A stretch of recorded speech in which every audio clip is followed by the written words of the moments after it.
The War in the Air. Chapter 1. Of Progress and the Smallways Family. "This here progress," said Mr. Tom Smallways. "It keeps on." "You'd hardly think it could keep on," said Mr. Tom Smallways. It was long before the War in the Air began that Mr. Smallways made this remark. He was sitting on the fence at the end of his garden and surveying the great Bun Hill gas works with an eye that neither praised nor blamed. Above the clustering gasometers 3 unfamiliar shapes appeared, thin, wallowing bladders that flapped and rolled about and grew bigger and bigger and rounder, balloons in course of inflation for the South of England Aero Club's Saturday afternoon ascent. "They goes up every Saturday," says his neighbour, Mr. Stringer, the milkman. "It's only yesterday, so to speak, when all London turned out to see a balloon go over, and now every little place in the country has its weekly uppings. It's been the salvation of them gas companies." "Last Saturday I got 3 barrel loads of gravel off my potatoes," said Mr. Tom Smallways. 3 barrel loads, what they dropped as ballast. Some plants was broke and some was buried." "Ladies, they say, goes up." "I suppose you got to call 'em ladies," said Mr. Tom Smallways.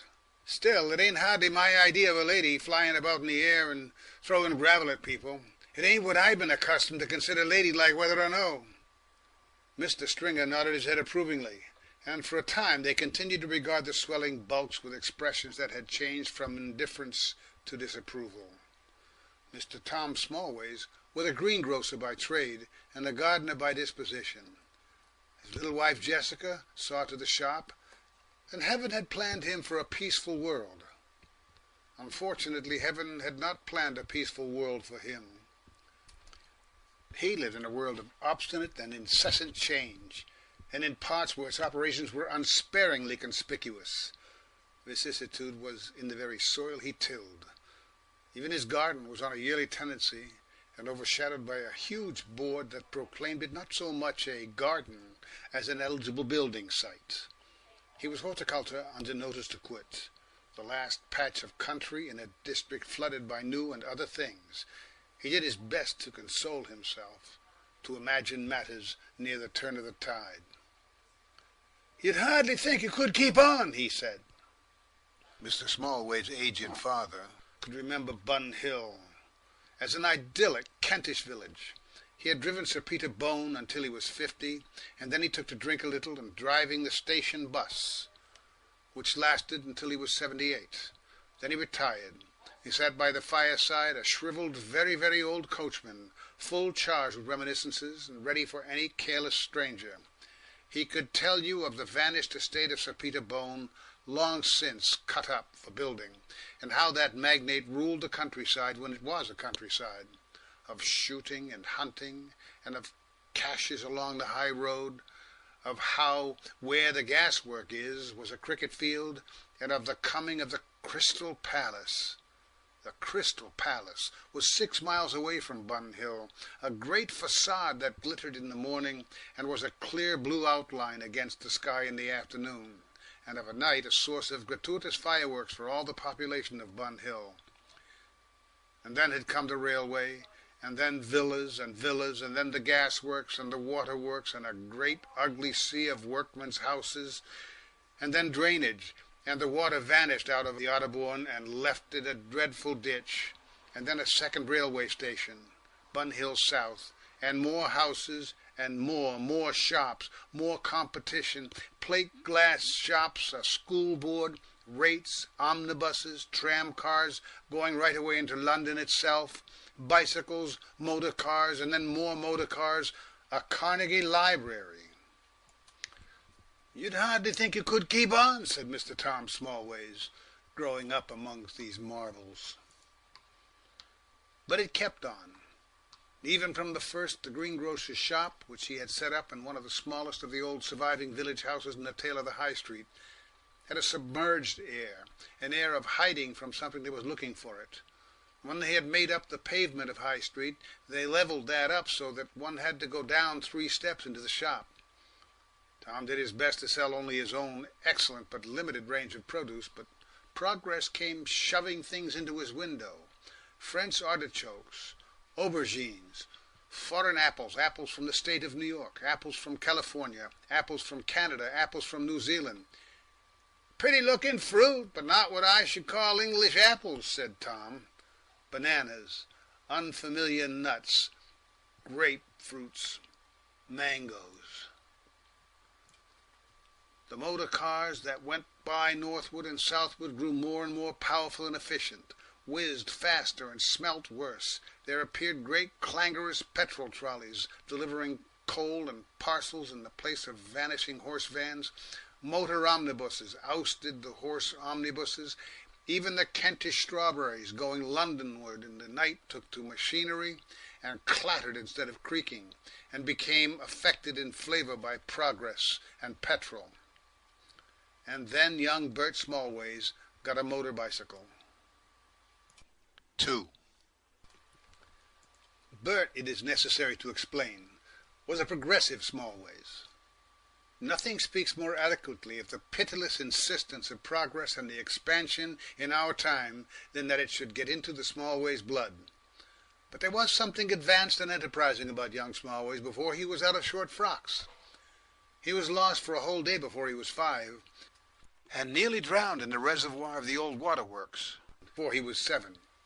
He had a real pistol taken away from him by a real policeman when he was 10, and he learned to smoke, not with pipes and brown paper and cane as Tom had done, but with a penny packet of Boys of England American cigarettes. His language shocked his father before he was 12, and by that age, what with touting for parcels at the station and selling the Bun Hill Weekly Express, he was making 3 shillings a week or more and spending it on chips, comic cuts, alley slopers' half-holiday, cigarettes, and all the concomitants of a life of pleasure and enlightenment. All of this without hindrance to his literary studies, which carried him up to the 7th standard at an exceptionally early age. I mention these things so that you may have no doubt at all concerning the sort of stuff Bert had in him. He was 6 years younger than Tom, and for a time there was an attempt to utilize him in the greengrocer's shop, when Tom, at 21, married Jessica, who was 30 and had saved a little money in service.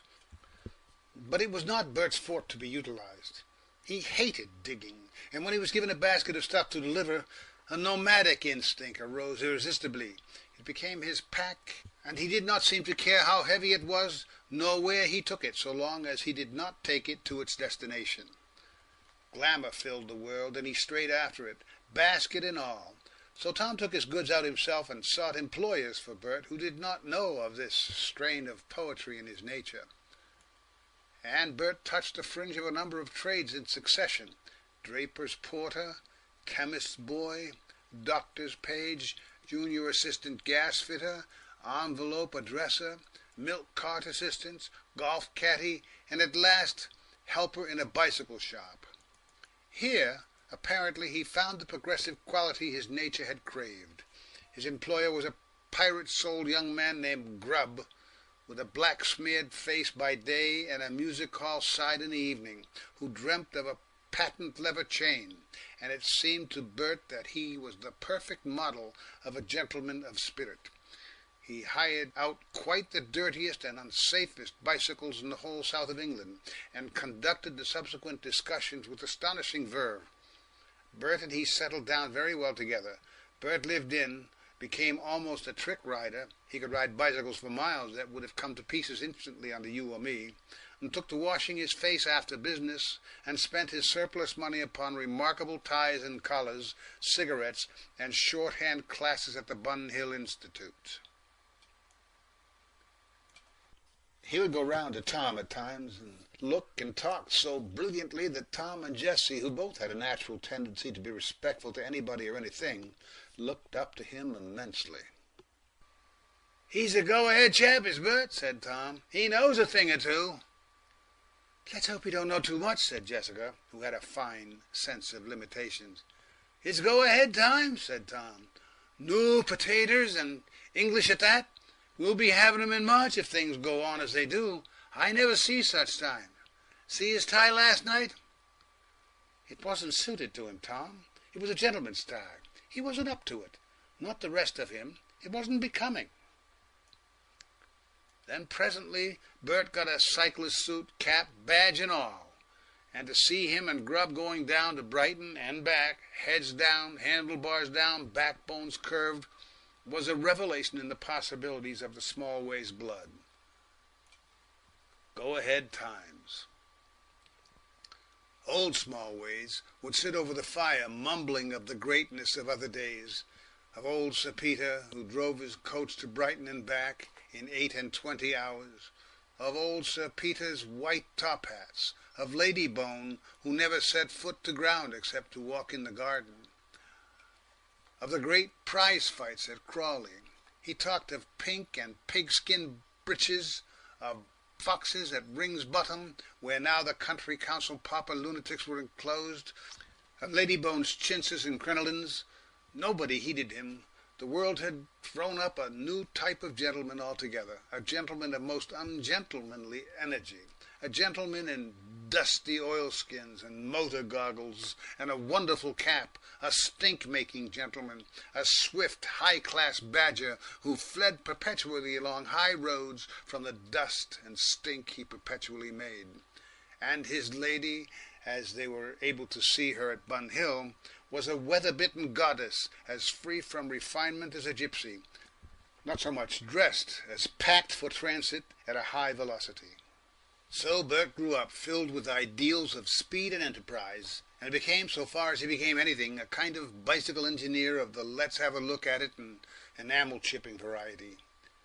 Even a road racer geared to 120 failed to satisfy him, and for a time he pined in vain at 20 miles an hour along roads that were continually more dusty and more crowded with mechanical traffic. But at last his savings accumulated and his chance came.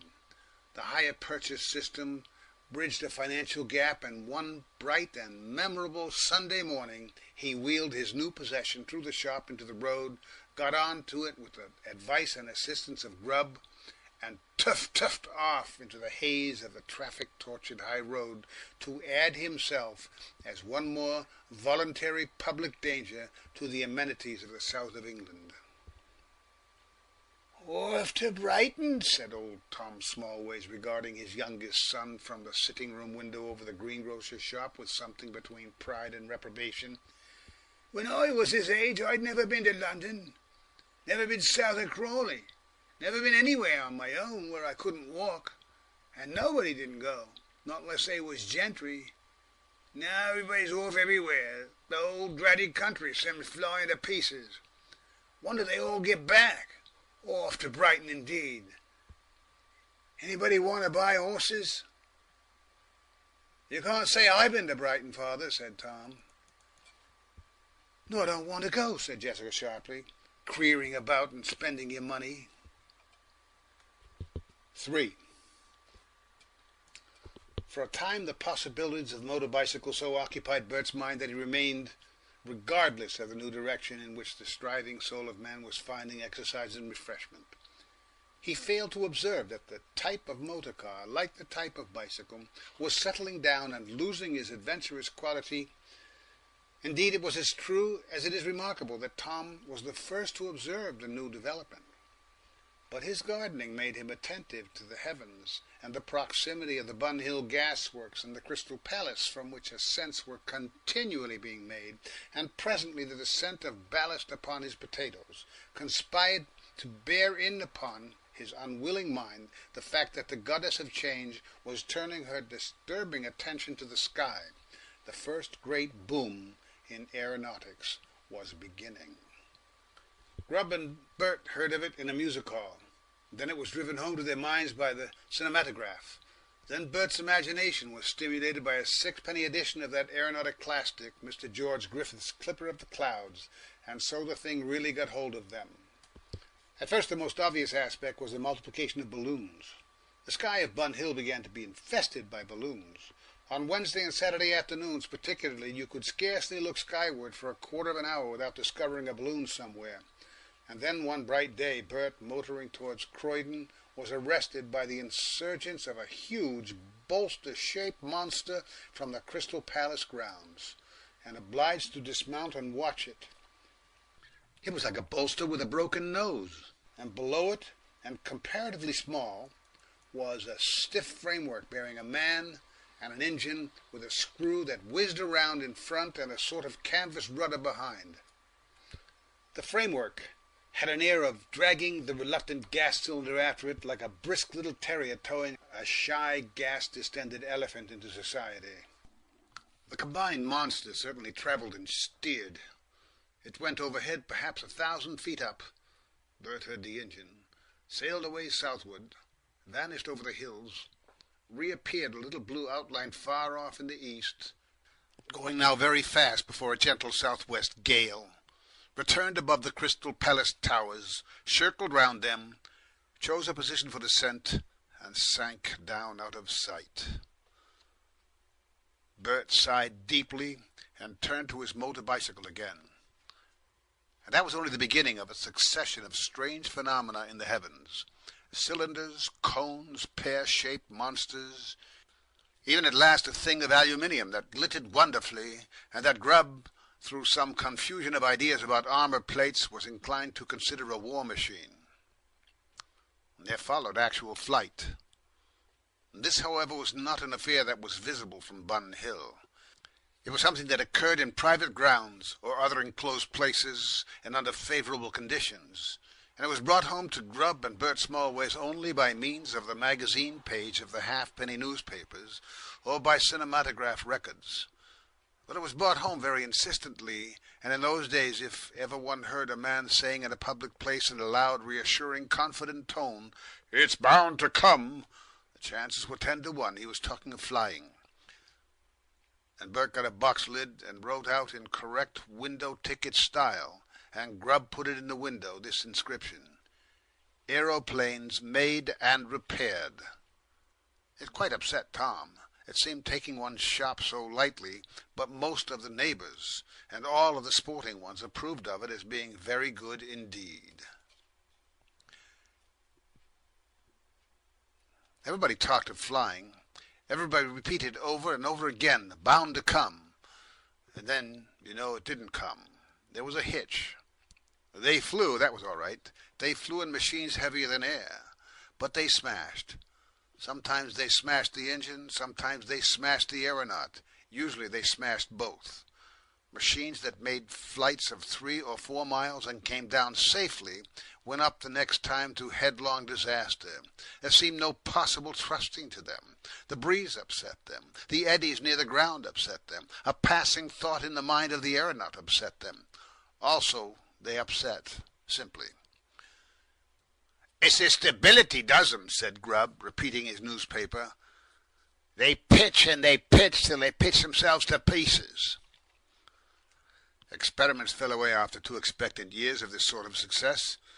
The public and then the newspapers tired of the expensive photographic reproductions, the optimistic reports, the perpetual sequence of triumph and disaster and silence.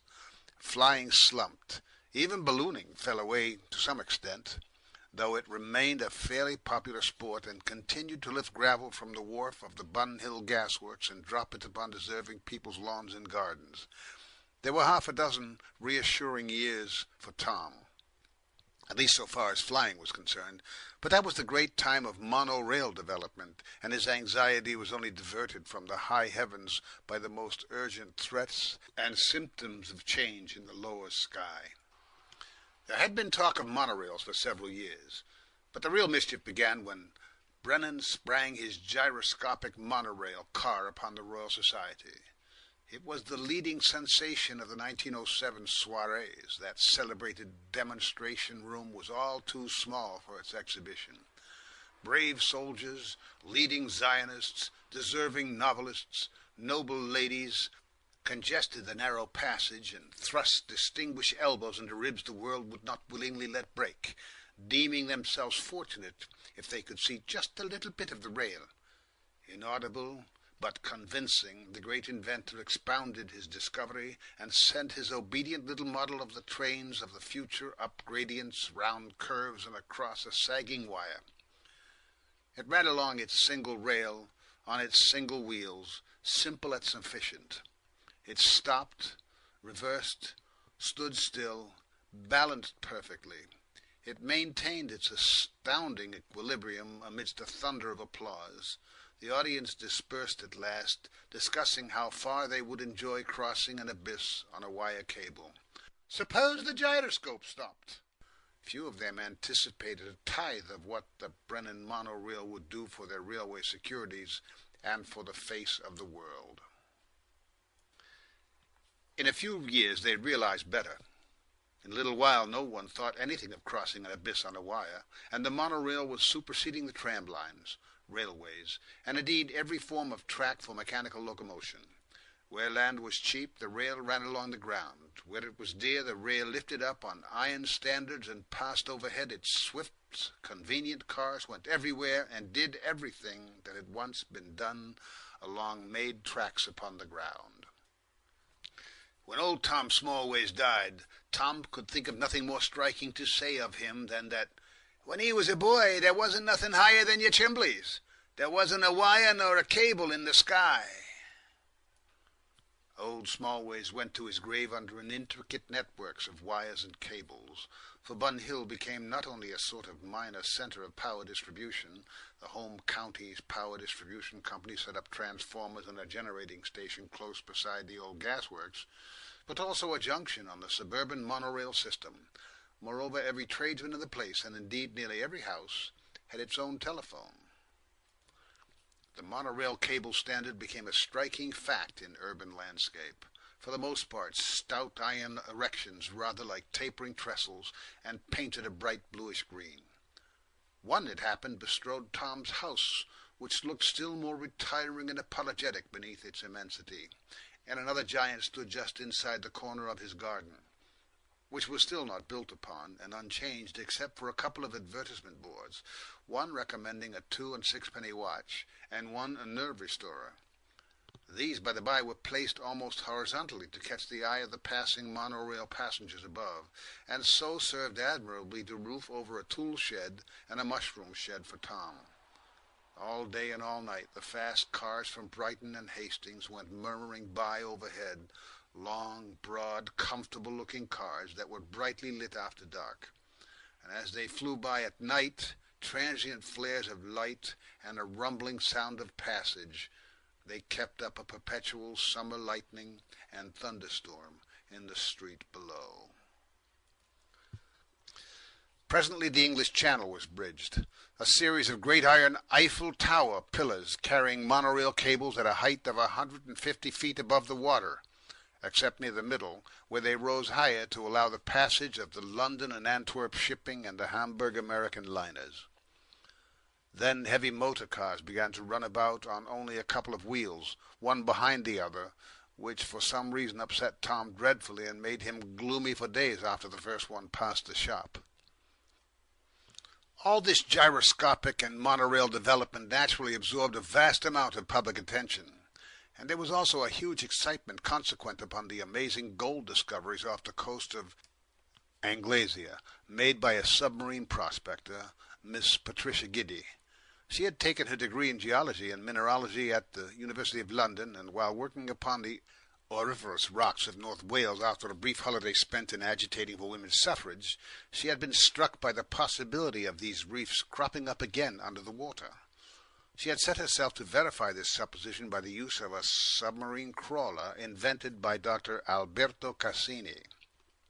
By a happy mingling of reasoning and intuition peculiar to her sex, she found gold at her first ascent, and emerged after 3 hours' submersion with about 200 weight of ore containing gold in the unparalleled quantity of 17 ounces to the ton. But the whole story of her submarine mining, intensely interesting as it is, must be told at some other time. Suffice it now to remark simply that it was during the consequent great rise of prices, confidence, and enterprise that the revival of interest in flying occurred. End of Chapter 1, Parts 1, 2, and 3. It is curious how that revival began. It was like the coming of a breeze on a quiet day. Nothing started it, it came. People began to talk of flying with an air of never having for one moment dropped the subject. Pictures of flying and flying machines returned to the newspapers. Articles and allusions increased and multiplied in the serious magazines. People asked in monorail trains, when are we going to fly? A new crop of investors sprang up in a night or so like fungi. The Aero Club announced the project of a great flying exhibition in a large area of ground that the removal of slums in Whitechapel had rendered available. The advancing wave soon produced a sympathetic ripple in the Bun Hill establishment. Grubb routed out his flying machine model again, tried it in the yard behind the shop, got a kind of flight out of it, and broke 17 panes of glass and 9 flower pots in the greenhouse that occupied the yard next but one. And then, springing from nowhere, sustained one knew not how, came a persistent, disturbing rumour that the problem had been solved, that the secret was known. Bert met it one early closing afternoon as he refreshed himself in an inn near Nutfield, whither his motor bicycle had brought him. There smoked and meditated a person in khaki, an engineer who presently took an interest in Bert's machine. It was a sturdy piece of apparatus, and it had acquired a kind of documentary value in those quick-changing times. It was now nearly 8 years old. Its points discussed, the soldier broke into a new topic with, "More next going to be an aeroplane. So far as I can see, I've had enough of roads and ways." "They talk," said Bert. "They talk and they do," said the soldier. "The thing's coming." "It keeps on coming," said Bert. "I shall believe it when I see it." "It won't be long," said the soldier. The conversation seemed degenerating into an amiable wrangle of contradiction. "I tell you they are flying," the soldier insisted. "I see it myself." "We've all seen it," said Bert.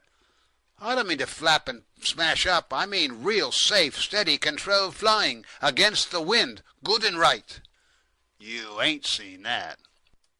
"I have. Aldershot. They tried to keep it a secret. They got it right enough, you bet. Our War Office isn't going to be caught napping this time." Bert's incredulity was shaken. He asked questions, and the soldier expanded. "I tell you, they got nearly a square mile fenced in, a sort of valley, fences of barbed wire 10 feet high, and inside they do things. Chaps about the camp. Now and then we get a peep. It isn't only us, neither. There's the Japanese. You bet they got it too, and the Germans." The soldier stood with his legs very wide apart and filled his pipe thoughtfully. Bert sat on the low wall against which his motorcycle was leaning. "Funny thing fighting'll be," he said. "Flying's going to break out," said the soldier. "When it does come, when the curtain does go up, I tell you, you'll find every one on the stage. Busy. Such fighting, too. I suppose you don't read the papers about this sort of thing?" "I'll read 'em a bit," said Bert. "Well, have you noticed what one might call the remarkable case of the disappearing inventor? The inventor who turns up in a blaze of publicity, fires off a few successful experiments, and vanishes?" "Can't say I have," said Bert. "Well, I have, anyhow. You get anybody come along who does anything striking in this line, and you bet he vanishes. Just goes off quietly out of sight. And after a bit you don't hear anything more of 'em. See?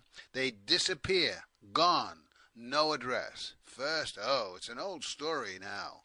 There was those Wright brothers out in America. They glided miles and miles. Finally they glided off stage. Why, it must be 1904 or 5. They vanished.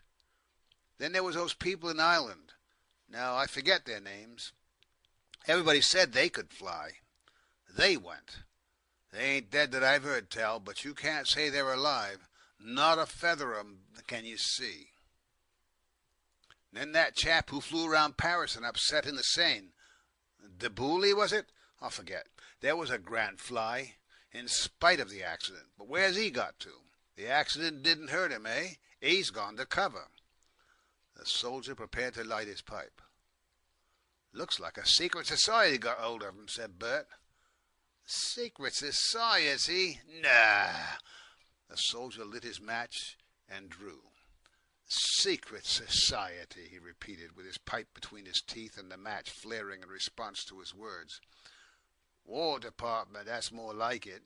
He threw his match aside and walked to his machines. I tell you, sir, he said, there isn't a big power in Europe or Asia or America or Africa that hasn't got at least one or two flying machines hidden up its sleeve at the present time. Not one. Real, workable flying machines. And the spying and manoeuvring to find out what the others have got, I tell you, sir, a foreigner, or for the matter of that, an unaccredited native, can't get within 4 miles of Lydd nowadays, not to mention our little circus at Aldershot. And the experimental camp at Galway? No. Well, said Bert, I'd like to see one of 'em anyhow, just to help believing. I'll believe when I see that, I'll promise you.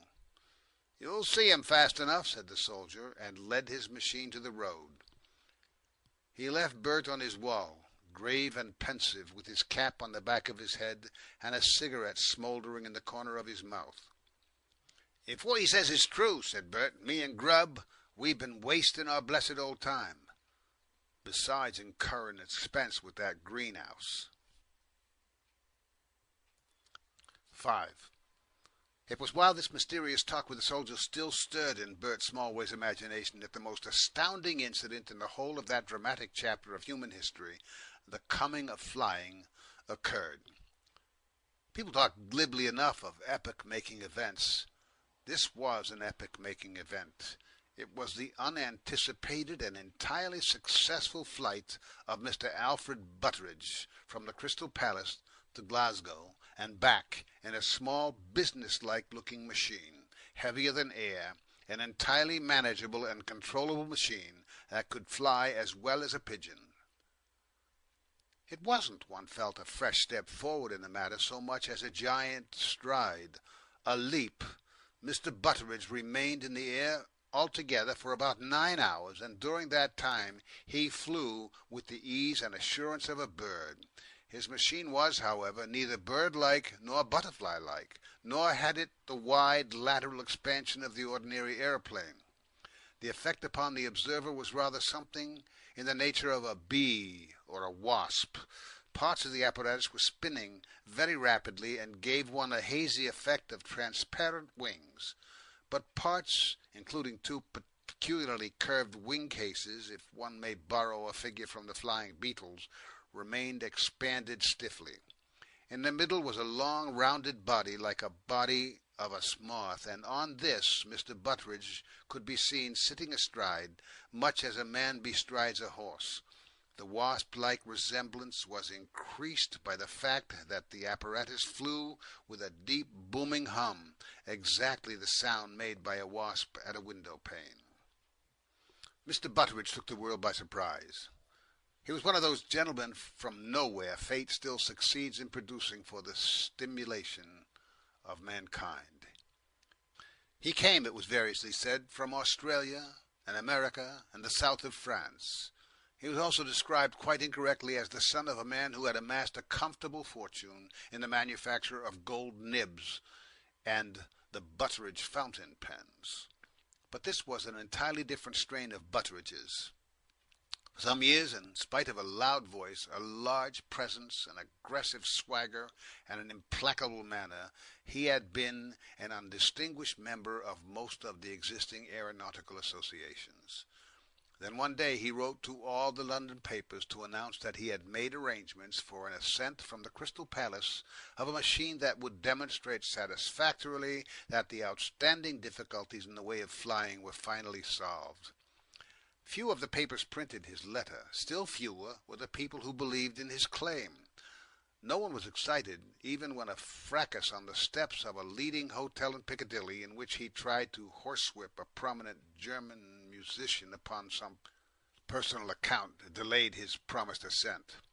The quarrel was inadequately reported, and his name spelt variously Betteridge and Bettridge, until his flight indeed he did not and could not contrive to exist in the public mind. There were scarcely 30 people on the lookout for him, in spite of all his clamour, when about 6 o'clock one summer morning the doors of the big shed in which he had been putting together his apparatus opened. It was near the big model of the Megatherium. in the Crystal Palace grounds, and his giant insect came droning out into a negligent and incredulous world.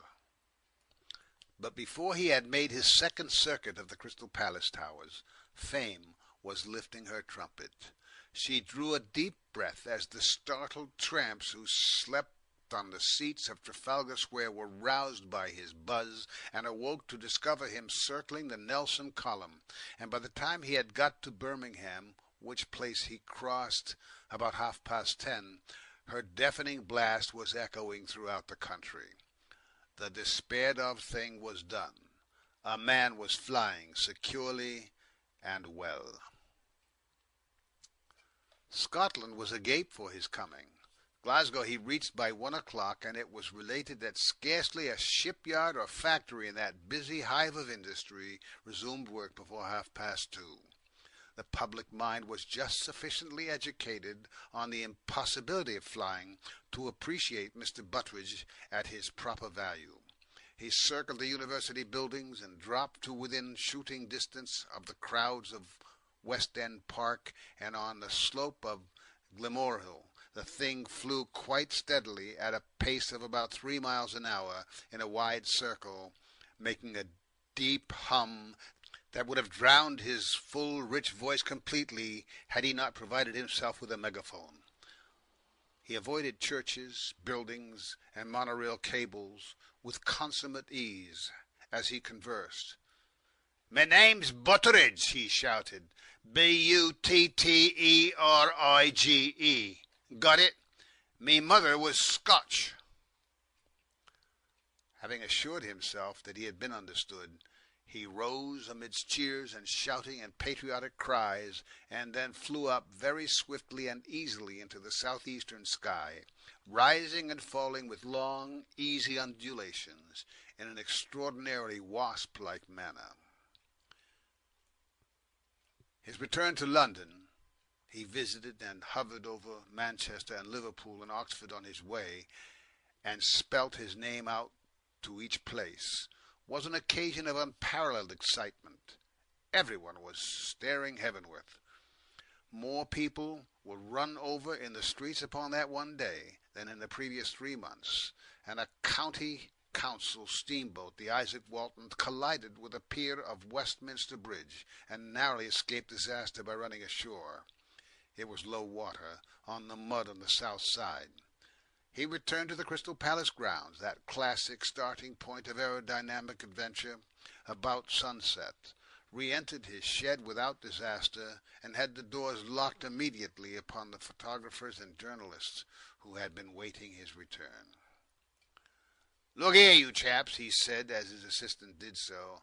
"I'm tired to death and saddle sore. I can't give you a word of talk. I'm too done. My name's Butteridge, Butterige.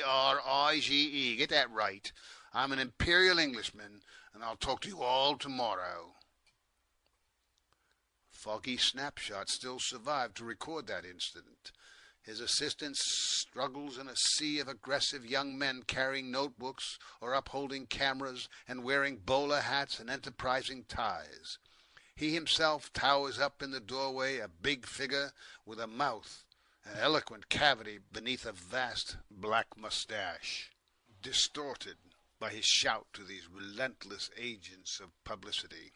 He towers there, the most famous man in the country. Almost symbolically, he holds and gesticulates with a megaphone in his left hand. Tom and Bert Smallways both saw that return. They watched from the crest of Bun Hill, from which they had so often surveyed the pyrotechnics of the Crystal Palace. Bert was excited. Tom kept calm and lumpish, but neither of them realized how their own lives were to be invaded by the fruits of that beginning. "Perhaps old Grubb'll mind the shop a bit now," he said, "and put his blessed model in the fire. Not that can save us if we don't tide over with Steinhardt's account." Bert knew enough of things and the problem of aeronautics to realize that this giant imitation of a bee would, to use his own idiom, give the newspapers fits. The next day it was clear The fits had been given even as he had said. Their magazine pages were black with hasty photographs. Their prose was convulsive. They foamed at the headline. The next day they were worse. Before the week was out they were not so much published as carried screaming into the streets. The dominant fact in the uproar was the exceptional personality of Mr. Butteridge and the extraordinary terms he demanded for the secret of his machine. For it was a secret, and he kept it a secret in the most elaborate fashion. He built his apparatus himself in the safe privacy of the great Crystal Palace sheds, with the assistance of inattentive workmen, and the day next following his flight he took it to pieces single-handed, packed certain portions, and then secured unintelligent assistance in packing and dispersing the rest. Sealed packing cases went north and east and west to various Pantechnicons, and the engines were boxed with peculiar care. It became evident these precautions were not inadvisable in view of the violent demand for any sort of photograph or impressions of his machine. But Mr. Butteridge, having once made his demonstration, intended to keep his secret safe from any further risk of leakage. He faced the British public now with the question whether they wanted his secret or not. He was, he said perpetually, an imperial Englishman, and his first wish and his last was to see his invention the privilege and monopoly of the empire. Only it was there the difficulty began. Mr. Butteridge, it became evident, was a man singularly free from any false modesty, indeed from any modesty of any kind, singularly willing to see interviewers, answer questions upon any topic except aeronautics, volunteer informations, criticisms, and autobiography, supply portraits and photographs of himself, and generally spread his personality across the terrestrial sky. The published portraits insisted primarily upon an immense black moustache, and secondarily upon a fierceness behind the moustache. The general impression upon the public was that Butteridge was a small man. No one big, it was felt, could have been so virulently aggressive an expression, though as a matter of fact Butteridge had a height of 6 feet 2 inches and a weight altogether proportionate to that. Moreover, he had a love affair of large and unusual dimensions and irregular circumstances, and the still largely decorous British public learnt with reluctance and alarm that a sympathetic treatment of this affair was inseparable from the exclusive acquisition of the priceless secret of aerial stability by the British Empire. The exact particulars of the similarity never came to light, but apparently the lady, in a fit of high-minded inadvertence, had gone through the ceremony of marriage with, one quotes the unpublished discourse of Mr. Butteridge, a white-livered skunk, and this zoological aberration did in some legal and vexatious manner mar her social happiness. He wanted to talk about the business, to show the splendor of her nature in the light of its complications.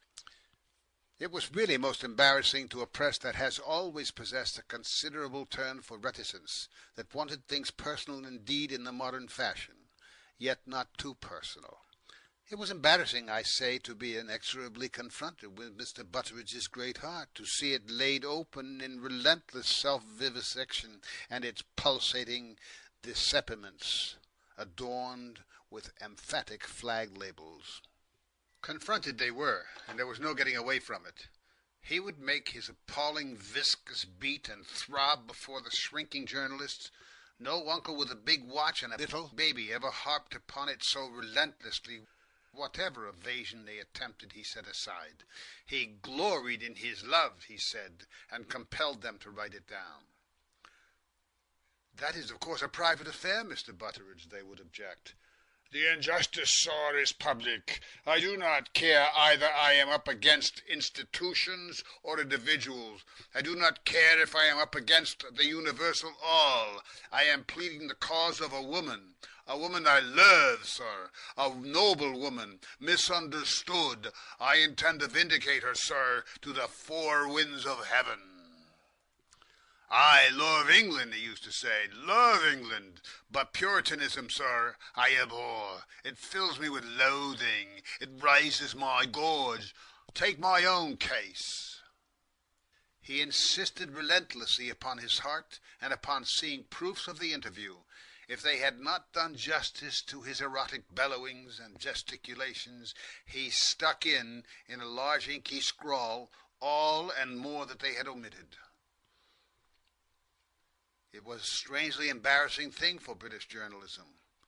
Never was there a more obvious or uninteresting affair. Never had the world heard the story of erratic affection with less appetite or sympathy. On the other hand, it was extremely curious about Mr. Butteridge's invention. But when Mr. Butteridge could be deflected for a moment from the cause of the lady he championed, then he talked chiefly, and usually with tears of tenderness in his voice, about his mother and his childhood. His mother, who crowned a complete encyclopedia of maternal virtue by being largely Scotch. She was not quite neat, but nearly so. "I owe everything in me to me mother," he asserted. "Everything, eh? And I ask any man who's done anything, you'll hear the same story. All we have we owe to women. They are the species, or man is but a dream. He comes and goes. A woman's soul leadeth us upward and on." He was always going on like that. What in particular he wanted from the government for his secret did not appear, nor what beyond a money payment could be expected from a modern state in such an affair. The general effect upon judicious observers, indeed, was not that he was treating for anything, but that he was using an unexampled opportunity to bellow and show off to an attentive world. Rumours of his real identity spread abroad. It was said that he had been the landlord of an ambitious hotel in Cape Town, and had there given shelter to and witnessed the experiments and finally stolen the papers and plans of an extremely shy and friendless young inventor named Palliser, who had come to South Africa from England in an advanced stage of consumption and died there. This, at any rate, was the allegation of the more outspoken American press, but the proof or disproof of that never reached the public. Mr. Butteridge also involved himself passionately in a tangle of disputes for the possession of a great number of valuable money prizes. Some of these had been offered so long ago as 1906 for successful mechanical flight. By the time of Mr. Butteridge's success, a really very considerable number of newspapers, tempted by the impunity of the pioneers in his direction, had pledged themselves to pay, in some cases, quite overwhelming sums to the first person to fly from Manchester to Glasgow, from London to Manchester, 100 miles, 200 miles in England, and the like. Most had hedged a little with ambiguous conditions, and now offered resistance. One or two paid at once, and vehemently called attention to the fact, and Mr. Butteridge plunged into litigation with the more recalcitrant, while at the same time sustaining a vigorous agitation and canvass to induce the government to purchase his invention. "Slight an unknown man, and insult a noble woman whose boots they are not fitted to unlatch. They are nations not blinded to science, not given over to hand and foot to effete snobocracies and degenerate decadence. In short, mark my words, there are other nations." This speech it was that particularly impressed Bert Smallways. "If them Germans or them Americans get hold of this," he said impressively to his brother, "the British Empire's done. It's U.P. the Union Jack, so to speak. Won't be worth the paper it's written on, Tom." "I suppose you couldn't lend us a hand this morning," said Jessica, in his impressive pause. "Everybody in Bun Hill seems wanting early potatoes at once. Tom can't carry half of them." "We're living in a volcano," said Bert, disregarding the suggestion. "At any moment war may come. Such a war!" He shook his head portentously. "You better take this lot first, Tom," said Jessica. She turned briskly on Bert. "Can you spare us a morning?" she asked. "I dare say I can," said Bert. "The shop's very quiet this morning, though all this danger to the Empire worries me something frightful." "Work'll take it off your mind," said Jessica.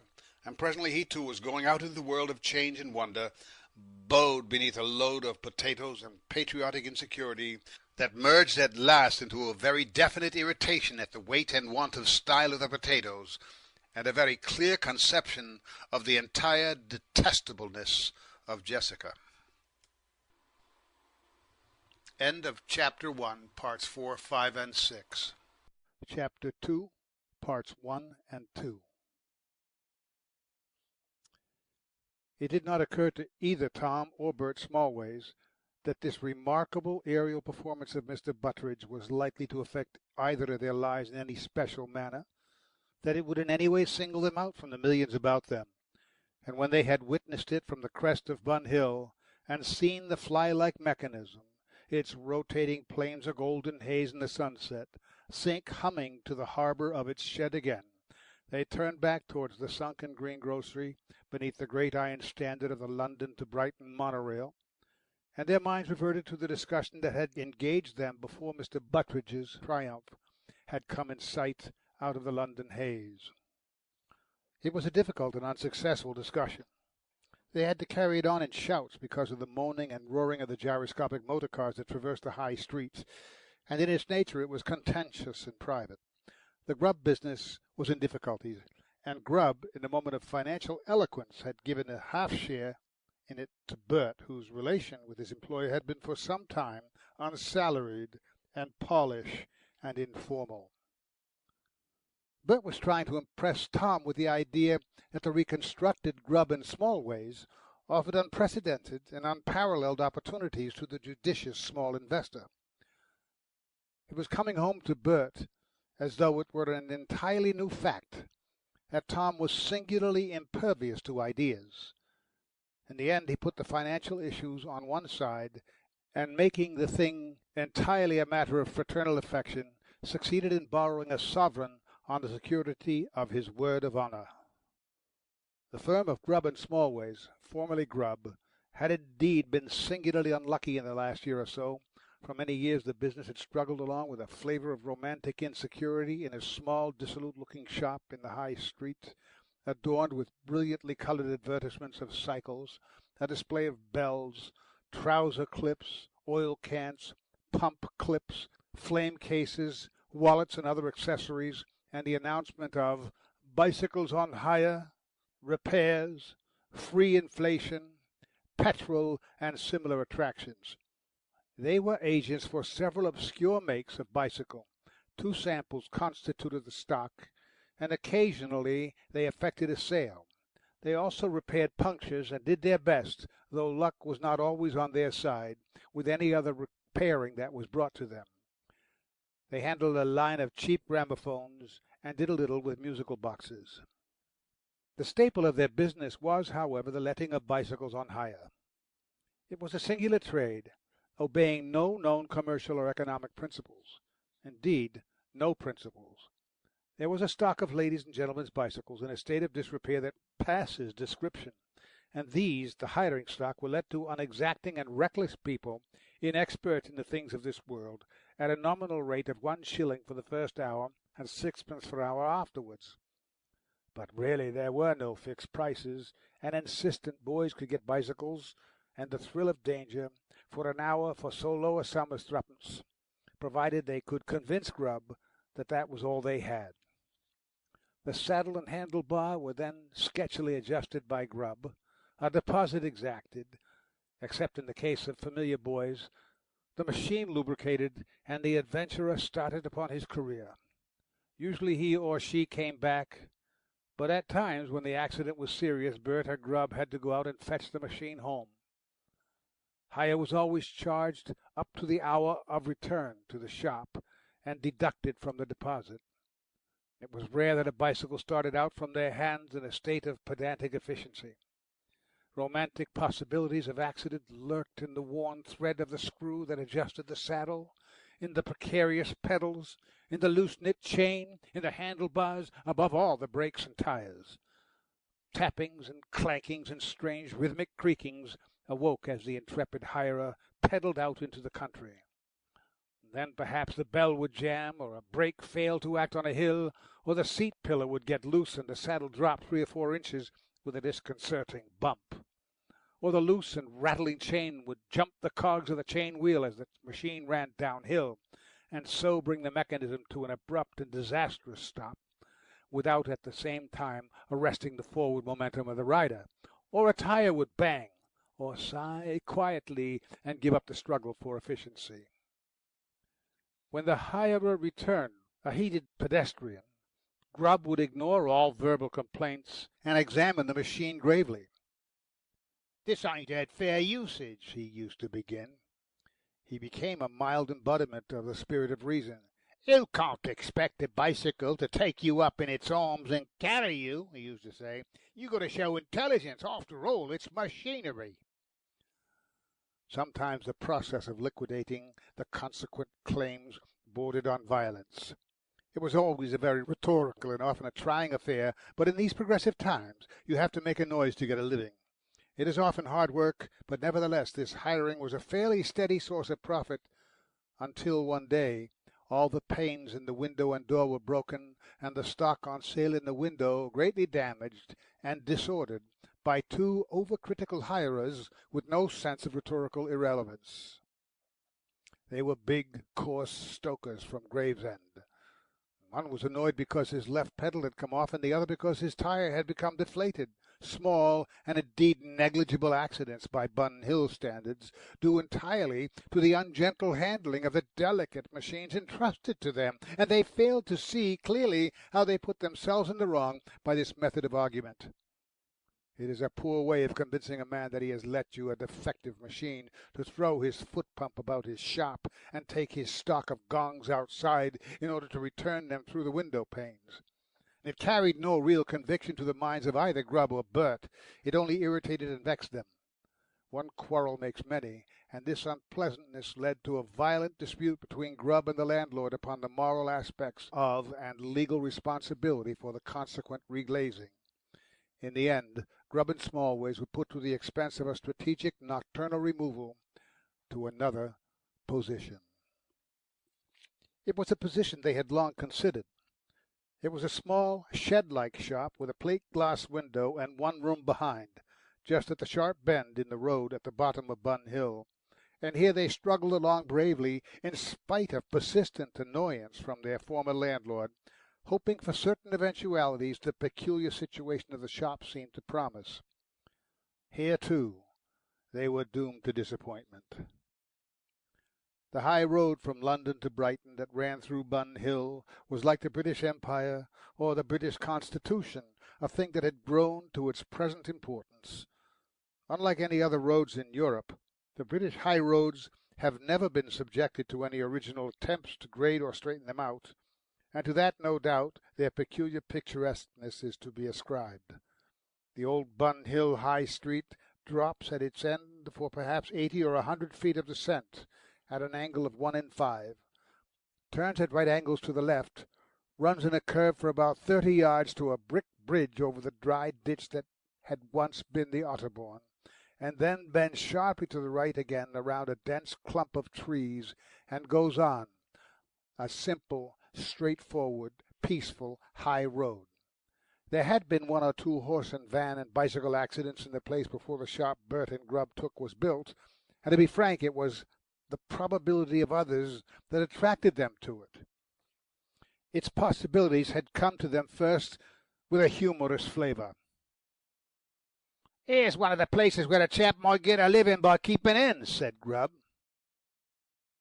"You can't get a living keeping hens," said Bert. "You'd keep the hen and have it spatchcocked," said Grubb. "The motor chaps would pay for it."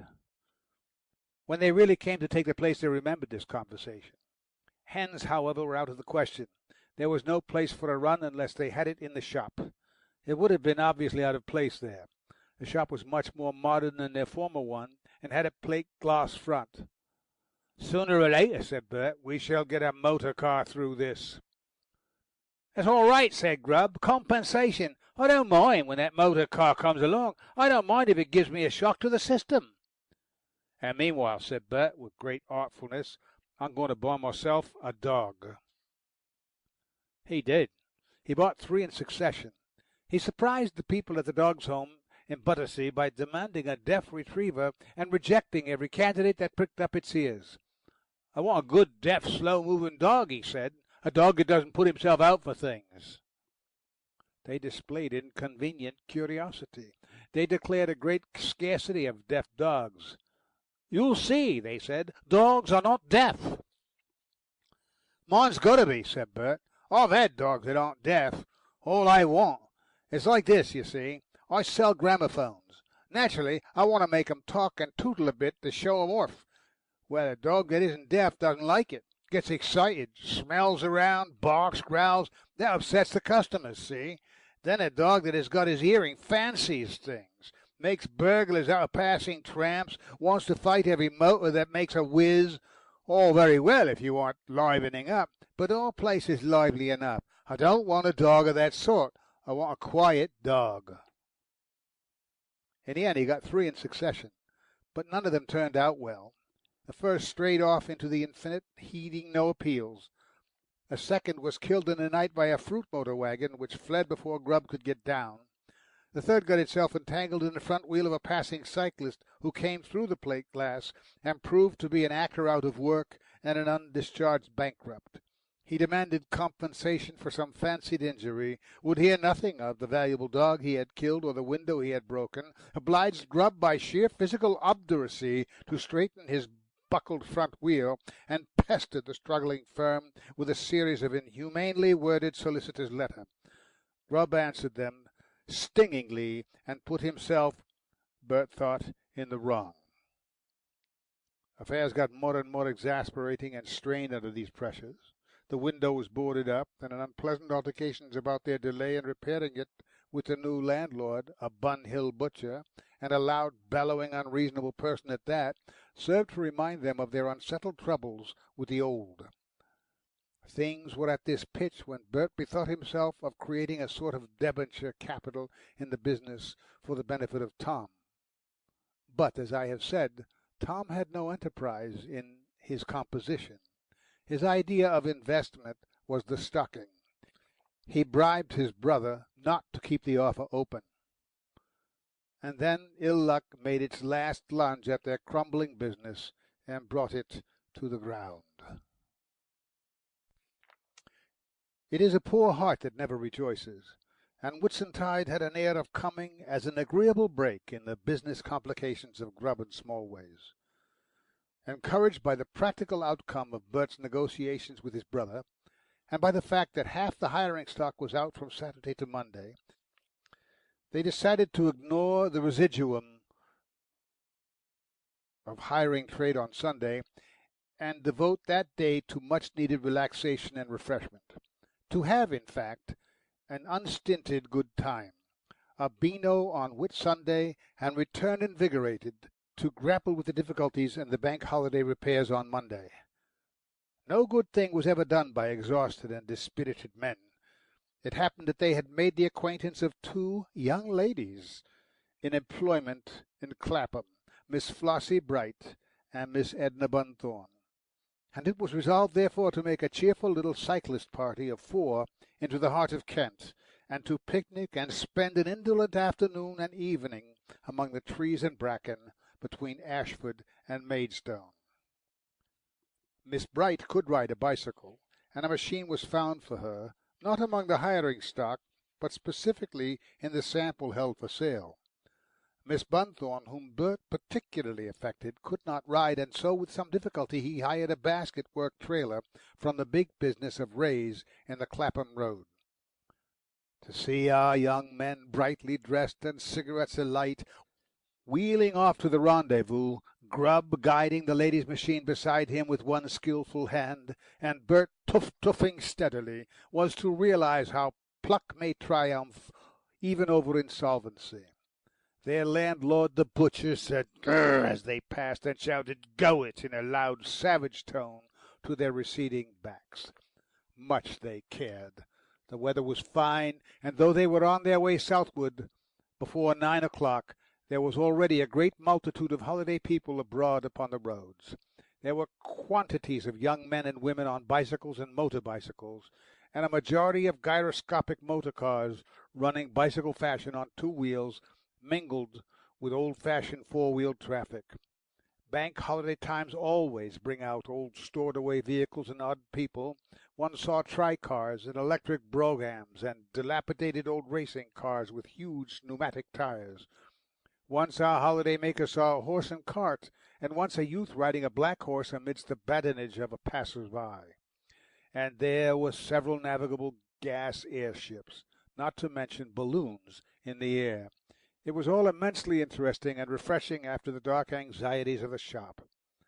Edna wore a brown straw hat with puppies that suited her admirably and sat in the trailer like a queen, and the 8-year-old motor bicycle ran like a thing of yesterday.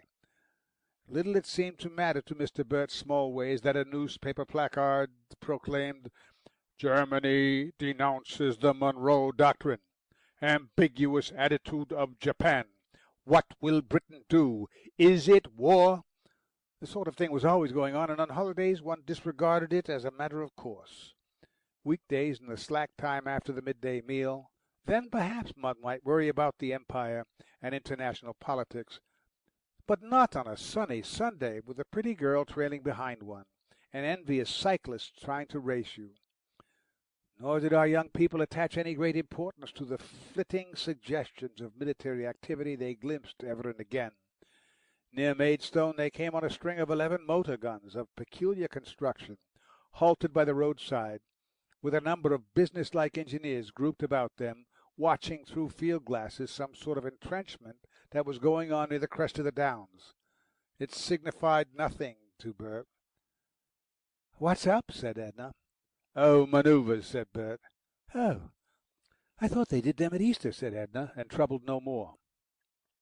The last great British war, the Boer War, was over and forgotten, and the public had lost the fashion of expert military criticism.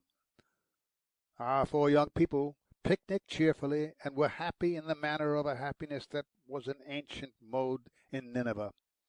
Eyes were bright, grub was funny and almost witty, and Bert achieved epigrams. The hedges were full of honeysuckle and dog-roses.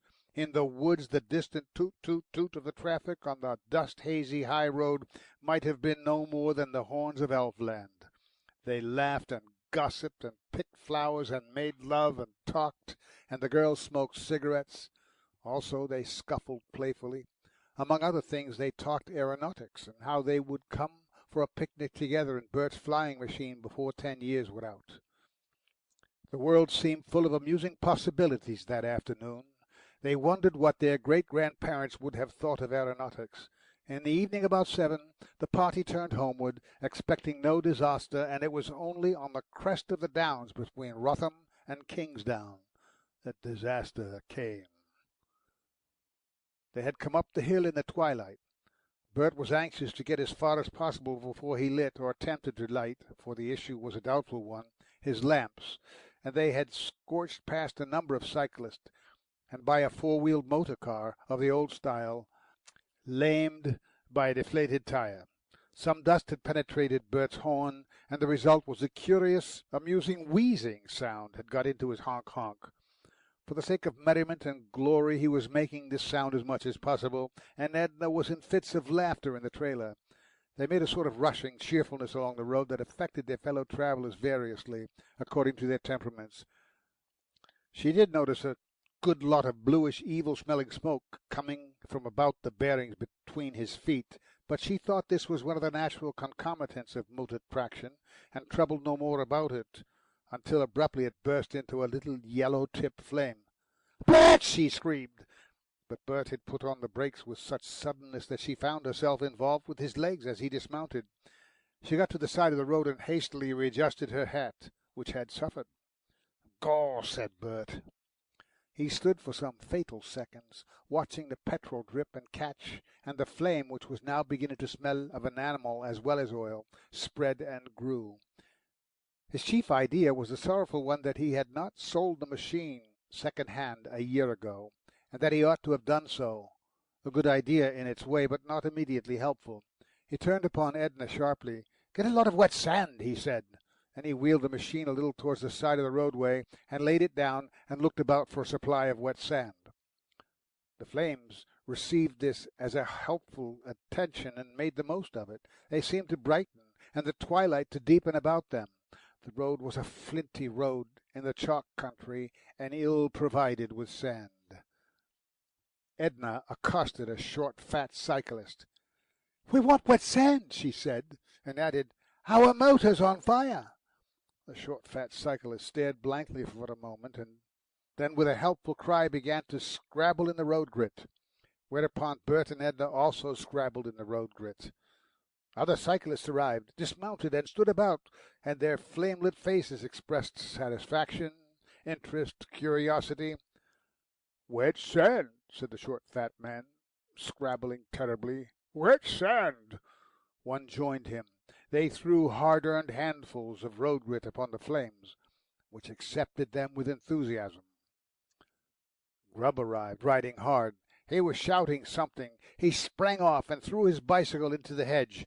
"Don't throw water on it," he said. "Don't throw water on it." He displayed commanding presence of mind. He became captain of the occasions. Others were glad to repeat the things he said and imitate his actions.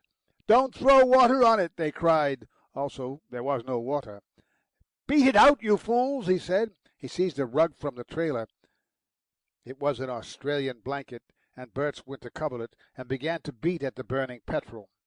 For a wonderful minute he seemed to succeed, but he scattered burning pools of petrol on the road, and others, fired by his enthusiasm, imitated his action. Bert caught up a trailer cushion and began to beat. There was another cushion and a tablecloth, and these also were seized.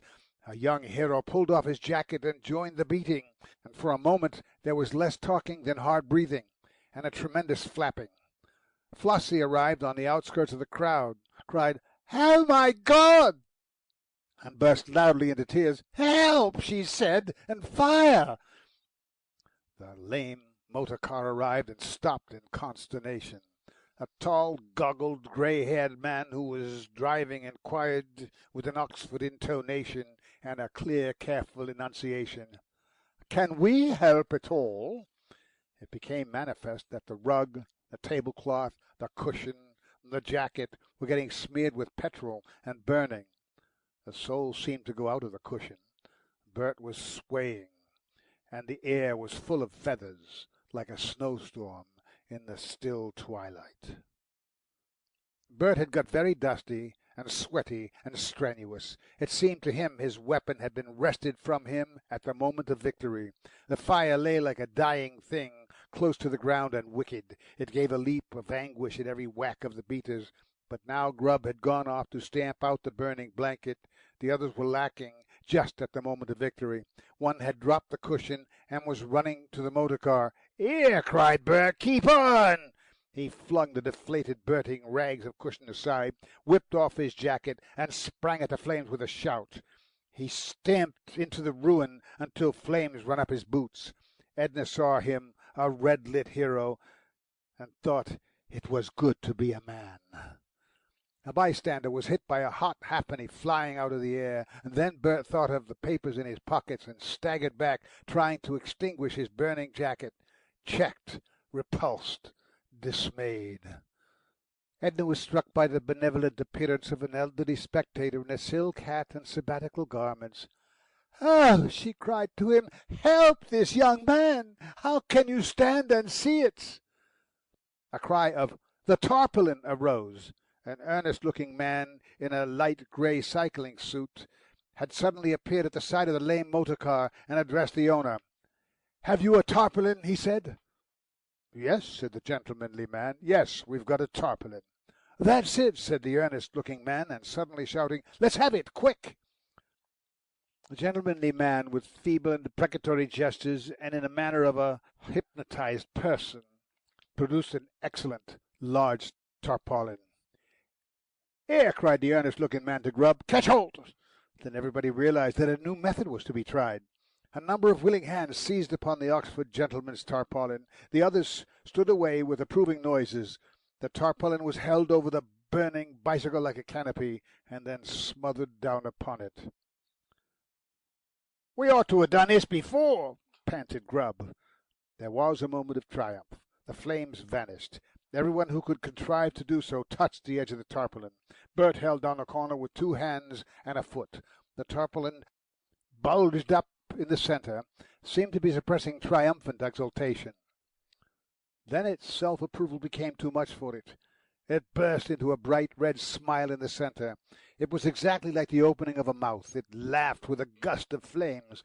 They were reflected redly in the observant goggles of the gentleman who owned the tarpaulin. Everybody recoiled. "Save the trailer!" cried someone, and that was the last sound in the battle. But the trailer could not be detached. Its wicker-work had caught, and it was the last thing to burn. A sort of hush fell upon the gathering. The petrol burnt low, the wicker-work trailer banged and crackled. The crowd divided itself into an outer circle of critics, advisers, and secondary characters who had played undistinguished parts or no parts at all in the affair, and a central group of heated and distressed principals. A young man with an inquiring mind and a considerable knowledge of motor bicycles fixed on to Grubb and wanted to argue that the thing could not have happened.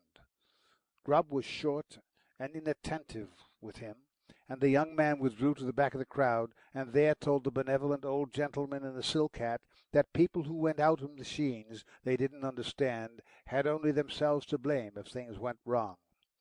The old gentleman let him talk for some time, and then remarked in a tone of rapturous enjoyment, "Stone deaf," and added, "Nasty things." A rosy-faced man in a straw hat claimed attention. "I did save the front wheel," he said. "You'd have had that tyre catch too if I hadn't kept it turning it round." It became manifest that this was so. The front wheel had retained its tyre, was intact, was still rotating slowly among the blackened and twisted ruins of the rest of the machine. It had something of that air of conscious virtue, of unimpeachable respectability that distinguishes a rent collector in a low neighbourhood. "That wheel's worth £1," said the rosy-faced man, making a song of it. "I kept it turning round." Newcomers kept arriving from the south with the question, "What's up?" until it got on Grubb's nerves. Londonward the crowd was constantly losing people. They would mount their various wheels with the satisfied manner of spectators who have had the best. Their voices would recede into the twilight. One would hear a laugh at the memory of this particularly salient incident or that. "I'm afraid," said the gentleman of the motor car, "my tarpaulin's a bit done for." Grubb admitted that the owner was the best judge of that. "Nothing else I can do for you?" said the gentleman of the motor car, it may be with a suspicion of irony. Bert was roused to action. "Look here," he said, "that's my young lady. If she ain't home by 10, they lock her out, see? Well, all my money was in my jacket pocket, and it's all mixed up with the burnt stuff, and that's too hot to touch. Is Clapham out of your way?" "All in a day's work," said the gentleman with the motor car, and turned to Edna. "Very pleased indeed," he said, "if you'll come with us. We're late for dinner as it is, so it won't make much difference to us to go home by way of Clapham. We've got to get to Surbiton anyhow. I'm afraid you'll find us a little slow." "But what's Bert going to do?" said Edna. "I don't know that we can accommodate Bert," said the motor car gentleman, "though we're tremendously anxious to oblige." "You couldn't take the whole lot?" said Bert, waving his hand at the debauched and blackened ruins on the ground. "I'm awfully afraid I can't," said the Oxford man. "Awfully sorry, you know." "Then I'll have to stick here for a bit," said Bert. "I got to see the thing through. You go on, Edna." "Don't like leaving you, Bert." "You can't help it, Edna." The last Edna saw of Bert was his figure in charred and blackened shirt-sleeves, standing in the dusk.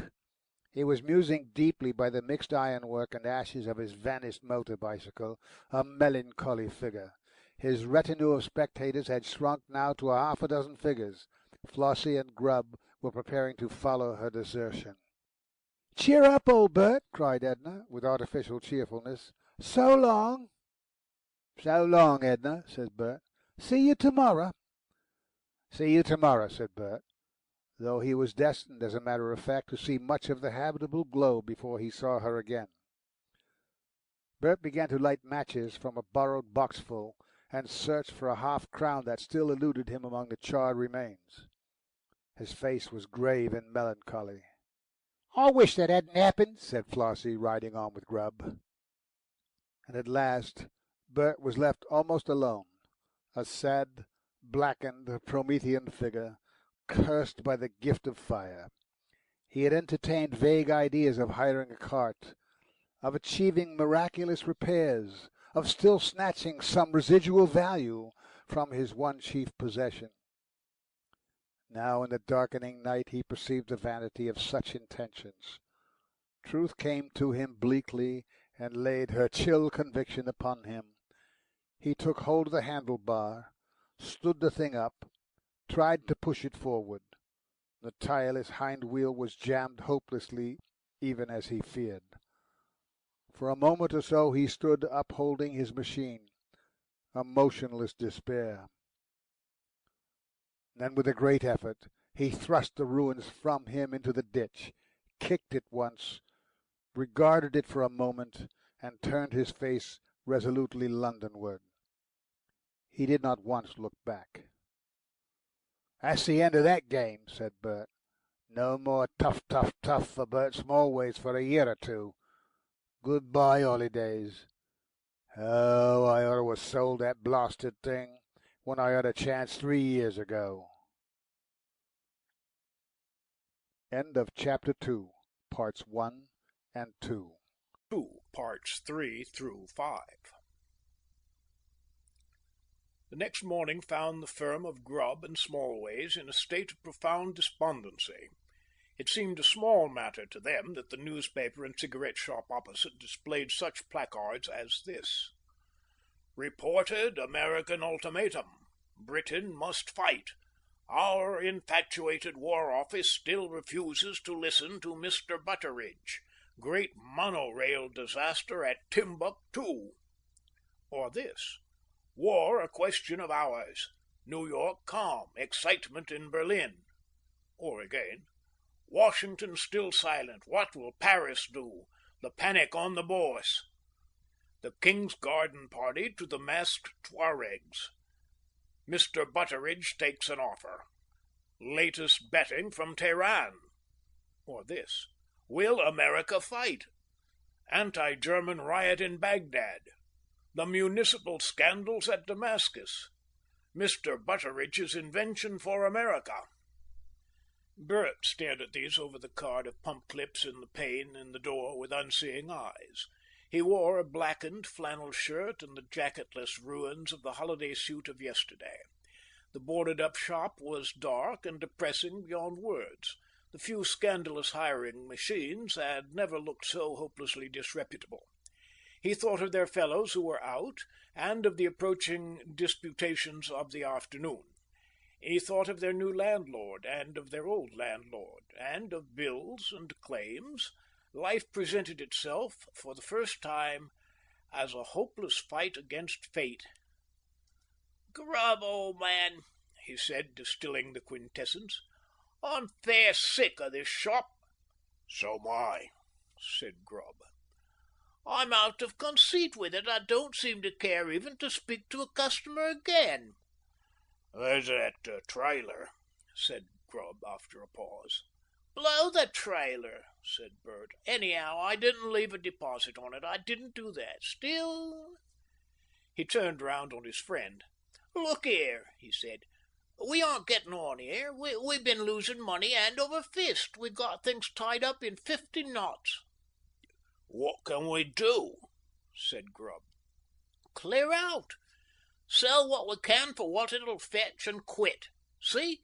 It's no good hanging on to a losing concern. No sort of good. Just foolishness." "That's all right," said Grubb. "That's all right, but it ain't your capital been sunk in it."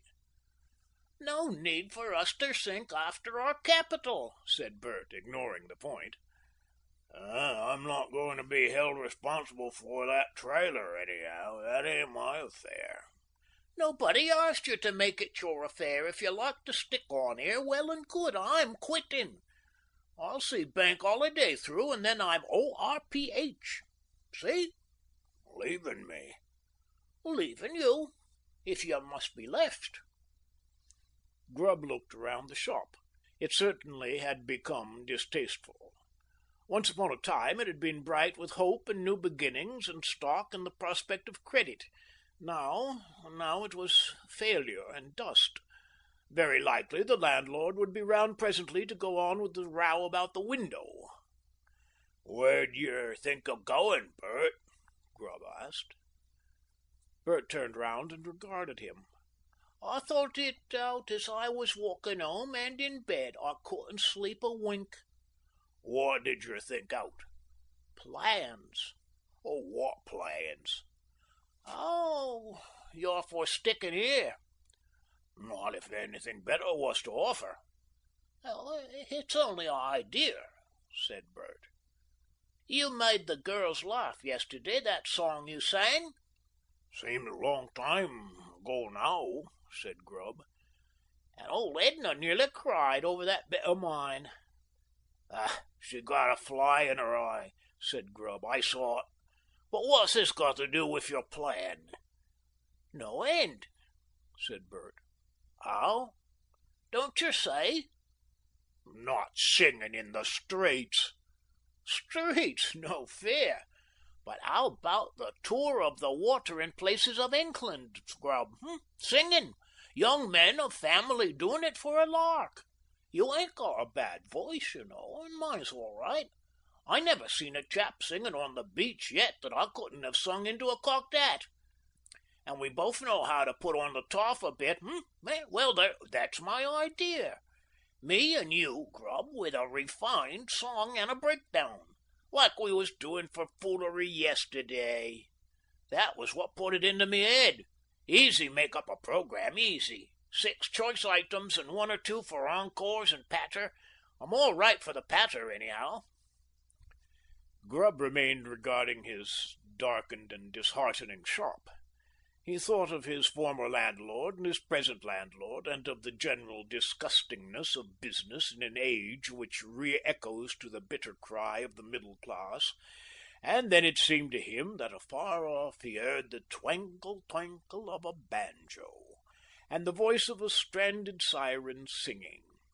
He had a sense of hot sunshine upon sand, of the children of at least transiently opulent holiday-makers in a circle round about him, of the whisper, "They are really gentlemen," and then dollop, dollop came the coppers in the hat, sometimes even silver.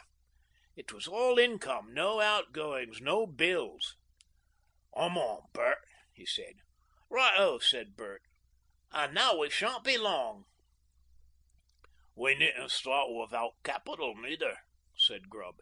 "If we take the best of these machines up to the bicycle mart in Finsbury, we'd raise £6 or £7 on 'em.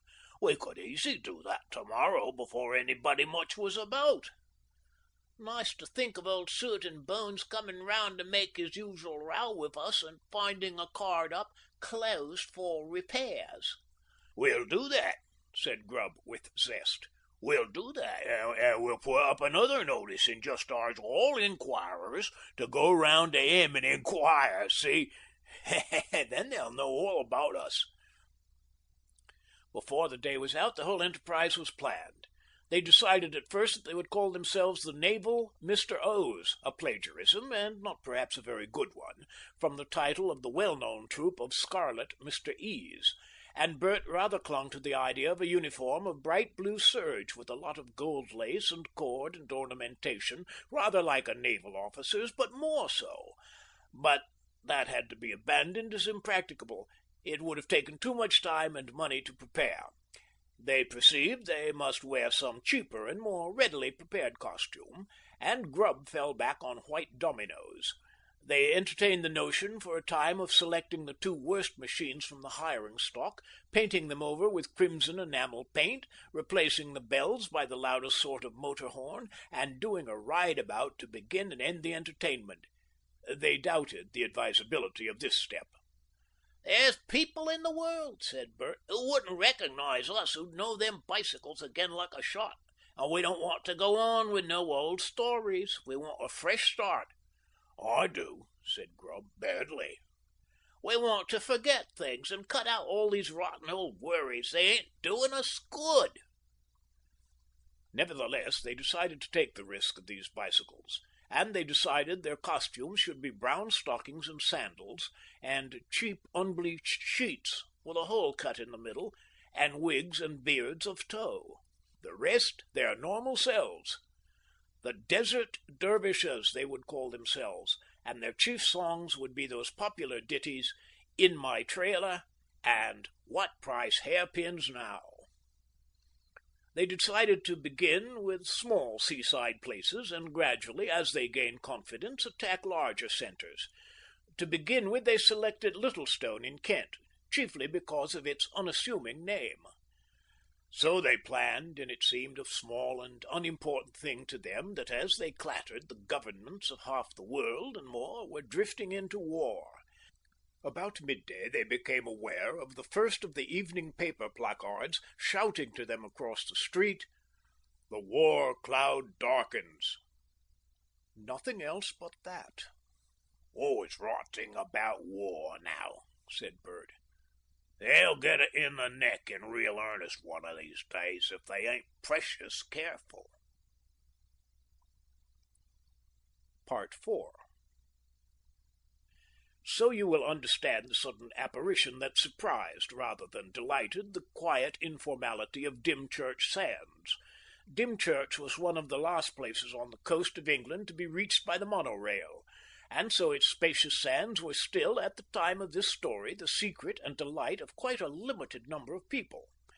They went there to flee vulgarity and extravagance, and to bathe and sit and talk and play with their children in peace. And the Desert Dervishes did not please them at all. The two white figures on scarlet wheels came upon them out of the infinite along the sands from Littlestone, grew nearer and larger and more audible, honking and emitting weird cries, and generally threatening liveliness of the most aggressive type. "Good heavens," said Dymchurch, "what's this?" Then our young men, according to a preconcerted plan, wheeled round from file to line, dismounted and stood at attention. "Ladies and gentlemen," they said, "we beg to present ourselves the Desert Dervishes." They bowed profoundly. The few scattered groups upon the beach regarded them with horror for the most part, but some of the children and young people were interested and drew nearer. "There ain't a bob on this beach," said Grubb in an undertone, and the Desert Dervishes plied their bicycles with comic business that got a laugh from one very unsophisticated little boy. Then they took a deep breath and struck into the cheerful strain of "What Price Hairpins Now?" Grubb sang the song, Bert did his best to make the chorus a rousing one, and at the end of each verse they danced certain steps, skirts in hand, that they had carefully rehearsed. "Ting-a-ling, a ting-a-ling, a ting-a-ling, a tang, what price hairpins now?" So they chanted and danced their steps in the sunshine on Dymchurch beach, and the children drew near these foolish young men, marvelling that they should behave in this way, and the older people looked cold and unfriendly. All round the coasts of Europe that morning banjos were ringing, voices were bawling and singing, children were playing in the sun, pleasure boats went to and fro, the common abundant life of the time, unsuspicious of all dangers that gathered darkly against it, flowed on its cheerful, aimless way. In the cities men fussed about their businesses and engagements. The newspaper placards that had cried "Wolf" so often cried "Wolf" now in vain. Part 5. Now, as Bert and Grubb bawled their chorus for the third time, they became aware of a very big, golden-brown balloon, low in the sky to the northwest, and coming rapidly toward them. "Just as we were getting hold of 'em," muttered Grubb. "Up comes a counter-attraction. Go it, Bert.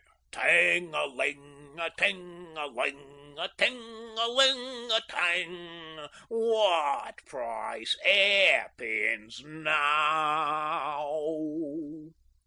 The balloon rose and fell, went out of sight. "Landed, thank goodness," said Grubb, reappearing with a leap. "Hang!" said Grubb. "Step it, Bert, or they'll see it." They finished their dance, and then stood frankly staring. "There's something wrong with that balloon," said Bert. Everybody now was looking at the balloon, drawing rapidly nearer before a brisk northwesterly breeze. The song and dance were a dead frost. Nobody thought any more about it.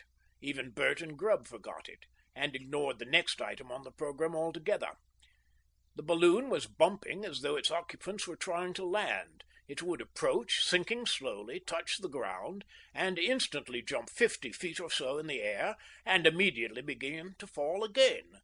Its car touched a clump of trees, and the black figure that had been struggling in the ropes fell back, or jumped back, into the car. In another moment it was quite close. It seemed a huge affair, as big as a house, and it floated down gently toward the sands. A long rope trailed behind it, and enormous shouts came from the man in the car. He seemed to be taking off his clothes. Then his head came over the side. "Take hold of the rope," they heard quite plain. "Salvage, Bert," cried Grubb, and they started to head off the rope. Bert followed him, and colliding, without upsetting, with a fisherman bent upon a similar errand. A woman carrying a baby in her arms, 2 small boys with toy spades, and a stout gentleman in flannels, all got to the trailing rope at about the same time, and began to dance over it in their attempts to secure it. Bert came up to this wriggling, elusive serpent and got his foot on it, went down on all fours, and achieved a grip. In half a dozen seconds the whole diffused population of the beach had, as it were, crystallized on the rope, and was pulling against the balloon under the vehement and stimulating directions of the man in the car. "Pull, I tell you," said the man in the car. "Pull!" For a second or two the balloon obeyed its momentum and the wind, and tugged its human anchor seaward. It dropped, touched the water, and made a flat, silvery splash, and recoiled as one's finger recoils when one touches anything hot.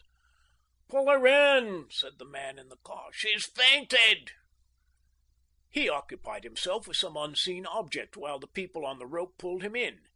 Bert was nearest the balloon, and much excited and interested, he kept stumbling over the tail of the dervish costume in his zeal. He had never imagined before what a big, light, wallowing thing a balloon was. The car was of brown, coarse wickerwork, and comparatively small. The rope he tugged at was fastened to a stout-looking ring 4 or 5 feet above the car. At each tug he drew in a yard or so of rope, and the waggling wickerwork was drawn so much nearer. Out of the car came wrathful bellowings. "Fainted, she has," and then, "It's her heart, broken with all she's had to go through." The balloon ceased to struggle and sank downward. Bert dropped the rope and ran forward to catch it in a new place. In another moment he had his hand on the car. "Lay hold of it," said the man in the car, and his face appeared close to Bert's. A strangely familiar face. Fierce eyebrows, a flattish nose, a huge black moustache. He had discarded coat and waistcoat, perhaps with some idea of presently having to swim for his life, and his black hair was extraordinarily disordered. "Will all you people get hold round the car," he said. "There's a lady here fainted, got failure of the heart. Heaven alone knows which. My name is Butteridge. Butteridge, my name is, in a balloon. Now, please, all to the edge. This is the last time I trust myself to one of these Paleolithic contrivances. The ripping cord failed and the valve wouldn't act. If ever I meet the scoundrel who ought to have seen—" He stuck his head out between the ropes abruptly and said in a note of earnest expostulation, "Get some brandy, some neat brandy." Someone went up the beach for it. In the car, sprawling upon a sort of bed bench in an attitude of elaborate self-abandonment, was a large blonde lady, wearing a fur coat and a big floriferous hat. Her head lolled back against the padded corner of the car, and her eyes were shut and her mouth open.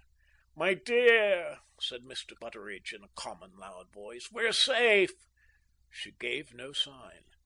"My dear," said Mr. Butteridge in a greatly intensified loud voice, "we are safe."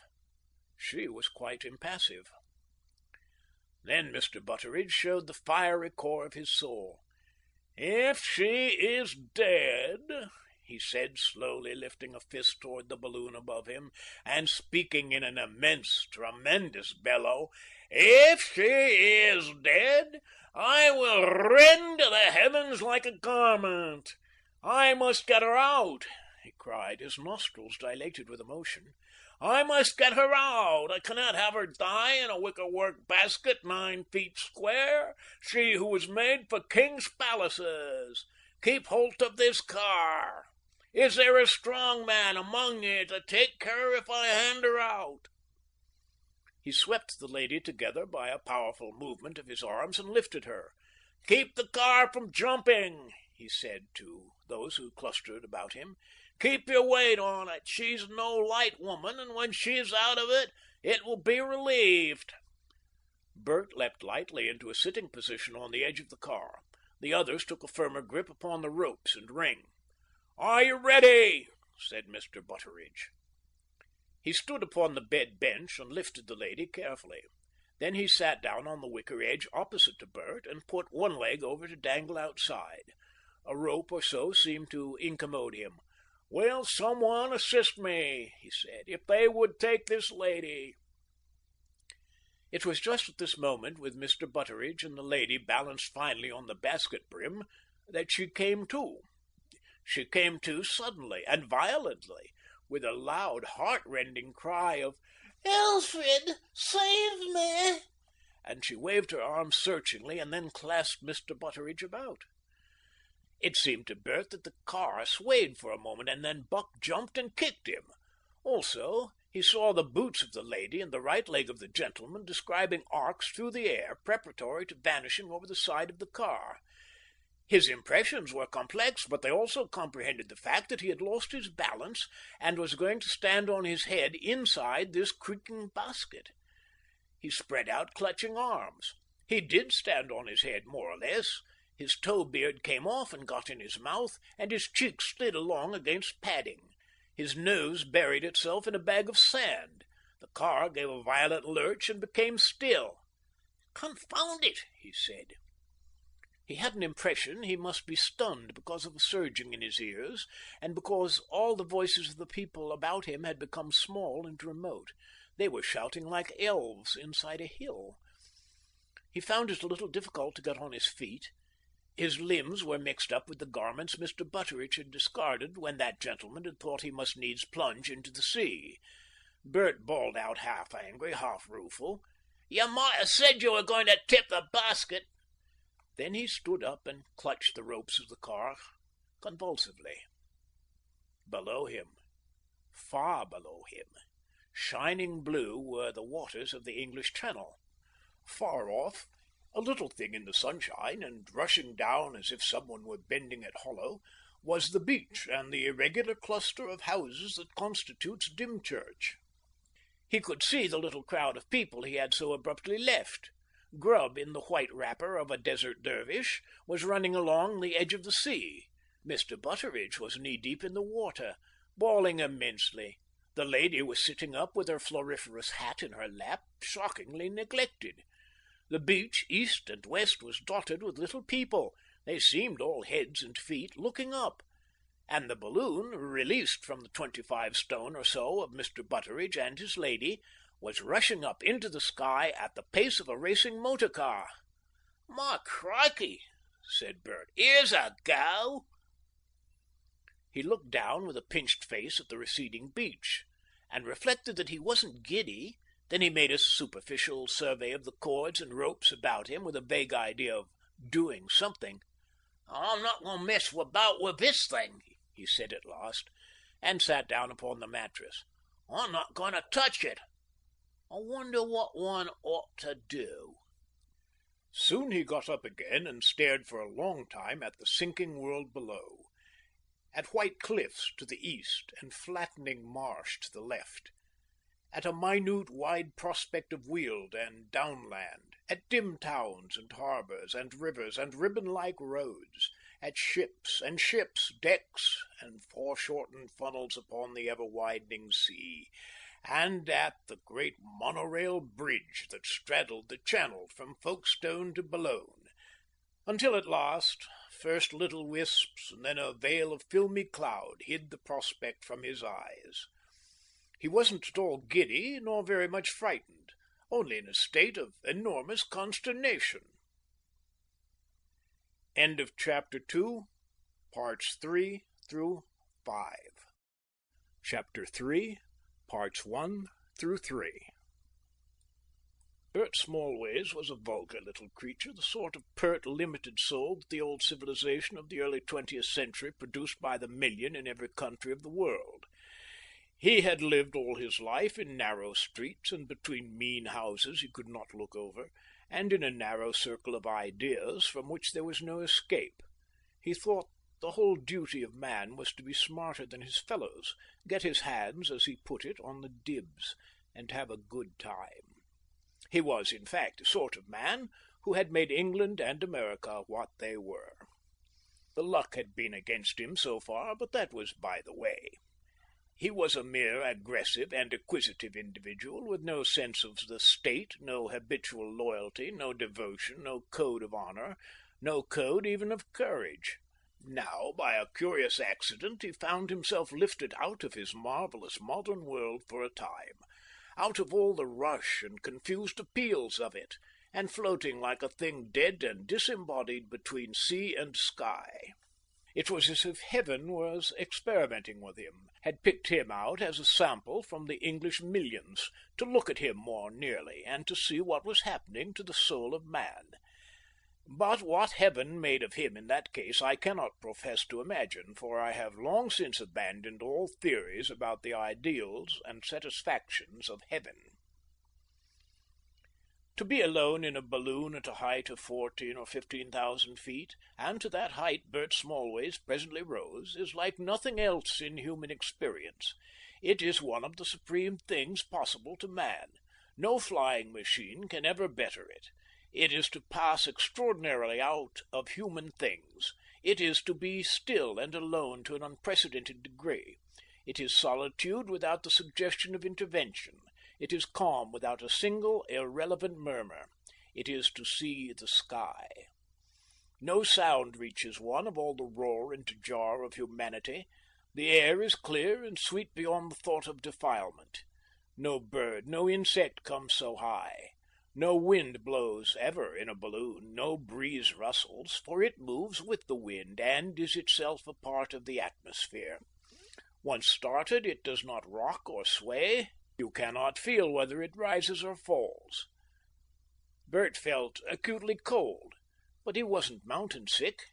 He put on the coat and overcoat and gloves Butteridge had discarded, put them over the Desert Dervish sheet that covered his cheap best suit, and sat very still for a long time, overawed by the new-found quiet of the world. Above him was the light, translucent, billowing globe of shining brown-oiled silk, and the blazing sunlight, and the great deep blue dome of the sky. Below, far below, was a torn floor of sunlit clouds slashed by enormous rents through which he saw the sea. If you had been watching him from below, you would have seen his head, a motionless little black knob, sticking out from the car first of all for a long time on one side, and then vanishing to appear after a time at some other point. He wasn't in the least degree uncomfortable, nor afraid. He did think that as this uncontrollable thing had thus rushed up the sky with him, it might presently rush down again, but this consideration did not trouble him very much. Essentially, his state was wonder. There is no fear nor trouble in balloons, until they descend. "Gollies," he said, feeling a need for talking, "it's better than a motor bike. It's all right. I suppose they're telegraphing about me." The second hour found him examining the equipment of the car with great particularity. Above him was the throat of the balloon bunched and tied together, but with an open lumen through which Bert could peer up into a vast, empty, quiet interior, and out of which descended two fine cords of unknown import, one white, one crimson, to pockets below the ring. The netting about the balloon ended in cords attached to the ring, a big steel-bound hoop to which the car was slung by ropes. From it depended the trail rope and grapnel, and over the sides of the car were a number of canvas bags that Bert decided must be ballast to chuck down if the balloon fell. "Not much falling just yet," said Bert. There were an aneroid and another box-shaped instrument hanging from the ring. The latter had an ivory plate bearing statoscope and other words in French, and a little indicator quivered and waggled between montée and descente. "That's all right," said Bert. "That tells if you're going up or down." On the crimson padded seat of the balloon there lay a couple of rugs and a kodak, and in opposite corners of the bottom of the car were an empty champagne bottle and a glass. "Refreshments," said Bert meditatively, tilting the empty bottle. Then he had a brilliant idea. The two padded bed-like seats, each with blankets and mattress, he perceived were boxes, and within he found Mr. Butteridge's conception of an adequate equipment for a balloon ascent. A hamper which included a game pie, a Roman pie, a cold fowl, tomatoes, lettuce, ham sandwiches, shrimp sandwiches, a large cake, knives and forks and paper plates, self-heating tins of coffee and cocoa, bread, butter, and marmalade, several carefully packed bottles of champagne, bottles of Perrier water, and a big jar of water for washing, a portfolio, maps, and a compass, a rucksack containing a number of conveniences, including curling tongs and hairpins, a cap with ear flaps, and so forth. "A home from home," said Bert, surveying this provision as he tied the ear flaps under his chin. He looked over the side of the car. Far below were the shining clouds. They had thickened so that the whole world was hidden. Southward they were piled in great snowy masses, so that he was half disposed to think them mountains. Northward and eastward they were in wave-like levels and blindingly sunlit. "Wonder how long a balloon keeps up," he said. He imagined he was not moving, so insensibly did the monster drift with the air about it. "No good coming down till we shift a bit," he said. He consulted the statoscope. "Still Monty," he said. "Wonder what would happen if you pulled a cord. No," he decided, "I ain't going to mess it about." Afterwards he did pull both the ripping and the valve cords. But, as Mr. Butteridge had already discovered, they had fouled a fold of silk in the throat. Nothing happened. But for that little hitch, the ripping cord would have torn the balloon open as though it had been slashed by a sword, and hurled Mr. Smallways to eternity at the rate of some 1,000 feet a second. "No go," he said, giving it a final tug. Then he lunched. He opened a bottle of champagne, which, as soon as he cut the wire, blew its cork out with incredible violence, and for the most part followed it into space. Bert, however, got about a tumblerful. "Atmospheric pressure," said Bert, finding a use at last for the elementary physiography of his 7th standard days. "I'll have to be more careful next time. No good wasting drink." Then he routed about for matches to utilize Mr. Butteridge's cigars. But there again luck was on his side, and he couldn't find any wherewith to set light to the gas above him. Or else he would have dropped in a flare, a splendid but transitory pyrotechnic display. "Old grub," said Bert, slapping unproductive pockets. "He didn't ought to have kept my box. He's always sneaking matches." He reposed for a time. Then he got up, paddled about, rearranged the ballast bags on the floor, watched the clouds for a time, and turned over the maps on the locker. Bert liked maps, and he spent some time in trying to find one of France or the Channel, but they were all British ordnance maps of English counties. That set him thinking about languages and trying to recall his 7th standard French. "Je suis anglais. C'est une méprise. Je suis arrivé par accident ici." he decided upon as convenient phrases. Then it occurred to him that he would entertain himself by reading Mr. Butteridge's letters and examining his pocket-book, and in this manner he whiled away the afternoon. Part 2. He sat upon the padded locker, wrapped about very carefully, for the air, though calm, was exhilaratingly cold and clear.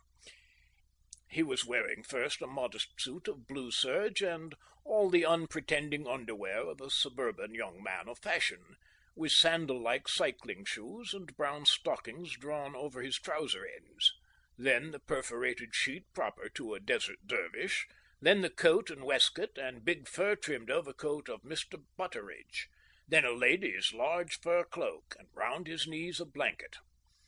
Over his head was a tow wig, surmounted by a large cap of Mr. Butteridge's with the flaps down over his ears, and some fur sleeping boots of Mr. Butteridge's warmed his feet. The car of the balloon was small and neat, some bags of ballast, the untidiest of its contents, and he had found a light folding table and put it at his elbow, and on that was a glass with champagne, and about him, above and below, was space, such a clear emptiness and silence of space as only the aeronaut can experience. He did not know where he might be drifting or what might happen next. He accepted this state of affairs with a serenity creditable to the Smallways' courage, which one might reasonably have expected to be of a more degenerate and contemptible quality altogether. His impression was that he was bound to come down somewhere, and that then, if he wasn't smashed, someone, some society perhaps, would probably pack him and the balloon back to England. If not, he would ask very firmly for the British consul. Le Consuelo Britannique, he decided this would be. Apportez-moi à la Consuelo Britannique, s'il vous plaît, he would say, for he was by no means ignorant of French. In the meanwhile, he found the intimate aspects of Mr. Butteridge an interesting study.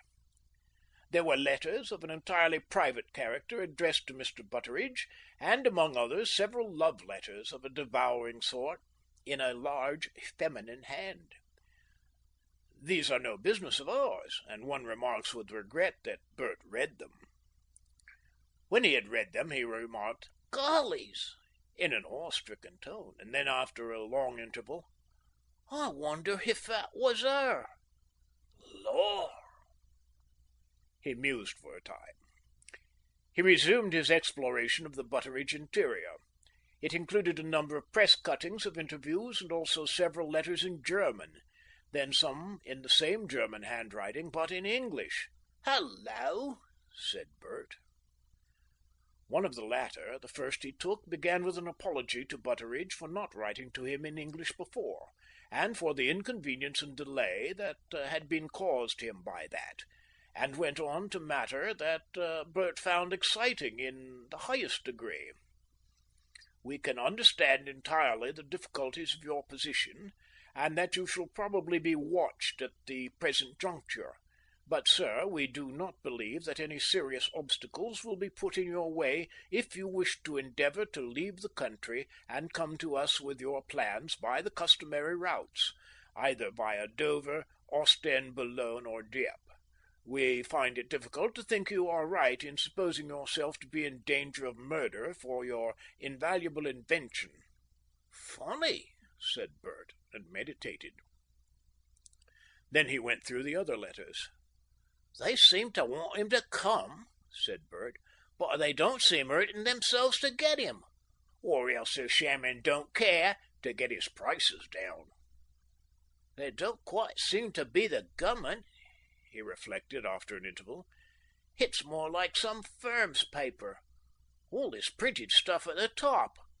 Drakenflieger, Drakenballons, Ballon Stuffy, Kugelballons, Greek to me. But he was trying to sell his blessed secret abroad. That's all right, no Greek about that. Gollies, here is the secret." He tumbled off the seat, opened the locker, and had the portfolio open before him on the folding table. It was full of drawings done in the peculiar flat style and conventional colours engineers adopt, and in addition there were some rather underexposed photographs, obviously done by an amateur, at close quarters of the actual machines Mutterings had made in its shed near the Crystal Palace. Bert found he was trembling. "Lord," he said, "here am I in the old blessed secret of flying, lost up here on the roof of everywhere. Let's see." He fell to studying the drawings and comparing them with the photographs. They puzzled him. Half of them seemed to be missing. He tried to imagine how they fitted together, and found the effort too great for his mind. "It's trying," said Bert. "I wish I'd been brought up to the engineering. If I could only make it out." He went to the side of the car and remained for a time staring with unseeing eyes at a large cluster of great clouds, a cluster of slowly dissolving Monte Rosas, sunlit below. His attention was arrested by a strange black spot that moved over them. It alarmed him. It was a black spot moving slowly with him far below, following him down there, indefatigably, over the cloud mountains. Why should such a thing follow him? What could it be? He had an inspiration. "Of course," he said. It was the shadow of the balloon. But he still watched it dubiously for a time. He returned to the plans on the table. He spent a long afternoon between his struggles to understand them in fits of meditation. He evolved a remarkably new sentence in French. "Voici, monsieur. Je suis un inventeur anglais. Mon nom est Butteridge. B-U-T-T-E-R-I-D-G-E. Je vais ici pour vendre le secret de la flying machine. Comprenez? Vendre pour l'argent tout de suite, l'argent en main. Comprenez? C'est la machine à jouer dans l'air. Comprenez? C'est la machine à faire l'oiseau. Comprenez? Balancer? Oui, exactement. Bâtir l'oiseau en fait, à son propre jeu. Je désire de vendre ceci à votre gouvernement national. Voulez-vous me directer là?" "Bit rummy, I expect, from the point of view of grammar," said Bert. "But they ought to get the hang of it all right. But then, if they asked me to explain the blessed thing—" He turned in a worried way to the plans. "I don't believe it's all here," he said. He got more and more perplexed up there among the clouds as to what he should do with this wonderful find of his. At any moment, so far as he knew, he might descend among he knew not what foreign people. "It's the chance of my life," he said. It became more and more manifest to him that it wasn't. "Directly I come down they'll telegraph. Put it in the papers. Butteridge'll know of it and come along on my track." Butteridge would be a terrible person to be on anyone's track. Bert thought of the great black moustaches, the triangular nose, the searching bellow in the glare. His afternoon's dream of a marvelous seizure and sale of the great Butteridge secret crumpled up in his mind, dissolved, and vanished. He awoke to sanity again. "Wouldn't do. What's the good of thinking of it?" He proceeded slowly and reluctantly to replace the Butteridge papers in pockets and portfolio as he had found them. He became aware of a splendid golden light upon the balloon above him, and of a new warmth in the blue dome of the sky. He stood up and beheld the sun, a great ball of blinding gold, setting upon a tumbled sea of gold-edged crimsoned and purple clouds, strange and wonderful beyond imagining.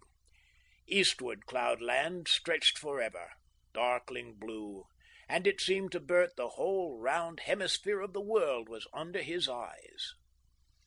Then, far away over the blue, he caught sight of three long, dark shapes like hurrying fish that drove one after the other as porpoises follow one another in the water. They were very fish-like indeed, with tails. It was an unconvincing impression in that light. He blinked his eyes, stared again, and they had vanished. For a long time he scrutinized those remote blue levels and saw no more. "Wonder if I ever saw anything," he said, and then, "There ain't such things." Down went the sun, and down, not diving steeply, but passing northward as it sank, and then suddenly daylight and the expansive warmth of daylight had gone altogether, and the index of the statoscope quivered over to descente. Part 3. "Now what's going to happen?" said Bert. He found the cold grey cloud wilderness rising toward him with a wide, slow steadiness. As he sank down among them, the clouds ceased to seem the snow-clad mountain slopes they had resembled heretofore, became unsubstantial, confessed an immense silent drift and eddy in their substance. For a moment, when he was nearly among their twilight masses, his descent was checked. Then abruptly the sky was hidden, the last vestiges of daylight gone, and he was falling rapidly in an evening twilight through a whirl of fine snowflakes that streamed past him toward the zenith, that drifted in upon the things about him and melted, that touched his face with ghostly fingers. He shivered. His breath came smoking from his lips, and everything was instantly bedewed and wet. He had an impression of a snowstorm pouring with unexampled and increasing fury upward. Then he realized that he was falling faster and faster. Imperceptibly a sound grew upon his ears. The great silence of the world was at an end. What was this confused sound? He craned his head over the side, concerned, perplexed. First he seemed to see, and then not to see. Then he clearly saw little edges of foam pursuing each other, and a wide waste of weltering waters below him. Far away was a pilot boat with a big sail bearing dim black letters, and a little pinkish-yellow light, and it was rolling and pitching in a gale, while he could feel no wind at all. Soon the sound of waters was loud and near. He was dropping into the sea. He became convulsively active. "Ballast!" he cried, and seized a little sack from the floor, and heaved it overboard. He did not wait for the effect of that, but sent another after it. He looked over in time to see a minute white splash in the dim waters below him, and then he was back in the snow and clouds again. He sent out quite needlessly a third sack of ballast, and a fourth, and presently had the immense satisfaction of soaring up out of the damp and chill into the clear, cold upper air in which the day still lingered. "Thank God!" he said with all his heart.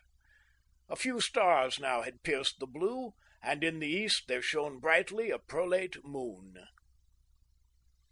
End of Chapter 3, Parts 1 through 3. Chapter 3, Parts 4 and 5.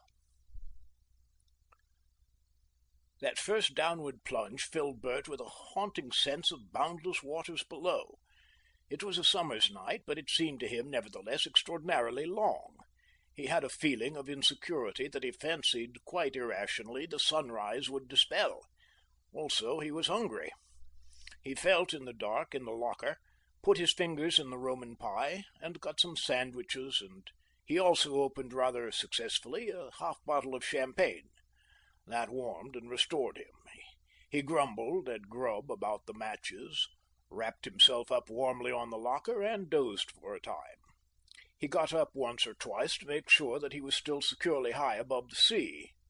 The first time the moonlit clouds were white and dense, and the shadow of the balloon ran athwart them like a dog that followed. Afterwards they seemed thinner. As he lay still, staring up at the huge dark balloon above, he made a discovery. His, or rather Mr. Butteridge's, waistcoat rustled as he breathed. It was lined with papers, but Bert could not see to get them out or examine them, much as he wished to do so. He was awakened by the crowing of cocks, the barking of dogs, and a clamour of birds. He was driving slowly at a low level over a broad land lit golden by sunrise under a clear sky. He stared out upon hedgeless, well-cultivated fields intersected by roads, each lined with cable-bearing red poles. He had just passed over a compact whitewashed village with a straight church tower and steep red-tiled roofs. A number of peasants, men and women, in shiny blouses and lumpish footwear, stood regarding him, arrested on their way to work. He was so low that the end of his rope was trailing. He stared out at these people. "I wonder how you land," he thought. "Suppose I oughter land?" He found himself drifting down toward a monorail line, and hastily flung out 2 or 3 handfuls of ballast to clear it. "Let me see. One might say just prenez," which I knew the French for take hold of the rope. I suppose they are French. He surveyed the country again. Might be Holland, or Luxembourg, or Lorraine, as far as I know. Wonder what those big affairs over there are. Some sort of kiln. Prosperous looking country. The respectability of the country's appearance awakened answering chords in his nature. "Make myself a bit shipshape first," he said. He resolved to rise a little and get rid of his wig, which now felt hot on his head, and so forth. He threw out a bag of ballast and was astonished to find himself careering up through the air very rapidly. "Blow!" said Mr. Smallways. "I've overdone the ballast trick. Wonder when I shall get down again. Breakfast on board, anyhow." He removed his cap and wig, for the air was warm, and an improvident impulse made him cast the latter object overboard. The statoscope responded with a vigorous swing to monte. "The blessed thing goes up if you only look overboard," he remarked, and assailed the locker. He found among other items several tins of liquid cocoa, containing explicit directions for opening that he followed with minute care. He pierced the bottom with the key provided in the holes indicated, and forthwith the can grew from cold to hotter and hotter, until at last he could scarcely touch it. And then he opened the can at the other end, and there was his cocoa, smoking without the use of match or flame of any sort. It was an old invention, but new to Bert. There was also ham and marmalade and bread, so that he had a really very tolerable breakfast indeed. Then he took off his overcoat, for the sunshine was now inclined to be hot, and that reminded him of the rustling he had heard in the night. He took off the waistcoat and examined it. "Old Butteridge won't like me unpicking this." He hesitated, and finally proceeded to unpick it. He found the missing drawings of the lateral rotating planes on which the whole stability of the flying machine depended. An observant angel would have seen Bert sitting for a long time after this discovery in a state of intense meditation. Then at last he rose with an air of inspiration, took Mr. Butteridge's ripped, demolished, and ransacked waistcoat, and hurled it from the balloon, whence it fluttered down slowly and eddyingly until at last it came to rest with a contented flop upon the face of a German tourist sleeping peacefully beside the Hohenweg near Wildbad. Also this sent the balloon higher, and so into a position still more convenient for observation by our imaginary angel, who would next have seen Mr. Smallways tear open his own jacket and waistcoat, remove his collar, open his shirt, thrust his hand into his bosom, and tear his heart out, or at least, if not his heart, some large, bright, scarlet object. If the observer, overcoming a thrill of celestial horror, had scrutinized this scarlet object more narrowly, one of Bert's most cherished secrets, one of his essential weaknesses, would have been laid bare. It was a red flannel chest protector, one of those large quasi-hygienic objects that, with pills and medicines, take the place of beneficial relics and images among the Protestant peoples of Christendom. Always Bert wore this thing. It was his cherished delusion, based on the advice of a shilling fortune-teller at Margate, that he was weak in the lungs. He now proceeded to unbutton his fetish, to attack it with a penknife, and to thrust the new-found plans between the 2 layers of imitation Saxony flannel of which it was made. Then, with the help of Mr. Butteridge's small shaving mirror and his folding canvas basin, he readjusted his costume with the gravity of a man who has taken an irrevocable step in life, buttoned up his jacket, cast the white sheet of the Desert Dervish on one side, washed temperately, shaved, resumed the big cap and the fur overcoat, and, much refreshed by these exercises, surveyed the country below him. It was indeed a spectacle of incredible magnificence. If perhaps it was not so strange and magnificent as the sunlight cloudland of the previous day, it was at any rate infinitely more interesting. The air was at its utmost clearness, and except to the south and southwest there was not a cloud in the sky. The country was hilly, with occasional fir plantations and bleak upland spaces, but also with numerous farms, and the hills were deeply intersected by the gorges of several winding rivers, interrupted at intervals by the banked-up ponds and weirs of electrical generating wheels. It was dotted with bright-looking, steep-roofed villages, and each showed a distinctive and interesting church beside its wireless telegraph steeple. Here and there were large chateaux, and parks, and white roads, and paths lined with red and white cable posts were extremely conspicuous in the landscape. There were walled enclosures like gardens and rickyards, and great roofs of barns, and many electric dairy centres. The uplands were mottled with cattle. At places he would see the track of one of the old railroads, converted now to monorails, dodging through tunnels and crossing embankments, and a rushing hum would mark the passing of a train. Everything was extraordinarily clear as well as minute. Once or twice he saw guns and soldiers, and was reminded of the stir of military preparations he had witnessed on the Bank Holiday in England. But there was nothing to tell him that these military preparations were abnormal, or to explain an occasional faint, irregular firing of guns that drifted up to him. "Wish I knew how to get down," said Bert, 10,000 feet or so above it all, and gave himself too much futile tugging at the red and white cords. Afterwards he made a sort of inventory of the provisions.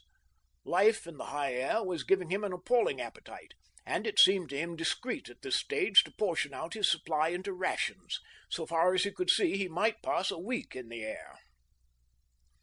At first all the vast panorama below had been as silent as a painted picture, but as the day wore on and the gas diffused slowly from the balloon, it sank earthward again.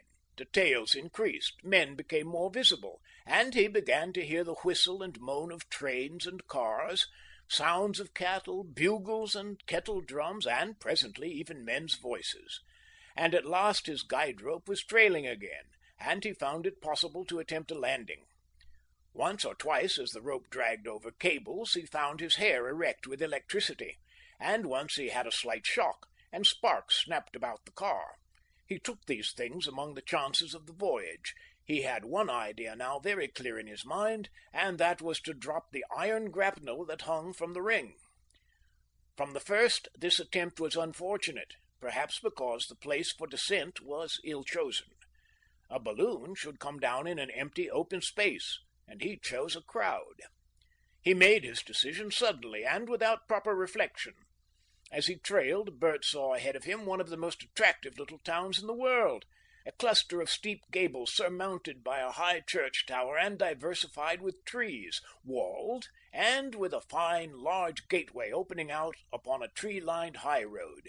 All the wires and cables of the countryside converged upon it like guests to entertainment. It had a most homelike, uncomfortable quality, and it was made gayer by abundant flags. Along the road a quantity of peasant folk in big pair-wheeled carts and afoot were coming and going, besides an occasional monorail car, and at the car junction, beneath the trees outside the town, was a busy little fair of booths. It seemed a warm, human, well-rooted and altogether delightful place to Bert. He came low over the tree-tops, with his grapnel ready to throw and so anchor him. A curious, interested, and interesting guest, so his imagination figured it, in the very middle of it all. He thought of himself performing feats with the sign language and chance linguistics amidst a circle of admiring rustics. And then the chapter of adverse accidents began. The rope made itself unpopular long before the crowd had fully realized his advent over the trees. An elderly and apparently intoxicated peasant, in a shiny black hat and carrying a large crimson umbrella, caught sight of it first as it trailed past him, and was seized with a discreditable ambition to kill it. He pursued it briskly with unpleasant cries. It crossed the road obliquely, splashed into a pail of milk upon a stall, and slapped its milky tail athwart a motor car load of factory girls halted outside the town gates. They screamed loudly. People looked up and saw Bert making what he meant to be genial salutations, but what they considered, in view of the feminine outcry, to be insulting gestures. Then the car hit the roof of the gatehouse smartly, snapped a flagstaff, played a tune upon some telegraph wires, and sent a broken wire like a whiplash to do its share in accumulating unpopularity. Bert, by clutching convulsively, just escaped being pitched headlong. 2 young soldiers and several peasants shouted things up to him and shook fists at him, and began to run in pursuit as he disappeared over the wall into the town. Admiring rustics, indeed. The balloon leapt at once, in the manner of balloons when part of their weight is released by touching down, with a sort of flippancy, and in another moment Bert was over a street crowded with peasants and soldiers that opened into a busy market square. The wave of unfriendliness pursued him. "Grapnel!" said Bert, and then, with an afterthought, shouted, "Tates! There are you! I say, Tates! Hang it!" The grapnel smashed down a steeply sloping roof, followed by an avalanche of broken tiles, jumped the street amidst shrieks and cries, and smashed into a plate-glass window with an immense and sickening impact. The balloon rolled nauseatingly, and the car pitched, but the grapnel had not held. It emerged at once, bearing on one fluke, with a ridiculous air of fastidious selection, a small child's chair, and pursued by a maddened shopman. It lifted its catch, swung about with an appearance of painful indecision amidst a roar of wrath, and dropped it at last neatly, and, as if by inspiration, over the head of a peasant woman in charge of an assortment of cabbages in the marketplace. Everybody now was aware of the balloon. Everybody was either trying to dodge the grapnel or catch the trail rope. With a pendulum-like swoop through the crowd that sent people flying right and left, the grapnel came to earth again, tried for and missed a stout gentleman in a blue suit and a straw hat, smacked away a trestle from under a stall of haberdashery, made a cyclist soldier in knickerbockers leap like a chamois, and secured itself uncertainly among the hind legs of a sheep, which made convulsive, ungenerous efforts to free itself, and was dragged into a position of rest against a stone cross in the middle of the place. The balloon pulled up with a jerk. In another moment a score of willing hands were tugging it earthward. At the same instant Bert became aware for the first time of a fresh breeze blowing about him. For some seconds he stood staggering in the car, which now swayed sickeningly, surveying the exasperated crowd below him and trying to collect his mind. He was extraordinarily astonished at this run of mishaps. Were the people really so annoyed? Everyone seemed angry with him. No one seemed interested or amused by his arrival. A disproportionate amount of the outcry had the flavour of imprecation, and indeed a strong flavour of riot. Several greatly uniformed officials in cocked hats struggled in vain to control the crowd. Fists and sticks were shaken, and when Bert saw a man on the outskirts of the crowd run to a hay cart and get a brightly pronged pitchfork, and a blue-clad soldier unbuckle his belt, his rising doubt whether this little town was after all such a good place for a landing became a certainty. He had clung to the fancy that they would make something of a hero of him. Now he knew that he was mistaken. He was perhaps 10 feet above the people when he made his decision. His paralysis ceased. He leaped up on the seat and, at imminent risk of falling headlong, released the grapnel rope from the toggle that held it, sprang onto the trail rope, and disengaged that also. A hoarse shout of disgust greeted the descent of the grapnel rope and the swift leap of the balloon, and something, he fancied afterwards it was a turnip, whizzed by his head. The trail rope followed its fellow. The crowd seemed to jump away from him. With an immense and horrifying rustle, the balloon brushed against the telephone pole, and for a tense instant he anticipated either an electric explosion or a bursting of the oiled silk, or both. But fortune was with him.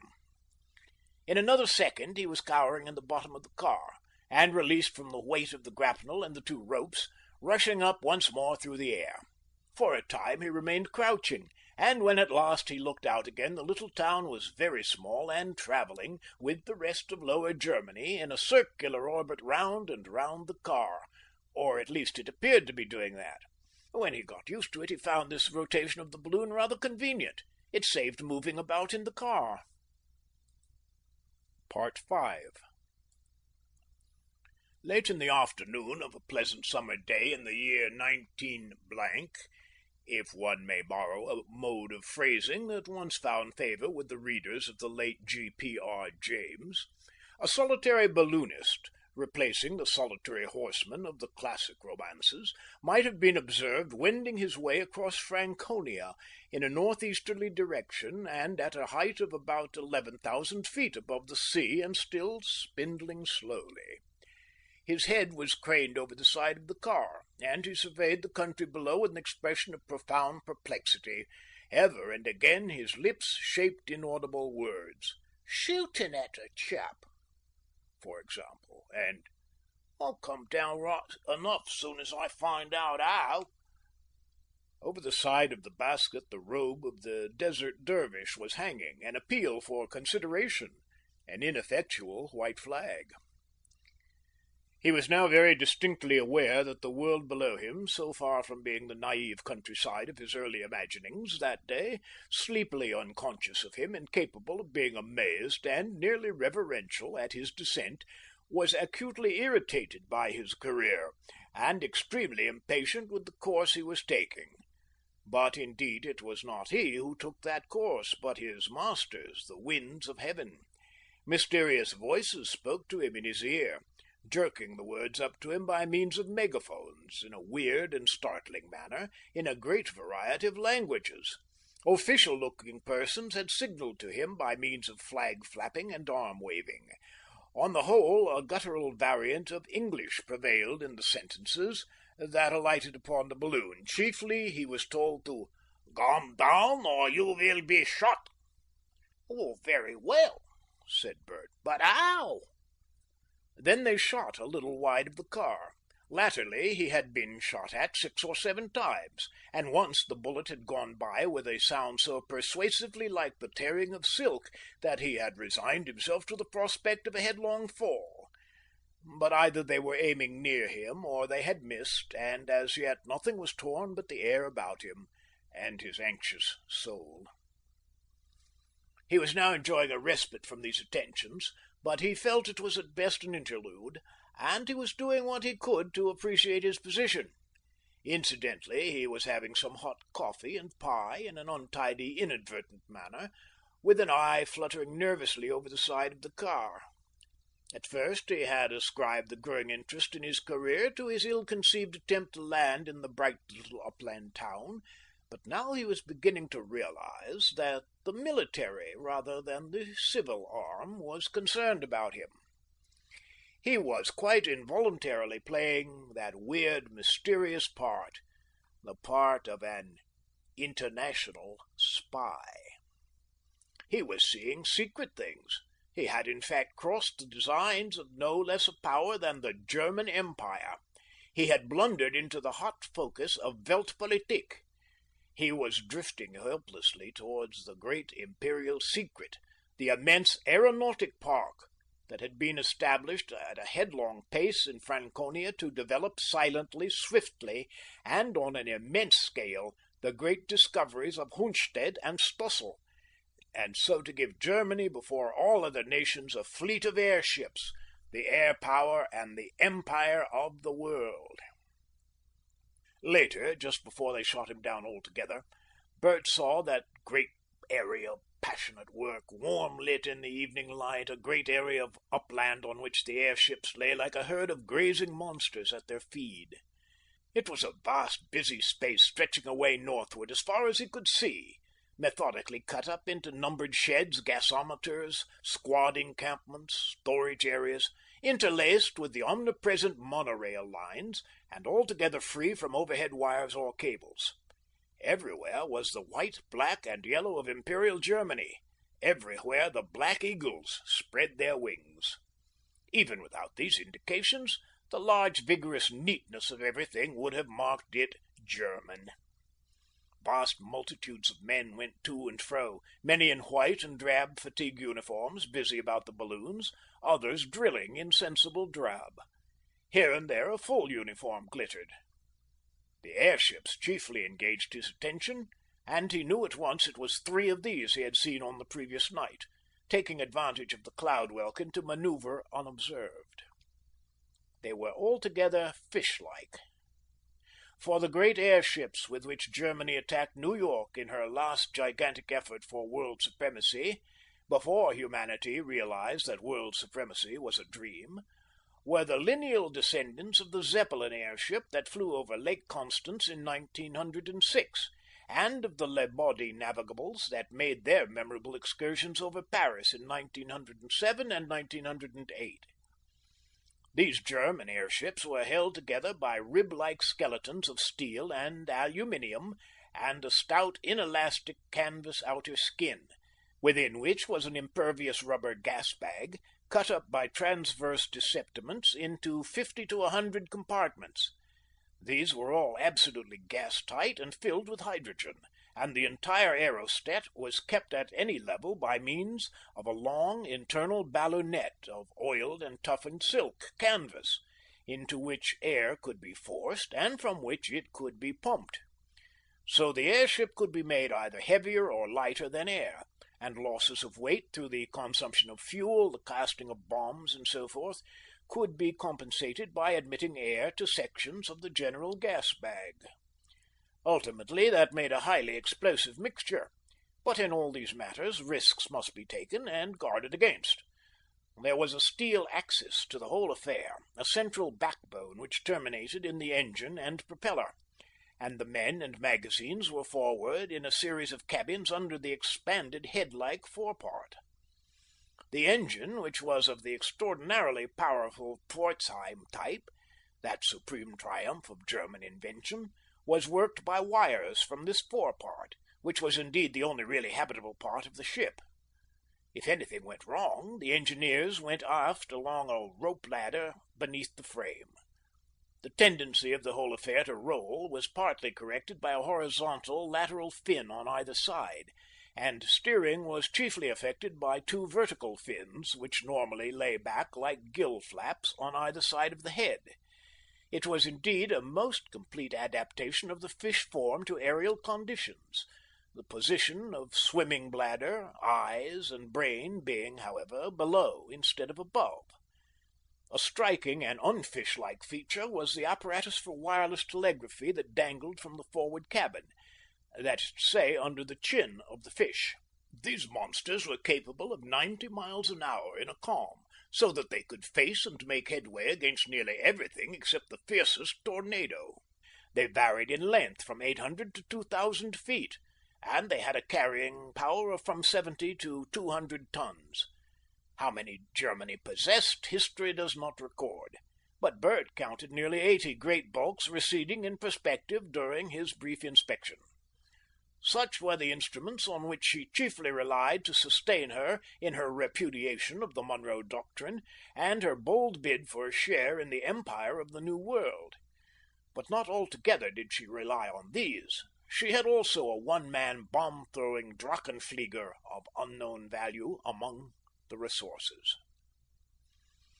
But the Drachenflieger were away in the second great aeronautical park east of Hamburg, and Bert Smallways saw nothing of them in the bird's-eye view he took of the Franconian establishment before they shot him down very neatly. The bullet tore past him and made a sort of pop as it pierced his balloon, a pop that was followed by a rustling sigh and a steady downward movement. And when in the confusion of the moment he dropped a bag of ballast, the Germans, very politely but firmly, overcame his scruples by shooting his balloon again twice. End of Chapter 3, Parts 4 and 5. Chapter 4, Parts 1 and 2. Chapter 4, The German Air Fleet, Part 1. Of all the production of the human imagination that make the world in which Mr. Bert Smallways lived confusingly wonderful, there was none quite so strange, so headlong and disturbing, so noisy and persuasive and dangerous, as the modernizations of patriotism produced by imperial and international politics. In the soul of all men is a liking for kind, a pride in one's own atmosphere, a tenderness for one's mother's speech and one's familiar land. Before the coming of the scientific age, this group of gentle and noble emotions had been a fine factor in the equipment of every worthy human being. A fine factor that had its less amiable aspect in a usually harmless hostility to strange people, and a usually harmless detraction of strange lands. But with the wild rush of change in the pace, scope, materials, scale, and possibilities of human life that then occurred, the old boundaries, the old seclusions and separations were violently broken down. All the old settled mental habits and traditions of men found themselves not simply confronted by new conditions, but by constantly renewed and changing new conditions. They had no chance of adapting themselves. They were annihilated, or perverted, or inflamed beyond recognition. Bert Smallways' grandfather, in the days when Bun Hill was a village under the sway of Sir Peter Bone's parent, had known his place to the uttermost farthing, touched his hat to his betters, despised and condescended to his inferiors, and hadn't changed an idea from the cradle to the grave. He was Kentish and English, and that meant hops, beer, dog roses, and the sort of sunshine that was best in the world. Newspapers and politics and visits to Lunnon weren't for the likes of him. Then came the change. These earlier chapters have given an idea of what happened to Bun Hill, and how the flood of novel things had poured over its devoted rusticity. Bert Smallways was only one of countless millions in Europe and America and Asia who, instead of being born rooted in the soil, were born struggling in a torrent they never clearly understood. All the faiths of their fathers had been taken by surprise and startled into the strangest forms and reactions. Particularly did the fine old tradition of patriotism get perverted and distorted in the rush of the new times. Instead of the sturdy establishment in prejudice of Bert's grandfather, to whom the word Frenchified was the ultimate term of contempt, there flowed through Bert's brain a squittering succession of thinly violent ideas about German competition, about the yellow danger, about the black peril, about the white man's burthen, that is to say, Bert's preposterous right to muddle further the naturally very muddled politics of the entirely similar little cads to himself, except for a smear of brown, who smoked cigarettes and rode bicycles in Buluwayo, Kingston, Jamaica, or Bombay. These were Bert's subject races, and he was ready to die, by proxy, in the person of any one who cared to enlist, to maintain his hold upon that right. It kept him awake at nights to think that he might lose it. The essential fact of the politics of the age in which Bert Smallways lived, the age that blundered at last into the catastrophe of the war in the air, was a very simple one, if only people had had the intelligence to be simple about it. The development of science had altered the scale of human affairs. By means of rapid mechanical traction it had brought men nearer together, so much nearer socially, economically, physically, that the old separations into nations and kingdoms were no longer possible.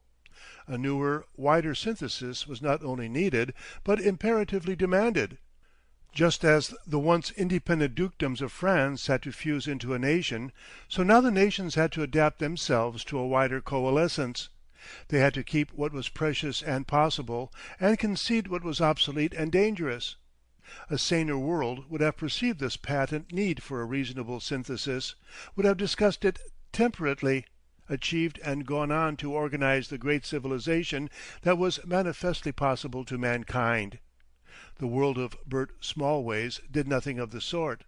Its national governments, its national interests, would not hear of anything so obvious.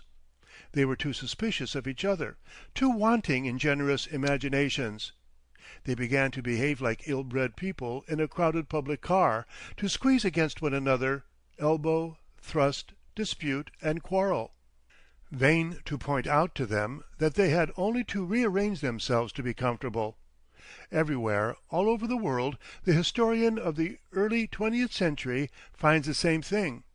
The flow and rearrangement of human affairs inextricably entangled by the old areas, the old prejudices, and a sort of heated irascible stupidity, and everywhere congested nations in inconvenient areas, slopping population and produce into each other, annoying each other with tariffs and every possible commercial vexation, and threatening each other with navies and armies that grew every year more portentous. It is impossible now to estimate how much of the intellectual and physical energy of the world was wasted in military preparation and equipment, but it was an enormous proportion. Great Britain spent upon army and navy money and capacity that directed into the channels of physical culture and education would have made the British the aristocracy of the world. Her rulers could have kept the whole population learning and exercising up to the age of 18, and made a broad-chested and intelligent man of every Bert Smallways in the islands, had they given the resources they spent in the war materials to the making of men. Instead of which they waggled flags at him until he was 14, incited him to cheer, and then turned him out of school to begin that career of private enterprise we have compactly recorded. France achieved similar imbecilities. Germany was, if possible, worse. Russia, under the waste and stresses of militarism, festered towards bankruptcy and decay. All Europe was producing big guns and countless swarms of little Smallways. The Asiatic peoples had been forced in self-defense into a like diversion of the new powers science had brought them. On the eve of the outbreak of the war there were 6 great powers in the world, and a cluster of smaller ones, each armed to the teeth and straining every nerve to get ahead of the others in deadliness of equipment and military efficiency. The great powers were first the United States, a nation addicted to commerce, but roused to military necessities by the efforts of Germany to expand into South America, and by the natural consequences of her own unwary annexations of land in the very teeth of Japan. She maintained 2 immense fleets, east and west, and internally she was in violent conflict between federal and state governments upon the question of universal service in a defensive militia. Next came the great alliance of Eastern Asia, a close-knit coalescence of China and Japan, advancing with rapid strides year by year to predominance in the world's affairs. Then the German alliance still struggled to achieve its dream of imperial expansion, and its imposition of the German language upon a forcibly united Europe. These were the 3 most spirited and aggressive powers in the world. Far more pacific was the British Empire, perilously scattered over the globe, and distracted now by insurrectionary movements in Ireland and among all its subject races.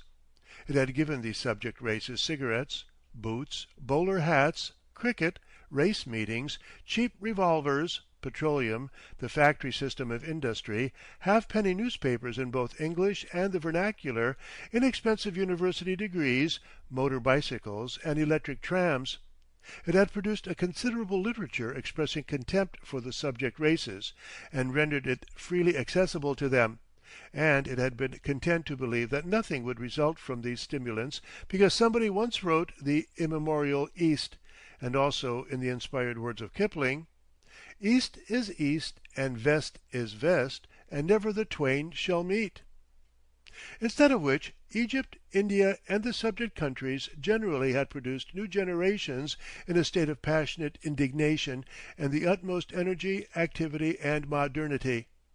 The governing class in Great Britain was slowly adapting itself to a new conception of the subject races as waking peoples, and finding its efforts to keep the empire together under these strange and changing ideas greatly impeded by the entirely sporting spirit with which Bert Smallways, at home, by the million, cast his vote, and by the tendency of his more highly coloured equivalents to be disrespectful to irascible officials.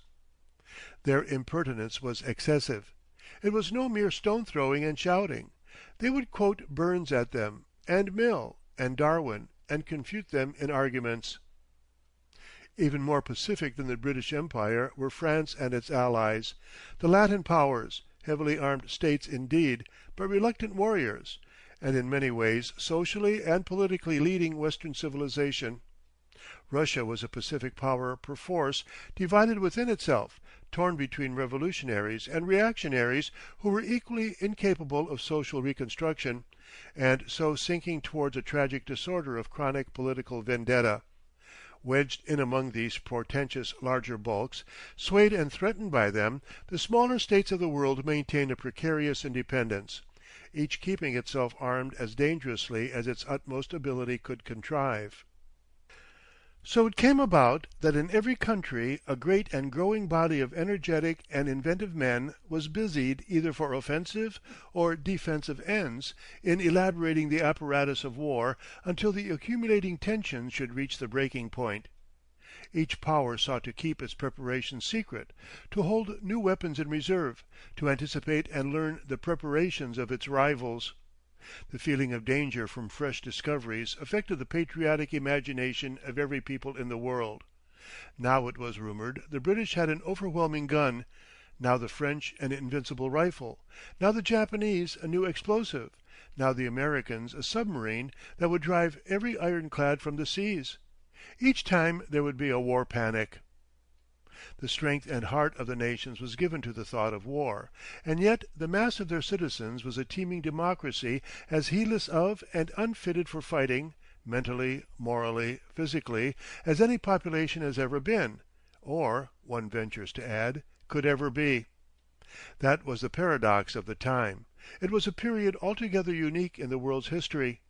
The apparatus of warfare, the art and method of fighting, changed absolutely every dozen years in a stupendous progress toward perfection, and people grew less and less warlike, and there was no war. And then at last it came. It came as a surprise to all the world because its real causes were hidden. Relations were strained between Germany and the United States because of the intense exasperation of a tariff conflict and the ambiguous attitude of the former power towards the Monroe Doctrine, and they were strained between the United States and Japan because of the perennial citizenship question. But in both cases these were standing causes of offence. The real deciding cause, it is now known, was the perfecting of the Führerschein engine by Germany, and the consequent possibility of a rapid and entirely practicable airship. At that time Germany was by far the most efficient power in the world, better organized for swift and secret action, better equipped with the resources of modern science, and with her official and administrative classes at a higher level of education and training. These things she knew, and she exaggerated that knowledge to the pitch of contempt for the secret counsels of her neighbors. It may be that with the habit of self-confidence her spying upon them had grown less thorough. Moreover, she had a tradition of unsentimental and unscrupulous action that vitiated her international outlook profoundly. With the coming of these new weapons, her collective intelligence thrilled with the sense that now her moment had come. Once again in the history of progress it seemed she held the decisive weapon. Now she might strike and conquer, before the others had anything but experiments in the air. Particularly she must strike America, swiftly, because there, if anywhere, lay the chance of an aerial rival. It was known that America possessed a flying machine of considerable practical value, developed out of the Wright model, but it was not supposed that the Washington's War Office had made any wholesale attempts to create an aerial navy. It was necessary to strike before they could do so. France had a fleet of slow navigables, several dating from 1908, that could make no possible headway against the new type. They had been built solely for reconnoitering purposes on the eastern frontier. They were mostly too small to carry more than a couple of dozen men, without arms or provisions, and not one could do 40 miles an hour. Great Britain, it seemed, in an excess of meanness, temporized and wrangled with the imperial-spirited Butteridge and his extraordinary invention. That also was not in play, and could not be for some months at the earliest. From Asia there came no sign. The Germans explained this by saying the yellow peoples were without invention. No other competitor was worth considering. "Now or never," said the Germans.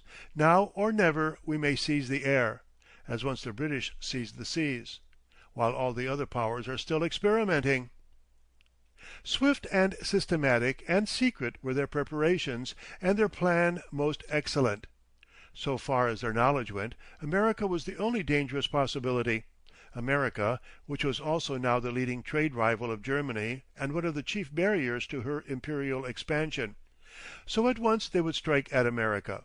They would fling a great force across the Atlantic heavens and bear America down unwarned and unprepared.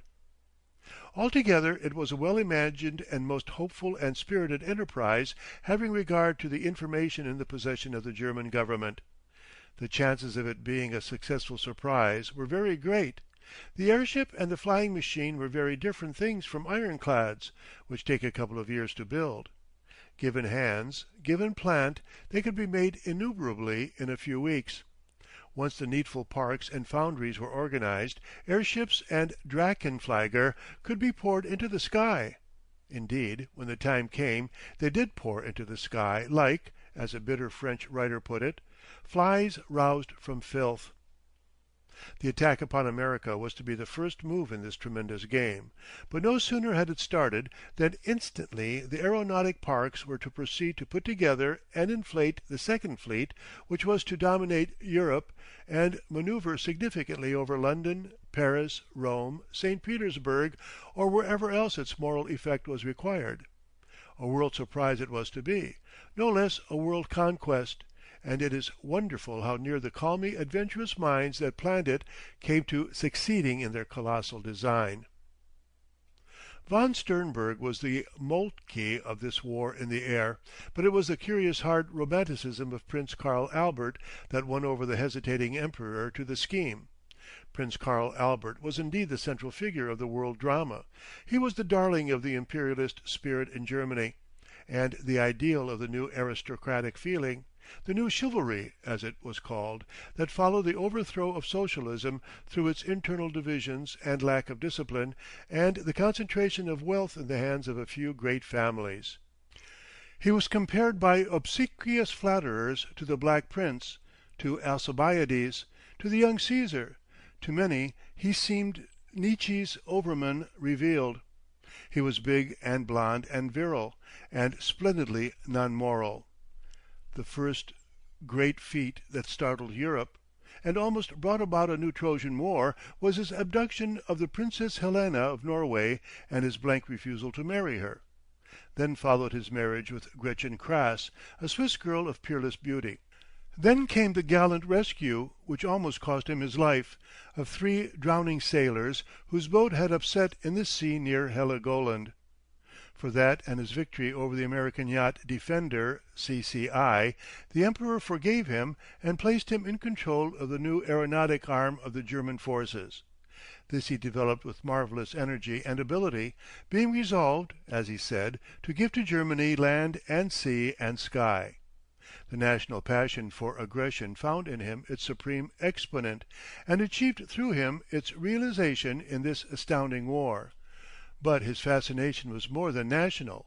All over the world his ruthless strength dominated minds as the Napoleonic legend had dominated minds. Englishmen turned in disgust from the slow, complex, civilized methods of their national politics to this uncompromising, forceful figure. Frenchmen believed in him. Poems were written to him in American. He made the war. Quite equally with the rest of the world, the general German population was taken by surprise by the swift vigour of the imperial government. A considerable literature of military forecasts, beginners as early as 1906 with Rudolf Martin, the author not merely of a brilliant book of anticipations, but of a proverb, "The future of Germany lies in the air," had, however, partially prepared the German imagination for some such enterprise. Part 2. Of all these world forces and gigantic designs, Bert Smallways knew nothing until he found himself in the very focus of it all and gaped down amazed on the spectacle of that giant herd of airships. Each one seemed as long as the Strand, and as big about as Trafalgar Square. Some must have been a third of a mile in length. He had never before seen anything so vast and disciplined as this tremendous pack. For the first time in his life he really had an intimation of the extraordinary and quite important things of which a contemporary may go in ignorance. He had always clung to the illusion that Germans were fat, absurd men, who smoked china pipes, and were addicted to knowledge and horseflesh and sauerkraut and indigestible things generally. His bird's-eye view was quite transitory. He ducked at the first shot, and directly his balloon began to drop. His mind ran confusedly upon how he might explain himself, and whether he should pretend to be Butteridge or not. "Oh, Lord!" he groaned, in an agony of indecision. Then his eye caught his sandals, and he felt a spasm of self-disgust. "They'll think I'm a bloomin' idiot," he said. And then it was he rose up desperately and threw over the sandbag and provoked the second and third shots. It flashed into his head as he cowered in the bottom of the car that he might avoid all sorts of disagreeable and complicated explanations by pretending to be mad. That was his last idea before the airships seemed to rush up about him as if to look at him, and his car hit the ground and bounded and pitched him out on his head. He awoke to find himself famous, and to hear a voice crying, "Butteridge! Ja, ja, Herr Butteridge! Selbst!"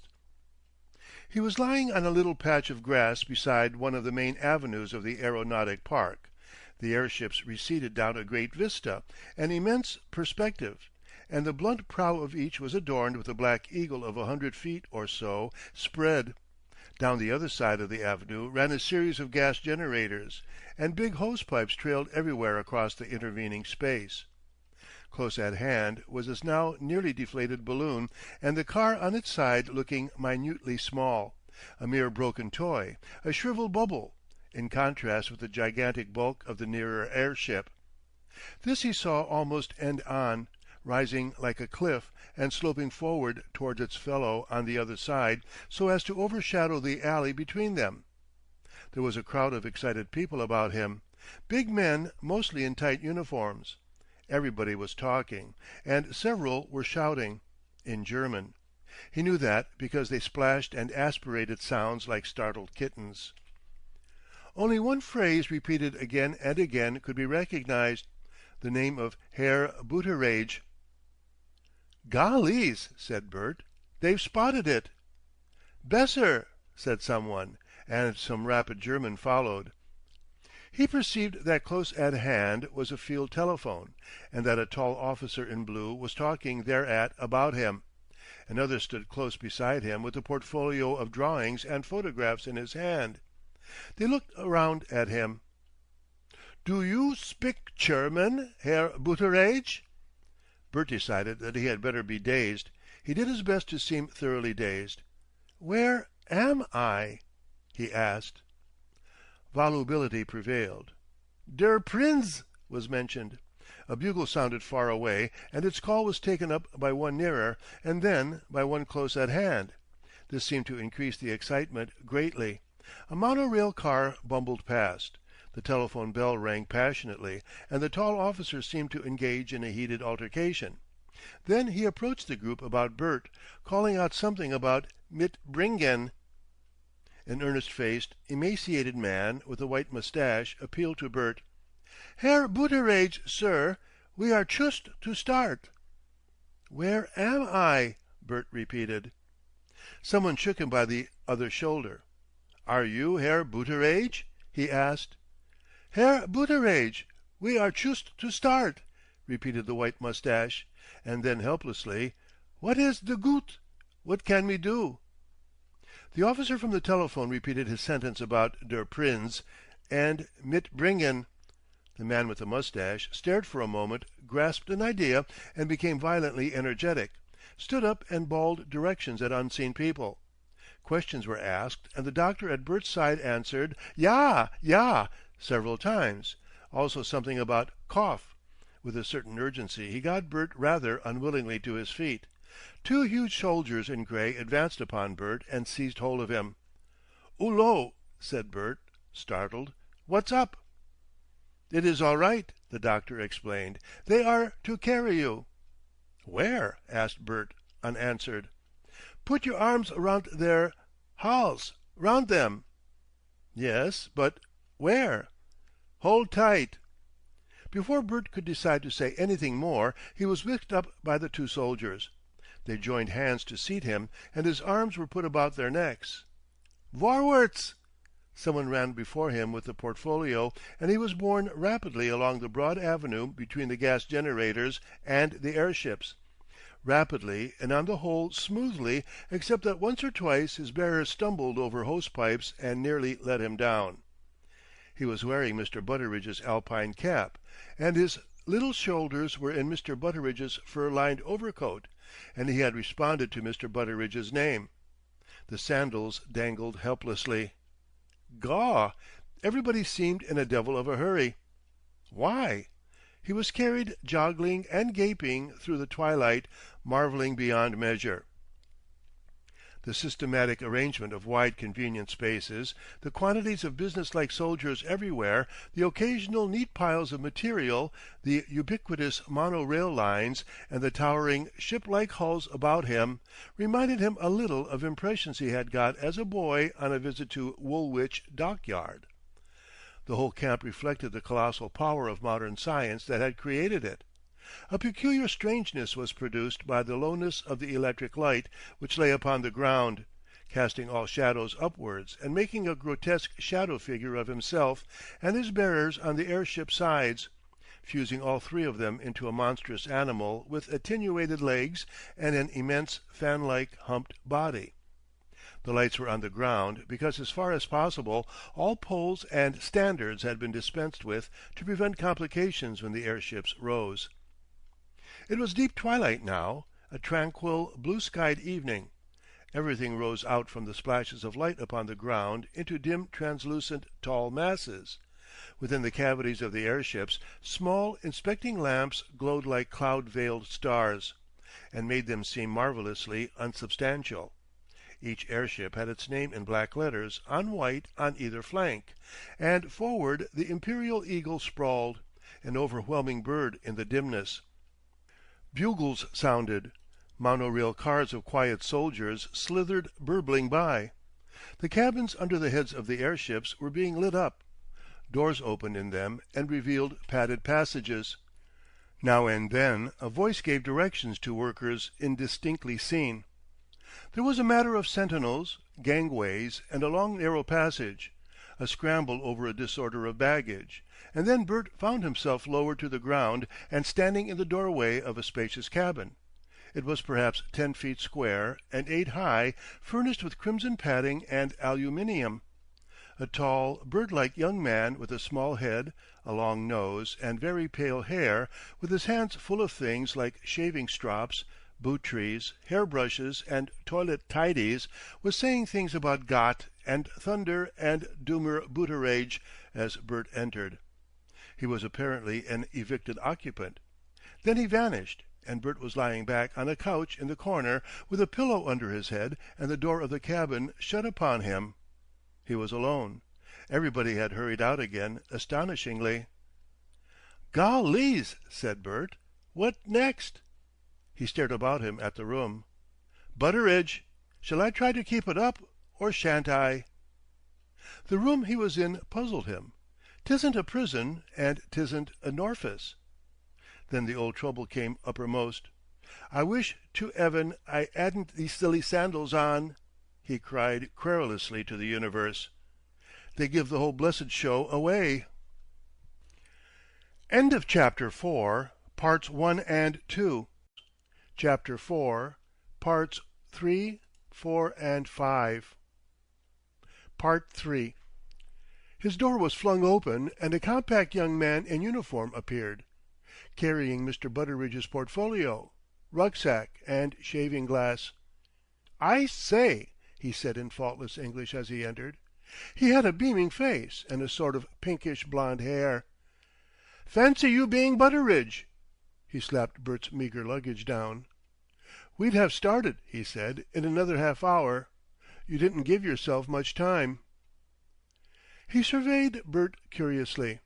His gaze rested for a fraction of a moment on the sandals. "You ought to have come on your flying machine, Mr. Butteridge." He didn't wait for an answer. "The Prince says I've got to look after you. Naturally he can't see you now, but he thinks your coming's providential. Last grace of heaven. Like a sign. Hullo!" He stood still and listened. Outside there was a going to and fro of feet, a sound of distant bugles. Suddenly taken up and echoed close at hand. Men called out in loud tones, short, sharp, seemingly vital things, and were answered distantly. A bell jangled, and feet went down the corridor. Then came a stillness, more distracting than sound, and then a great gurgling, and rushing, and splashing of water. The young man's eyebrows lifted. He hesitated and dashed out of the room. Presently came a stupendous bang to vary the noises without, then a distant cheering. The young man reappeared. "They're running the water out of the ballonette already." "What water?" asked Bert. "The water that anchored us. Artful dodge, eh?" Bert tried to take it in. "Of course," said the compact young man, "you don't understand." A gentle quivering crept upon Bert's senses. "That's the engine," said the compact young man approvingly. "Now we shan't be long." Another long listening interval. The cabin swayed. "By Jove, we're starting already!" he cried. "We're starting!" "Starting!" cried Bert, sitting up. "Where?" But the young man was out of the room again. There were noises of German in the passage, and other nerve-shaking sounds. The swaying increased. The young man reappeared. "We're off. Right enough." "I say," said Bert, "where are we starting? I wish you'd explain. What's this place? I don't understand." "What?" cried the young man. "You don't understand?" "No. I'm all dazed like from that crack on the knob I got. Where are we? Where are we starting?" "Don't you know where you are? What is this?" "Not a bit of it. What's all the swaying and the row?" "What a lark!" cried the young man. "I say, what a thundering lark! Don't you know? We're off to America. And you haven't realised? You've just caught us by a neck. You're on the blessed old flagship with the Prince. You won't miss anything. Whatever's on, you bet the Vaterland will be there." "Us off to America?" "Rather." "In an airship?" "What do you think?" "Me going to America on an airship! 'Ere, I say, I don't want to go. I want to walk about on my legs. Let me get out. I didn't understand." He made a dive for the door. The young man arrested Bert with a gesture, took hold of a strap, lifted up a panel in the padded wall, and a window appeared. "Look," he said. Side by side they looked out. "Gaw!" said Bert. "We're going up." "We are," said the young man cheerfully. "Fast." They were rising in the air smoothly and quietly, and moving slowly to the throb of the engine athwart the aeronautic park. Down below, it stretched dimly geometrical in the darkness, picked out at regular intervals by glow-worm spangles of light. One black gap in the long line of grey, round-backed airships marked the position from which the Vaterland had come. Beside it a second monster now rose softly, released from its bonds and cables into the air. Then, taking a beautifully exact distance, a third ascended, and then a fourth. "Too late, Mr. Butteridge," the young man remarked. "We're off. I dare say it is a bit of a shock to you, but there you are. The Prince said you'd have to come." "Look 'ere," said Bert, "I really am dazed. What's this thing? Where are we going?" "This, Mr. Butteridge," said the young man, taking pains to be explicit, "is an airship. It's the flagship of Prince Karl Albert. This is the German air fleet, and it is going over to America to give that spirited people what for. The only thing we were at all uneasy about was your invention, and here you are." "But you a German?" asked Bert. "Lieutenant Kurt, Luft Lieutenant Kurt, at your service." "But you speak English." "Mother was English, went to school in England. Afterwards Rhodes Scholar. German none the less for that. Detailed for the present, Mr. Butteridge, to look after you. You're shaken by your fall. It's all right, really. They're going to buy your machine and everything. You sit down and take it quite calmly. You'll soon get the hang of the position. Part 4. Bert sat down on the locker, collecting his mind, and the young man talked to him about the airship. He was really a very tactful young man indeed, in a natural sort of way. "Daresay all this is new to you," he said. "Not your sort of machine. These cabins aren't half bad." He got up and walked around the little apartment, showing its points. "Here is the bed," he said, whipping down a couch from the wall and throwing it back again with a click.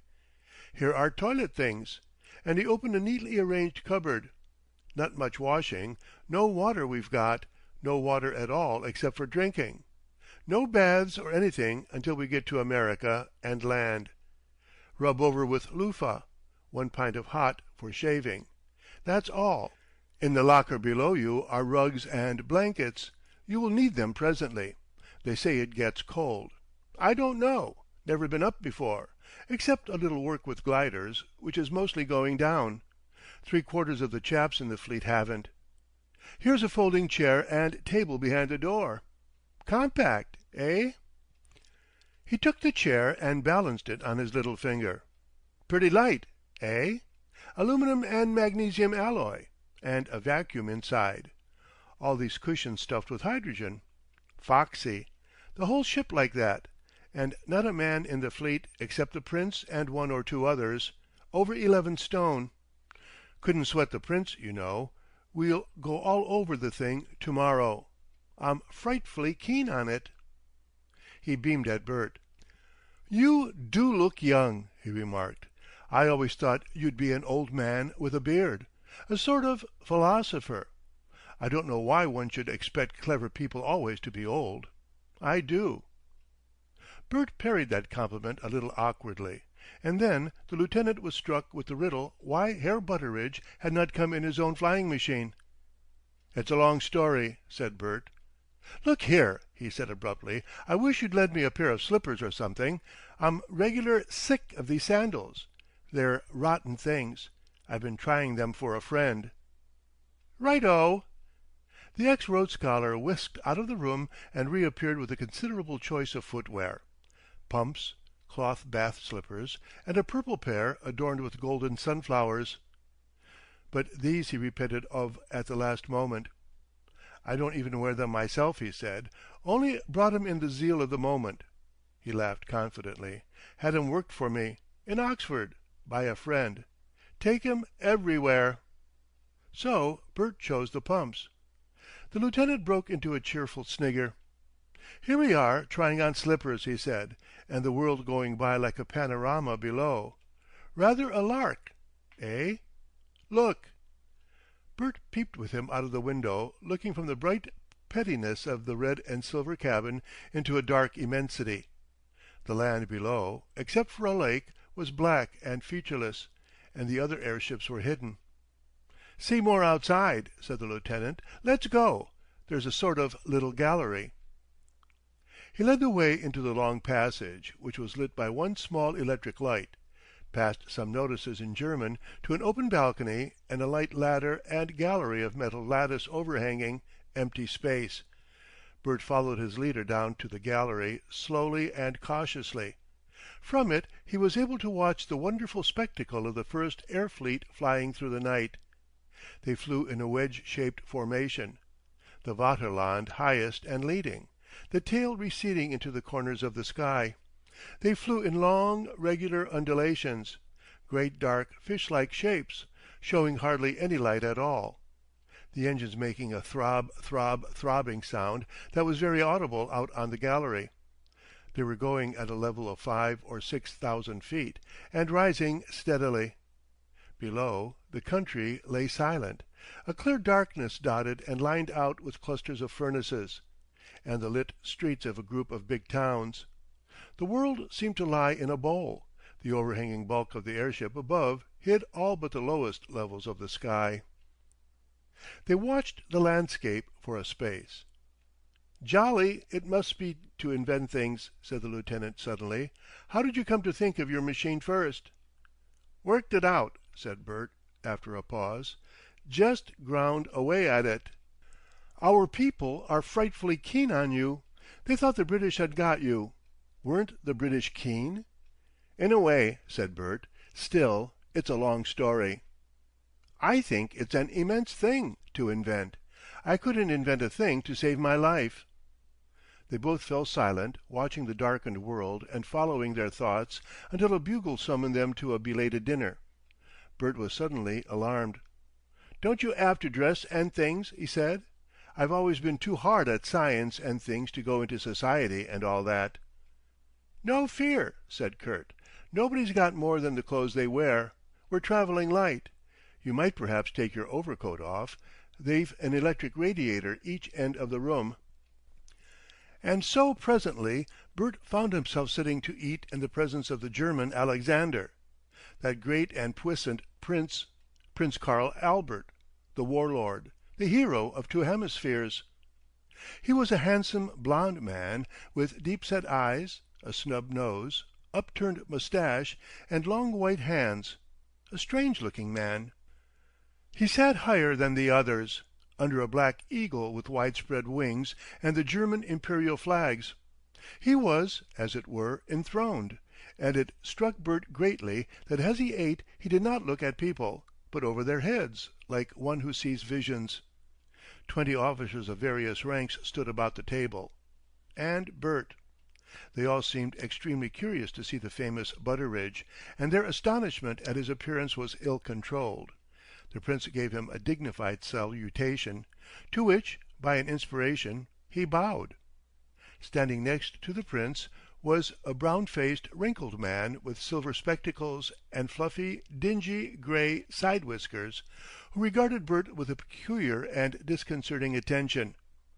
The company sat after ceremonies Bert could not understand. At the other end of the table was the bird-faced officer Bert had dispossessed, still looking hostile and whispering about Bert to his neighbour. 2 soldiers waited. The dinner was a plain one, a soup, some fresh mutton, and cheese, and there was very little talk. A curious solemnity indeed brooded over everyone. Partly this was reaction after the intense toil and restrained excitement of starting, partly it was the overwhelming sense of strange new experiences, of portentous adventure. The Prince was lost in thought. He roused himself to drink to the Emperor in champagne, and the company cried "Hoch!" like men repeating responses in church. No smoking was permitted, but some of the officers went down to the little open gallery to chew tobacco. No lights whatever were safe amidst that bundle of inflammable things. Bert suddenly felt yawning and shivering. He was overwhelmed by a sense of his own insignificance amidst these great rushing monsters of the air. He felt life was too big for him, too much for him altogether. He said something to Kurt about his head, went up the steep ladder from the swaying little gallery into the airship again, and so, as if it were a refuge, to bed. Part 5. Bert slept for a time, and then his sleep was broken by dreams. Mostly he was fleeing from formless terrors down an interminable passage in an airship, the passage paved at first with ravenous trapdoors, and then with openwork canvas of the most careless description.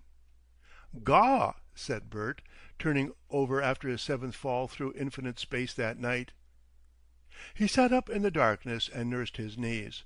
The progress of the airship was not nearly so smooth as a balloon. He could feel a regular swaying up, up, and then down, down, down, and the throbbing and tremulous quiver of the engines.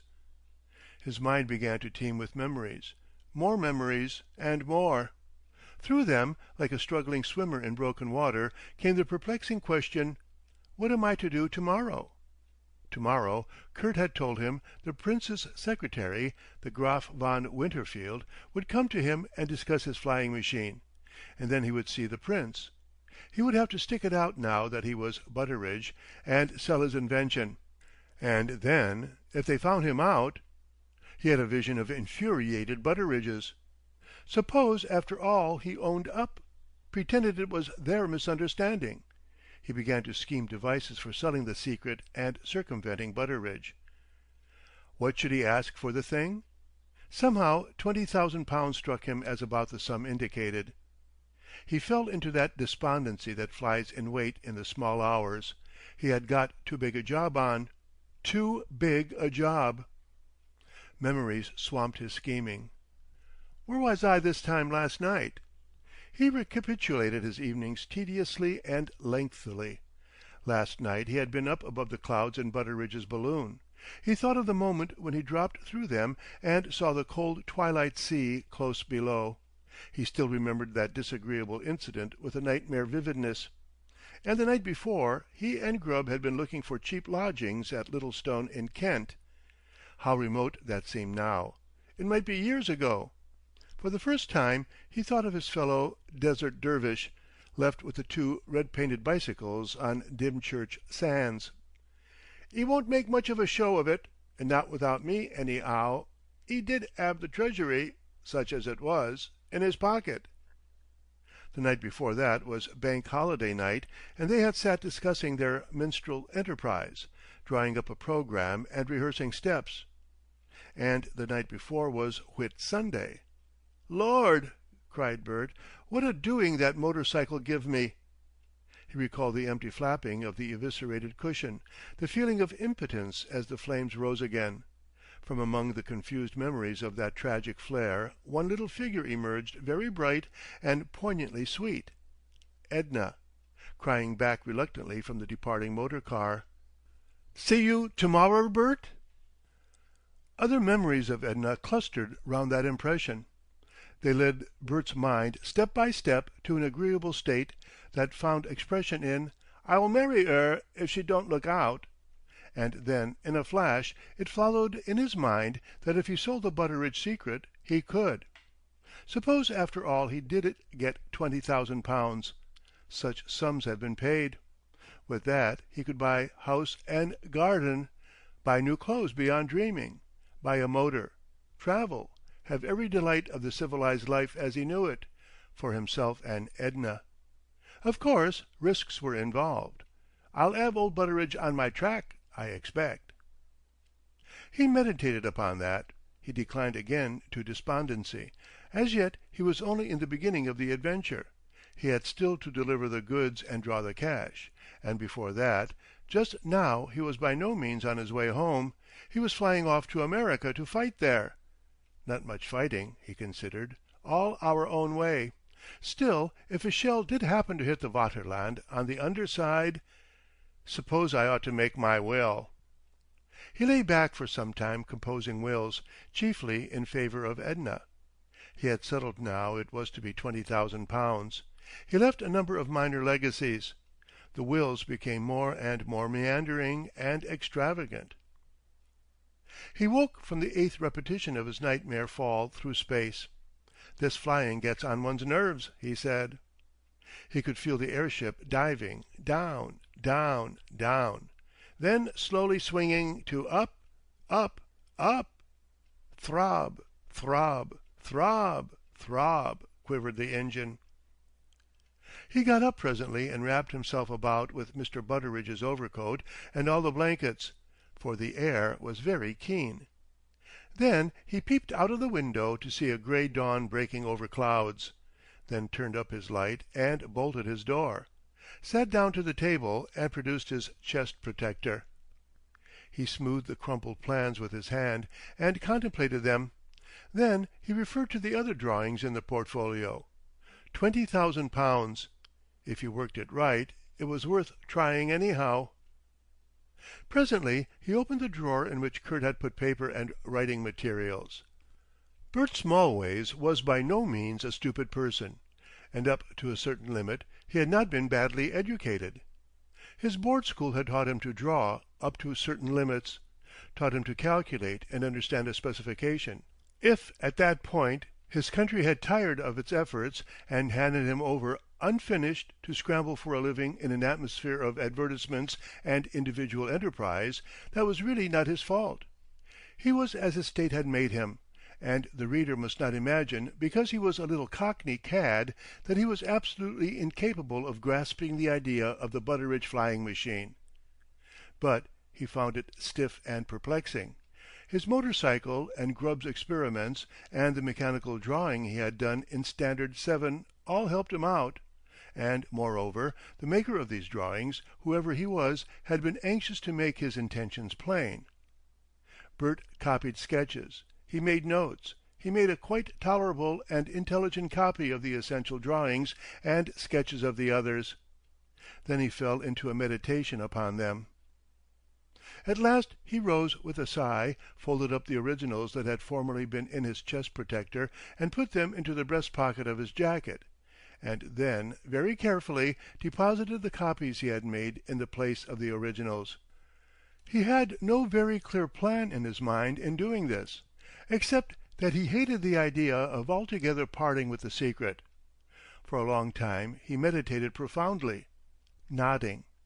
Then he turned out his light and went to bed again and schemed himself to sleep. End of Chapter 4, Parts 3, 4, and 5. Chapter 4, Parts 6, 7, 8, and 9. Part 6. The Hochgeboren Graf von Winterfeld was also a light sleeper that night, but then he was one of these people who sleep little and play chess problems in their head to while away the time, and that night he had a particularly difficult problem to solve. He came in upon Bert while he was still in bed in the glow of the sunlight reflected from the North Sea below. Consuming the rolls and coffee a soldier had brought him. He had a portfolio under his arm, and in the clear, early morning light his dingy grey hair and heavy silver-rimmed spectacles made him look almost benevolent. He spoke English fluently, but with a strong German flavour. He was particularly bad with his B's, and his TH's softened toward weak ZD's. He called Bert explosively "Putterage." He began with some indistinct civilities, bowed, took a folding table and chair from behind the door, put the former between himself and Bert, sat down on the latter, coughed dryly, and opened his portfolio. Then he put his elbows on the table, pinched his lower lip with his two forefingers, and regarded Bert disconcertingly with magnified eyes. "You came to us, Herr Putteridge, against your will," he said at last. "How do you make that out?" asked Bert, after a pause of astonishment. "I judge you by the maps in your car. They were all English. And your provisions. They were all picnic. Also your cords were entangled. You have been tugging, but no good. You could not manage the balloon. And another power than yours brought you to us. Is it not so?" Bert thought. "Also, where is the lady?" "Here, what lady?" "You started with a lady. That is evident. You started for an afternoon excursion, a picnic. A man of your temperament, he would take a lady. She was not with you in your balloon when you came down at Dornhof. No, only her jacket. It is your affair. Still, I am curious." Bert reflected. "How do you know that?" "I judge by the nature of your various provisions. I cannot account, Mr. Putteridge, for the lady, what you have done with her. Nor can I tell why you should wear natured sandals, nor why you should wear such cheap blue clothes.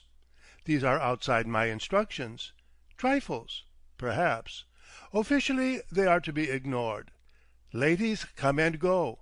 I am a man of the world. I have known wise men wear sandals and even practice vegetarian habits. I have known men, or at any rate I have known chemists, who did not smoke. You have, no doubt, put the lady down somewhere. Well, let us get to business. A higher power." His voice changed its emotional quality. His magnified eyes seemed to dilate. "Has brought you and your secret straight to us. So," he bowed his head, "so be it. It is the destiny of Germany and my prince. I can understand you always carry that secret. You are afraid of robbers and spies. So it comes with you, to us. Mr. Putteridge, Germany will pay it." "Will she?" "She will," said the secretary, looking hard at Bert's abandoned sandals in the corner of the locker. He roused himself, consulted a paper of notes for a moment, and Bert eyed his brown and wrinkled face with expectation and terror. "Germany, I am instructed to say," said the secretary, with his eyes on the table and his notes spread out, "has always been willing to pry your secret. We have indeed been eager to acquire it, very eager. And it was only the fear that you might be, on patriotic grounds, acting in collusion with your British War Office, that has made us discreet in offering for your marvellous invention through intermediaries. We have no hesitation whatever now. I am instructed, in agreeing to your proposal of £100,000. "Crikey!" said Bert, overwhelmed. "I beg your pardon?" "Just a twinge," said Bert, raising his hand to his bandaged head. "Ah.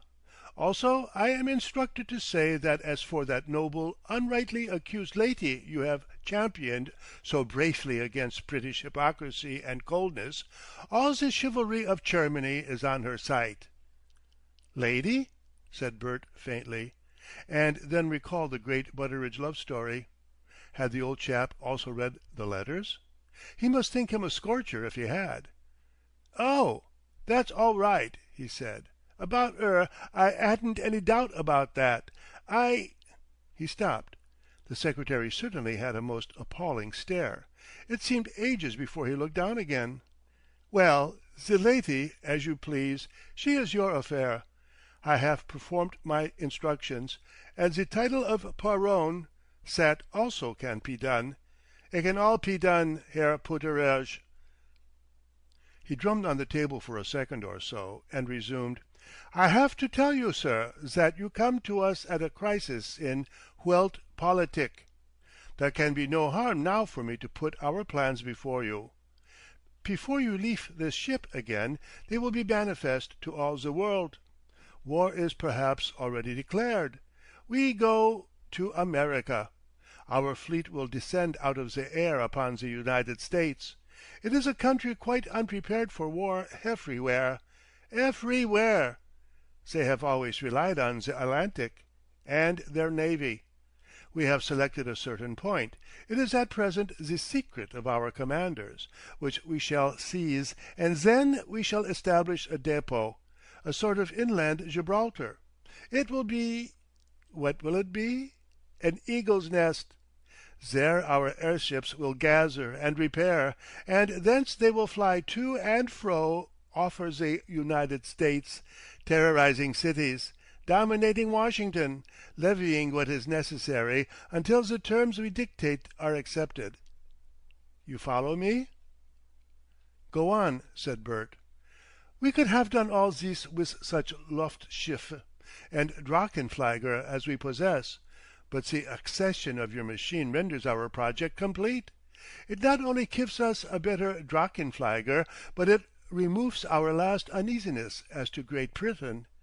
Without you, sir, Great Britain, the land you loved so well and that has requited you so ill, that land of Pharisees and reptiles, can be nothing. Nothing! You see, I am perfectly frank with you. Well, I am instructed that Germany recognizes all this. We want you to place yourself at our disposal. We want you to become our chief head flight engineer. We want you to manufacture. We want to equip a swarm of hornets under your direction. We want you to direct this force. And it is at our depot in America we want you. So we offer you simply, and without haggling, the full terms you demanded weeks ago. £100,000 in cash, a salary of £3,000 a year, a pension of £1,000 a year, and the title of Baron, as you desired. These are my instructions." He resumed his scrutiny of Bert's face. "That's all right, of course," said Bert, a little short of breath, but otherwise resolute and calm, and it seemed to him that now was the time to bring his nocturnal scheming to the issue. The secretary contemplated Bert's collar with sustained attention. Only for one moment did his gaze move to the sandals and back. "Just let me think a bit," said Bert, finding the stare debilitating. "Look here," he said at last, with an air of great explicitness. "I got the secret." "Yes, but I don't want the name of Butteridge to appear. See? I've been thinking that over." "A little delicacy?" "Exactly. You buy the secret. Leastwise, I give it to you from bearer. See?" His voice failed him a little, and the stare continued. "I want to do the thing anonymously. See?" Still staring, Bert drifted on like a swimmer caught by a current. "Fact is, I'm going to adopt the name of Smallways. I don't want no title of Baron. I've altered my mind, and I want the money quiet like. I want £100,000 paid into banks, 30,000 into the London and County Bank branch at Bun Hill in Kent directly, aye, and over the plans, 20,000 into the Bank of England, 'arf the rest into a good French bank, the other 'arf the German National Bank. See? I want it put there right away. I don't want it put in the name of Butteridge. I want it put in the name of Albert Peter Smallways. That's the name I'm going to adopt. That's condition one." "Go on," said the secretary. "The next condition," said Bert, "is that you don't make any inquiries as to title. I mean, what English gentlemen do when they sell or let you land. You don't arst 'ow I got it, see? 'Ere I am, I deliver you the goods. That's all right. Some people 'ave the cheek to say this isn't my invention, see? It is, you know. That's all right, but I don't want that gone into. I want a fair and square agreement saying that's all right. See?" His "see" faded into a profound silence. The secretary sighed at last, leant back in his chair, and produced a toothpick, and used it to assist his meditation on Bert's case. "What was that name?" he asked at last, putting away the toothpick. "I must write it down." "Albert Peter Smallways," said Bert, in a mild tone. The secretary wrote it down, after a little difficulty about the spelling because of the different names of the letters of the alphabet in the two languages. "And now, Mr. Schmallways," he said at last, leaning back and resuming the stare, "tell me, how did you get hold of Mr. Putteridge's balloon?" Part 7. When at last the Graf von Winterfold left Bert Smallways, he left him in an extremely deflated condition, with all his little story told. He had, as people say, made a clean breast of it. He had been pursued into details. He had had to explain the blue suit, the sandals, the Desert Dervishes, everything. For a time scientific zeal consumed the secretary, and the question of the plans remained in suspense. He even went into speculation about the previous occupants of the balloon. "I suppose," he said, "the lady was the lady, but that is not our affair." "It is very curious and amusing, yes, but I am afraid the Prince may be annoyed. He acted wiz his usual decision, always he acts wiz wonderful decision, like Napoleon. Directly he was told of your descent into the camp at Dornhof, he said, 'Bring him! Bring him!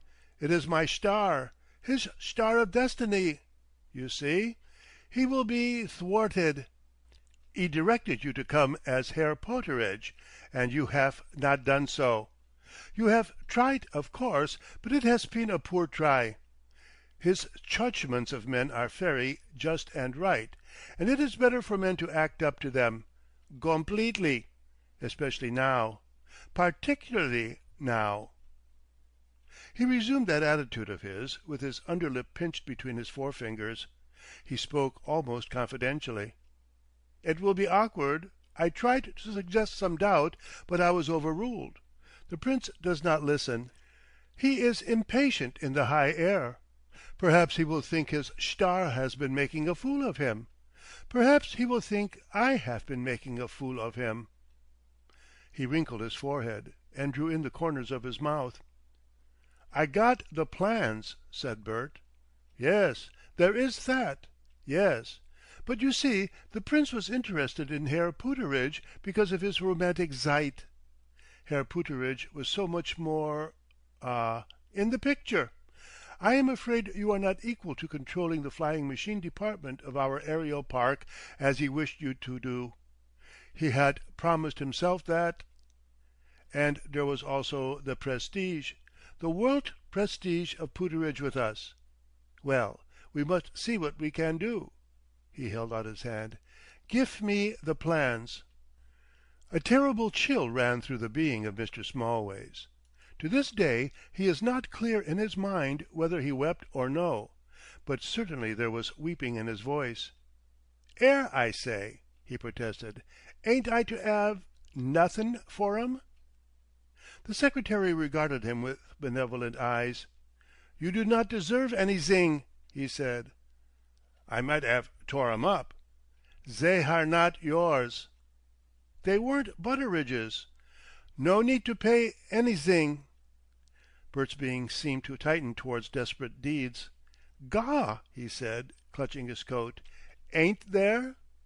"Be galm," said the secretary. "Listen. You shall have £500. You shall have it on my promise. I will do that for you, and that is all I can do. Take it from me. Give me the name of that bank. Write it down. So. I tell you the Prince is no choke. I do not think he approved of your appearance last night. No, I can't answer for him. He wanted Pooterage, and you have spoilt it. The Prince, I do not understand quite. He is in a strange state. It is the excitement of the starting and this great soaring in the air. I cannot account for what he does. But if all goes well, I will see to it. You shall have £500. Will that do? Then give me the plans." "Old beggar," said Bert, as the door clicked. "Gaw! What an old beggar! Sharp!" He sat down in the folding chair and whistled noiselessly for a time. "Nice old swindle for 'im if I tore 'em up. I could 'ave." He rubbed the bridge of his nose thoughtfully. "I gave the whole blessed show away. If I'd jest keep quiet about being anonymous. Gaw! Too soon, Bert, my boy, too soon and too rushy. I'd like to kick my silly self. I couldn't have kept it up. After all, it ain't so very bad," he said. "After all, £500? It isn't my secret, anyhow. It's just a pick-up on the road. 500. Wonder what the fare is from America back home." Part 8. And later in the day, an extremely shattered and disorganized Bert Smallways stood in the presence of the Prince Karl Albert. The proceedings were in German.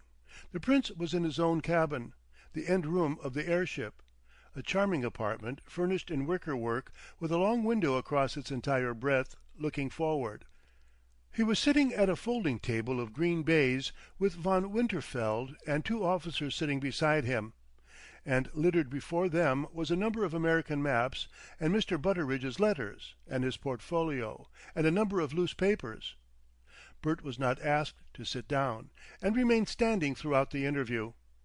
Von Winterfeld told his story, and every now and then the words balloon and Pooterage struck on Bert's ears. The Prince's face remained stern and ominous, and the two officers watched it cautiously or glanced at Bert. There was something a little strange in their scrutiny of the Prince, a curiosity, an apprehension. Then presently he was struck by an idea, and they fell discussing the plans. The Prince asked Bert abruptly in English, "Did you ever see this thing go up?" Bert jumped. "Saw it from Bun 'Ill, your Royal Highness." Von Winterfeld made some explanation. "How fast did it go?" "Couldn't say, your Royal Highness. The papers, leastways the Daily Courier, said 80 miles an hour." They talked German over that for a time. "Could it stand still, up in the air? That is what I want to know." "It could hover, your Royal Highness, like a wasp," said Bert. "Viel besser, nicht wahr?" said the Prince to von Winterfeld, and then went on in German for a time. Presently they came to an end, and the two officers looked at Bert. One rang a bell, and the portfolio was handed to an attendant, who took it away. Then they reverted to the case of Bert, and it was evident the Prince was inclined to be hard with him. Von Winterfeld protested. Apparently theological considerations came in, for there were several mentions of Gott. Some conclusions emerged, and it was apparent that Von Winterfeld was instructed to convey them to Bert. "Mr. Schmalweis, you have obtained a footing in this airship," he said, "by disgraceful and systematic lying." "'Ardly systematic," said Bert. The Prince silenced him by a gesture. "And it is within the power of His Highness to dispose of you as a spy." "Here, I came to sell—" "Sh!" said one of the officers. "However, in consideration of the happy chance that made you the instrument under Gott of this Putteridge flying machine reaching His Highness's hand, you have been spared. Yes, you were the bearer of good tidings. You will be allowed to remain on the ship until it is convenient to dispose of you. Do you understand?" "We will bring him," said the Prince, and added terribly with a terrible glare, "als Ballast." "You are to come with us," said Winterfeld, "as ballast. Do you understand?" Bert opened his mouth to ask about the £500, and then a saving gleam of wisdom silenced him. He met Von Winterfeld's eye, and it seemed to him the secretary nodded slightly. "Go," said the Prince, with a sweep of the great arm and hand towards the door. Bert went out like a leaf before a gale. 9. But in between the time when the Graf von Winterfeld had talked to him and this alarming conference with the Prince, Bert had explored the Vaterland from end to end.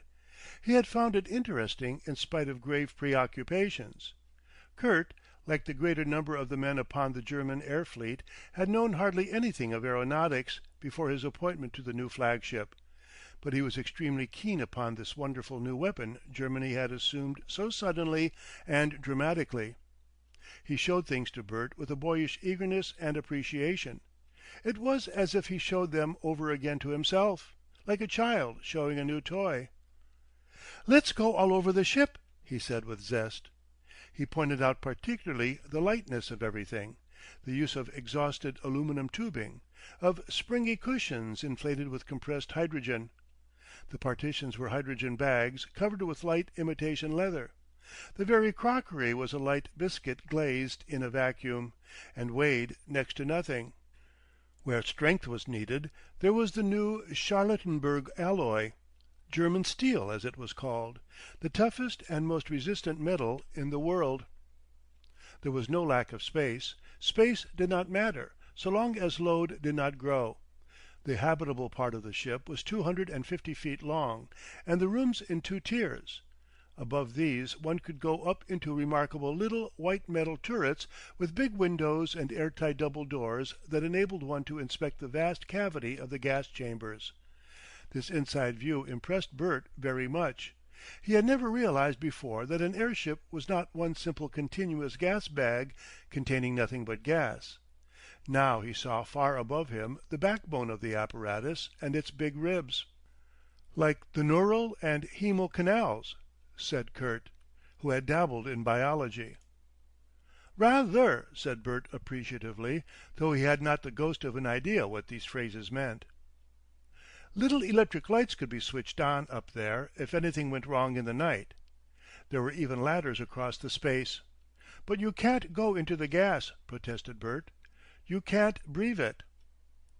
The lieutenant opened a cupboard door and displayed a diver's suit, only that it was made of oiled silk, and both its compressed air knapsack and its helmet were of an alloy of aluminum and some light metal. "We can go all over the inside netting and stick up bullet holes or leaks," he explained. "There's netting inside and out. The whole outer case is rope ladder, so to speak." Aft of the habitable part of the airship was the magazine of explosives, coming near the middle of its length. They were all bombs of various types, mostly in glass. None of the German airships carried any guns at all, except one small pom-pom, to use the old English nickname dating from the Boer War, which was forward of the gallery upon the shield at the heart of the eagle. From the magazine amidships, a covered canvas gallery with aluminum treads on its floor and a hand rope ran back underneath the gas chamber to the engine room at the tail, but along this Bert did not go, and from first to last he never saw the engines. But he went up a ladder against a gale of ventilation, a ladder that was encased in a kind of gas-tight fire escape, and ran right athwart the great forward air-chamber of the little lookout gallery with the telephone, that gallery that bore the light pom-pom of German steel and its locker of shells. This gallery was all of aluminum magnesium alloy. The tight front of the airship swelled cliff-like above and below, and the Black Eagle sprawled overwhelmingly gigantic, its extremities all hidden by the bulge of the gas bag. And far down, under the soaring eagles, was England, 4,000 feet below perhaps, and looking very small and defenceless indeed in the morning sunlight. The realization that there was England gave Bert sudden and unexpected qualms of patriotic compunction. He was struck by a quite novel idea. After all, he might have torn up those plans and thrown them away. These people could not have done so very much to him. And even if they did, ought not an Englishman to die for his country? It was an idea that had hitherto been rather smothered up by the cares of a competitive civilization. He became violently depressed. He ought, he perceived, to have seen it in that light before. Why hadn't he seen it in that light before? Indeed, wasn't he a sort of traitor? He wondered how the aerial fleet must look from down there. Tremendous, no doubt, and dwarfing all the buildings. He was passing between Manchester and Liverpool, Kurt told him. A gleaming band across the prospect was a ship canal, and a weltering ditch of shipping far away ahead, the Mersey estuary. Bert was a southerner. He had never been north of the Midland counties, and the multitude of factories and chimneys, the latter for the most part obsolete and smokeless now, superseded by huge electric generating stations that consumed their own reek, old railway viaducts, monorail networks, and goods yards, and the vast areas of dingy homes and narrow streets, spreading aimlessly, struck him as though Camberwell and Rotherhithe had run to seed. Here and there, as if caught in a net, were fields and agricultural fragments. It was a sprawl of undistinguished population. There were, no doubt, museums and town halls, and even cathedrals of a sort, to mark theoretical centres of municipal and religious organisation in this confusion. But Bert could not see them. They did not stand out at all in that wide disorderly vision of congested workers' houses and places to work, and shops, and meanly conceived chapels and churches.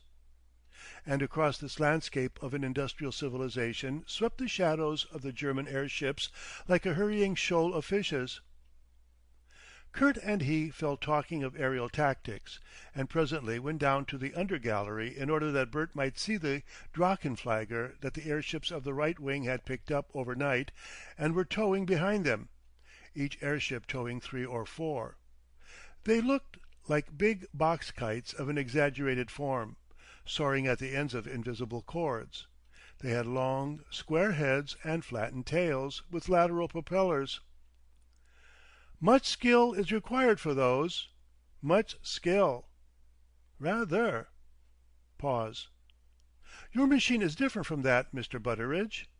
"Quite different," said Bert. "More like an insect and less like a bird. And it buzzes, and don't drive about so." "What can those things do?" Kurt was not very clear upon that himself, and was still explaining when Bert was called to the conference we have recorded with the Prince.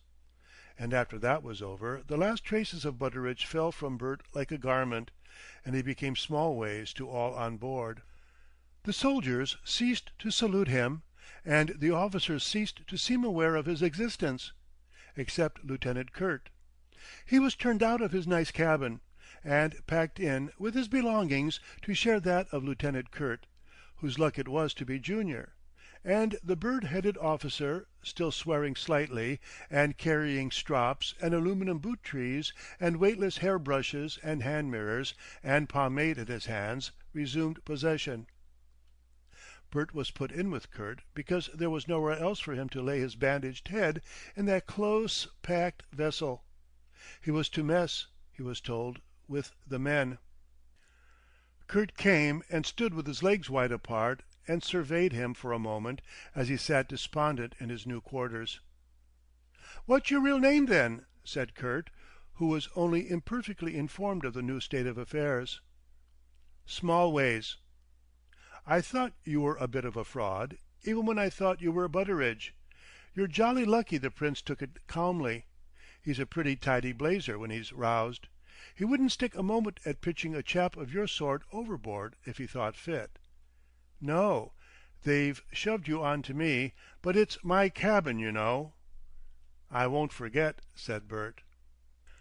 Kurt left him, and when he came to look about him the first thing he saw pasted on the padded wall was a reproduction of the great picture by Siegfried Schmalz of the War God, that terrible trampling figure with the Viking helmet and the scarlet cloak, wading through destruction, sword in hand, which had so strong a resemblance to Karl Albert, the prince it was painted to please. End of Chapter 4, Parts 6, 7, 8, and 9. Chapter 5, Parts 1, 2, and 3. Chapter 5, The Battle of the North Atlantic, Part 1. The Prince Karl Albert had made a profound impression upon Bert. He was quite the most terrifying person Bert had ever encountered. He filled the Smallways' soul with passionate dread and antipathy.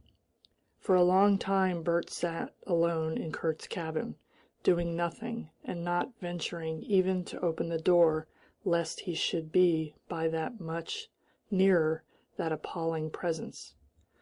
So it came about that he was probably the last person on board to hear the news that wireless telegraphy was bringing to the airship in throbs and fragments of a great naval battle in progress in mid-Atlantic.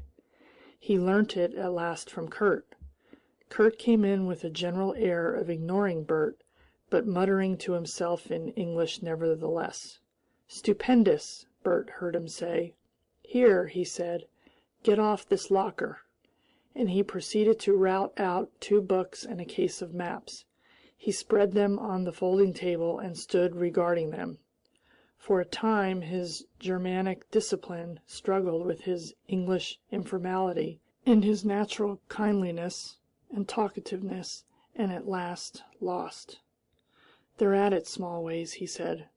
"At what, sir?" said Bert, broken and respectful.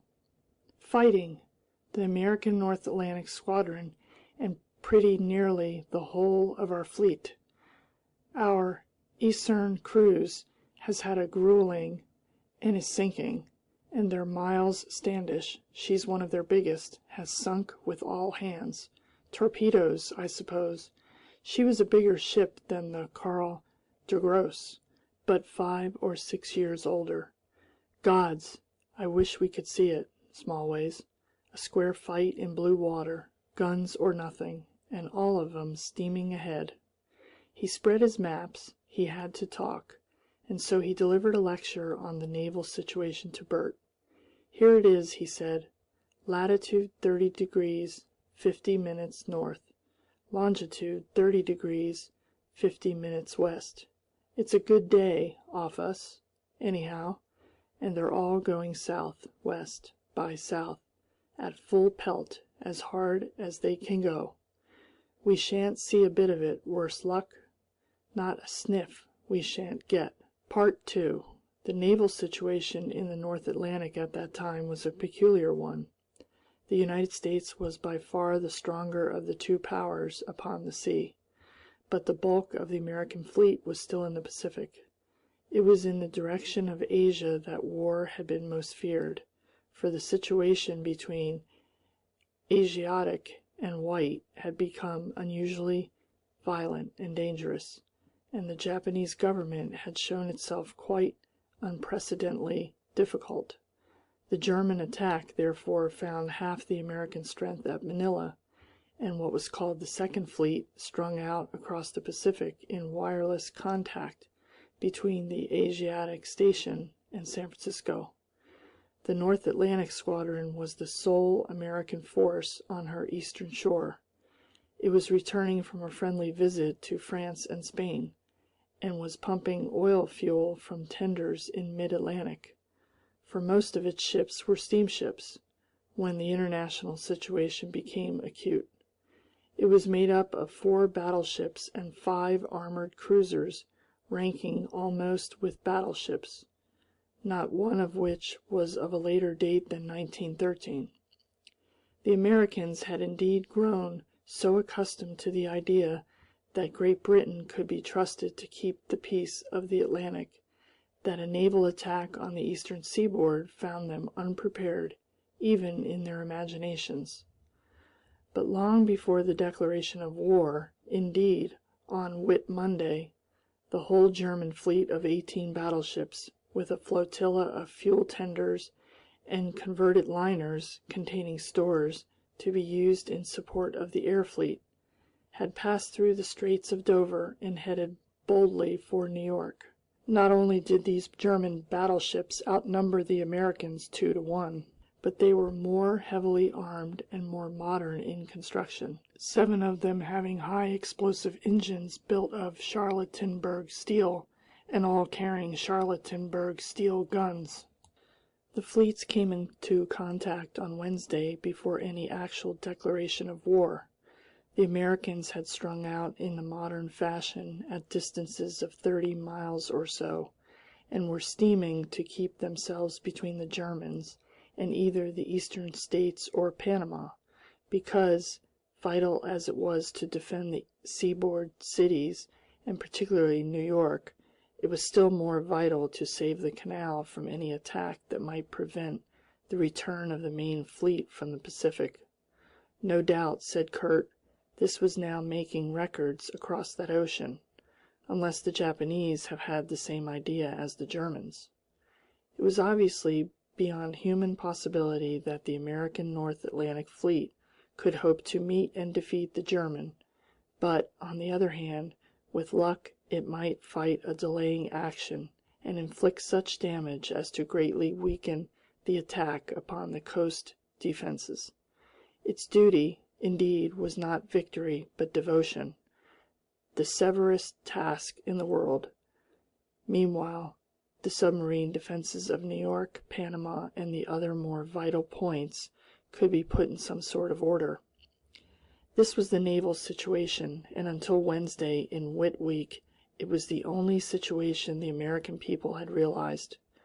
It was then they heard for the first time of the real scale of the Dornhof Aeronautic Park, and the possibility of an attack coming upon them not only by sea but by air. But it is curious that so discredited were the newspapers of that period that a large majority of New Yorkers, for example, did not believe the most copious and circumstantial accounts of the German air fleet until it was actually in sight of New York. Kurt's talk was half soliloquy. He stood with a map on Mercator's projection before him, swaying to the swinging of the ship and talking of guns and tonnage, of ships and their build and powers and speed, of strategic points and bases of operation. A certain shyness that reduced him to the status of a listener at the officers' table no longer silenced him. Bert stood by, saying very little, but watching Kurt's finger on the map. "They've been saying things like this in the papers for a long time," he remarked. "Fancy it coming real." Kurt had a detailed knowledge of the Miles Standish. She used to be a crack ship for gunnery, held the record. I wonder if we beat her shooting, or how. I wish I was in it. I wonder which of our ships beat her. Maybe she got a shell in her engines. It's a running fight. I wonder what the Barbarossa is doing, he went on. She's my old ship. Not a first-rater, but good stuff. I bet she's got a shot or two home by now, if old Schneider's up to form. Just think of it. There they are whacking away at each other, great guns going, shells exploding, magazines bursting, iron work flying about like straw in a gale. All we've been dreaming of for years. I suppose we shall fly right away to New York, just as though it wasn't anything at all. I suppose we shall reckon we aren't wanted down there. It's no more than a covering fight on our side. All those tenders and shore ships of ours are going on southwest by west to New York to make a floating depot for us. See?" He dabbed his forefinger on the map. "Here we are. Our train of stores goes there. Our battleships elbow the Americans out of our way there." When Bert went down to the men's mess room to get his evening ration, hardly anyone took notice of him except just to point him out for an instant. Every one was talking of the battle, suggesting, contradicting. At times, until the petty officers hushed them, it rose to a great uproar. There was a new bulletin, but what it said he did not gather, except that it concerned the Barbarossa. Some of the men stared at him, and he heard the name of Buttigieg several times, but no one molested him, and there was no difficulty about his soup and bread when his turn at the end of the queue came. He had feared there might be no ration for him, and if so, he did not know what he would have done. Afterwards he ventured out upon the little hanging gallery with the solitary sentinel. The weather was still fine, but the wind was rising and the rolling swing of the airship increasing. He clutched the rail tightly and felt rather giddy. They were now out of sight of land, and over blue water rising and falling in great masses. A dingy old brigantine under the British flag rose and plunged amid the broad blue waves, the only ship in sight. Part 3. In the evening it began to blow and the airship to roll like a porpoise as it swung through the air. Kurt said that several of the men were seasick, but the motion did not inconvenience Bert, whose luck it was to be of that mysterious gastric disposition which constitutes a good sailor. He slept well, but in the small hours the light awoke him, and he found Kurt staggering about in search of something. He found it at last in the locker, and held it in his hand unsteadily. A compass. Then he compared his map. "We've changed our direction," he said, "and come into the wind. I can't make it out. We've turned away from New York to the south, almost as if we were going to take a hand." He continued talking to himself for some time. Day came, wet and windy. The window was bedewed externally, and they could see nothing through it. It was also very cold, and Bert decided to keep rolled up in his blankets on the locker until the bugle summoned him to his morning ration. That consumed, he went out on the little gallery, but he could see nothing but eddying clouds driving headlong by, and the dim outlines of the nearer airships. Only at rare intervals could he get a glimpse of gray sea through the pouring cloud drift. Later in the morning the Vaterland changed altitude, and soared up suddenly in a high clear sky, going, Kurt said, to a height of nearly 13,000 feet. Bert was in his cabin, and chanced to see the dew vanish from the window, and caught the gleam of sunlight outside. He looked out and saw once more that sunlit cloud floor he had seen first from the balloon, and the ships of the German air fleet rising one by one from the white, as fish might rise and become visible from deep water. He stared for a moment and then ran out to the little gallery to see this wonder better. Below was cloudland and storm, a great drift of tumbled weather going hard away to the northeast, and the air about him was clear and cold and serene, save for the faintest chill breeze and a rare drifting snowflake. Throb, throb, throb, throb, went the engines in the stillness. That huge herd of airships rising one after another had an effect of strange, portentous monsters breaking into an altogether unfamiliar world. Either there was no news of the naval battle that morning, or the prince kept to himself whatever came until past midday. Then the bulletins came with a rush, bulletins that made the lieutenant wild with excitement. "Barbarossa disabled and sinking," he cried. "Gott im Himmel, der Alt Barbarossa, aber welch ein braver Krieger!" He walked about the swinging cabin, and for a time he was wholly German. Then he became English again. Think of it, Smallways! The old ship we kept so clean and tidy, all smashed about, and the iron flying about in fragments, and the chaps one knew, Gott, flying about too, scalding water, squirting fire, and smash, smash of the guns. They smash when you're near, like everything bursting to pieces. Wool won't stop it, nothing, and me up here, so near and so far. Der Alt Barbarossa. "Any other ships?" asked Smallways, presently. "Gott, yes! We've lost the Karl de Gross, our best and biggest, run down in the night by a British liner that plundered into the fighting in trying to blunder out. They're fighting in a gale, the liner's afloat with her nose broken, sagging about. There never was such a battle, never before. Good ships and good men on both sides, and a storm, and the night, and the dawn, and all in the open ocean full steam ahead.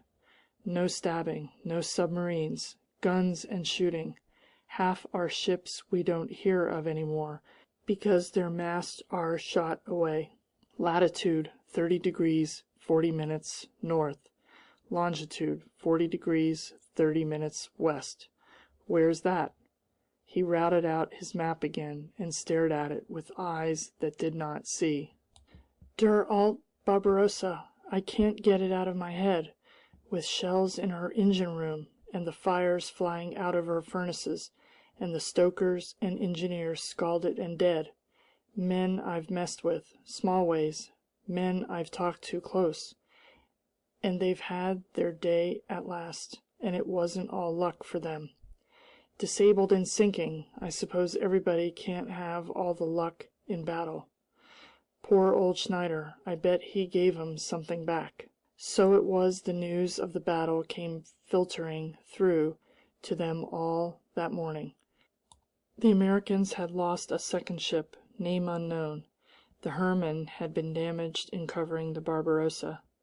Kurt fretted like an imprisoned animal about the airship, now going up to the forward gallery under the Eagle, now down into the swinging gallery, now poring over his maps.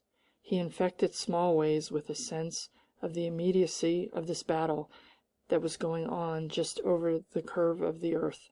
But when Bert went down to the gallery, the world was empty and still. A clear, inky blue sky above, and a rippled vein of still, thin, sunlit cirrus below, through which one saw a racing drift of rain cloud, and never a glimpse of sea. Throb, throb, throb, throb, went the engines, and the long, undulating wedge of airships hurried after the flagship like a flight of swans after their leader. Save for the quiver of the engines, it was as noiseless as a dream, and down there somewhere in the wind and rain, guns roared, shells crashed home, and after the old manner of warfare, men toiled and died. End of Chapter 5, Parts 1, 2, and 3. Chapter 5, Part 4. The Battle of the North Atlantic. As the afternoon wore on, the lower weather abated, and the sea became intermittently visible again. The air fleet dropped slowly to the middle air, and towards sunset they had a glimpse of the disabled Barbarossa, far away to the east. Smallways heard men hurrying along the passage, and was drawn out to the gallery, where he found nearly a dozen officers collected, and scrutinizing the helpless ruins of the battleship through field glasses. Two other vessels stood by her, one an exhausted petrol tank, very high out of the water, and the other a converted liner. Kurt was at the end of the gallery, a little apart from the others. "Gott!" he said at last, lowering his binocular. "It is like seeing an old friend with his nose cut off, waiting to be finished. Der Barbarossa." With a sudden impulse he handed his glass to Bert, who had peered beneath his hands, ignored by everyone, seeing the three ships merely as three brown-black lines upon the sea. Never had Bert seen the like of that magnified, slightly hazy image before. It was not simply a battered ironclad that wallowed helpless. It was a mangled ironclad. It seemed wonderful she still floated. Her powerful engines had been her ruin. In the long chase of the night she had gotten out of line with her consorts, and nipped in between the Susquehanna and the Kansas City. They discovered her proximity, dropped back until she was nearly broadside on to the former battleship, and signaled up the Theodore Roosevelt and the little Monitor. As dawn broke, she had found herself hostess of a circle.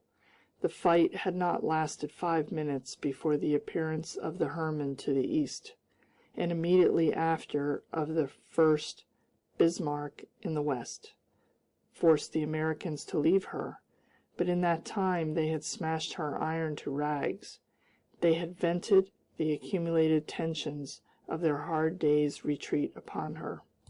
As Bert saw her, she seemed a mere metal worker's fantasy of frozen metal writhings. He could not tell part from part of her except by its position. "Gott!" murmured Kurt, taking the glasses Bert restored to him.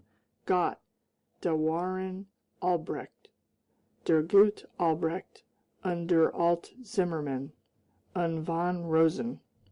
Long after the Barbarossa had been swallowed up in the twilight and distance he remained on the gallery peering through his glasses, and when he came back to his cabin he was unusually silent and thoughtful. "This is a rough game, Smallways," he said at last. "This war is a rough game. Somehow one sees it different after a thing like that. Many men there were worked to make that Barbarossa, and there were men in it. One does not meet the like of them every day. Albrecht, there was a man named Albrecht, played the zither and improvised. I keep on wondering what has happened to him. He and I, we were very close friends, after the German fashion." Smallways woke the next night to discover the cabin in darkness, a draught blowing through it, and Kurt talking to himself in German. He could see him dimly by the window, which he had unscrewed and opened, peering down. That cold, clear, attenuated light, which is not so much light as a going of darkness, which casts inky shadows and so often heralds the dawn in the high air, was on his face. "What's the row?" said Bert. "Shut up," said the lieutenant. "Can't you hear?" Into the stillness came the repeated heavy thud of guns. 1, 2, a pause, then 3 in quick succession. "Gaw!" said Bert. "Guns!" and was instantly at the lieutenant's side. The airship was still very high, and the sea below was masked by a thin veil of clouds. The wind had fallen, and Bert, following Kurt's pointed finger, saw dimly through the colorless veil first a red glow, then a quick red flash, and then at a distance from it another. They were, it seemed for a while, silent flashes, and seconds after, when one had ceased to expect them, came the belated thuds. Thud, thud. Kurt spoke in German very quickly. A bugle call rang through the airship. Kurt sprang to his feet, saying something in an excited tone, still using German, and went to the door. "I say, what's up?" cried Bert. "What's that?" The lieutenant stopped for an instant in the doorway, dark against the light passage. "You stay where you are, Smallways. You keep there and do nothing. We're going into action," he explained, and vanished. Bert's heart began to beat rapidly. He felt himself poised over the fighting vessels far below. In a moment were they to drop like a hawk striking a bird? "Gaw!" he whispered at last, in awe-stricken tones. Thud, thud. He discovered far away a second ruddy flare flashing guns back at the first. He perceived some difference on the Vaterland for which he could not account, and then he realized that the engines had slowed to an almost inaudible beat. He stuck his head out of the window, it was a tight fit, and saw in the bleak air the other airships slowed down to a scarcely perceptible motion. A second bugle sounded, was taken up faintly from ship to ship. Out went the lights, the fleet became dim, dark bulks against an intense blue sky that still retained an occasional star. For a long time they hung, for an interminable time it seemed to him, and then began the sound of air being pumped into the balloonette. And slowly, slowly, the Vaterland sank down towards the clouds. He craned his neck, but he could not see if the rest of the fleet was following them. The overhang of the gas chambers intervened. There was something that stirred his imagination deeply in that stealthy, noiseless descent. The obscurity deepened for a time. The last fading star on the horizon vanished, and he felt the cold presence of cloud. Then suddenly the globe beneath assumed distinct outlines, became flames, and the Vaterland ceased to descend and hung observant, and it would seem unobserved, just beneath a drifting stratum of cloud, 1,000 feet, perhaps, over the battle below. In the night the struggling naval battle and retreat had entered upon a new phase. The Americans had drawn together the ends of the flying line, skillfully and dexterously, until at last it was a column and well to the south of the Lacs, sweeping pursuit of the Germans. Then in the darkness before the dawn they had come about and steamed northward in close order, with the idea of passing through the German battle line and falling upon the flotilla that was making for New York in support of the German air fleet. Much had altered since the first contact of the fleets.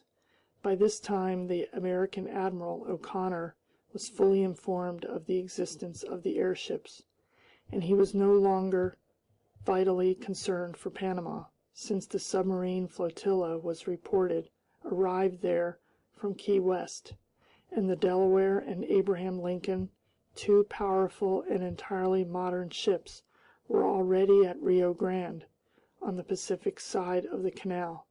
His maneuver was, however, delayed by a boiler explosion on board the Susquehanna, and dawn found this ship in sight of, and indeed so close to the Bremen and Weimar, that they instantly engaged.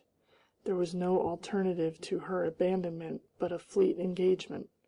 O'Connor chose the latter course. It was by no means a hopeless fight.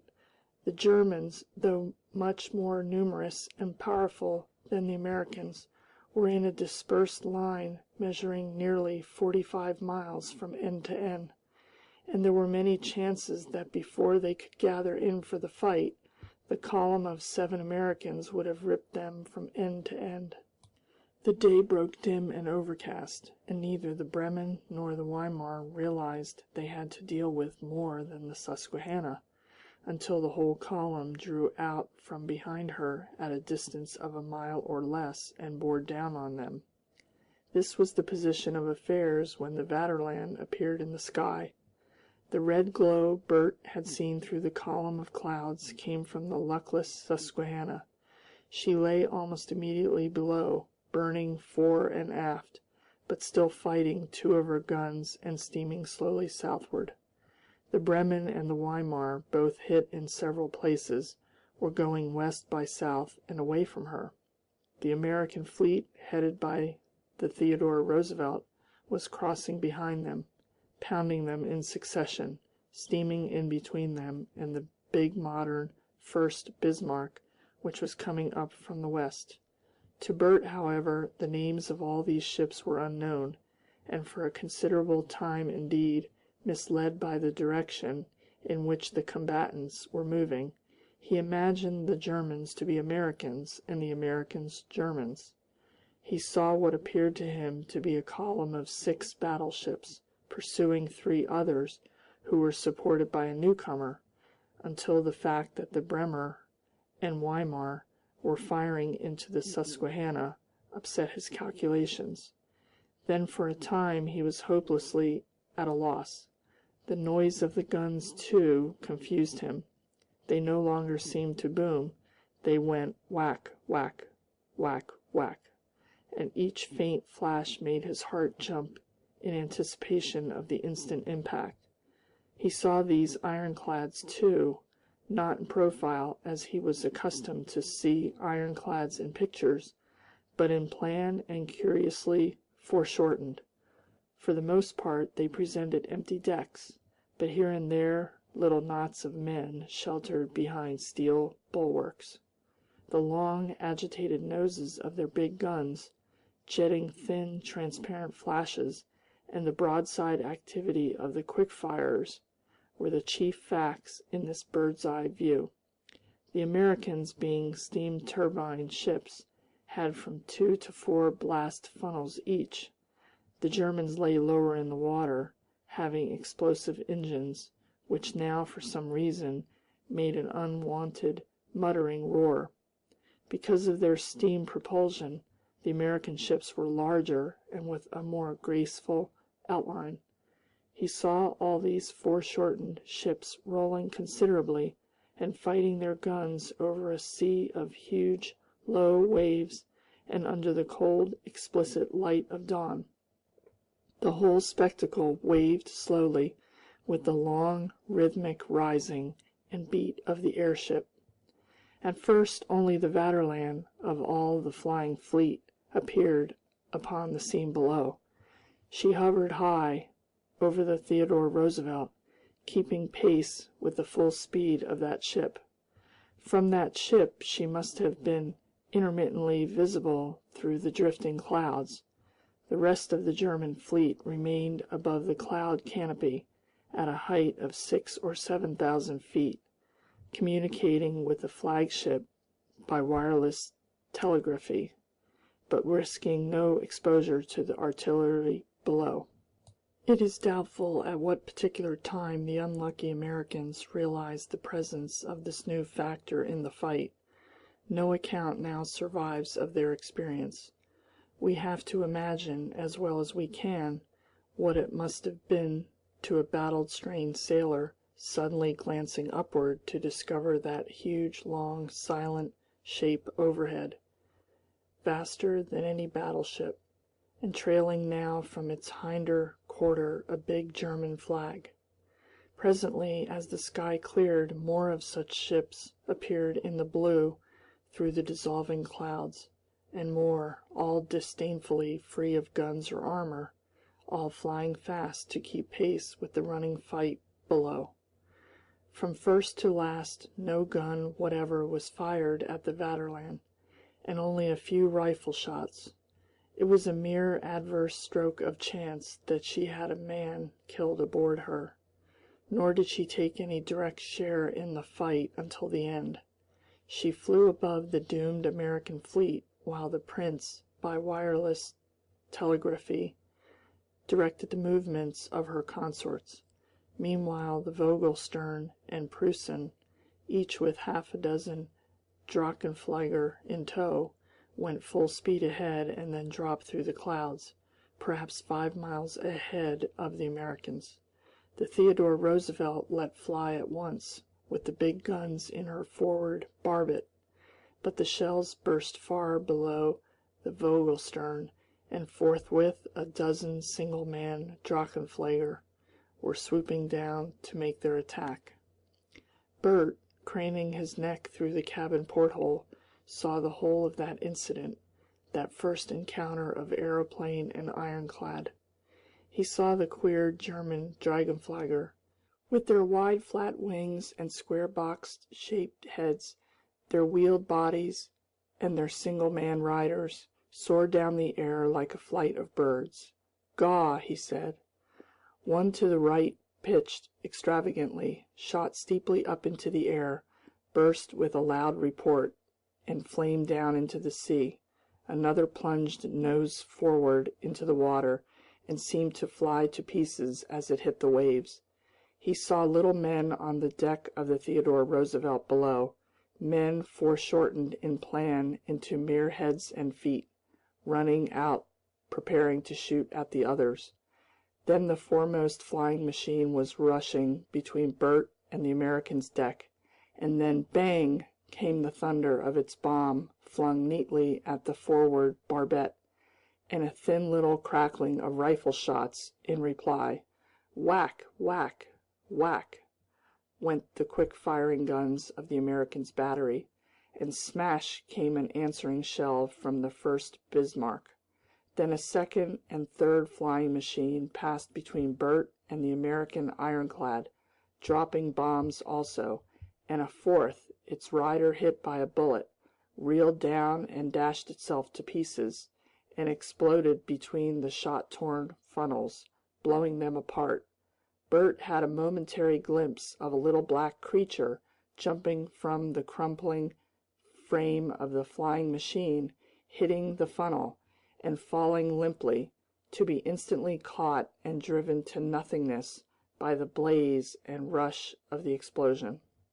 Smash came a vast explosion in the forward part of the flagship, and a huge piece of metalwork seemed to lift out of her and dump itself into the sea, dropping men and leaving a gap into which a prompt Drachenflieger planted a fairing bomb. And then for an instant Bert perceived only too clearly in the growing, pitiless light a number of minute, convulsively active animalcula scorched and struggling in the Theodore Roosevelt's foaming wake. What were they? Not men, surely not men. Those drowning, mangled little creatures tore with their clutching fingers at Bert's soul. "Oh, Gord!" he cried. "Oh, Gord!" almost whimpering. He looked again, and they had gone, and the black stem of the Andrew Jackson, a little disfigured by the sinking Bremen's last shot, was parting the water that had swallowed them into two neatly symmetrical waves. For some moments sheer blank horror blinded Bert to the destruction below. Then, with an immense rushing sound, bearing as it were a struggling volley of crashing minor explosions on its back, the Susquehanna, 3 miles and more now to the east, blew up and vanished abruptly in a boiling, steaming welter. For a moment nothing was to be seen but tumbled water, and then there came belching up from below, with immense gulping noises, eructations of steam and air and petrol and fragments of canvas and woodwork and men. That made a distinct pause in the fight. It seemed a long pause to Bert. He found himself looking for the Drachenflieger. The flattened ruin of one was floating abeam of the Monitor. The rest had passed, dropping bombs down the American column. Several were in the water and apparently uninjured, and 3 or 4 were still in the air and coming round now in a wide circle to return to their mother airships. The American ironclads were no longer in column formation. The Theodore Roosevelt, badly damaged, had turned to the southeast, and the Andrew Jackson, greatly battered but uninjured in any fighting part, was passing between her and the still fresh and vigorous first Bismarck to intercept and meet the latter's fire. Away to the west the Hermann and the Germanicus had appeared and were coming into action. In the pause after the Susquehanna's disaster, Bert became aware of a trivial sound like the noise of an ill-greased, ill-hung door that falls ajar, the sound of the men in the first Bismarck cheering, and in that pause, in the uproar too, the sun rose, the dark waters became luminously blue, and a torrent of golden light irradiated the world.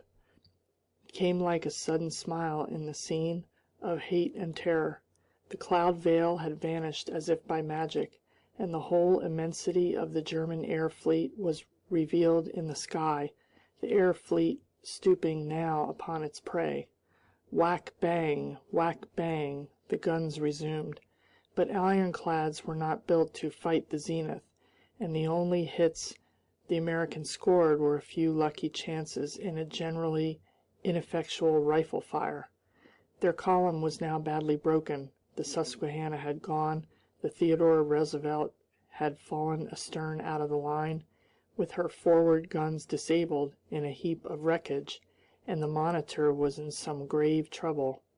These two had ceased fire altogether, and so had the Bremen and Weimar, all four ships lying within shot of each other, in an involuntary truce and with their respective flags still displayed.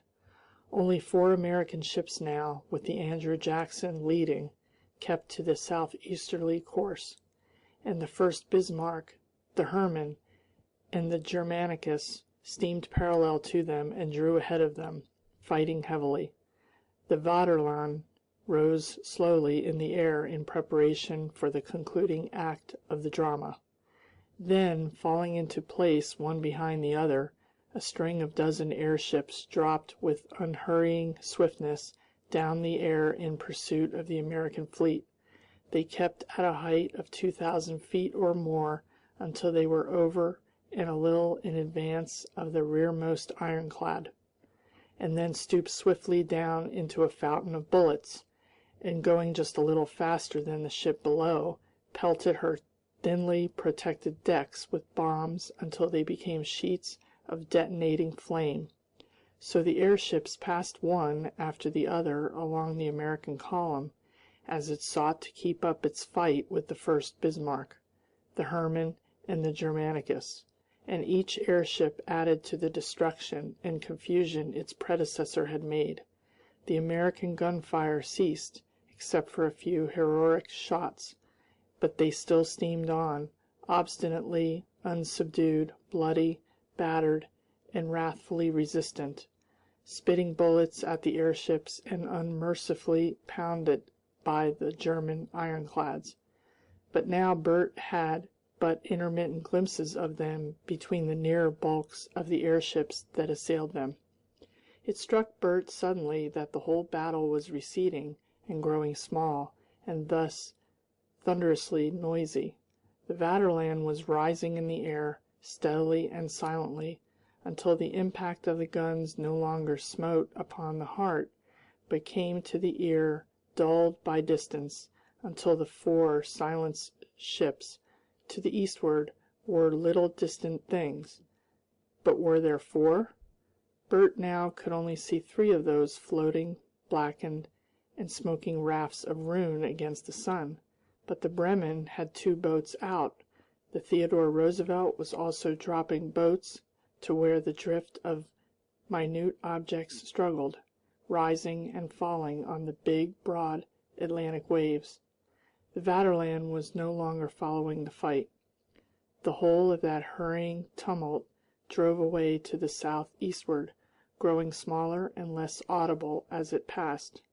One of the airships lay on the water burning, a remote monstrous fount of flames, and far in the southwest appeared first one and then 3 other German ironclads hurrying in support of their consorts.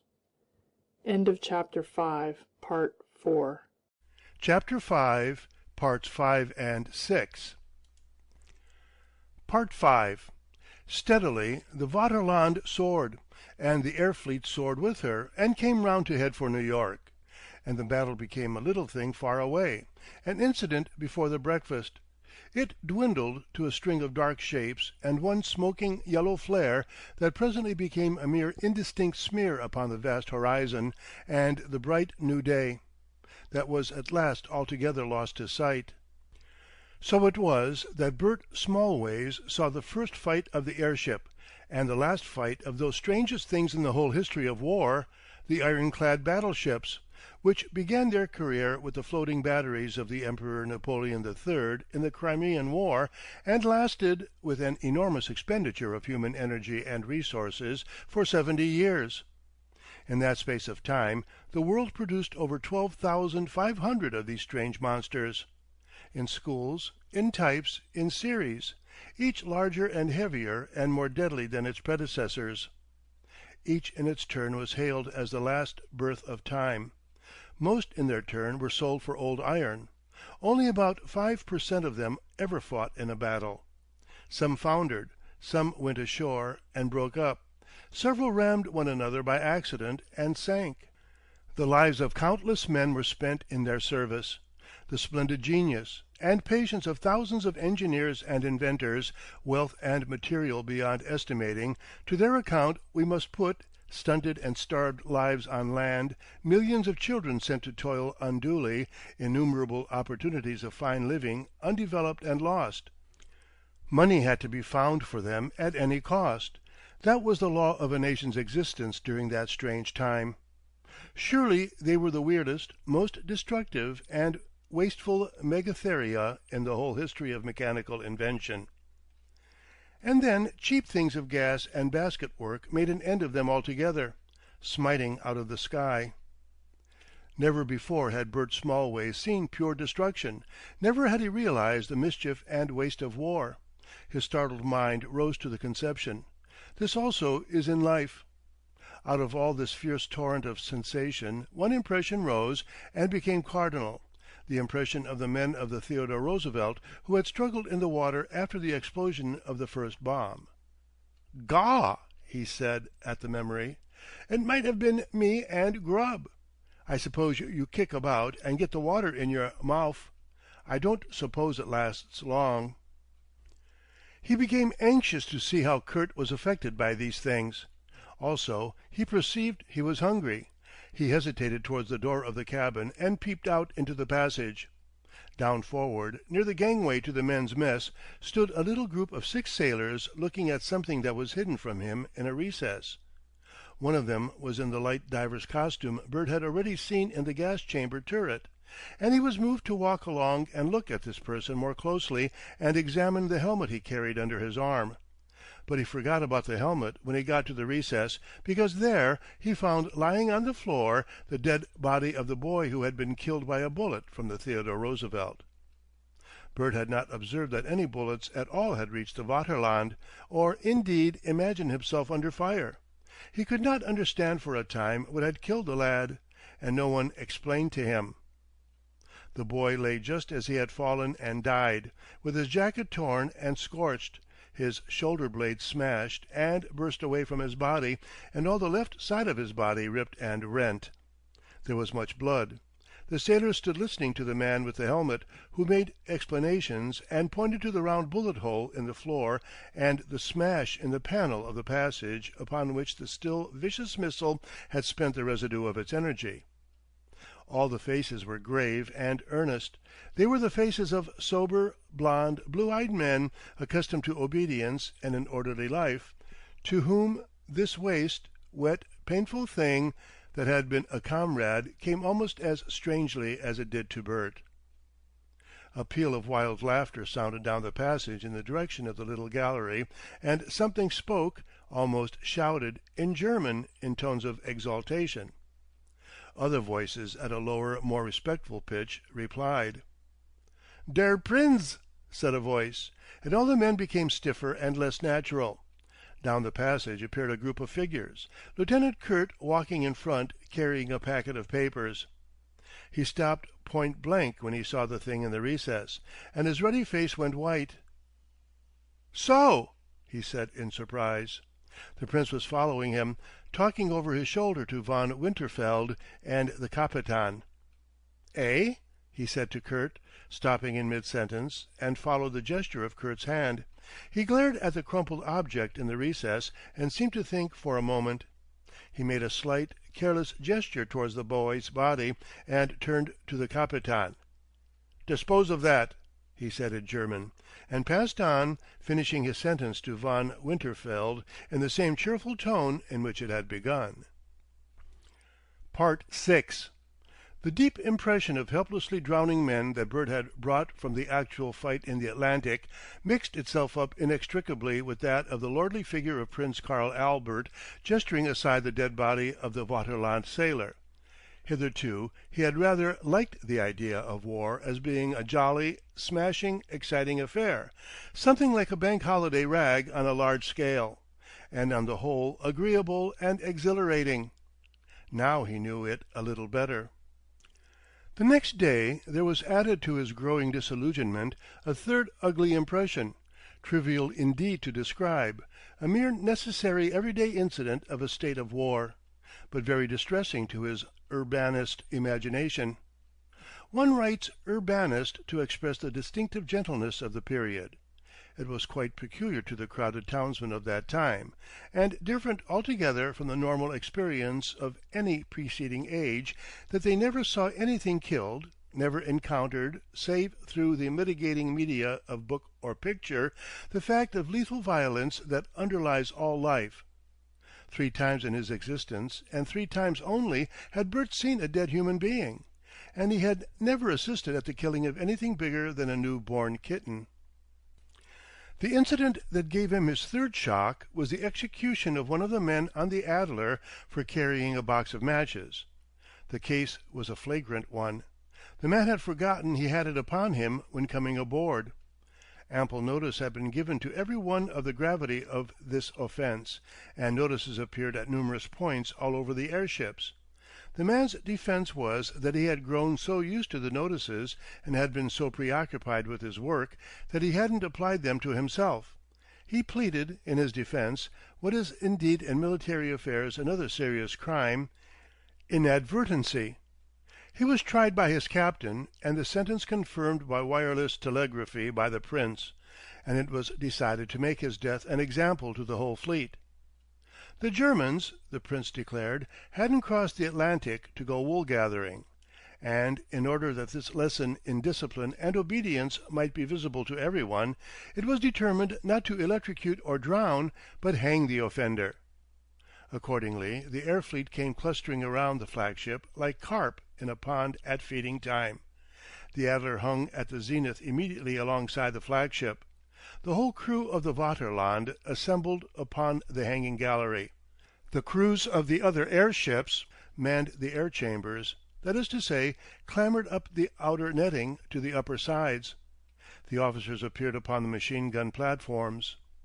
Bert thought it an altogether stupendous sight, looking down, as he was, upon the entire fleet. Far off below, 2 steamers on the rippled blue water, one British and the other flying the American flag, seemed the minutest objects, and marked the scale.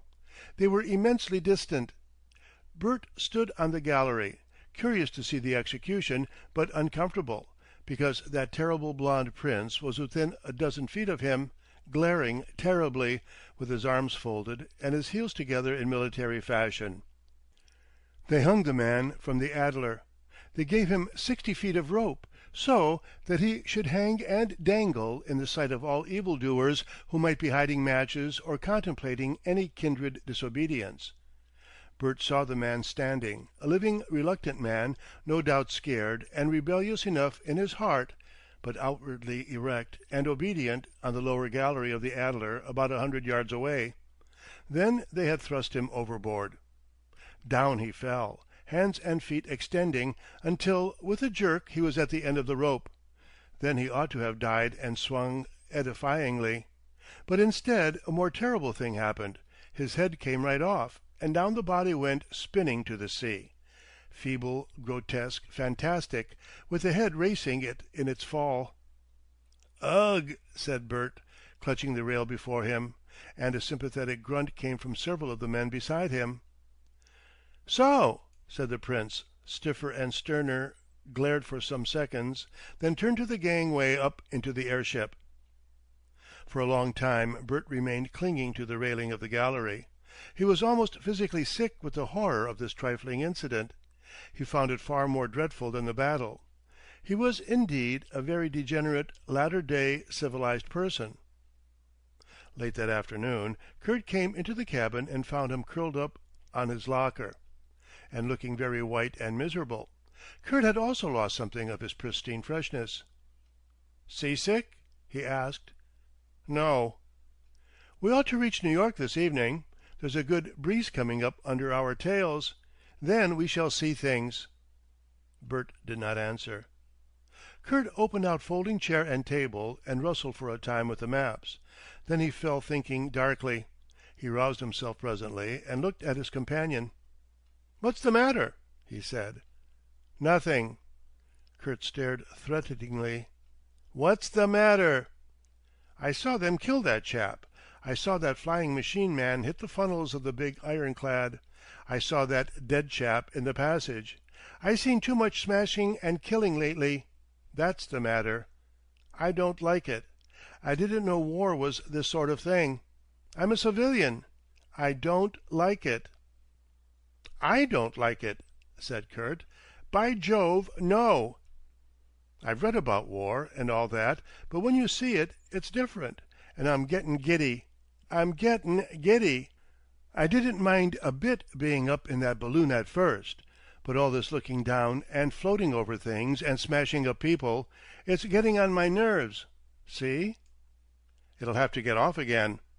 Kurt thought. "You're not the only one. The men are all getting strung up. The flying, that's just flying. Naturally it makes one a little swimmy in the head at first. As for the killing, we've got to be blooded, that's all. We're tame, civilized men, and we've got to get blooded.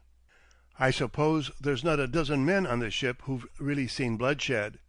Nice, quiet, law-abiding Germans they've been so far. Here they are, in for it. They're a bit squeamy now, but you wait till they've got their hands in." He reflected. "Everybody's getting a bit strung up," he said. He turned again to his maps. Bert sat crumpled up in the corner, apparently heedless of him. For some time both kept silence. "What did the Prince want to go and 'ang that chap for?" asked Bert suddenly. "That was all right," said Kurt. "That was all right. Quite right. Here were the orders, plain as the nose on your face, and here was that fool going about with matches." "Gaw, I shan't forget that bit in a 'urry," said Bert irrelevantly. Kurt did not answer him. He was measuring their distance from New York and speculating. "Wonder what the American aeroplanes are like," he said. "Something like our Drachenflieger. We shall know by this time tomorrow. I wonder what we shall know. I wonder. Suppose, after all, they put up a fight. Rum sort of fight." He whistled softly and mused. Presently he fretted out of the cabin, and later Bert found him in the twilight upon the swinging platform, staring ahead and speculating about the things that might happen on the morrow. Clouds veiled the sea again, and the long straggling wedge of airships rising and falling as they flew seemed like a flock of strange new births in a chaos that had neither earth nor water but only mist and sky. End of Chapter 5, Parts 5 and 6. Chapter 6, Parts 1, 2, and 3. Chapter 6, How War Came to New York, Part 1. The city of New York was in the year of the German attack the largest, richest, in many respects, the most splendid, and in some the wickedest city the world had ever seen. She was the supreme type of the city of the scientific commercial age. She displayed its greatness, its power, its ruthless anarchic enterprise, and its social disorganization most strikingly and completely. She had long ousted London from her pride of place as the modern Babylon. She was the center of the world's finance, the world's trade, and the world's pleasure, and men likened her to the apocalyptic cities of the ancient prophets. She sat drinking up the wealth of a continent as Rome once drank the wealth of the Mediterranean and Babylon the wealth of the East. In her streets one found the extremes of magnificence and misery, of civilization and disorder. In one quarter, palaces of marble, laced, and crowned with light and flame and flowers, towered up into her marvellous twilights beautiful, beyond description. In another, a black and sinister polyglot population sweltered in indescribable congestion in warrens and excavations beyond the power and knowledge of government. Her vice, her crime, her law, alike were inspired by a fierce and terrible energy, and like the great cities of medieval Italy, her ways were dark and adventurous, with private war. It was the peculiar shape of Manhattan Island, pressed in by arms of the sea on either side, and incapable of comfortable expansion except along a narrow northward belt, that first gave the New York architects their bias for extreme vertical dimension. Every need was lavishly supplied them: money, material, labor; only space was restricted. To begin, therefore, they built high perforce. But to do so was to discover a whole new world of architectural beauty, of exquisite ascendant lines; and long after the central congestion had been relieved by tunnels under the sea, 4 colossal bridges over the East River, and a dozen mono-rail cables east and west, the upward growth went on. In many ways New York and her gorgeous plutocracy repeated Venice in the magnificence of her architecture, painting, metalwork, and sculpture; for example, in the grim intensity of her political method, in her maritime and commercial ascendancy. But she repeated no previous state at all in the lax disorder of her internal administration, a laxity that made vast sections of her area lawless beyond precedent, so that it was possible for whole districts to be impassable, while civil war raged between street and street, and for Alsatias to exist in her midst in which the official police never set foot. She was an ethnic whirlpool; the flags of all nations flew in her harbour, and at the climax the yearly coming and going overseas numbered together upwards of 2,000,000 human beings. To Europe she was America; to America she was the gateway of the world. But to tell the story of New York would be to write a social history of the world: saints and martyrs, dreamers and scoundrels, the traditions of 1,000 races and 1,000 religions, went to her making and throbbed and jostled in her streets; and over all that torrential confusion of men and purposes fluttered that strange flag, the Stars and Stripes, that meant at once the noblest thing in life, and the least noble, that is to say, liberty on the one hand, and on the other the base jealousy the individual self-seeker feels towards the common purpose of the state. For many generations New York had taken no heed of war, save as a thing that happened far away, that affected prices and supplied the newspapers with exciting headlines and pictures. The New Yorkers felt perhaps even more certainly than the English had done that war in their own land was an impossible thing. In that they shared the delusion of all North America, they felt as secure as spectators at a bullfight. They risked their money, perhaps, on the result, but that was all. And such ideas of war as the common Americans possessed were derived from the limited, picturesque, adventurous war of the past. They saw war as they saw history, through an iridescent mist, deodorized, scented indeed, with all its essential cruelties tactfully hidden away. They were inclined to regret it as something ennobling, to sigh that it could no longer come into their own private experience. They read with interest, if not with avidity, of their new guns, of their immense and still more immense ironclads, of their incredible and still more incredible explosives, but just what these tremendous engines of destruction might mean for their personal lives never entered their heads. They did not, so far as one can judge from their contemporary literature, think that they meant anything to their personal lives at all. They thought America was safe amidst all this piling up of explosives. They cheered the flag by habit and tradition. They despised other nations, and whenever there was an international difficulty they were intensely patriotic. That is to say, they were ardently against any native politician who did not say, threaten, and do harsh and uncompromising things to the antagonist people. They were spirited to Asia, spirited to Germany, so spirited to Great Britain that the international attitude of the mother country to her great daughter was constantly compared in contemporary caricature to that between a hen-pecked husband and a vicious young wife. And for the rest, they all went about their business and pleasure as if war had died out with the megatherium. and then, suddenly, into a world peacefully busied for the most part upon armaments and the perfection of explosives, war came with shock of realizing that the guns were going off, that the masses of inflammable material all over the world were at last ablaze. Part 2. The immediate effect upon New York of the sudden onset of war was merely to intensify her normal vehemence. The newspapers and magazines that fed the American mind, for books upon this impatient continent had become simply material for the energy of collectors, were instantly a coruscation of war pictures and of headlines that rose like rockets and burst like shells. To the normal high-strung energy of New York streets was added a touch of war fever.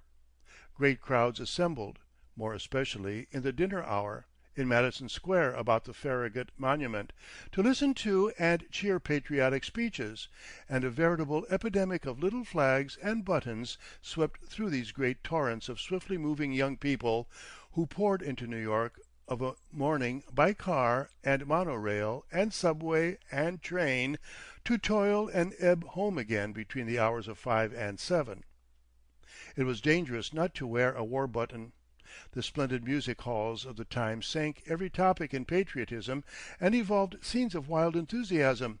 Strong men wept at the sight of the national banner sustained by the whole strength of the ballet, and special searchlights and illuminations amazed the watching angels.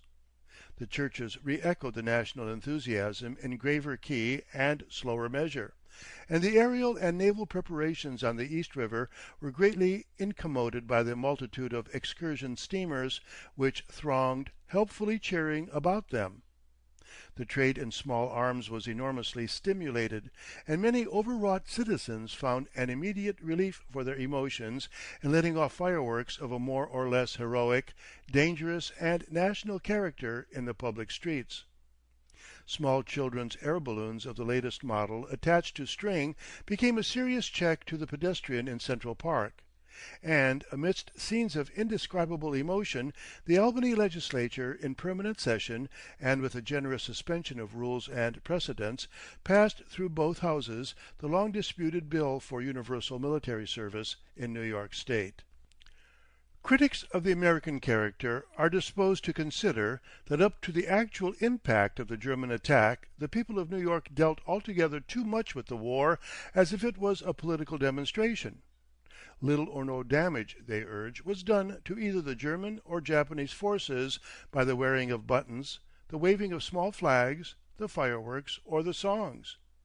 They forgot that, under the conditions of warfare a century of science had brought about, the non-military section of the population could do no serious damage in any form to their enemies, and that there was no reason, therefore, why they should not do as they did. The balance of military efficiency was shifting back from the many to the few, from the common to the specialized. The days when the emotional infantryman decided battles had passed by forever. War had become a matter of apparatus of special training and skill of the most intricate kind. It had become undemocratic. And whatever the value of the popular excitement, there can be no denying that the small regular establishment of the United States government, confronted by this totally unexpected emergency of an armed invasion from Europe, acted with vigor, science, and imagination. They were taken by surprise so far as the diplomatic situation was concerned, and their equipment for building either navigables or aeroplanes was contemptible in comparison with the huge German parks. Still, they set to work at once to prove to the world that the spirit that had created the Monitor and the Southern submarines of 1864 was not dead. The chief of the aeronautic establishment near West Point was Cabot Sinclair, and he allowed himself but one single moment of the posturing that was so universal in that democratic time. "We have chosen our epitaphs," he said to a reporter, "and we are going to have 'They did all they could. Now run away.'" The curious thing is that they did all do all they could. There is no exception known. Their only defect, indeed, was a defect of style. One of the most striking facts historically about this war, and the one that makes the complete separation that had arisen between the methods of warfare and the necessity of democratic support, is the effectual secrecy of the Washington authorities about their airships. They did not bother to confide a single fact of their preparations to the public. They did not even condescend to talk to Congress. They burked and suppressed every inquiry. The war was fought by the President and the Secretaries of State in an entirely autocratic manner. Such publicity as they sought was merely to anticipate and prevent inconvenient agitation to defend particular points. They realized that the chief danger in aerial warfare from an excitable and intelligent public would be a clamor for local airships and aeroplanes to defend local interests. This, with such resources as they possessed, might lead to a fatal division and distribution of the national forces. Particularly, they feared that they might be forced into a premature action to defend New York. They released with prophetic insight that this would be the particular advantage the Germans would seek. So they took great pains to direct the popular mind towards defensive artillery, and to divert it from any thought of aerial battle. Their real preparations they masked beneath ostensible ones. There was at Washington a large reserve of naval guns, and these were distributed rapidly, conspicuously, and with much press attention among the eastern cities. They were mounted for the most part upon hills and prominent crests around the threatened centers of population. They were mounted upon rough adaptations of the Doane swivel, which at that time gave the maximum vertical range to a heavy gun. Much of this artillery was still unmounted, and nearly all of it was unprotected when the German air fleet reached New York. And down in the crowded streets, when that occurred, the readers of the New York papers were regaling themselves with wonderful and wonderfully illustrated accounts of such matters as the secret of the thunderbolt, aged scientist perfects electric gun, to electrocute airship crews by upward lightning, Washington orders 500. War Secretary Lodge delighted. Says they will shoot the Germans down to the ground. President publicly applauds this merry quip. Part 3. The German fleet reached New York in advance of the news of the American naval disaster. It reached New York in the late afternoon, and was first seen by watchers at Ocean Grove and Long Branch, coming swiftly out of the southward sea and going away to the northwest. The flagship passed almost vertically over the Sandy Hook observation station, rising rapidly as it did so, and in a few minutes all New York was vibrating to the Staten Island guns. Several of these guns, and especially that at Giffords and the one on Beacon Hill above Matawan, were remarkably well handled. The former, at a distance of 5 miles, and with an elevation of 6,000 feet, sent a shell to burst so close to the Vaterland that a pane of the Prince's forward window was smashed by a fragment. This sudden explosion made Bert tuck in his head with the celerity of a startled tortoise. The whole air fleet immediately went up steeply to a height of about 12,000 feet, and at that level passed unscathed over the ineffectual guns. The airships lined out as they moved forward into the form of a flattened V, with its apex towards the city, and with the flagship going highest at the apex. The two ends of the V passed over Plumfield and Jamaica Bay, respectively, and the Prince directed his course a little to the east of the Narrows, soared over Upper Bay, and came to rest over Jersey City in a position that dominated lower New York. There are monsters hung, large and wonderful in the evening light, serenely regardless of the occasional rocket explosions and flashing shell bursts in the lower air. It was a pause of mutual inspection. For a time naive humanity swamped the conventions of warfare altogether. The interest of the millions below and of the thousands above alike was spectacular. The evening was unexpectedly fine.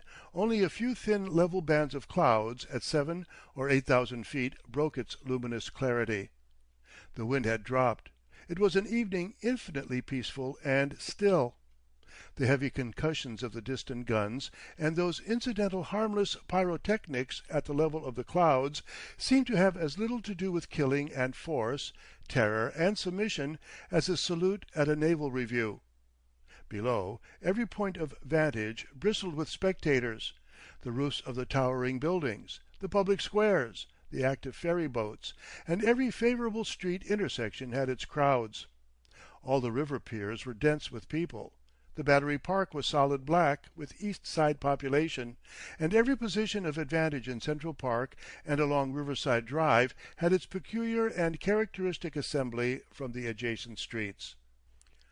The footways of the great bridges over the East River were also closely packed and blocked. Everywhere shopkeepers had left their shops, men their work, and women and children their homes, to come out and see the marvel. It beat, they declared, the newspapers. And from above, many of the occupants of the airships stared with an equal curiosity. No city in the world was ever so finely placed as New York, so magnificently cut up by sea and bluff and river, so admirably disposed to display the tall effects of buildings, the complex immensities of bridges and mono-railways and feats of engineering. London, Paris, Berlin were shapeless, low agglomerations beside it. Its port reached to its heart like Venice, and like Venice it was obvious, dramatic, and proud. Seen from above it was alive, with crawling trains and cars, and at 1,000 points it was already breaking into quivering light.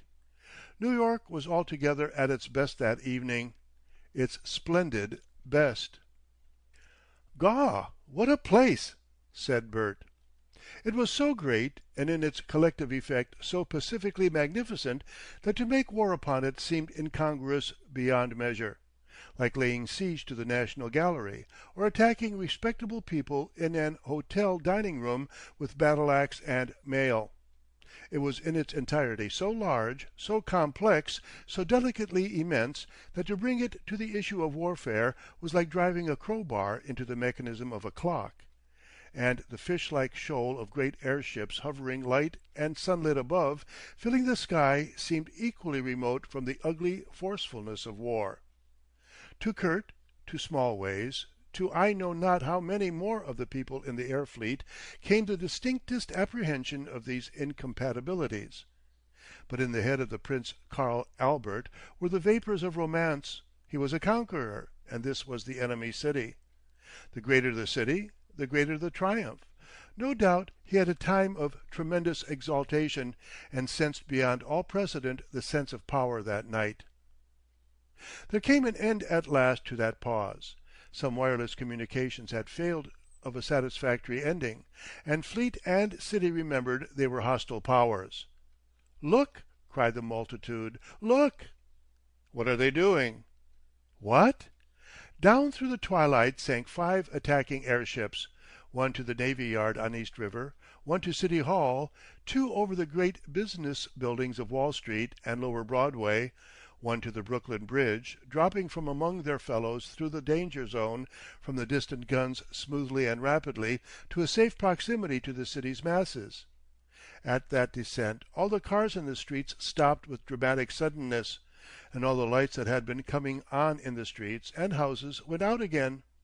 For the City Hall had awakened, and was conferring by telephone with the Federal command and taking measures for defense. The City Hall was asking for airships, refusing to surrender as Washington advised, and developing into a center of intense emotion, of hectic activity. Everywhere, and hastily, the police began to clear the assembled crowds. "Go to your homes," they said, and the word was passed from mouth to mouth. "There's going to be trouble."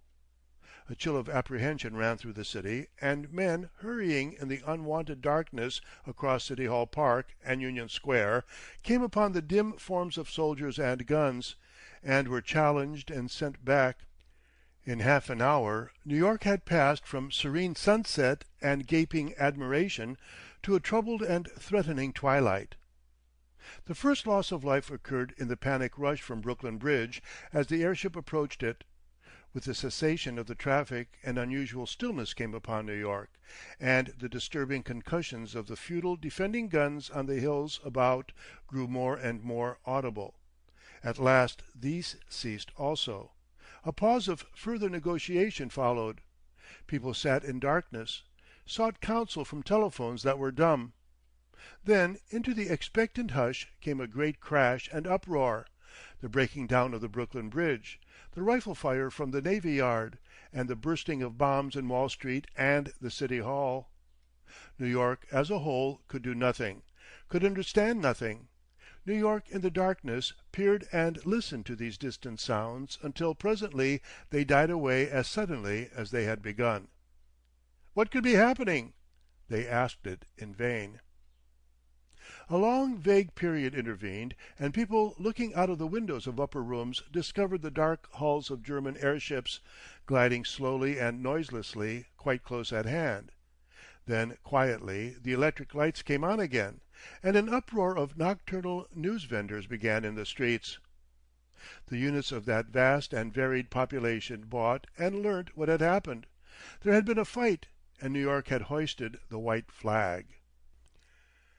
End of Chapter 6, Parts 1, 2, and 3. Part 4. The lamentable incidents that followed the surrender of New York seem now in the retrospect to be but the necessary and inevitable consequence of the clash of modern appliances and social conditions produced by the scientific century on the one hand, and the tradition of a crude, romantic patriotism on the other. At first people received the fact with an irresponsible detachment, much as they would have received the slowing down of the train in which they were travelling, or the erection of a public monument by the city to which they belonged. "We have surrendered!" Dear me! Have we? Was rather the manner in which the first news was met. They took it in the same spectacular spirit they had displayed at the first apparition of the air fleet. Only slowly was this realization of a capitulation suffused with the flush of passion. Only with reflection did they make any personal application. "We have surrendered," came later. "In us America is defeated." Then they began to burn and tingle. The newspapers, which were issued about 1 in the morning, contained no particulars of the terms upon which New York had yielded. Nor did they give any intimation of the quality of the brief conflict that had preceded the capitulation. The later issues remedied these deficiencies. There came the explicit statement of the agreement to victual the German airships, to supply the complement of explosives to replace those employed in the fight and in the destruction of the North American fleet, to pay the enormous ransom of $40 million, and to surrender the flotilla in the East River. There came, too, longer and longer descriptions of the smashing up of the City Hall and the Navy Yard, and people began to realize faintly what those brief minutes of uproar had meant. They read the tales of men blown to bits, of futile soldiers in that localized battle fighting against hope amidst an indescribable wreckage, of flags hauled down by weeping men. And these strange nocturnal editions contained also the first brief cables from Europe of the fleet disaster. The North Atlantic fleet for which New York had always felt an especial pride and solicitude. Slowly, hour by hour, the collective consciousness woke up. The tide of patriotic astonishment and humiliation came floating in. America had come upon disaster. Suddenly New York discovered herself with amazement giving place to wrath unspeakable, a conquered city under the hand of her conqueror. As that fact shaped itself in the public mind, there sprang up, as flames spring up, an angry repudiation. "No!" cried New York, waking in the dawn. "No! I am not defeated. This is a dream." Before day broke, the swift American anger was running through all the city, through every soul in those contagious millions. Before it took action, before it took shape, the men in the airships could feel the gigantic insurgence of emotion, as cattle and natural creatures feel, it is said, the coming of an earthquake. The newspapers of the Knype group first gave the thing words and a formula. "We do not agree," they said simply. "We have been betrayed." Men took that up everywhere. It passed from mouth to mouth.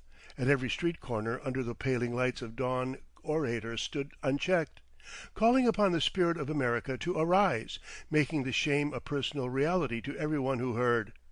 To Bert, listening 500 feet above it, it seemed that the city, which had at first produced only confused noises, was now humming like a hive of bees, of very angry bees. After the smashing of the City Hall and Post Office, the white flag had been hoisted from a tower of the old Park Row building, and thither had gone Mayor O'Hagan, urged thither indeed by the terror-stricken property owners of Lower New York, to negotiate the capitulation with von Winterfeld. The Vaterland, having dropped the secretary by a rope ladder, remained hovering, circling very slowly above the great buildings, old and new, that clustered around City Hall Park, while the Helmholtz, which had done the fighting there, rose overhead to a height of perhaps 2,000 feet. So Bert had a near view of all that occurred in that central place. The City Hall and Court House, the Post Office, and a mass of buildings on the west side of Broadway had been badly damaged, and the three former were a heap of blackened ruins. In the case of the first two, the loss of life had not been considerable, but a great multitude of workers, including many girls and women, had been caught in the destruction of the Post Office, and a little army of volunteers with white badges entered behind the firemen, bringing out the often still living bodies, for the most part frightfully charred, and carrying them into the big Monson building close at hand. Everywhere the busy firemen were directing their bright streams of water upon the smoldering masses. Their hose lay about the square, and long cordons of police held back the gathering black masses of people, chiefly from the East Side, from these central activities. In violent and extraordinary contrast with this scene of destruction, close at hand were the huge newspaper establishments of Park Row. They were all alight and working. They had not been abandoned even while the actual bomb-throwing was going on, and now staff and presses were vehemently active, getting out the story, the immense and dreadful story of the night, developing comment, and, in most cases, spreading the idea of resistance under the very noses of the airships. For a long time Bert could not imagine what these callously active offices could be. Then he detected the noise of the presses and emitted his "Gaw!"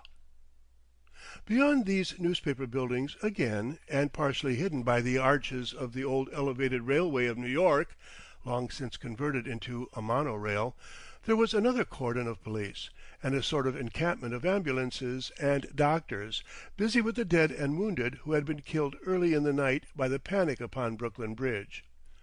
All this he saw in the perspectives of a bird's-eye view, as things happening in a big, irregular-shaped pit below him, between cliffs of high building. Northward he looked along the steep canyon of Broadway, down whose length at intervals crowds were assembling about excited speakers, and when he lifted his eyes he saw the chimneys and cable stacks and roof spaces of New York, and everywhere now over these the watching, debating people clustered, except where the fires raged and the jets of water flew. Everywhere, too, were flagstaffs devoid of flags. One white sheet drooped and flapped and drooped again over the Park Row buildings, and upon the lurid lights, the festering movement and intense shadows of this strange scene, there was breaking now the cold, impartial dawn. For Bert Smallways all this was framed in the frame of the open porthole. It was a pale, dim world outside that dark and tangible rim. All night he had clutched at that rim, jumped and quivered at explosions, and watched phantom events. Now he had been high, and now low, now almost beyond hearing, now flying close to crashings and shouts and outcries. He had seen airships flying low and swift over darkened and groaning streets, watched great buildings suddenly red-lit amidst the shadows, crumple at the smashing impact of bombs, witnessed for the first time in his life the grotesque swift onset of insatiable conflagrations. From it all he felt detached, disembodied. The Vaterland did not even fling a bomb. She watched and ruled. Then down they had come at last to hover over City Hall Park, and it had crept in upon his mind, chillingly, terrifyingly, that these illuminated black masses were great offices afire, and that the going to and fro of minute, dim spectres of lantern-lit grey and white was a harvesting of the wounded and the dead. As the light grew clearer, he began to understand more and more what these crumpled black things signified. He had watched hour after hour since first New York had risen out of the blue indistinctness of the landfall. With the daylight he experienced an intolerable fatigue. He lifted weary eyes to the pink flush in the sky, yawned immensely, and crawled back whispering to himself across the cabin to the locker. He did not so much lie down upon that as fall upon it and instantly become asleep. There, hours after, sprawling undignified and sleeping profoundly, Kurt found him, a very image of the democratic mind confronted with the problems of a time too complex for its apprehension. His face was pale and indifferent, his mouth wide open, and he snored. He snored disagreeably. Kurt regarded him for a moment with a mild distaste. Then he kicked his ankle. "Wake up!" he said to Smallways' stare, "and lie down decent." Bert sat up and rubbed his eyes. "Any more fightin' yet?" he asked. "No," said Kurt, and sat down, a tired man. "Gott!" he cried presently, rubbing his hands over his face, "but I'd like a cold bath. I've been looking for stray bullet holes in the air chambers all night until now." He yawned. "I must sleep. You'd better clear out, Smallways. I can't stand you here this morning. You're so infernally ugly and useless. Have you had your rations? No. Well, go in and get 'em, and don't come back. Stick in the gallery." Part 5. So Bert, slightly refreshed by coffee and sleep, resumed his helpless cooperation in the war in the air. He went down into the little gallery as the lieutenant had directed, and clung to the rail at the extreme end beyond the lookout man, trying to seem as inconspicuous and harmless a fragment of life as possible. A wind was rising rather strongly from the southeast. It obliged the Vaterland to come about in that direction, and made her roll a great deal as she went to and fro over Manhattan Island. Away in the northwest clouds gathered. The throb of her slow screw working against the breeze was much more perceptible than when she was going full speed ahead, and the friction of the wind against the underside of the gas chamber drove a series of shallow ripples along it and made a faint flapping sound like, but fainter than, the beating of ripples under the stem of a boat. She was stationed over the temporary City Hall in the Park Row building, and every now and then she would descend to resume communication with the mayor and with Washington. But the restlessness of the Prince would not suffer him to remain for long in any one place. Now he would circle over the Hudson and East River. Now he would go up high, as if to peer away into the blue distances. Once he ascended so swiftly and so far that mountain sickness overtook him and the crew and forced him down again, and Bert shared the dizziness and nausea. The swaying view varied with these changes of altitude. Now they would be low and close, and he would distinguish in that steep, unusual perspective windows, doors, street and sky signs, people and the minutest details, and watch the enigmatical behavior of crowds and clusters upon the roofs and in the streets. Then, as they soared, the details would shrink, the sides of streets draw together, the view widen, the people cease to be significant. At the highest, the effect was that of a concave relief map. Bert saw the dark and crowded land everywhere intersected by shining waters, saw the Hudson River like a spear of silver, and Lower Island Sound like a shield. Even to Bert's unphilosophical mind the contrast of city below and fleet above pointed in opposition, the opposition of the adventurous American's tradition and character with German order and discipline. Below, the immense buildings, tremendous and fine as they were, seemed like the giant trees of a jungle fighting for life. Their picturesque magnificence was as planless as the chances of crag and gorge, their casualty enhanced by the smoke and confusion of still unsubdued and spreading conflagrations. In the sky soared the German airships like beings in a different, entirely more orderly world, all oriented to the same angle of the horizon, uniform in build and appearance, moving accurately with one purpose as a pack of wolves will move, distributed with the most precise and effectual cooperation. It dawned upon Bert that hardly a third of the fleet was visible. The others had gone upon errands he could not imagine, beyond the compass of that great circle of earth and sky. He wondered, but there was no one to ask. As the day wore on, about a dozen reappeared in the east with their stores replenished from the flotilla and towing a number of drachenflieger. Towards afternoon the weather thickened. Driving clouds appeared in the southwest and ran together, and seemed to engender more clouds, and the wind came round into that quarter and blew stronger. Towards the evening the wind became a gale into which the now tossing airships had to beat. All that day the Prince was negotiating with Washington, while his detached scouts sought far and wide over the eastern states, looking for anything resembling an aeronautic park. A squadron of 20 airships detached overnight had dropped out of the air upon Niagara and was holding the town and power works. Meanwhile, the insurrectionary movement in the giant city grew uncontrollable. In spite of 5 great fires already involving many acres and spreading steadily, New York was still not satisfied that she was beaten. At first the rebellious spirit below found vent only in isolated shouts, street crowd speeches, and newspaper suggestions. Then it found much more definite expression in the appearance in the morning sunlight of American flags at point after point above the architectural cliffs of the city. It is quite possible that in many cases the spirited display of bunting by a city already surrendered was the outcome of the innocent informality of the American mind. But it is also undeniable that in many it was a deliberate indication that the people felt wicked. The German sense of correctitude was deeply shocked by this outbreak. The Graf von Winterfeld immediately communicated with the mayor and pointed out the irregularity, and the fire lookout stations were instructed in the matter. The New York police was speedily hard at work, and a foolish contest in full swing between impassioned citizens resolved to keep the flag flying, and irritated and worried officers instructed to pull it down. The trouble became acute at last in the streets above Columbia University. The captain of the airship watching this quarter seems to have stooped to lasso and drag from its staff a flag hoisted upon Morgan Hall. As he did so, a volley of rifle and revolver shots was fired from the upper windows of the huge apartment building that stands between the University and Riverside Drive.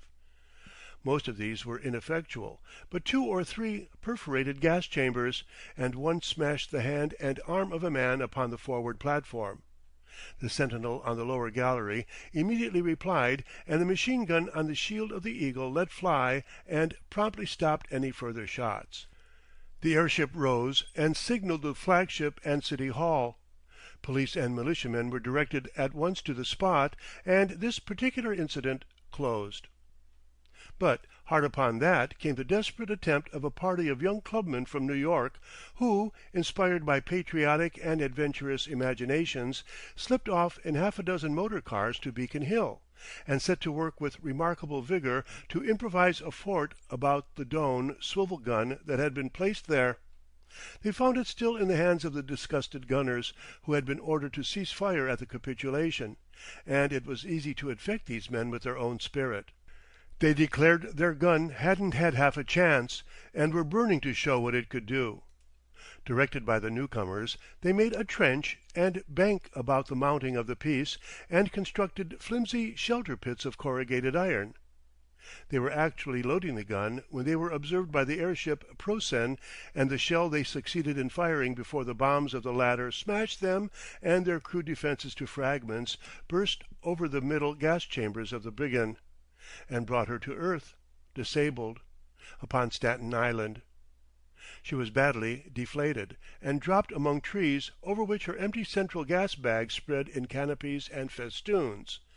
Nothing, however, had caught fire, and her men were speedily at work upon her repair. They behaved with a confidence that verged upon indiscretion. While most of them commenced patching the tears of the membrane, half a dozen of them started off for the nearest road in search of a gas main, and presently found themselves prisoners in the hands of a hostile crowd. Close at hand was a number of villa residences, whose occupants speedily developed from an unfriendly curiosity to aggression. At that time the police control of the large polyglot population of Staten Island had become very lax, and scarcely a household but had its rifle or pistols and ammunition. These were presently produced, and after 2 or 3 misses one of the men at work was hit in the foot. Thereupon the Germans left their sewing and mending, took cover among the trees, and replied. The crackling of shots speedily brought the Prussian and Kiel on the scene, and with a few hand grenades they made short work of every villa within a mile. A number of non-combatant American men, women, and children were killed, and the actual assailants driven off. For a time the repairs went on in peace under the immediate protection of these 2 airships. Then, when they returned to their quarters, an intermittent sniping and fighting round the stranded Bingen was resumed, and went on all the afternoon, and merged at last in the general combat of the evening.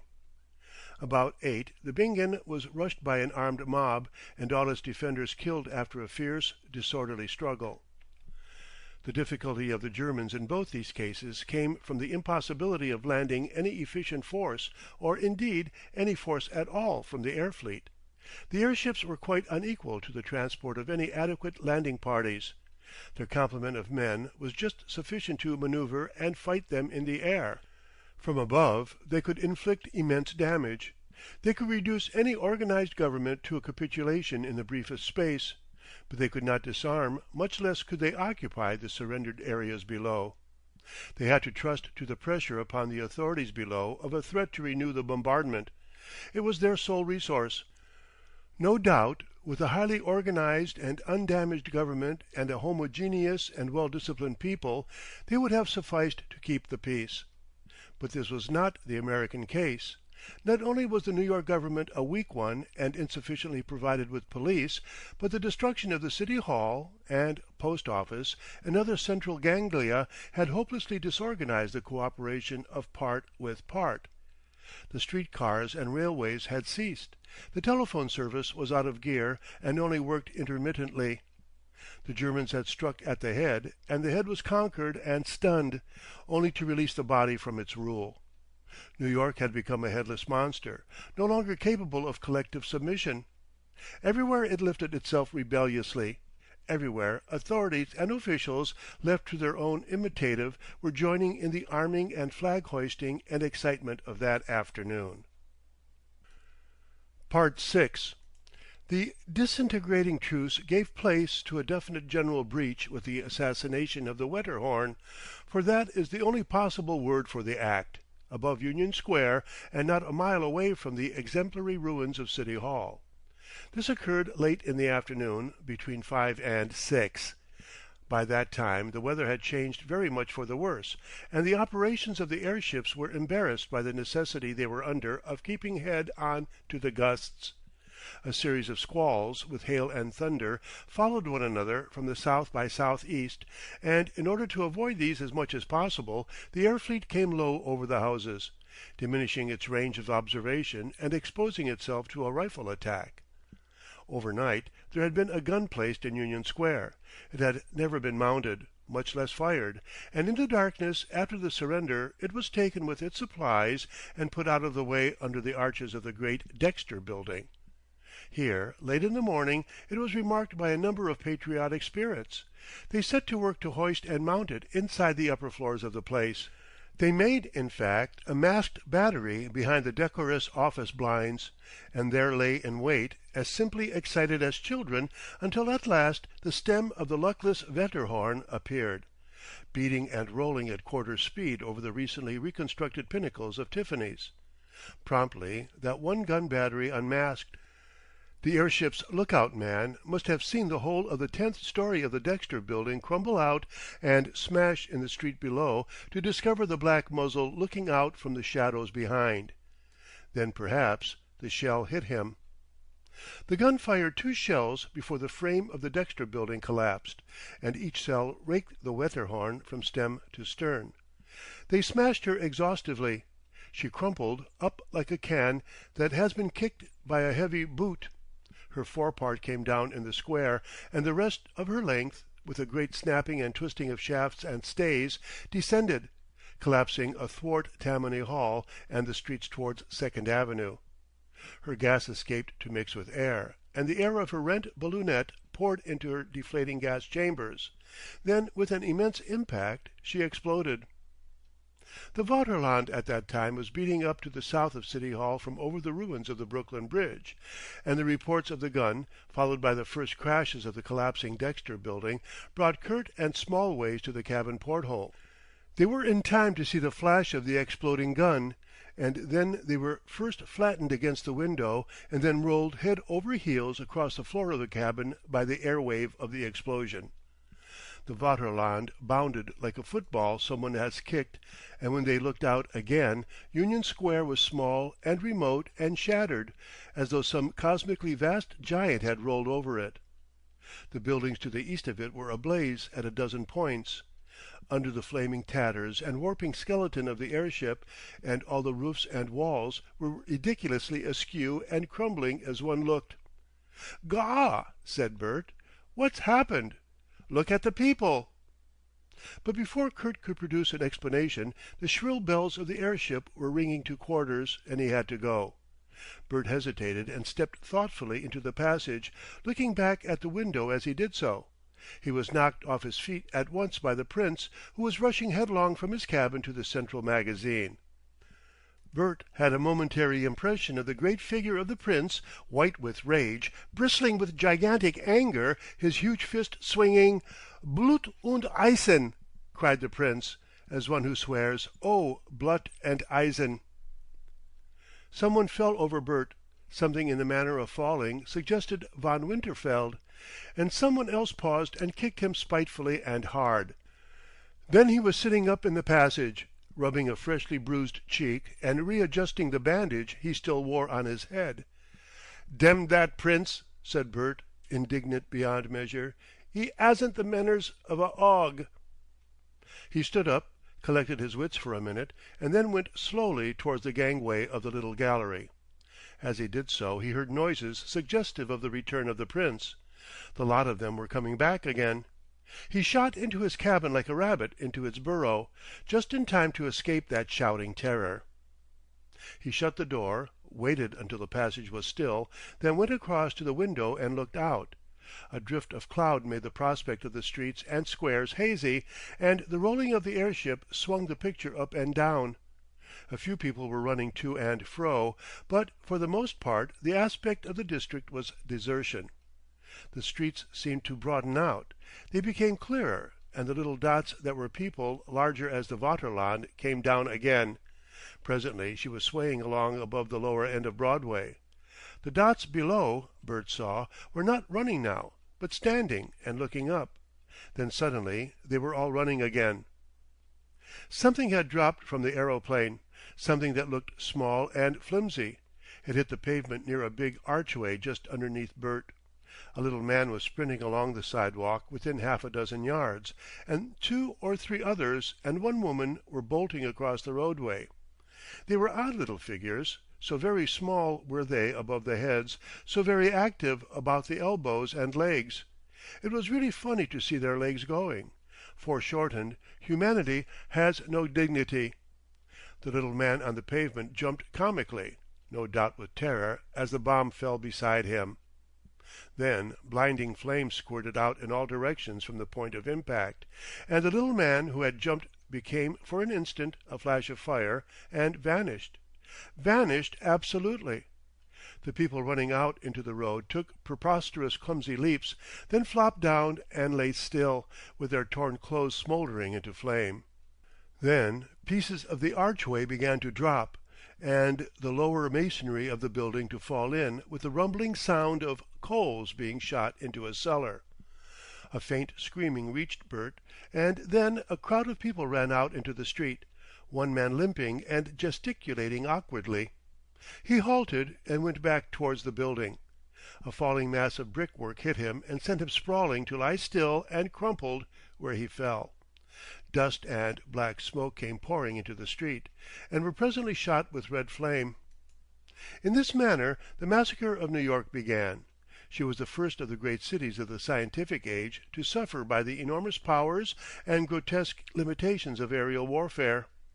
She was wrecked as in the previous century endless barbaric cities had been bombarded, because she was at once too strong to be occupied and too undisciplined and proud to surrender in order to escape destruction. Given the circumstances, the thing had to be done. It was impossible for the prince to desist and own himself defeated, and it was impossible to subdue the city except by largely destroying it. The catastrophe was the logical outcome of the situation, created by the application of science to warfare. It was unavoidable that great cities should be destroyed. In spite of his intense exasperation with his dilemma, the prince sought to be moderate even in massacre. He tried to give a memorable lesson with the minimum waste of life and the minimum expenditure of explosives.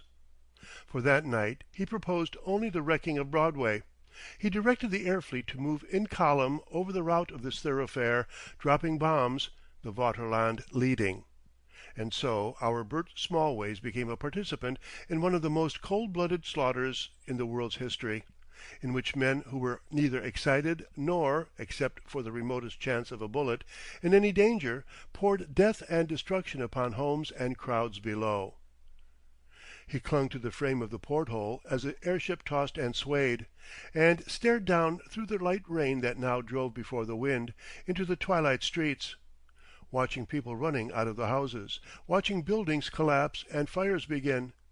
As the airships sailed along, they smashed up the city as a child will shatter its cities of brick and card. Below, they left ruins and blazing conflagrations and heaped and scattered dead, men, women, and children mixed together as though they had been no more than Moors, or Zulus, or Chinese. Lower New York was soon a furnace of crimson flames, from which there was no escape.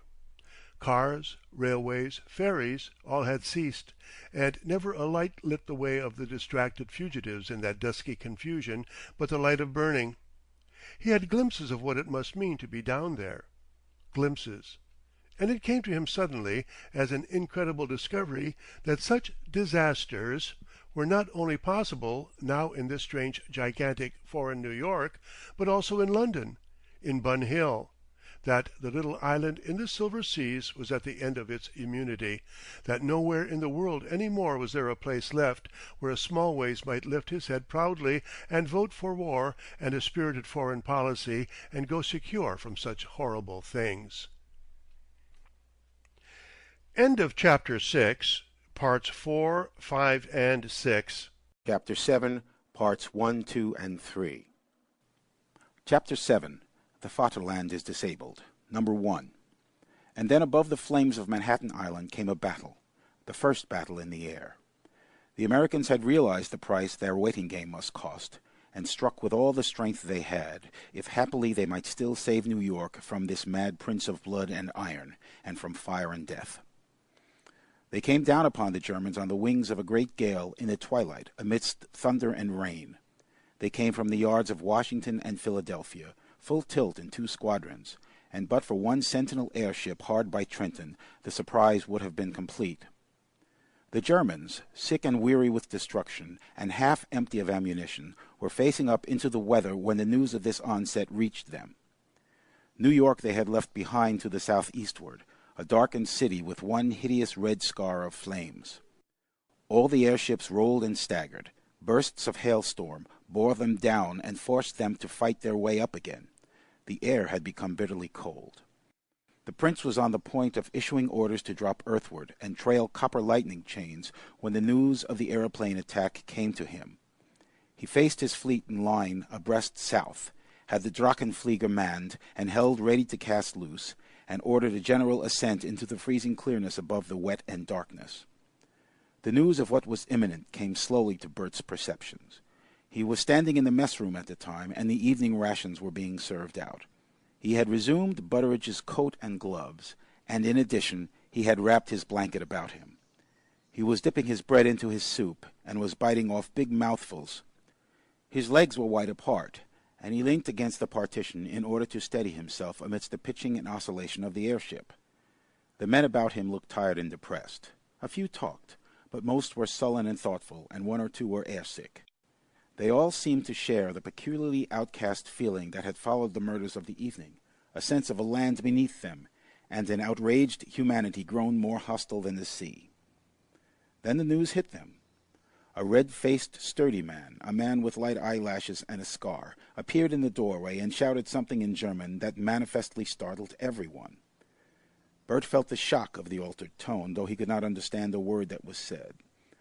The announcement was followed by a pause, and then a great outcry of questions and suggestions.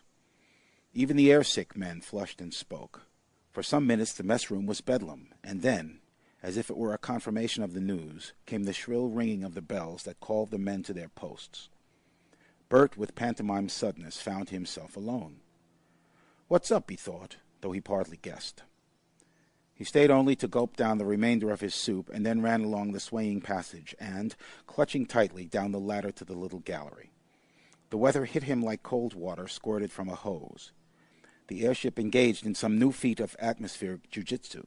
He drew his blanket closer about him, clutching with one straining hand. He found himself tossing in a wet twilight, with nothing to be seen but mist pouring past him.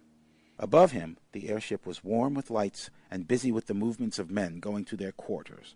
Then abruptly the lights went out, and the Vaterland, with bounds and twists and strange writhings, was fighting her way up the air.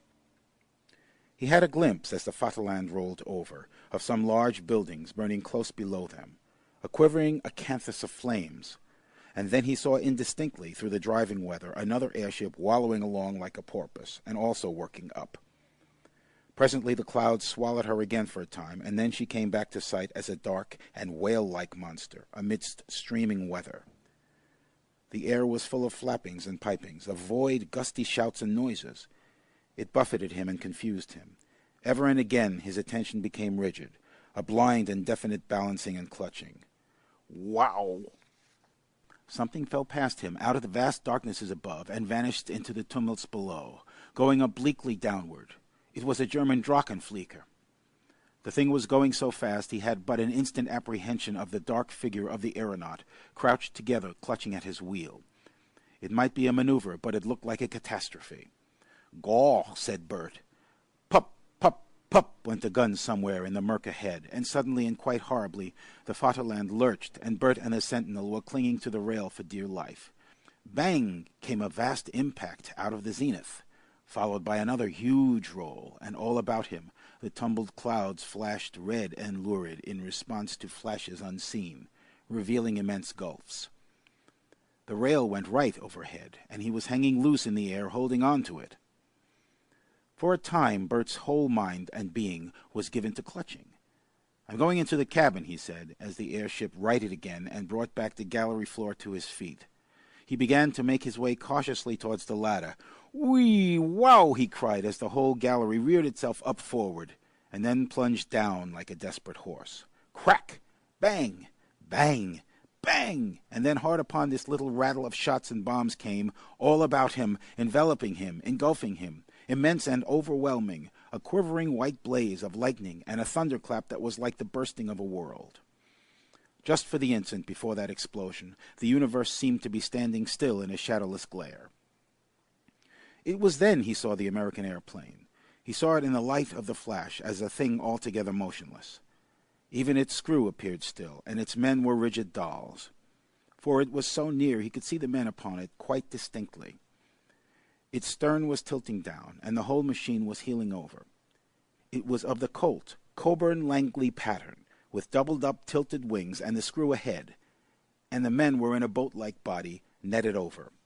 From this very light, long body, magazine guns projected on either side. One thing that was strikingly odd and wonderful in that moment of revelation was that the left upper wing was burning downward with a reddish, smoky flame. But this was not the most wonderful thing about this apparition. The most wonderful thing was that it and a German airship 500 yards below were threaded, as it were on a lightning flash, which turned out of its path as if to take them, and that out from the corners and projecting points of its huge wings everywhere, little branching thorn trees of lightning were streaming. Like a picture, Bert saw these things, a picture a little blurred by a thin veil of wind-torn mist. The crash of the thunderclap followed the flash and seemed a part of it, so that it is hard to say whether Bert was the rather deafened or blinded in that instant. And then darkness, utter darkness, and a heavy report, and a thin, small sound of voices that went wailing downward into the abyss below. Number 2. There followed upon these things a long, deep swaying of the airship, and then Bert began a struggle to get back to his cabin. He was drenched and cold and terrified beyond measure, and now more than a little airsick. It seemed to him that the strength had gone out of his knees and hands, and that his feet had become icily slippery over the metal they trod upon. But that was because a thin film of ice had frozen upon the gallery. He never knew how long his ascent of the ladder back into the airship took him, but in his dreams afterwards, when he recalled it, that experience seemed to last for hours. Below, above, around him were gulfs, monstrous gulfs of howling wind and eddies of dark whirling snowflakes, and he was protected from it all by a little metal grating and a grating and rail that seemed madly infuriated with him, passionately eager to wrench him off and throw him into the tumult of space. Once he had a fancy that a bullet tore by his ear, and that the clouds and snowflakes were lit by a flash, but he never even turned his head to see what new assailant whirled past them in the void. He wanted to get into the passage. He wanted to get into the passage. He wanted to get into the passage. Would the arm by which he was clinging hold out, or would it give way and snap? A handful of hail smacked him in the face, so that for a time he was breathless and nearly insensible. "Hold tight, Bert!" He renewed his efforts. He found himself, with an enormous sense of relief and warmth, in the passage. The passage was behaving like a dice-box. Its disposition was evidently to rattle him about and then throw him out again. He hung on with the convulsive clutch of instinct until the passage lurched down ahead. Then he would make a short run cabinward and clutch again as the fore-end rose. Behold, he was in the cabin. He snapped to the door, and for a time he was not a human being. He was a case of air sickness. He wanted to get somewhere that would fix him, that he needn't clutch. He opened the locker and got inside among the loose articles, and sprawled there helplessly, with his head sometimes bumping one side and sometimes the other. The lid shut upon him with a click. He did not care then what was happening any more. He did not care who fought who, or what bullets were fired or explosions occurred. He did not care if presently he was shot or smashed to pieces. He was full of feeble, inarticulate rage and despair. "Foolery," he said, his one exhaustive comment on human enterprise, adventure, war, and the chapter of accidents that had entangled him. Foolery! Ugh! He included the order of the universe in that comprehensive condemnation. He wished he was dead. He saw nothing of the stars, as presently the Vaterland cleared the rush and confusion of the lower weather, nor of the duels she fought with two circling aeroplanes, how they shot her rearmost chambers through, and how she fought them off with explosive bullets, and turned to run as she did so. The rush and swoop of these wonderful night birds was all lost upon him, their heroic dash and self-sacrifice. The Vaterland was rammed, and for some moments she hung on the verge of destruction, and, sinking swiftly, with the American aeroplane entangled with her smashed propeller, and the Americans trying to scramble aboard. It signified nothing to Bert. To him it conveyed itself simply as vehement swaying. Foolery! When the American airship dropped off at last, with most of its crew shot or fallen, Bert in his locker appreciated nothing but that the Vaterland had taken a hideous upward leap. But then came infinite relief, incredibly blissful relief. The rolling, the pitching, the struggle ceased instantly and absolutely.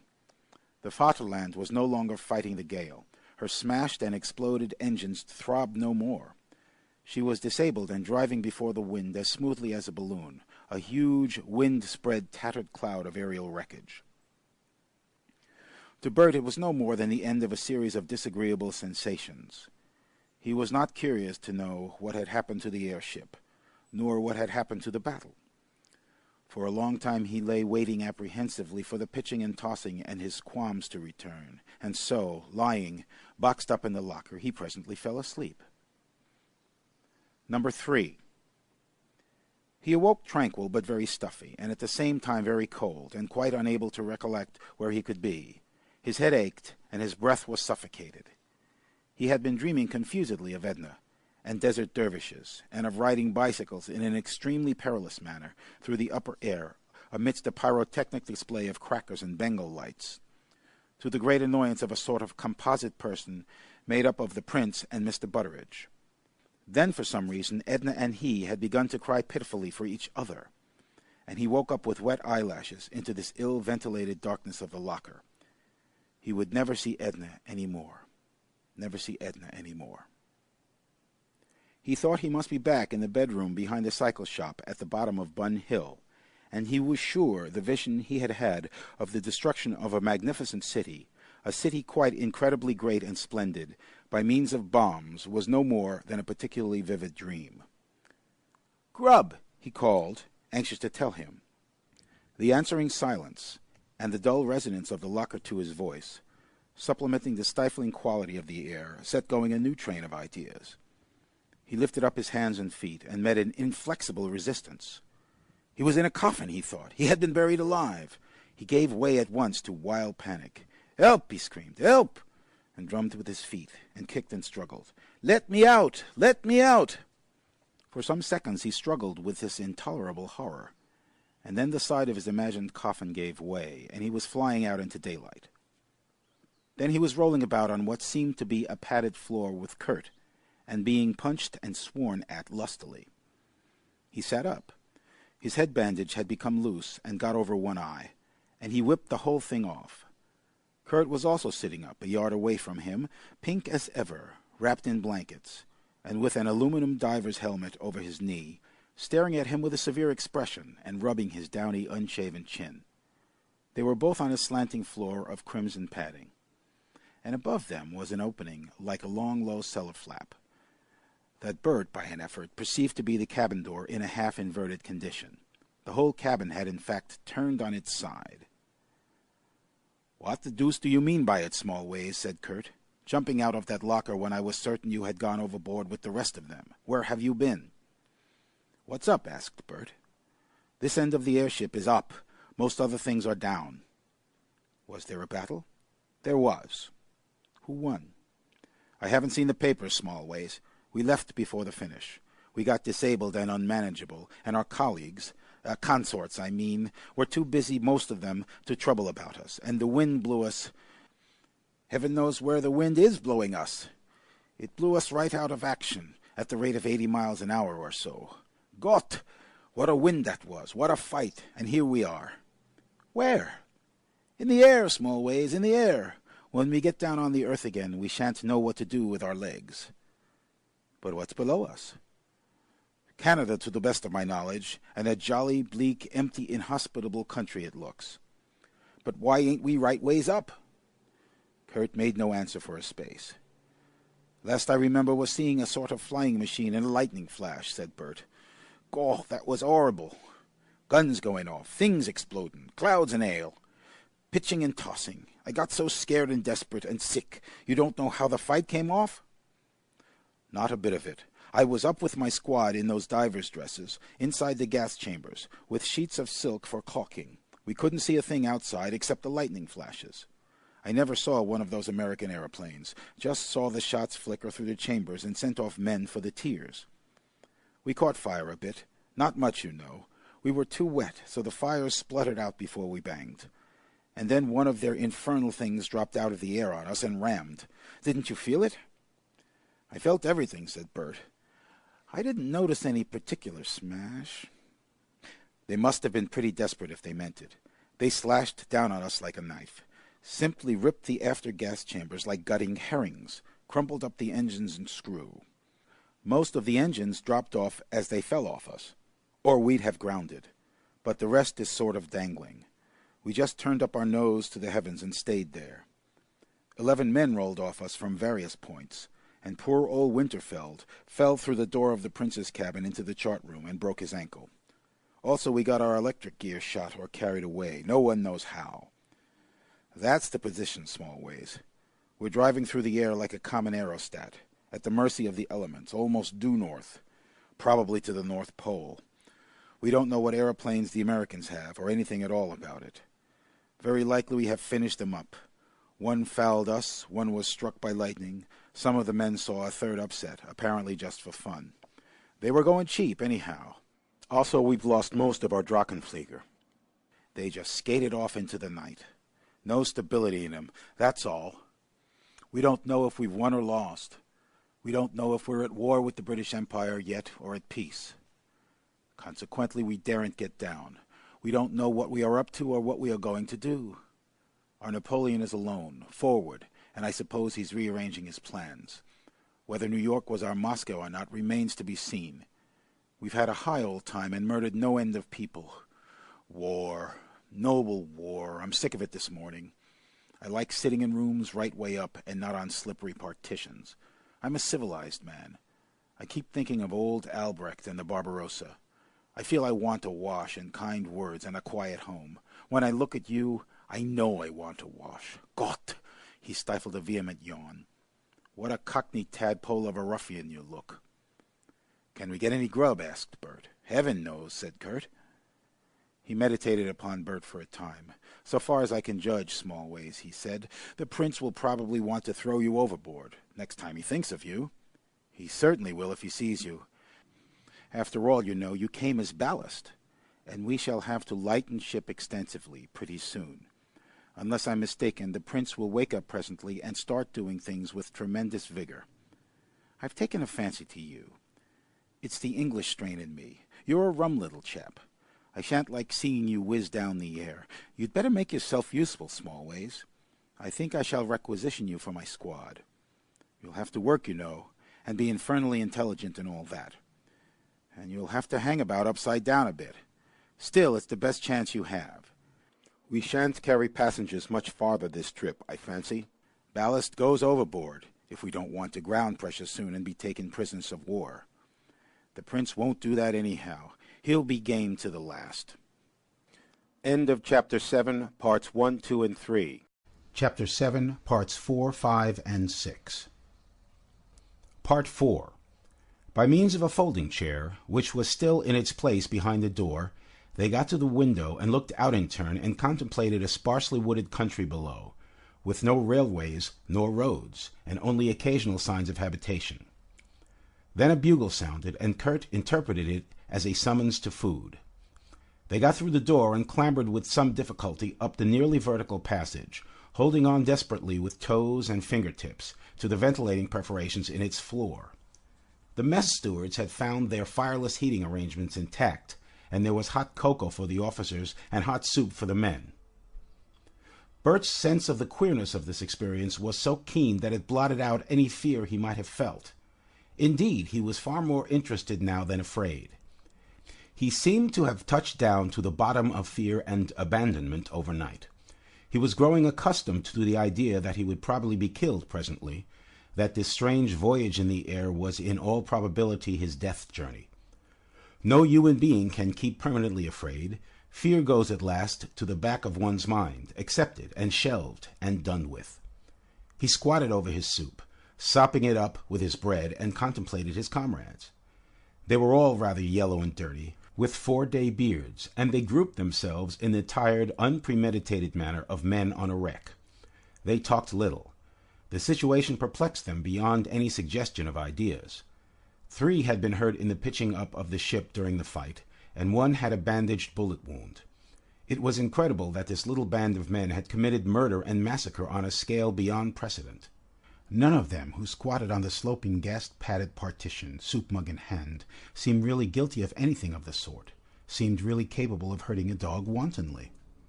They were all so manifestly built for homely chalets on the solid earth, and carefully tilled fields, and blond wives, and cheery merrymaking.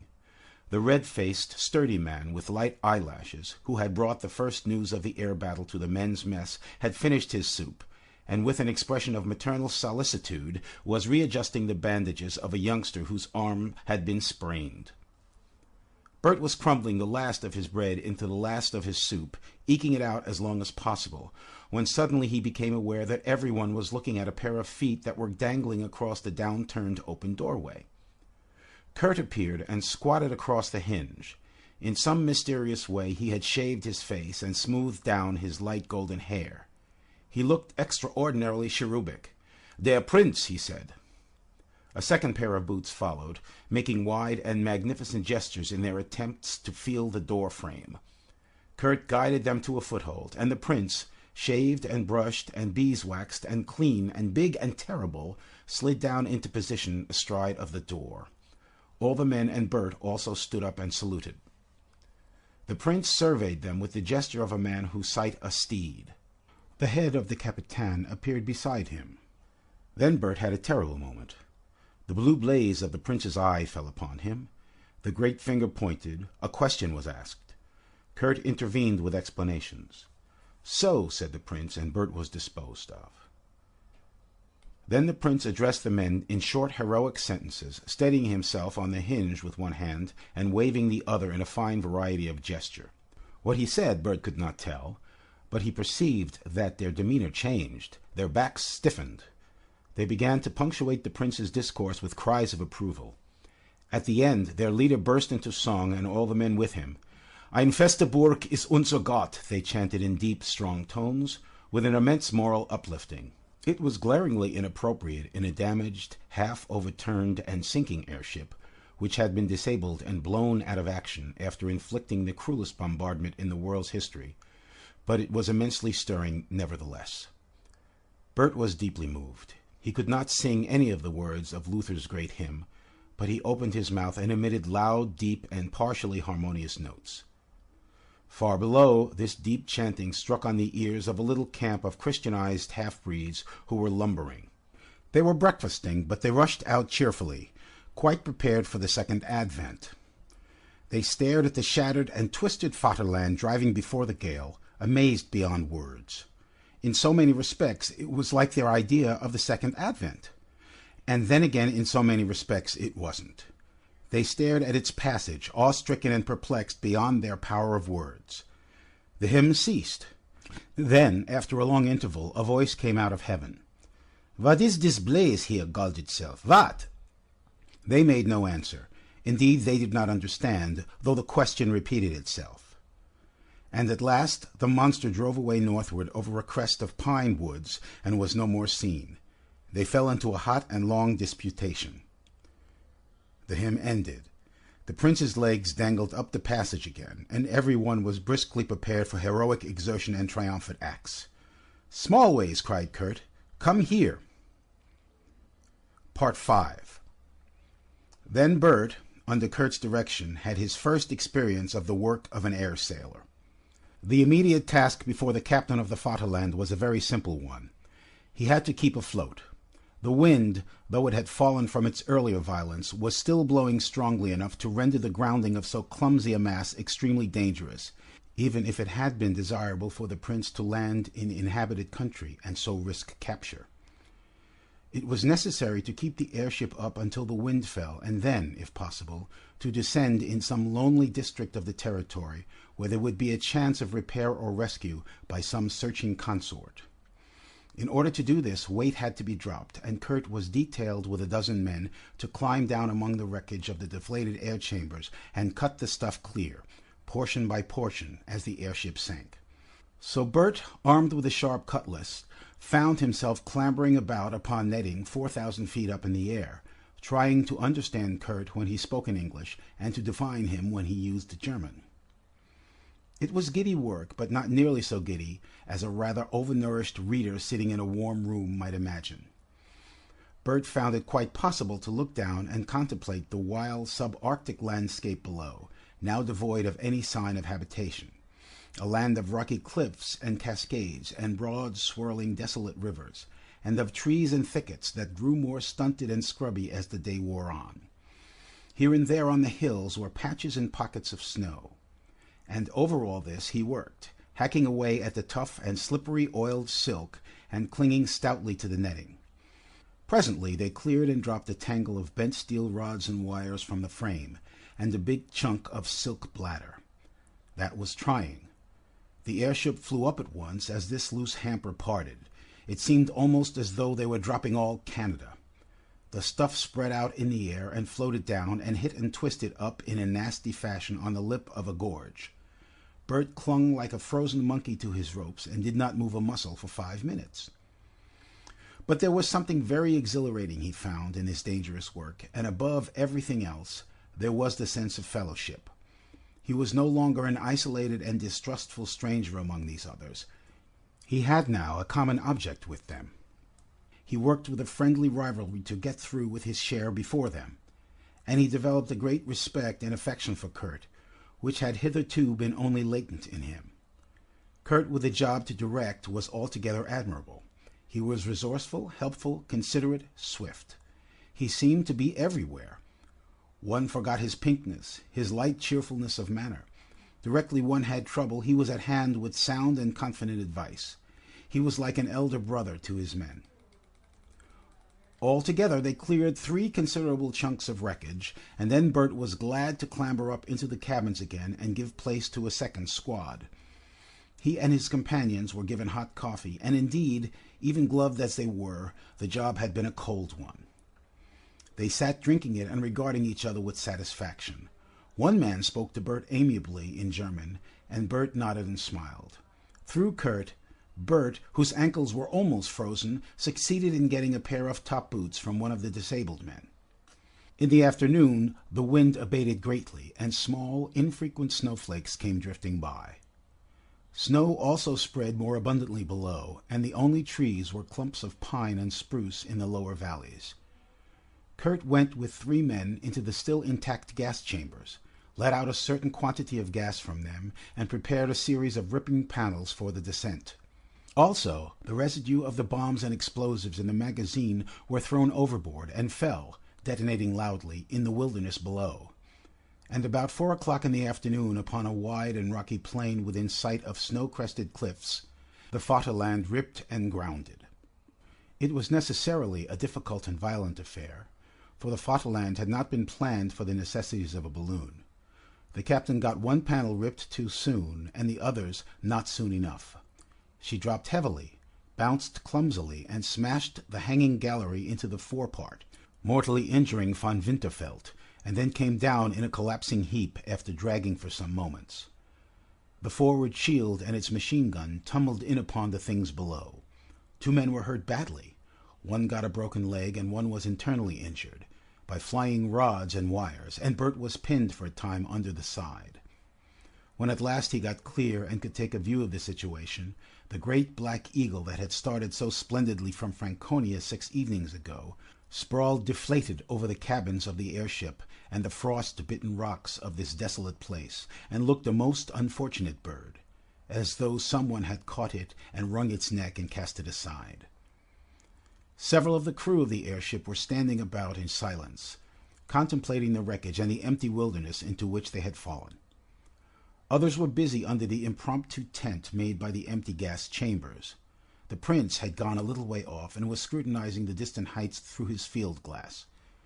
They had the appearance of old sea cliffs. Here and there were small clumps of conifers, and in 2 places tall cascades. The nearer ground was strewn with glaciated boulders, and supported nothing but a stunted alpine vegetation of compact, clustering stems and stalkless flowers. No river was visible, but the air was full of the rush and babble of a torrent close at hand. A bleak and biting wind was blowing. Ever and again a snowflake drifted past. The springless frozen earth under Bert's feet felt strangely dead and heavy after the buoyant airship. Part 6. So it came about that great and powerful Prince Karl Albert was for a time thrust out of the stupendous conflict he chiefly had been instrumental in provoking. The chances of battle and the weather conspired to maroon him in Labrador, and there he raged for 6 long days, while war and wonder swept the world. Nation rose against nation, and air fleet grappled air fleet. Cities blazed, and men died in multitudes. But in Labrador one might have dreamt that, except for a little noise of hammering, the world was at peace. There the encampment lay. From a distance the cabins, covered over with the silk of the balloon part, looked like a gypsy's tent on a rather exceptional scale, and all the available hands were busy in building out of the steel of the framework a mast from which the Vaterland's electricians might hang the long conductors of the apparatus for wireless telegraphy that was to link the prince to the world again. There were times when it seemed they would never rig that mast. From the outset, the party suffered hardship. They were not too abundantly provisioned, and they were put on short rations, and for all the thick garments they had, they were but ill equipped against the piercing wind and inhospitable violence of this wilderness. The first night was spent in darkness and without fires. The engines that had supplied power were smashed and dropped far away to the south, and there was never a match among the company. It had been death to carry matches. All the explosives had been thrown out of the magazine, and it was only towards morning that the bird-faced man whose cabin Bert had taken in the beginning confessed to a brace of dueling pistols and cartridges, with which a fire could be started. Afterwards the lockers of the machine gun were found to contain a supply of unused ammunition. The night was a distressing one, and seemed almost interminable. Hardly anyone slept. There were 7 wounded men aboard, and von Winterfeld's head had been injured, and he was shivering and in delirium, struggling with his attendant and shouting strange things about the burning of New York. The men crept together in the mess room in the darkling, wrapped in what they could find, and drank cocoa from the fireless heaters and listened to his cries. In the morning the prince made them a speech about destiny, and the God of his fathers, and the pleasure and glory of giving one's life for his dynasty, and a number of similar considerations that might otherwise have been neglected in that bleak wilderness. The men cheered without enthusiasm, and far away a wolf howled. Then they set to work, and for a week they toiled to put up a mast of steel, and hang from it a gridiron of copper wires 200 feet by 12. The theme of all that time was work. Work continually, straining and toilsome work, and all the rest was grim hardship and evil chances, save for a certain wild splendor in the sunset and sunrise in the torrents and drifting weather, in the wilderness about them. They built and tended a ring of perpetual fires. Gangs roamed for brushwood and met with wolves, and the wounded men and their beds were brought out from the airship cabins and put in shelters about the fires. There old von Winterfeld raved and became quiet and presently died, and 3 of the other wounded sickened for want of good food while their fellows mended. These things happened, as it were, in the wings. The central facts before Bert's consciousness were always firstly the perpetual toil, the holding and lifting, and lugging at heavy and clumsy masses, the tedious filing and winding of wires, and secondly the prince, urgent and threatening whenever a man relaxed. He would stand over them, and point over their heads, southward into the empty sky. "The world there," he said in German, "is waiting for us. 50 centuries come to their consummation." Bert did not understand the words, but he read the gesture. Several times the prince grew angry, once with a man who was working slowly, once with a man who stole a comrade's ration. The first he scolded and set to a more tedious task. The second he struck in the face and ill-used. He did no work himself. There was a clear space near the fires, in which he would walk up and down, sometimes for 2 hours together, with arms folded, muttering to himself of patience and his destiny. At times these mutterings broke out into rhetoric, into shouts and gestures that would arrest the workers. They would stare at him until they perceived that his blue eyes glared, and his waving hand addressed itself always to the southward hills. On Sunday the work ceased for half an hour, and the prince preached on faith and God's friendship for David, and afterwards they all sang, "Ein feste Burg ist unser Gott." In an improvised hovel lay von Winterfeld, and all one morning he raved of the greatness of Germany. "Blut und Eisen," he shouted, and then, as if in derision, "Weltpolitik! Ha! Ha!" Then he would explain complicated questions of polity to imaginary hearers, in low, wily tones. The other sick men kept still, listening to him. Bert's distracted attention would be recalled by Kurt. "Smallways, take that end. So." Slowly, tediously, the great mast was rigged and hoisted foot by foot into place. The electricians had contrived a catchment pool and a wheel in the torrent close at hand. for the little Mulhausen dynamo with its terminal volute used by the telegraphists was quite adaptable to water driving, and on the 6th day in the evening the apparatus was in working order, and the Prince was calling, weakly indeed, but calling, to his air fleet across the empty spaces of the world. For a time he called unheeded. The effect of that evening was to linger long in Bert's memory. A red fire spluttered and blazed close by the electricians at their work, and red gleams ran up the vertical steel mast and threads of copper wire towards the zenith. The Prince sat on a rock close by, with his chin on his hand, waiting. Beyond and to the northward was the cairn that covered von Winterfeld, surmounted by a cross of steel, and from among the tumbled rocks in the distance the eyes of a wolf gleamed redly. On the other hand was the wreckage of the great airship, and the men bivouacked about a second ruddy flare. They were all keeping very still, as if waiting to hear what news might presently be given them. Far away, across many hundreds of miles of desolation, other wireless masts would be clicking and snapping and waking into responsive vibration. Perhaps they were not. Perhaps those throbs upon the ethers wasted themselves upon a regardless world. When the men spoke, they spoke in low tones. Now and then a bird shrieked remotely, and once a wolf howled. All these things were set in the immense cold spaciousness of the wild. End of Chapter 7, Parts 4, 5, and 6. Chapter 7, Part 7.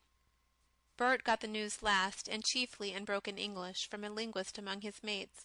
It was only far on in the night that the wary telegraphist got an answer to his calls, but then the messages came clear and strong, and such news it was. "I say," said Bert at his breakfast, amidst a great clamor, "tell us a bit." "All the world is at war," said the linguist, waving his cocoa in an illustrative manner. "All the world is at war." Bert stared southward into the dawn. It did not seem so. "All the world is at war. They have burned Berlin. They have burned London. They have burned Hamburg and Paris. Japan has burned San Francisco. We have made a camp at Niagara. That is what they are telling us. China has caught Drachenflyer and Nushish beyond counting. All the world is at war." "Gaw," said Bert. "Yes," said the linguist, drinking his cocoa. "Burnt up London, have they? Like we did New York? It was a bombardment. They don't say anything about a place called Clapham or Bunhill, do they?" "I have heard nothing," said the linguist. That was all Bert could get for a time, but the excitement of all the men about him was contagious, and presently he saw Kurt standing alone, hands behind him, and looking at one of the distant waterfalls very steadfastly. He went up and saluted, soldier fashion. "Beg pardon, Lieutenant," he said. Kurt turned his face. It was unusually grave that morning. "I was just thinking. I would like to see that waterfall closer," he said. "It reminds me— What do you want?" "I can't make 'ead or tail of what they're telling, sir. Would you mind telling me the news?" "Damn the news," said Kurt. "You'll get news enough before the day's out. It's the end of the world. They're sending the Graf Zeppelin for us.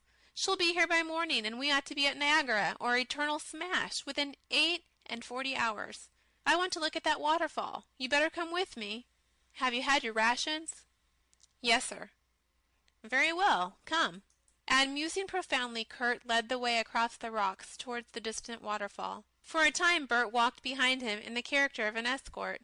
Then, as they passed out of the atmosphere of the encampment, Kurt lagged for him to come alongside. "We shall be back in it all in 2 days' time," he said, "and it's a devil of a war to go back to. That's the news. The world's gone mad. Our fleet beat the Americans the night we got disabled. That's clear. We lost 11 airships, certain, and all their airplanes got smashed. God knows how much we smashed or how many we killed, but that was only the beginning. Our start's been like firing a magazine. Every count was hiding flying machines. They're fighting in the air all over Europe, all over the world. The Japanese and Chinese have joined in. That's the great fact. That's the supreme fact. They've pounced into our little quarrels. The Yellow Peril was a peril after all. They've got thousands of airships. They're all over the world. We bombarded London and Paris, and now the French and English have smashed up Berlin, and now Asia is at us all, and on top of us all. It's mania. China on top, and they don't know where to stop. It's limitless. It's the last confusion. They're bombarding capitals, smashing up dockyards and factories, mines and fleets. Did they do much to London, sir? Asked Bert. Heaven knows. He said no more for a time. This Labrador seems a quiet place, he resumed at last. I'm half a mind to stay here. Can't do that, no. I've got to see it through. You've got to, every one. But why? I tell you, our world's gone to pieces. There's no way out of it, no way back. Here we are. We're like mice caught in a house on fire. We're like cattle overtaken by a flood. Presently we shall be picked up, and back we shall go into fighting. We shall kill and smash again, perhaps. It's a Chino-Japanese air fleet this time, and the odds are against us. Our turns will come. What will happen to you? I don't know. But for myself, I know quite well. I shall be killed. You'll be all right, said Bert, after a queer pause. No, said Kurt, I'm going to be killed. I didn't know it before, but this morning at dawn I knew it, as though I'd been told. How? I tell you I know. But how could you know? I know. Like being told? Like being certain. I know, he repeated, and for a time they walked in silence towards the waterfall. Kurt, wrapped in his thoughts, walked heedlessly, and at last broke out again. I've always felt young before, small ways, but this morning I feel old. Old. So old. Nearer to death than old men feel. And I've always thought life was a lark. It isn't. This sort of thing has always been happening, I suppose. These things, wars and earthquakes that sweep across all the decency of life. It's just as though I had woke up to it all for the first time. Every night since we were at New York, I've dreamt of it. And it's always been so. It's the way of life. People are torn away from the people they care for. Homes are smashed. Creatures full of life and memories. And little peculiar gifts are scalded and smashed and torn to pieces and starved and spoilt. London, Berlin, San Francisco. Think of all the human histories we ended in New York. And the others go on again as though such things weren't possible. As I went on. Like animals, just like animals. He said nothing for a long time, and then he dropped out. The prince is a lunatic. They came to a place where they had to climb, and then to a long peat level beside a rivulet. There a quantity of delicate little pink flowers caught Bert's eye. Gaw, he said, and stooped to pick one. In a place like this. Kurt stopped and half turned. His face winced. I never see such a flower, said Bert. It's so delicate. Pick some if you want to, said Kurt. Bert did so, while Kurt stood and watched him. Funny how one always wants to pick flowers, said Bert. Kurt had nothing to add to that. They went on again, without talking, for a long time. At last they came to a rocky hummock from which the view of the waterfall opened out. There Kurt stopped and seated himself on a rock. That's as much as I wanted to see, he explained. It isn't very like, but it's like enough. Like what? Another waterfall I knew. He asked a question abruptly. Got a girl, Smallways? Funny thing, said Bert. Those flowers, I suppose? I was just thinking of her. So was I. What? Edna? No, I was thinking of my Edna. We've all got Ednas, I suppose, for our imaginations to play about. This was a girl, but all that's past forever. It's hard to think I can't see her just for a minute, just to let her know I'm thinking of her. Very likely, said Bert. You'll see her all right. No, said Kurt with decision. I know. I met her, he went on, in a place like this, the Alps, Inxlen Alp. There's a waterfall rather like this one, a broad waterfall, down towards Innerkirchen. That's why I came up here this morning. We slipped away and had half a day together beside it, and we picked flowers. Just such flowers as you picked, the same, for all I know. And gentian. I know, said Bert. Me and Edna, we done things like that. Flowers, and all that seems years off now. She was beautiful and daring and shy. Mein Gott! I could hardly hold myself for the desire to see her and hear her voice again before I die. Where is she? Look here, Smallways. I shall write a sort of letter. And there's her portrait. He touched his breast pocket. You'll see her again, all right, said Bert. No, I shall never see her again. I don't understand why people should meet just to be torn apart. But I know she and I will never meet again. That I know as surely as the sun will rise, and that cascade comes shining over the rocks as I am dead and done. Oh, it's all foolishness and haste and violence and cruel folly, stupidity and blundering hate and selfish ambition. All the things that men have done, all the things they will ever do. God! Smallways! What a muddle and confusion life has always been! The battles and massacres and disasters, the hates and harsh acts, the murders and sweatings, the lynchings and cheatings. Oh, this morning I'm tired of it all. As though I just found it out for the first time. I have found it out. When a man is tired of life, I suppose it's time for him to die. I've lost heart, and death is over me. Death is close to me. And I know I have got to end. But think of all the hopes I had only a little time ago. The sense of fine beginnings.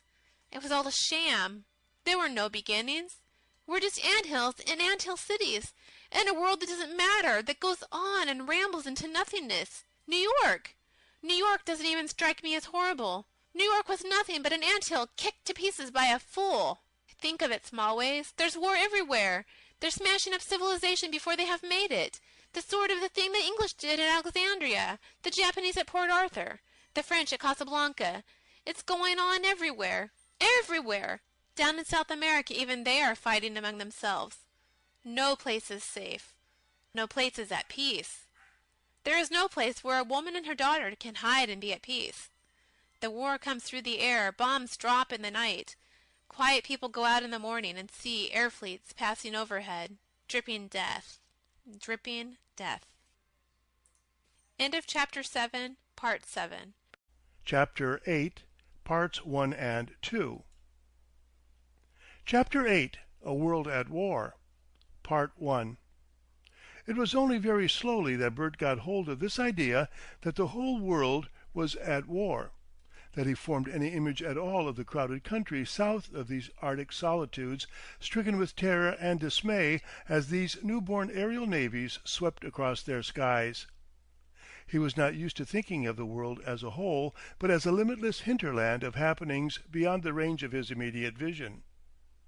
War in his imagination was something, a source of news and emotion that happened in a restricted area called the seat of war. But now the whole atmosphere was the seat of war, and every land a cockpit. So closely had the nations raced along the path of research and invention, so secret and yet so parallel had been their plans and acquisitions, that it was within a few hours of the launching of the first fleet in Franconia that an Asiatic armada beat its westward way across, high above the marvelling millions in the plain of the Ganges. But the preparations of the Confederation of Eastern Asia had been on an altogether more colossal scale than the German. With this step, said Tan Ting Siang, we overtake and pass the West. We recover the peace of the world that these barbarians have destroyed. Their secrecy and swiftness and inventions had far surpassed those of the Germans, and where the Germans had had 100 men at work, the Asiatics had 10,000. There came to their great aeronautic parks at Chinsi-fu and Tsingyen by the monorails that now lace the whole surface of China, a limitless supply of skilled and able workmen, workmen far above the average European in industrial efficiency. The news of the German world surprise simply quickened their efforts. At the time of the bombardment of New York, it is doubtful if the Germans had 300 airships altogether in the world. The score of Asiatic fleets flying east and west and south must have numbered several thousand. Moreover, the Asiatics had a real fighting flying machine, the Niais, as they were called, a light but quite efficient weapon, infinitely superior to the German Drachenflieger. Like that, it was a one-man machine, but it was built very lightly of steel and cane and chemical silk, with a transverse engine and a flapping side wing. The aeronaut carried a gun firing explosive bullets loaded with oxygen, and in addition, and true to the best tradition of Japan, a sword. Mostly they were Japanese, and it is characteristic that from the first it was contemplated that the aeronaut should be a swordsman. The wings of these flyers had bat-like hooks forward, by which they were to cling to their antagonist's gas chambers while boarding him. These light-flying machines were carried with the fleets, and also sent overland or by sea to the front with the men. They were capable of flights of from 200 to 500 miles, according to the wind. So, hard upon the uprush of the first German air fleet, these Asiatic swarms took to the atmosphere.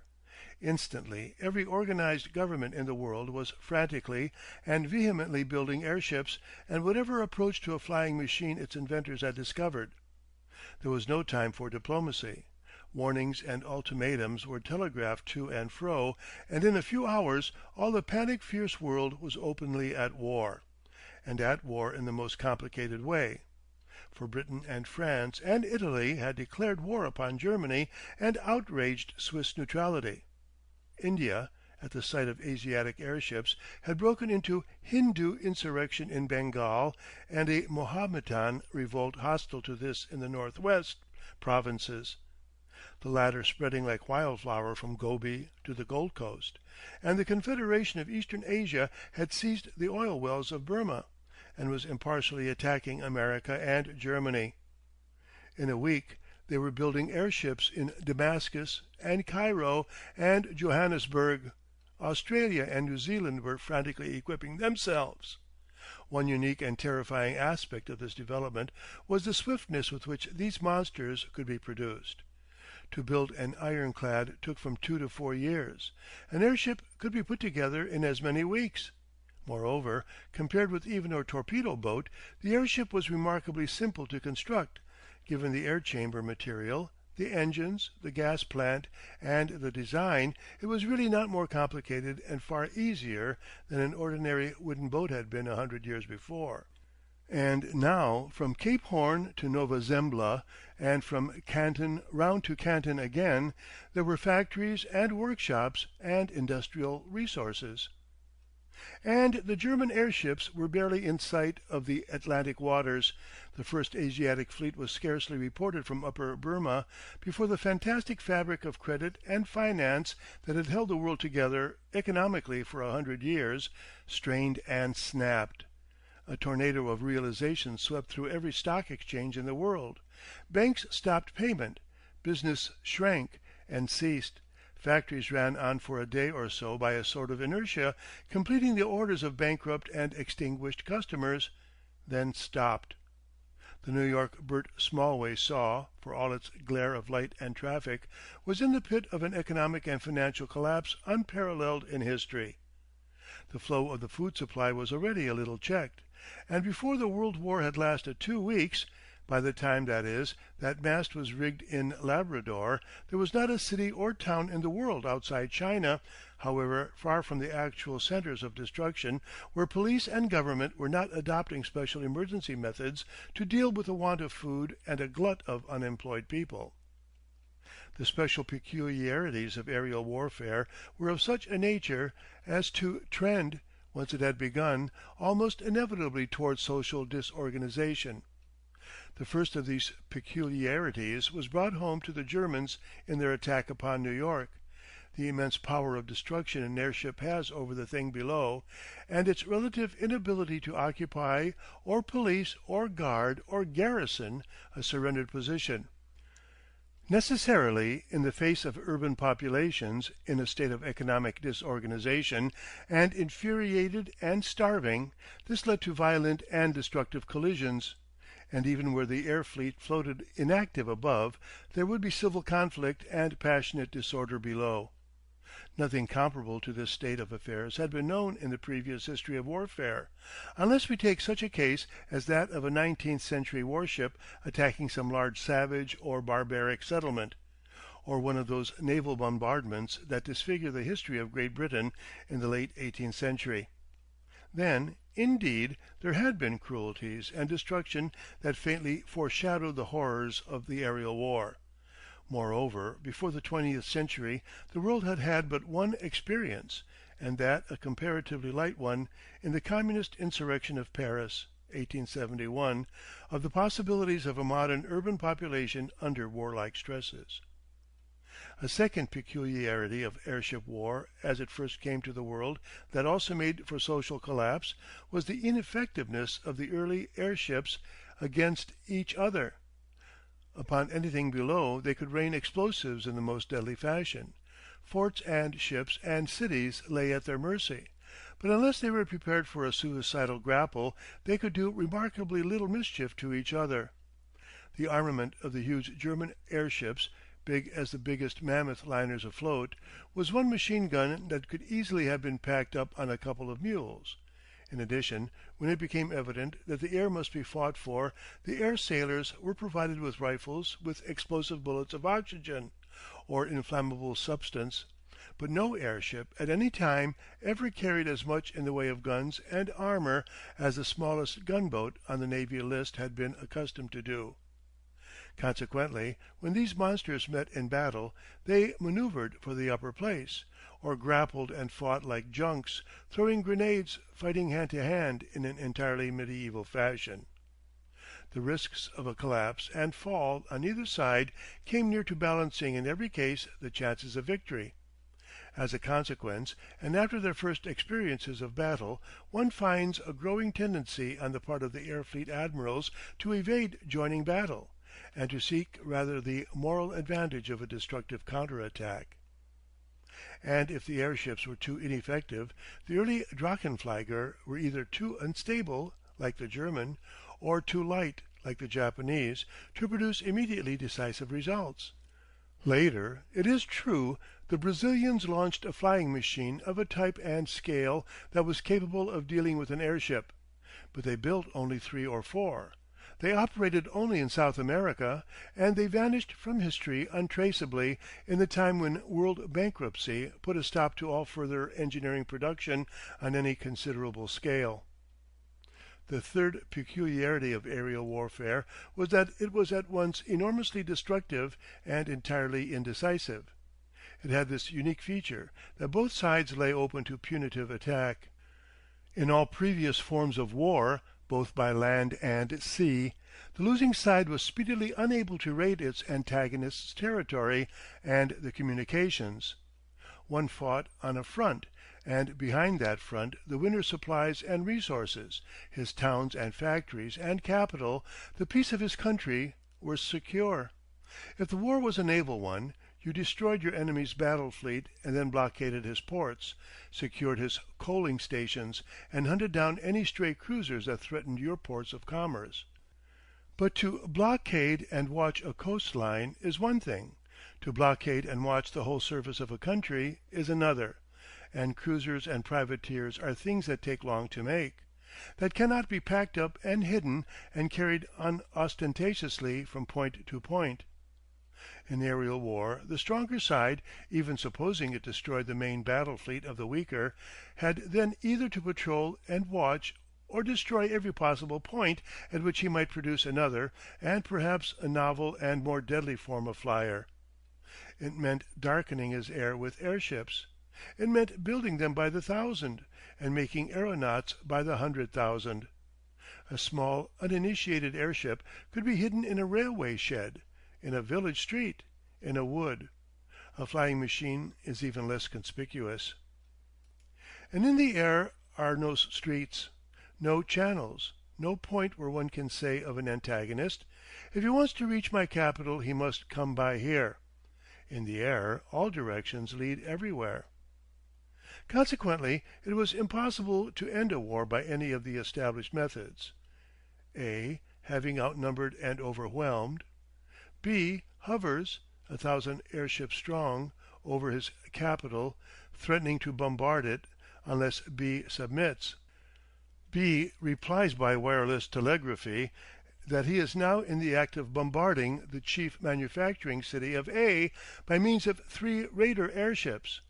A. denounces B's raiders as pirates, and so forth, bombards B's capital, and sets off to hunt down B's airships, while B, in a state of passionate emotion and heroic unconquerableness, sets to work amidst his ruins, making fresh airships and explosives for the benefit of A. The war became perforce a universal guerrilla war, a war inextricably involving civilians and homes and all the apparatus of social life. These aspects of aerial fighting took the world by surprise. There had been no foresight to deduce these consequences. If there had been, the world would have arranged for a universal peace conference in 1900.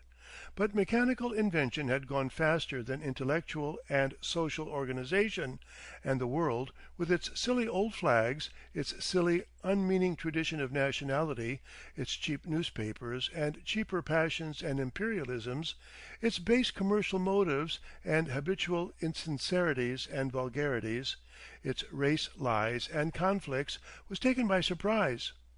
Once the war began, there was no stopping it.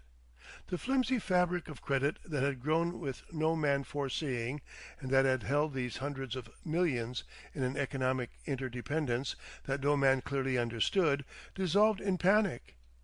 Everywhere went the airships dropping bombs, destroying any hope of a rally, and everywhere below were economic catastrophe, starving worldless people, rioting, and social disorder. Whatever constrictive guiding intelligence there had been among the nations vanished in the passionate stresses of the time. Such newspapers and documents and histories as survive from this period all tell one universal story of towns and cities with the food supply interrupted and their streets congested with starving unemployed, of crises in administration and states of siege, of provisional governments and councils of defense, and in the cases of India and Egypt, insurrectionary committees taking charge of the rearming of the population, of the making of batteries and gun pits, of the vehement manufacture of airships and flying machines. One sees these things in glimpses, in illuminated moments, as if through a driving reek of clouds, going on all over the world. It was the dissolution of an age. It was the collapse of the civilization that had trusted to machinery, and the instruments of its destruction were machines. But while the collapse of the previous great civilization, that of Rome, had been a matter of centuries, had been a thing of phase and phase, like the aging and dying of a man, this, like his killing by railway or motor car, was one swift, conclusive smashing and an end. Part 2. The early battles of the aerial war were no doubt determined by attempts to realize the old naval maxim, to ascertain the position of the enemy's fleet and to destroy it.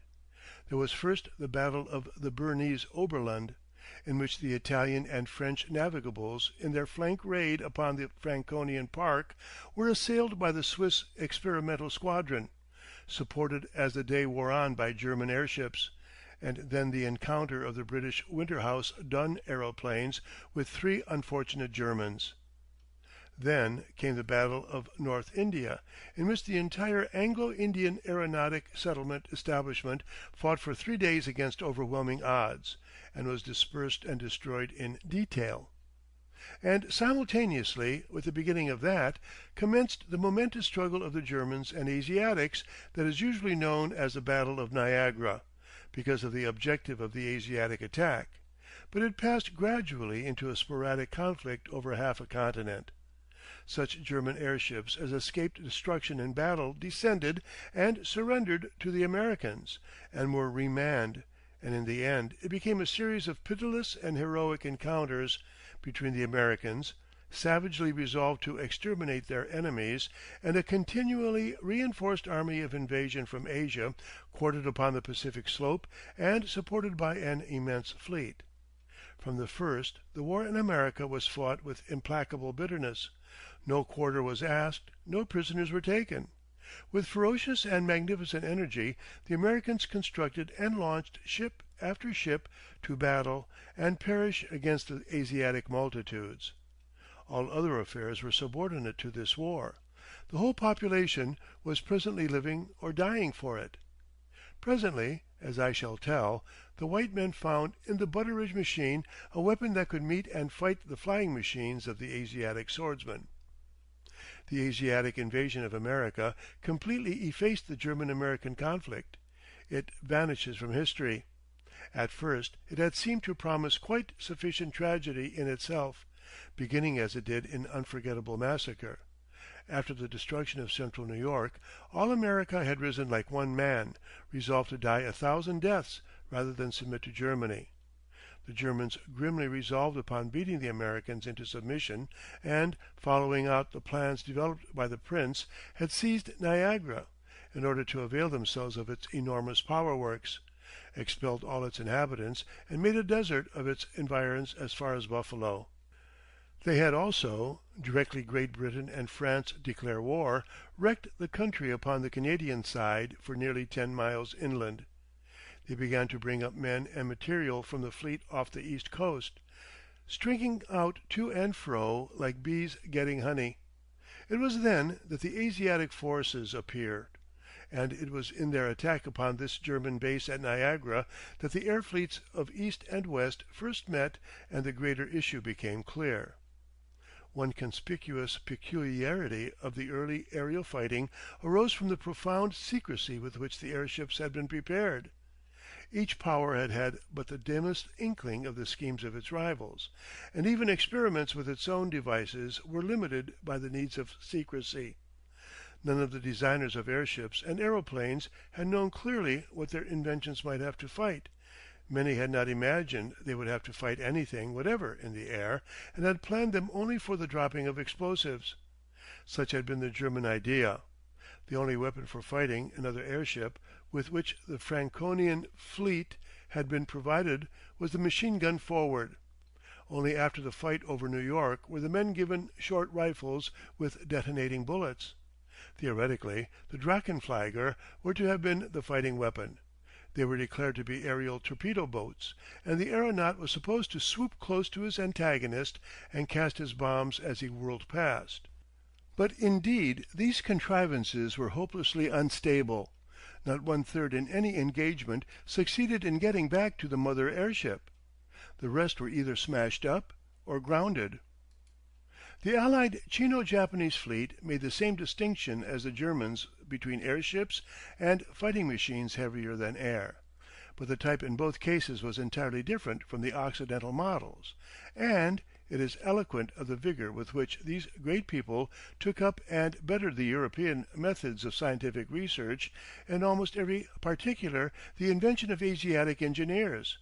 Chief among these, it is worth remarking, was Mohini K. Chatterjee, a political exile who had formerly served in the British Indian Aeronautic Park at Lahore. The German airship was fish-shaped, with a blunted head. The Asiatic airship was also fish-shaped, but not so much on the lines of a cod or goby as of a ray or sole. It had a wide, flat underside, unbroken by windows or any opening, except along the middle line. Its cabins occupied its axis, with a sort of bridge deck above, and the gas chambers gave the whole affair the shape of a gypsy's hooped tent, except that it was much flatter. The German airship was essentially a navigable balloon, very much lighter than air. The Asiatic airship was very little lighter than air, and skimmed through it with much greater velocity, if with considerably less stability.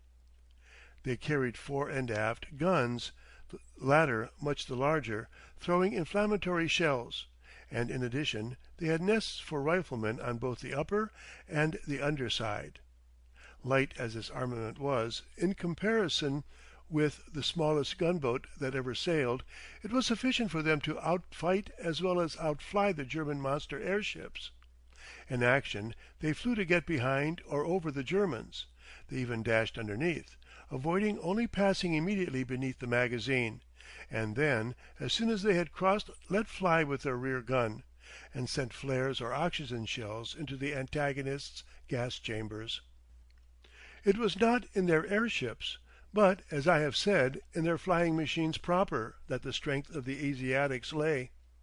Next only to the Butteridge machine, these were certainly the most efficient heavier-than-air flyers that had ever appeared. They were the invention of a Japanese artist, and they differed in type extremely from the box kite quality of the German Drachenflieger.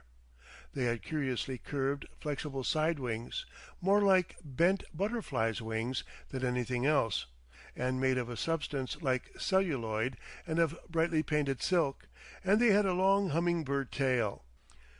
At the forward corner of the wings were hooks, rather like the claws of a bat, by which the machine could catch and hang and tear at the walls of an airship's gas chamber. The solitary rider sat between the wings above a transverse explosive engine, an explosive engine that differed in no essential particular from those in use in the light motor bicycles of the period. Below was a single large wheel.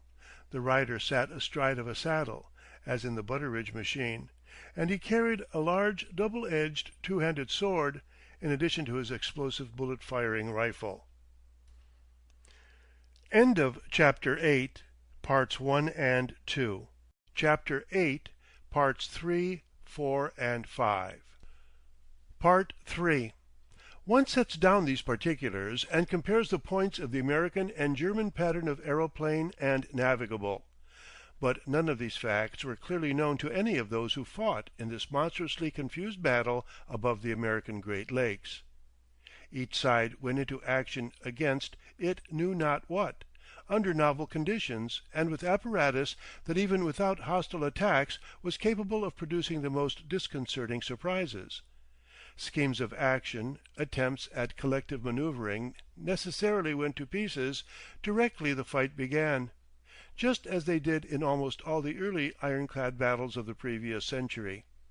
Each captain then had to fall back upon individual action and his own devices. One would see triumph in what another read as a cue for flight and despair.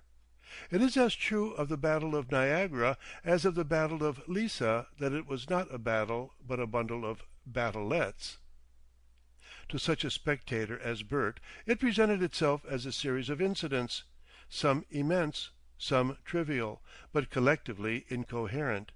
It never had a sense of any plan issue joined, of any point struggled for and won or lost. He saw tremendous things happen, and in the end his world darkened to disaster and ruin. He saw the battle from the ground, from Prospect Park and from Goat Island, whither he fled. But the manner in which he came to be on the ground needs explaining. The Prince had resumed command of his fleet through wireless telegraphy long before the Zeppelin had located his encampment in Labrador. By his direction, the German air fleet, whose advanced scouts had been in contact with the Japanese over the Rocky Mountains, had concentrated upon Niagara and awaited his arrival. He had rejoined his command early in the morning of the 12th, and Bert had his first prospect of the gorge of Niagara while he was doing net drill outside the middle gas chamber at sunrise. The Zeppelin was flying very high at the time, and far below he saw the water in the gorge marbled with froth, and then away to the west the great crescent of the Canadian Fall shining, flickering and foaming in the level sunlight, and sending up a deep, incessant thudding rumble to the sky. The air fleet was keeping station in an enormous crescent, with its horns pointing southwestward, a long array of shining monsters with tails rotating slowly, and German ensigns now trailing from their bellies aft of their Marconi pendants. Niagara City was still largely standing then, albeit its streets were empty of all life. Its bridges were intact, its hotels and restaurants still flying flags and inviting sky signs, its power stations running. But about it the country on both sides of the gorge might have been swept by a colossal broom. Everything that could possibly give cover to an attack upon the German position at Niagara had been leveled as ruthlessly as machinery and explosives could contrive. Houses blown up and burnt, woods burnt, fences and crops destroyed. The monorails had been torn up, and the roads in particular cleared of all possibility of concealment or shelter. Seen from above, the effect of this wreckage was grotesque. Young woods had been destroyed wholesale by dragging wires, and the spoiled saplings, smashed or uprooted, lay in swaths like corn after the sickle. Houses had an appearance of being flattened down by the pressure of a gigantic finger. Much burning was still going on, and large areas had been reduced to patches of smoldering and sometimes still glowing blackness. Here and there lay the debris of belated fugitives, carts and dead bodies of horses and men, and where houses had had water supplies there were pools of water and running springs from the ruptured pipes. In unscorched fields horses and cattle still fed peacefully. Beyond this desolated area the countryside was still standing, but almost all the people had fled. Buffalo was on fire to an enormous extent, and there were no signs of any efforts to grapple with the flames. Niagara City itself was being rapidly converted to the needs of a military depot. A large number of skilled engineers had already been brought from the fleet and were busily at work adapting the exterior industrial apparatus of the place to the purposes of an aeronautic park. They had made a gas recharging station at the corner of the American Fall above the funicular railway, and they were opening up a much larger area to the south for the same purpose. Over the power houses and hotels and such like prominent or important points the German flag was flying. The Zeppelin circled slowly over this scene twice while the Prince surveyed it from the swinging gallery. It then rose towards the center of the crescent and transferred the Prince and his suite, Kurt included, to the Hohenzollern, which had been chosen as the flagship during the impending battle. They were swung up on a small cable from the forward gallery, and the men of the Zeppelin manned the outer netting as the Prince and his staff left them. The Zeppelin then came about, circled down, and grounded in Prospect Park in order to land the wounded and take aboard explosives, for she had come to Labrador with her magazines empty, it being uncertain what weight she might need to carry. She also replenished the hydrogen in one of her forward chambers, which had leaked. Bert was detailed as a bearer and helped carry the wounded one by one into the nearest of the large hotels that faced the Canadian shore. The hotel was quite empty, except that there were 2 trained American nurses and a negro porter, and 3 or 4 Germans awaiting them. Bert went with the Zeppelin's doctor into the main street of the place, and they broke into a drug shop and obtained various things of which they stood in need. As they returned, they found an officer and 2 men making a rough inventory of the available material in the various stores. Except for them, the wide, main street of the town was quite deserted.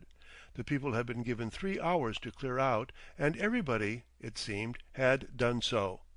At one corner a dead man lay against the wall, shot. 2 or 3 dogs were visible up the empty vista, but towards its river end the passage of a string of monorail cars broke the stillness and the silence. They were loaded with hose and were passing to the trainful of workers who were converting Prospect Park into an airship dock. Bert pushed a case of medicine balanced on a bicycle taken from an adjacent shop to the hotel, and then he was sent to load bombs into the Zeppelin magazine, a duty that called for elaborate care. From this job he was presently called off by the captain of the Zeppelin, who sent him with a note to the officer in charge of the Anglo-American Power Company, for the field telephone had still to be adjusted. Bert received his instructions in German, whose meaning he guessed, and saluted and took the note, not caring to betray his ignorance of the language. He started off with a bright air of knowing his way, and turned a corner or so, and was only beginning to suspect that he did not know where he was going, when his attention was recalled to the sky by the report of a gun from the Hohenzollern and celestial cheering. He looked up and found the view obstructed by the houses on either side of the street. He hesitated, and then curiosity took him back towards the bank of the river. Here his view was inconvenienced by trees, and it was with a start that he discovered the Zeppelin, which he knew had still a quarter of her magazines to fill, was rising over Goat Island. She had not waited for her complement of ammunition. It occurred to him that he was left behind. He ducked back among the trees and bushes until he felt secure from any afterthought on the part of the Zeppelin's captain. Then his curiosity to see what the German air fleet faced overcame him, and drew him at last half-way across the bridge to Goat Island. From that point he had nearly a hemisphere of sky, and got his first glimpse of the Asiatic airships low in the sky above the glittering tumults of the upper rapids. They were far less impressive than the German ships. He could not judge the distance, and they flew edgeways to him, so as to conceal the broader aspect of their bulk.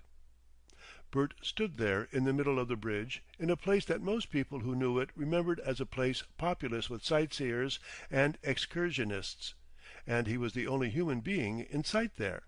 Above him, very high in the heavens, the contending air fleets maneuvered. Below him the river seethed like a sluice towards the American Fall. He was curiously dressed. His cheap blue serge trousers were thrust into German airship rubber boots, and on his head he wore an aeronaut's white cap that was a trifle too large for him. He thrust that back to reveal his staring little cockney face, still scarred upon the brow. "Gaw!" he whispered. He stared, he gesticulated. Once or twice he shouted and applauded. Then, at a certain point, terror seized him, and he took to his heels in the direction of Goat Island. Part 4. For a time after they were in sight of each other, neither fleet attempted to engage. The Germans numbered 67 great airships, and they maintained the crescent formation at a height of nearly 4,000 feet. They kept a distance of about 1½ lengths, so that the horns of the crescent were nearly 30 miles apart. Closely in tow of the airships of the extreme squadrons on either wing were about 30 Drachenflieger ready manned, but these were too small and distant for Bert to distinguish. At first only what was called the Southern Fleet of the Asiatics was visible to him. It consisted of 40 airships, carrying altogether nearly 400 one-man flying machines upon their flanks, and for some time it flew slowly and at a minimum distance of perhaps a dozen miles from the Germans, eastward across their front. At first Bert could distinguish only the greater bulks.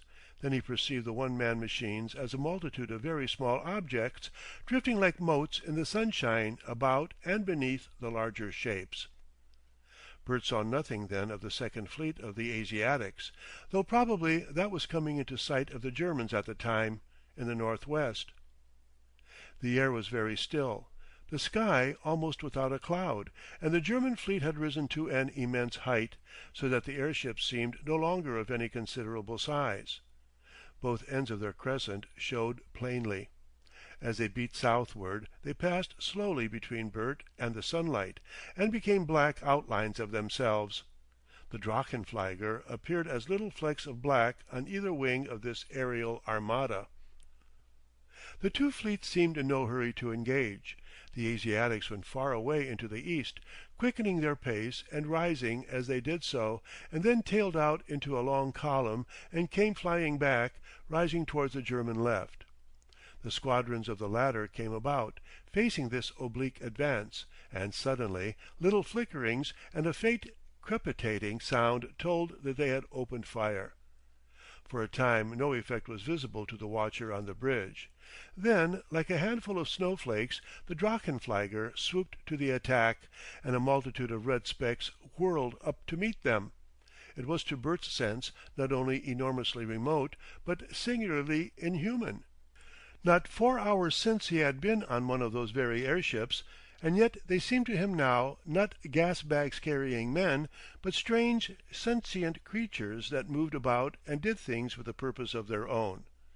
The flight of the Asiatic and German flying machines joined and dropped earthward, became like a handful of white and red rose petals flung from a distant window, grew larger, until Bert could see the overturned ones spinning through the air, and were hidden by great volumes of dark smoke that were rising in the direction of Buffalo. For a time they all were hidden.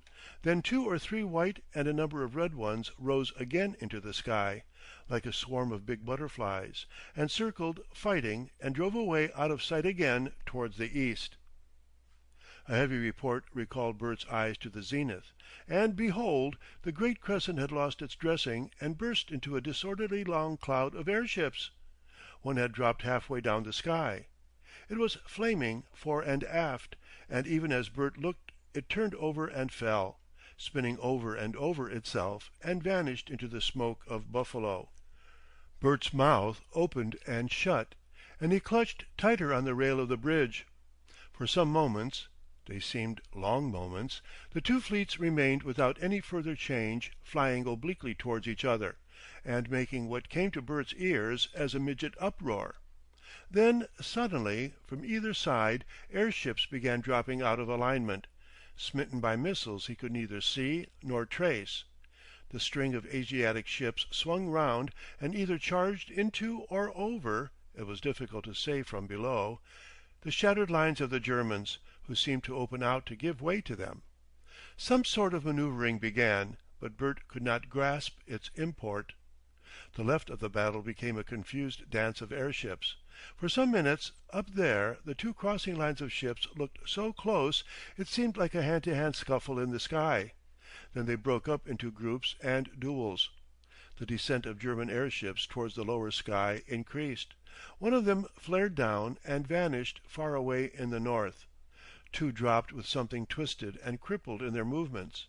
Then a group of antagonists came down from the zenith in an eddying conflict, two Asiatics against one German, and were presently joined by another, and drove away eastward altogether, with others dropping out of the German line to join them. One Asiatic either rammed or collided with a still more gigantic German, and the two went spinning to destruction together. The northern squadron of Asiatics came into the battle unnoted by Bert, except that the multitude of ships above seemed presently increased. In a little while the fight was utter confusion, drifting on the whole to the southwest against the wind. It became more and more a series of group encounters. Here a huge German airship flamed earthward with a dozen flat Asiatic craft about her, crushing her every attempt to recover. Here another hung with its screw fighting off the swordsman from a swarm of flying machines. Here again an Asiatic aflame at either end swooped out of the battle. His attention went from incident to incident in the vast clearness overhead. These conspicuous cases of destruction caught and held his mind. It was only very slowly that any sort of scheme manifested itself between those nearer, more striking episodes. The mass of the airships that eddied remotely above was, however, neither destroying nor destroyed. The majority of them seemed to be going at full speed and circling upward for position, exchanging ineffectual shots as they did so. Very little ramming was essayed after the first tragic downfall of rammer and rammed, and whatever attempts at boarding were made were invisible to Bert. There seemed, however, a steady attempt to isolate antagonists, to cut them off from their fellows and bear them down, causing a perpetual sailing back and interlacing of these shoaling bulks. The greater number of the Asiatics and their swifter heeling movements gave them the effect of persistently attacking the Germans. Overhead, and evidently endeavoring to keep itself in touch with the works of Niagara, a body of German airships drew itself together into a compact phalanx, and the Asiatics became more and more intent upon breaking this up.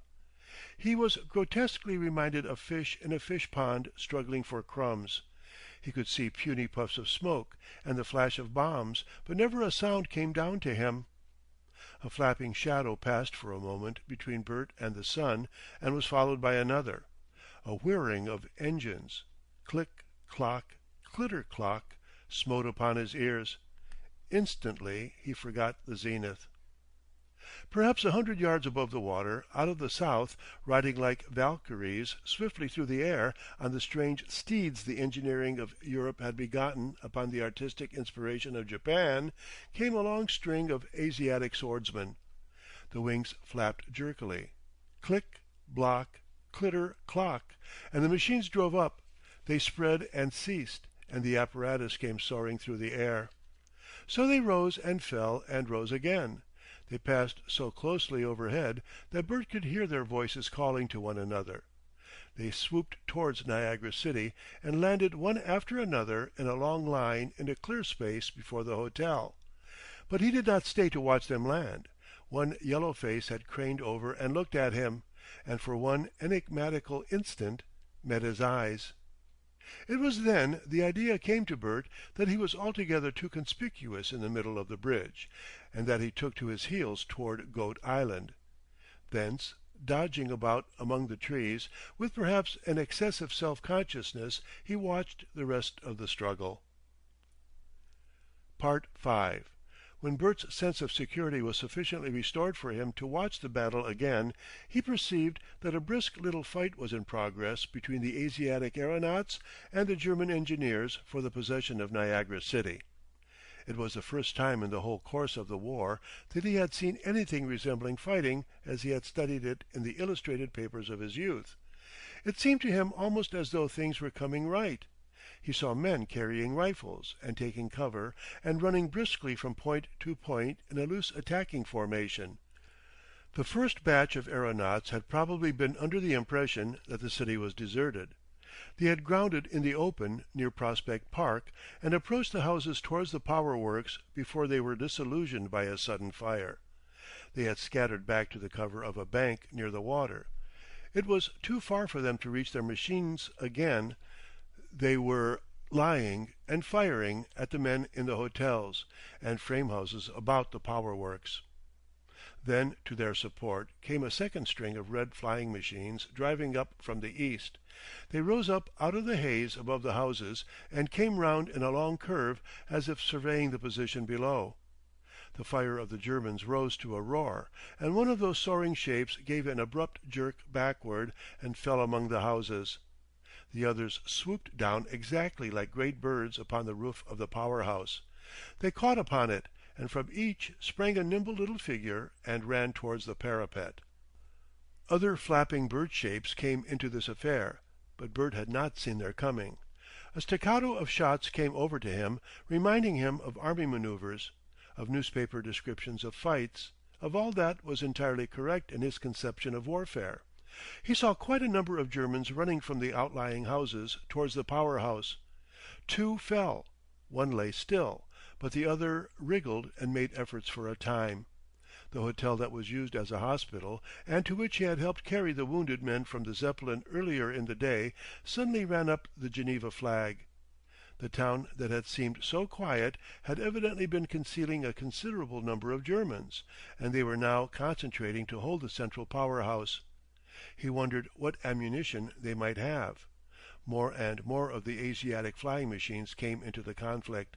They had disposed of the unfortunate German Drachenflieger and were now aiming at the incipient aeronautic park, the electric gas generators and repair stations which formed the German base. Some landed, and their aeronauts took cover and became energetic infantry soldiers. Others hovered above the fight, their men ever and again firing shots down at some chance exposure below. The firing came in paroxysms. Now there would be a watchful lull, and now a rapid tattoo of shots, rising to a roar. Once or twice flying machines, as they circled warily, came right overhead, and for a time Bert gave himself body and soul to cowering. Ever and again a larger thunder mingled with the rattle and reminded him of the grapple of airships far above, but the nearer fight held his attention.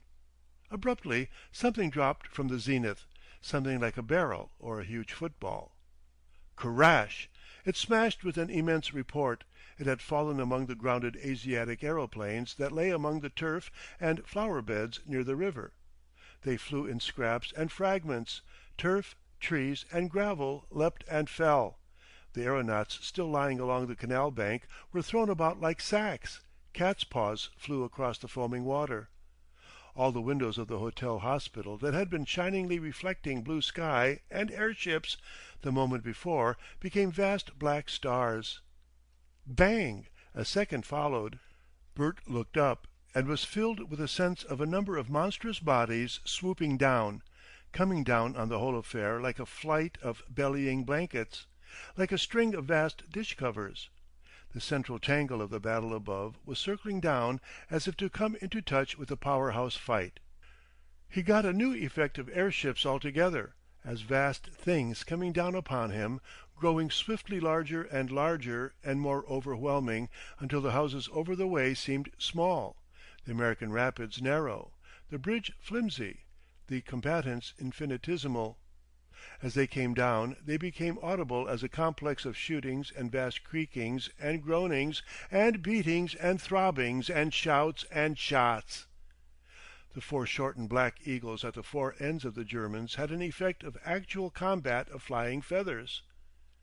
Some of these fighting airships came within 500 feet of the ground. Bert could see men on the lower galleries of the Germans, firing rifles, could see Asiatics clinging to the ropes, saw one man in aluminum diver's gear fall, flashing headlong, into the waters above Goat Island. For the first time he saw the Asiatic airships closely. From this aspect they reminded him more than anything else of colossal snowshoes. They had a curious patterning in black and white, in forms that reminded him of the engine-turned cover of a watch. They had no hanging galleries, but from little openings on the middle line peeped out men and the muzzles of guns. So, driving in long descending and ascending curves, these monsters wrestled and fought. It was like clouds fighting, like puddings trying to assassinate each other. They whirled and circled about each other, and for a time threw Goat Island and Niagara into a smoky twilight, through which the sunlight smote in shafts and beams. They spread and closed and spread and grappled and drove round over the rapids, and 2 miles away or more into Canada, and back over the falls again. A German caught fire, and the whole crowd broke away from her flare and rose about her dispersing, leaving her to drop towards Canada and blow up as she dropped.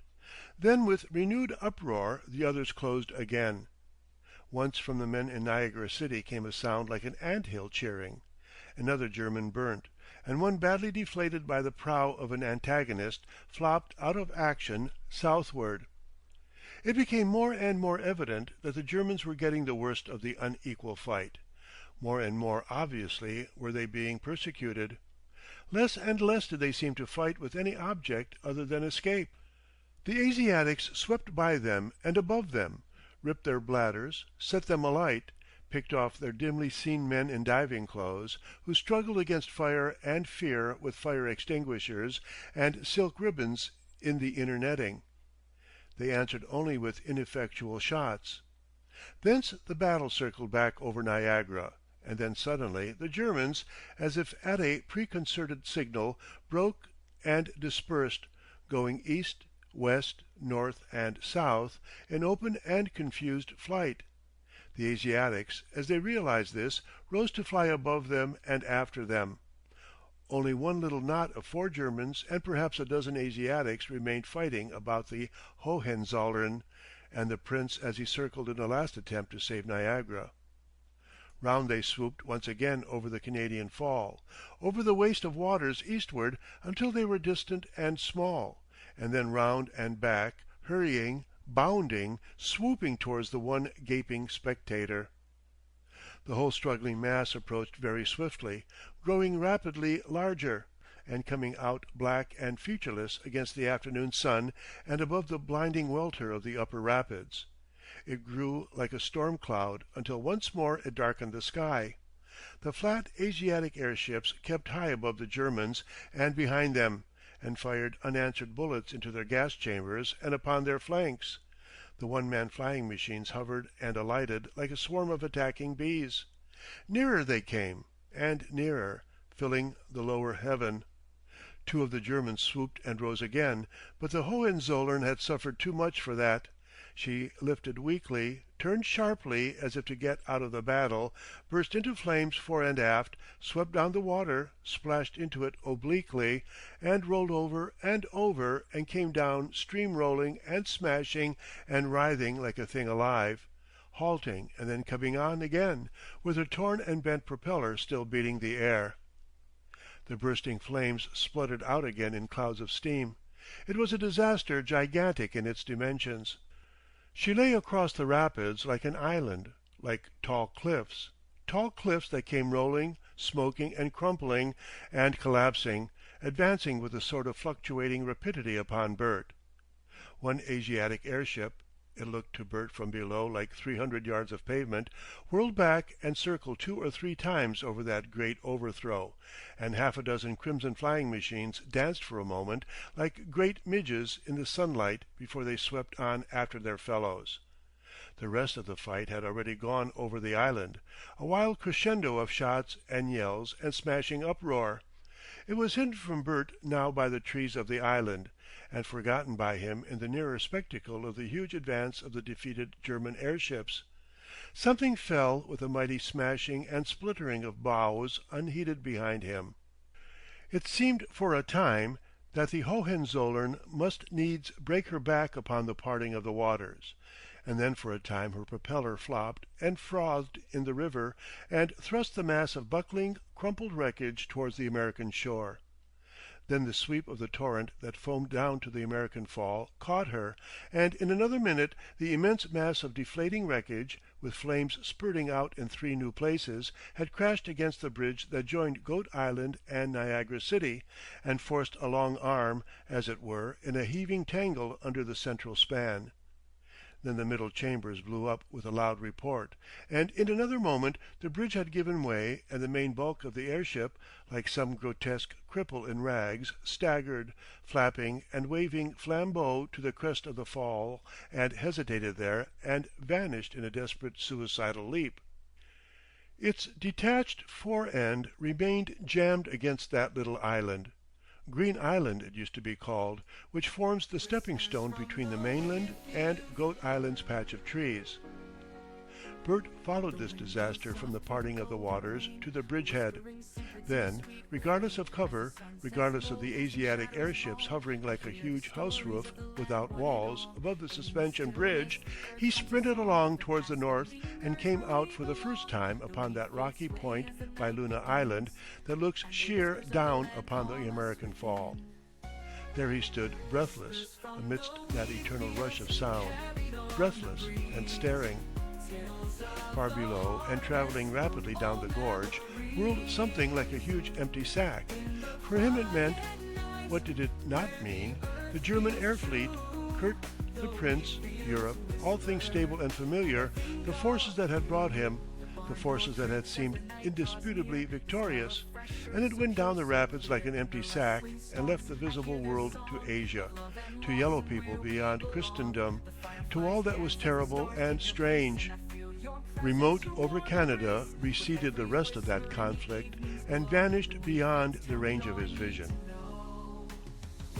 End of Chapter 8, Parts 3, 4, and 5. Chapter 9, Parts 1, 2, and 3.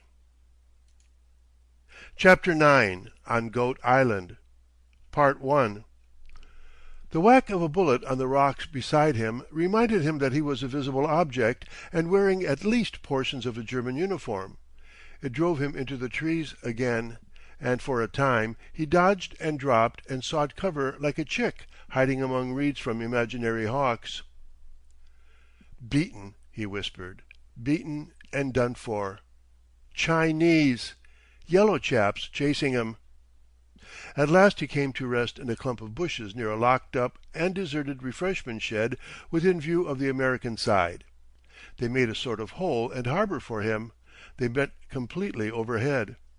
He looked across the rapids, but the firing had ceased now altogether, and everything seemed quiet.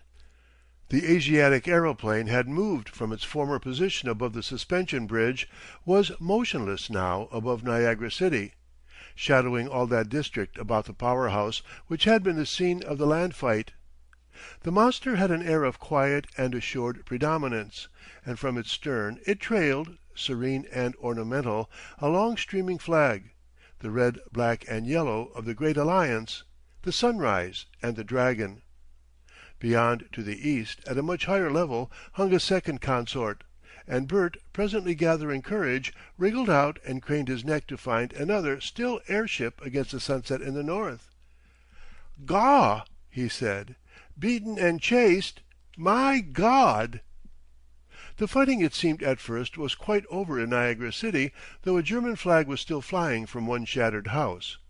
A white sheet was hoisted above the power house, and this remained flying all through the events that followed. But presently came a sound of shots, and then German soldiers running. They disappeared among the houses, and then came 2 engineers in blue shirts and trousers hotly pursued by 3 Japanese swordsmen. The foremost of the 2 fugitives was a shapely man, and ran lightly and well. The second was a sturdy little man, and rather fat. He ran comically in leaps and bounds, with his plump arms bent up by his side and his head thrown back. The pursuers ran with uniforms and dark thin metal and leather headdresses. The little man stumbled, and Bert gasped, realizing a new horror in war. The foremost swordsman won 3 strides on him and was near enough to slash at him and miss as he spurted. A dozen yards they ran, and then the swordsman slashed again, and Bert could hear across the waters a little sound like the moo of an elfin cow as a fat little man fell forward. Slash went the swordsman, and slash at something on the ground that tried to save itself with ineffectual hands. "Oh, I carn't!" cried Bert, near blubbering and staring with starting eyes. The swordsman slashed a 4th time and went on as his fellows came up after the better runner. The hindmost swordsman stopped and turned back. He had perceived some movement, perhaps, but at any rate he stood, and ever and again slashed at the fallen body. "Ooh, ooh!" groaned Bert at every slash, and shrank closer into the bushes and became very still. Presently came a sound of shots from the town, and then everything was quiet. Everything, even the hospital. He saw presently little figures sheathing swords come out from the houses and walk to the debris of the flying machines the bomb had destroyed. Others appeared wheeling undamaged aeroplanes upon their wheels as men might wheel bicycles, and sprang into the saddles and flapped into the air.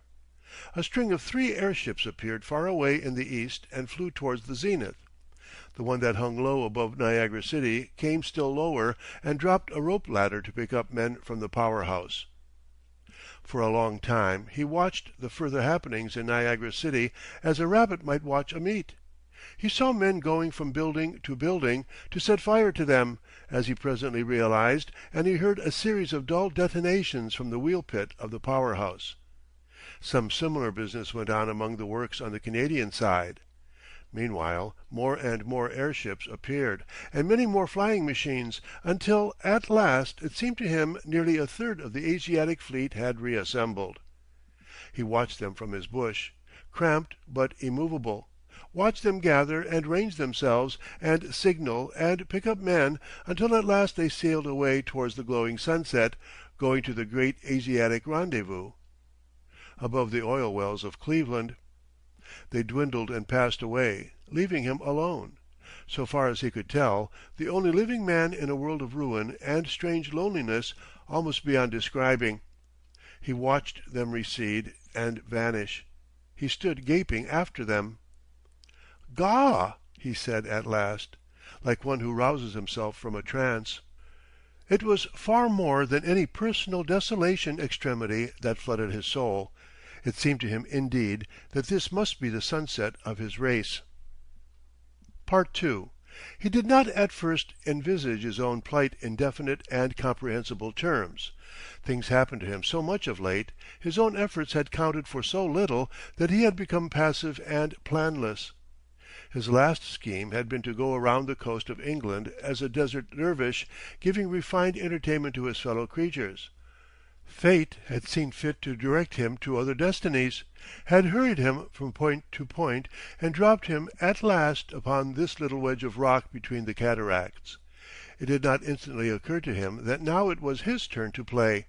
He had a singular feeling that all must end as a dream ends, that presently surely he would be back in the world of Grubb and Edna and Bun Hill, that this roar, this glittering presence of incessant water, would be drawn aside as a curtain is drawn aside after a holiday lantern show, and old familiar, customary things reassume their sway.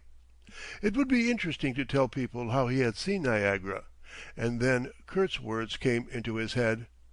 People torn away from the people they care for, homes smashed, creatures full of life, and memories and peculiar little gifts, torn to pieces, starved and spoilt. He wondered, half incredulous, if that was indeed true. It was so hard to realize it. Out beyond there, was it possible that Tom and Jessica were also in some dire extremity? That the little green grocer's shop was no longer standing open, with Jessica serving respectfully, warming Tom's ear in sharp asides, or punctually sending out the goods? He tried to think what day of the week it was, and found he had lost his reckoning. Perhaps it was Sunday. If so, were they going to church, or were they hiding? Perhaps in bushes? What had happened to the landlord, the butcher, and to Butteridge, and all those people on Dymchurch beach? Something he knew had happened to London, a bombardment. But who had bombarded? Were Tom and Jessica too being chased by strange brown men with long bare swords and evil eyes? He thought of various possible aspects of affliction, but presently one phase ousted all the others. Were they getting much to eat? The question haunted him, obsessed him. If one was very hungry, would one eat rats? It dawned upon him that a peculiar misery that oppressed him was not so much anxiety and patriotic sorrow as hunger. Of course he was hungry. He reflected and turned his steps towards the little refreshment shed that stood near the end of the ruined bridge. Ought to be something. He strolled round it once or twice, and then attacked the shutters with his pocket knife, reinforced presently by a wooden stake he found conveniently near. At last he got a shutter to give, and tore it back and stuck in his head. "Grub," he remarked. "Anyhow. Leastways." He got at the inside fastening of the shutter, and had presently this establishment open for his exploration. He found several sealed bottles of sterilized milk, much mineral water, 2 tins of biscuits, and a crock of very stale cakes, cigarettes in great quantity but very dry, some rather dry oranges, nuts, some tins of canned meat and fruit, and plates and knives and forks and glasses sufficient for several score of people. There was also a zinc locker, but he was unable to negotiate the padlock of this. "Shan't starve," said Bert, "for a bit, anyhow." He sat on the vendor's seat and regaled himself with biscuits and milk, and felt for a moment quite contented. "Quite restful," he muttered, munching and glancing about him restlessly. "After what I been through. Crikey, what a day! Oh, what a day!" Wonder took possession of him. "Gaw!" he cried. "What a fight it's been! Smashing up the poor fellers. 'Eadlong! The airships, the flyers and all. I wonder what 'appened to the Zeppelin? And that chap Kurt, I wonder what 'appened to 'im? 'E was a good sort of chap, was Kurt." Some phantom of imperial solicitude floated through his mind. "Injia," he said. A more practical interest arose. "I wonder if there's anything to open one of these tins of corned beef." Part 3. After he had feasted, Bert lit a cigarette and sat meditative for a time. "Wonder where Grubb is," he said. "I do wonder that. Wonder if any of 'em wonder about me." He reverted to his own circumstances. "Dessay I shall 'ave to stop on this island for some time." He tried to feel at his ease and secure, but presently the indefinable restlessness of the social animal in solitude distressed him. He began to want to look over his shoulder, and, as a corrective, roused himself to explore the rest of the island. It was only very slowly that he began to realize the peculiarities of his position, to perceive that the breaking down of the arch between Green Island and the mainland had cut him off completely from the world. Indeed, it was only when he came back to where the fore end of the Hohenzollern lay like a stranded ship, and was contemplating the shattered bridge, that this dawned upon him. Even then it came with no sort of shock to his mind, a fact among a number of other extraordinary and unmanageable facts. He stared at the shattered cabins of the Hohenzollern and its widow's garment of dishevelled silk for a time, but without any idea of its containing any living thing. It was all so twisted and smashed and entirely upside down. Then for a while he gazed at the evening sky. A cloud haze was now appearing, and not an airship was in sight. A swallow flew by and snapped some invisible victim. "Like a dream," he repeated. Then for a time the rapids held his mind, roaring, It keeps on roaring and splashin' always and always. Keeps on—" At last his interests became personal. "Wonder what I ought to do now?" He reflected. "Not an idee," he said. He was chiefly conscious that a fortnight ago he had been in Bun Hill, with no idea of travel in his mind, and that now he was between the Falls of Niagara amidst the devastation and ruins of the greatest air fight in the world, and that in the interval he had been across France, Belgium, Germany, England, Ireland, and a number of other countries. It was an interesting thought and suitable for conversation, but of no great practical utility. "Wonder 'ow I can get orf this," he said. "Wonder if there is a way out. If not, rummy."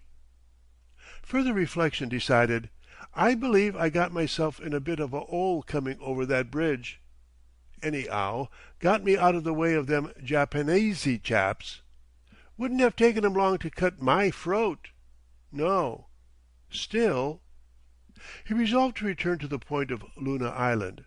For a long time he stood without stirring, scrutinizing the Canadian shore and the wreckage of hotels and houses and the fallen trees of the Victoria Park, pink now in the light of sundown. Not a human being was perceptible in that scene of headlong destruction. Then he came back to the American side of the island, crossed close to the crumpled aluminum wreckage of the Hohenzollern to Green Islet, and scrutinized the hopeless breach in the further bridge and the water that boiled beneath it. Toward Buffalo there was still much smoke, and near the position of the Niagara railway station the houses were burning vigorously. Everything was deserted now. Everything was still. One little abandoned thing lay on a transverse path between town and road, a crumpled heap of clothes with sprawling limbs. "'Ave a look around," said Bert, and taking a path that ran through the middle of the island, he presently discovered the wreckage of the two Asiatic aeroplanes that had fallen out of the struggle that ended the Hohenzollern. With the first he found the wreckage of an aeronaut too. The machine had evidently dropped vertically and was badly knocked about amidst a lot of smashed branches in a clump of trees. Its bent and broken wings and shattered stays sprawled amidst new splintered wood, and its forepeak stuck into the ground.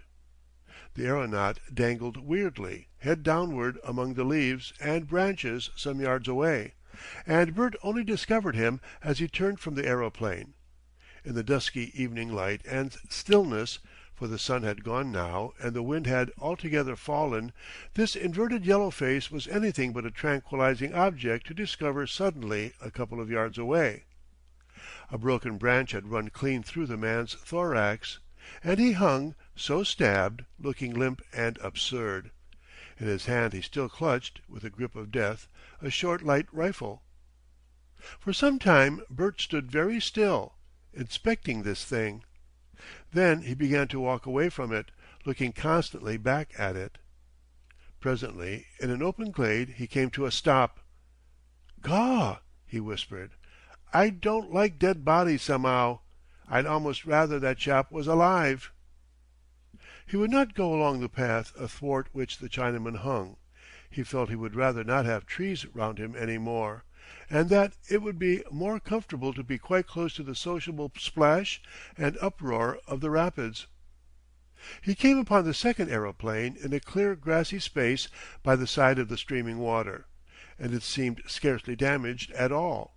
It looked as though it had floated down into a position of rest. It lay on its side with one wing in the air. There was no aeronaut near it, dead or alive. There it lay, abandoned, with the water lapping about its long tail. Bert remained a little aloof from it for a long time, looking into the gathering shadows among the trees, in the expectation of another Chinaman alive or dead. Then, very cautiously, he approached the machine and stood regarding its widespread vans, its big steering wheel and empty saddle. He did not venture to touch it. "I wish that other chap wasn't there," he said. "I do wish 'e wasn't there." He saw, a few yards away, something bobbing about in an eddy that spun within a projecting head of rock. As it went round it seemed to draw him unwillingly towards it. What could it be? "Blow," said Bert. "It's another of 'em." It held him. He told himself that it was the other aeronaut that had been shot in the fight and fallen out of the saddle as he strove to land. He tried to go away, and then it occurred to him that he might get a branch or something and push this rotating object out into the stream. That would leave him with only one dead body to worry about. Perhaps he might get along with one. He hesitated, and then with a certain emotion forced himself to do this. He went towards the bushes and cut himself a wand and returned to the rocks and clambered out to a corner between the eddy and the stream. By that time the sunset was over and the bats were abroad, and he was wet with perspiration. He prodded the floating, blue-clad thing with his wand, failed, tried again successfully as it came round, and as it went out into the stream it turned over. The light gleamed on golden hair, and it was Kurt. It was Kurt, white and dead and very calm. There was no mistaking him. There was still plenty of light for that. The stream took him, and he seemed to compose himself in its swift grip as one who stretches himself to rest. White-faced he was now, and all the color gone out of him. A feeling of infinite distress swept over Bert as the body swept out of sight towards the fall. "Kurt!" he cried. "Kurt! I didn't mean to. Kurt! Don't leave me 'ere. Don't leave me." Loneliness and desolation overwhelmed him. He gave way.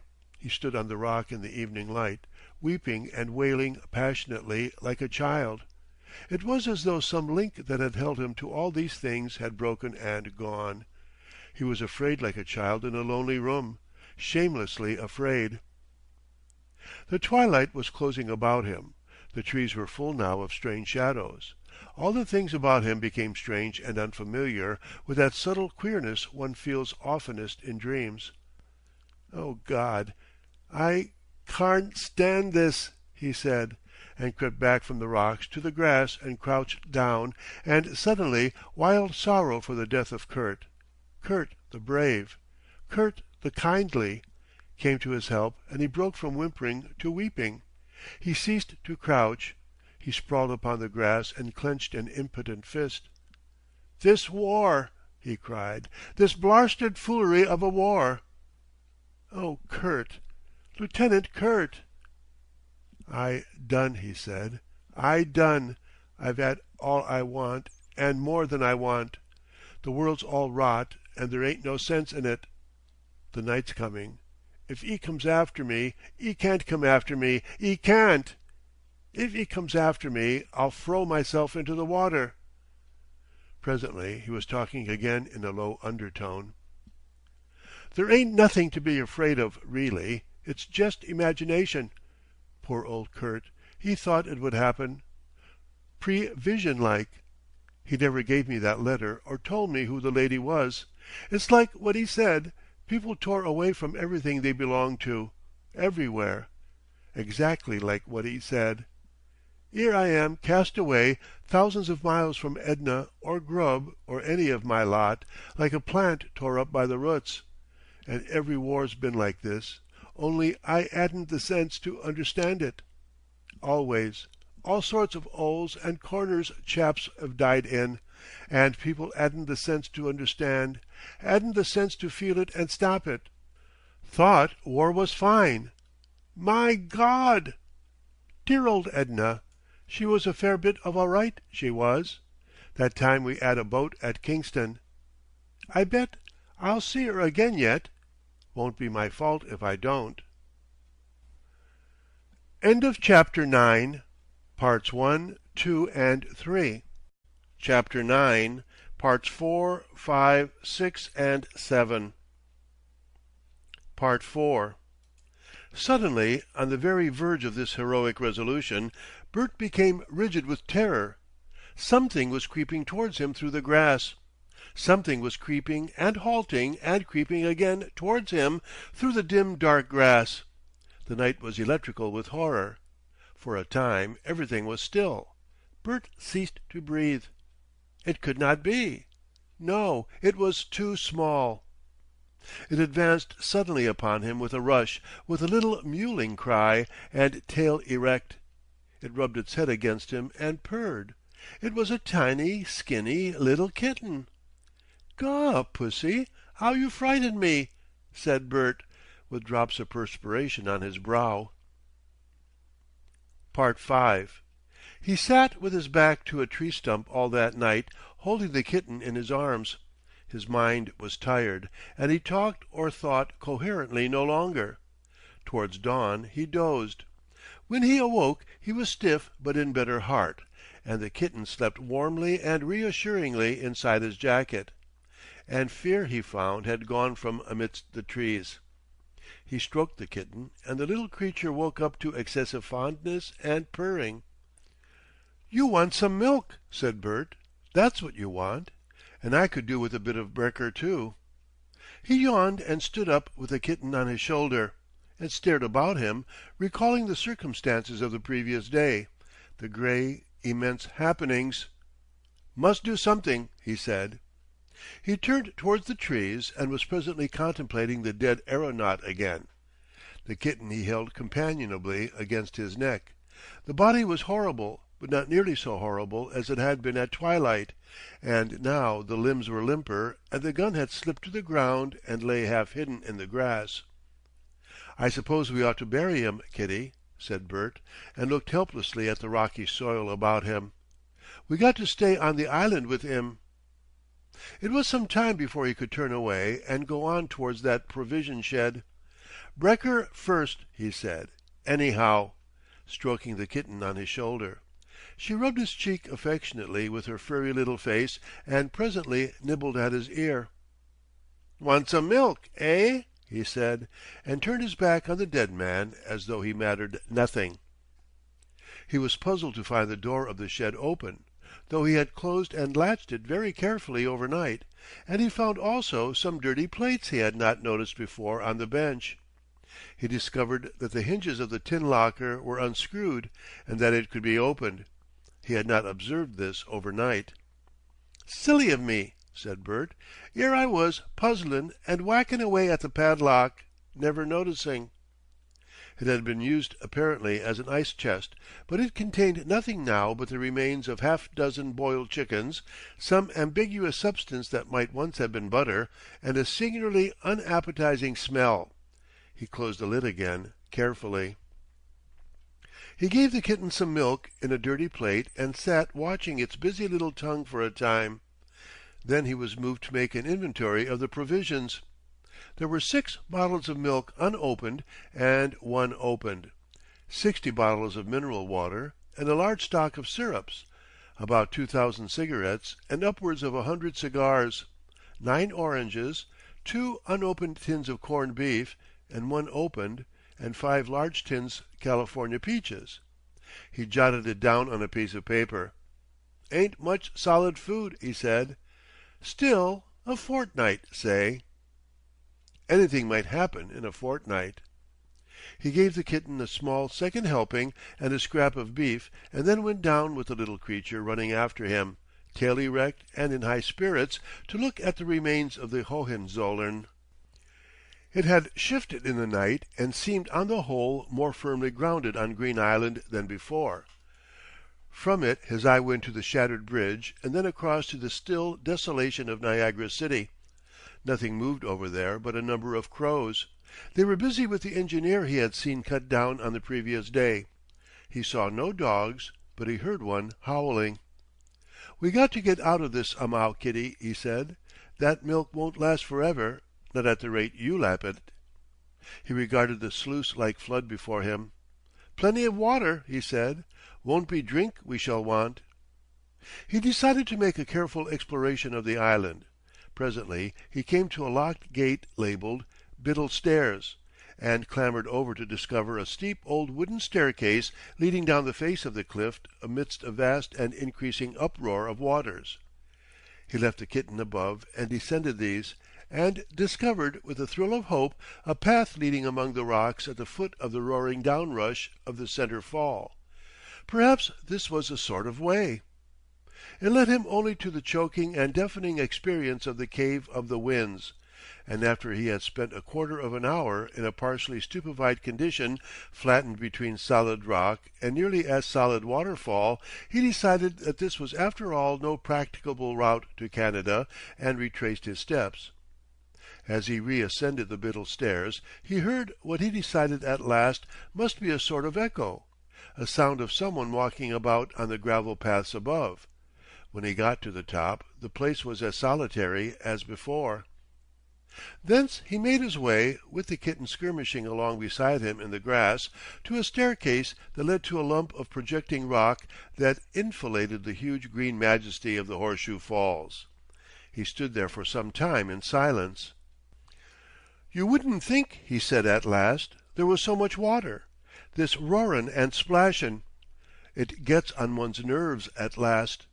Sounds like people talking. Sounds like people going about. Sounds like anything you fancy." He retired up the staircase again. "I suppose I shall keep on goin' round this blessed island," he said drearily. "Round and round and round." He found himself presently beside the less damaged Asiatic aeroplane again. He stared at it, and the kitten smelt it. "Broke," he said. He looked up with a convulsive start. Advancing slowly towards him out from among the trees were two tall gaunt figures. They were blackened and tattered and bandaged. The hindmost one limped and had his head swathed in white, but the foremost one still carried himself as a prince should do. For all that his left arm was in a sling, and one side of his face scalded a livid crimson. He was the Prince Karl Albert, the warlord, the German Alexander, and the man behind him was the bird-faced man whose cabin had once been taken from him and given to Bert. VI. With that apparition began a new phase of Goat Island in Bert's experience. He ceased to be a solitary representative of humanity in a vast and violent and incomprehensible universe, and became once more a social creature, a man in a world of other men. For an instant these two were terrible, then they seemed sweet and desirable as brothers. They too were in this scrape with him, marooned and puzzled. He wanted extremely to hear exactly what had happened to them. What mattered it if one was a prince and both were foreign soldiers, if neither perhaps had adequate English? His native Cockney freedom flowed too generously for him to think of that, and surely the Asiatic fleets had purged all such trivial differences. "'Ullo!" he said. "How did you get here?" "It is the Englishman who brought us the Butteridge machine," said the bird-faced officer in German. And then, in a tone of horror, as Bert advanced, "Salute!" and again louder, "Salute!" "Gaw!" said Bert, and stopped with a second comment under his breath. He stared and saluted awkwardly, and became at once a masked defensive thing with whom cooperation was impossible. For a time these two perfected modern aristocrats stood regarding the difficult problem of the Anglo-Saxon citizen, that ambiguous citizen who, obeying some mysterious law in his blood, would neither drill nor be a democrat. Bert was by no means a beautiful object, but in some inexplicable way he looked resistant. He wore his cheap suit of serge, now showing many signs of wear, and its loose fit made him seem sturdier than he was. Above his disengaging face was a white German cap that was altogether too big for him, and his trousers were crumpled up his legs, and their ends tucked into the rubber high-lows of a deceased German aeronaut. He looked an inferior, though by no means an easy inferior, and instinctively they hated him. The Prince pointed to the flying machine and said something in broken English that Bert took for German and failed to understand. He intimated as much. "Dummer Kerl," said the bird-faced officer from among his bandages. The Prince pointed again with his undamaged hand. "You verstehen dis Drachenflieger?" Bert began to comprehend the situation. He regarded the Asiatic machine. The habits of Bun Hill returned to him. "It's a foreign make," he said ambiguously. The two Germans consulted. "You are an expert?" said the Prince. "We reckon to repair," said Bert, in the exact manner of Grubb. The Prince sought in his vocabulary. Is dat, he said, goot to fly? Bert reflected and scratched his cheek slowly. I got to look at it, he replied. It's ad rough usage. He made a sound with his teeth he had also acquired from Grubb, put his hands in his trouser pockets, and strolled back to the machine. Typically, Grubb chewed something, but Bert could chew only imaginatively. 3 days' work in this, he said, teething. For the first time it dawned on him that there were possibilities in this machine. It was evident that the wing that lay on the ground was badly damaged. The 3 stays that had held it rigid had snapped across a ridge of rock, and there was also a strong possibility of the engine being badly damaged. The wing hook on that side was also askew, but probably that would not affect the flight. Beyond that, there probably wasn't much the matter. Bert scratched his cheek again and contemplated the broad sunlit waste of the upper rapids. We might make a job of this. You leave it to me. He surveyed it intently again, and the Prince and his officer watched him. In Bun Hill, Bert and Grubb had developed to a very high pitch among the hiring stock a method of repair by substituting bits of other machines. A machine that was too utterly and obviously done for even to proffer for hire had nevertheless still capital value.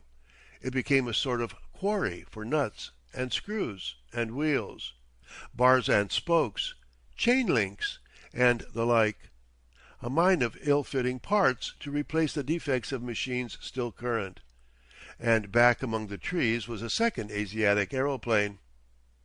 The kitten caressed Bert's airship boots unheeded. "Mend dat Drachenflieger," said the Prince. "If I do mend it," said Bert, struck by a new thought, "none of us ain't to be trusted to fly it." "I will fly it," said the Prince. "Very likely break your neck," said Bert, after a pause. The Prince did not understand him and disregarded what he said. He pointed his gloved finger to the machine and turned to the bird-faced officer with some remark in German. The officer answered, and the Prince responded with a sweeping gesture towards the sky. Then he spoke, it seemed, eloquently. Bert watched him and guessed his meaning. "Much more likely to break your neck," he said. "However, 'ere goes." He began to pry about the saddle and engine of the Drachenflieger in search for tools. Also, he wanted some black oily stuff for his hands and face.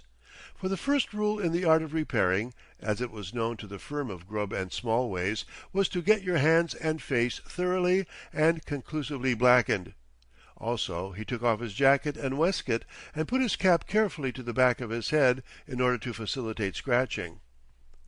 The Prince and the officers seemed disposed to watch him, but he succeeded in making it clear to them that this would inconvenience him and that he had to puzzle out a bit before he could get to work. They thought him over, but his shop experience had given him something of the authoritative way of the expert with common men, and at last they went away. Thereupon he went straight to the second aeroplane, got the aeronaut's gun and ammunition, and hid them in a clump of nettles close at hand.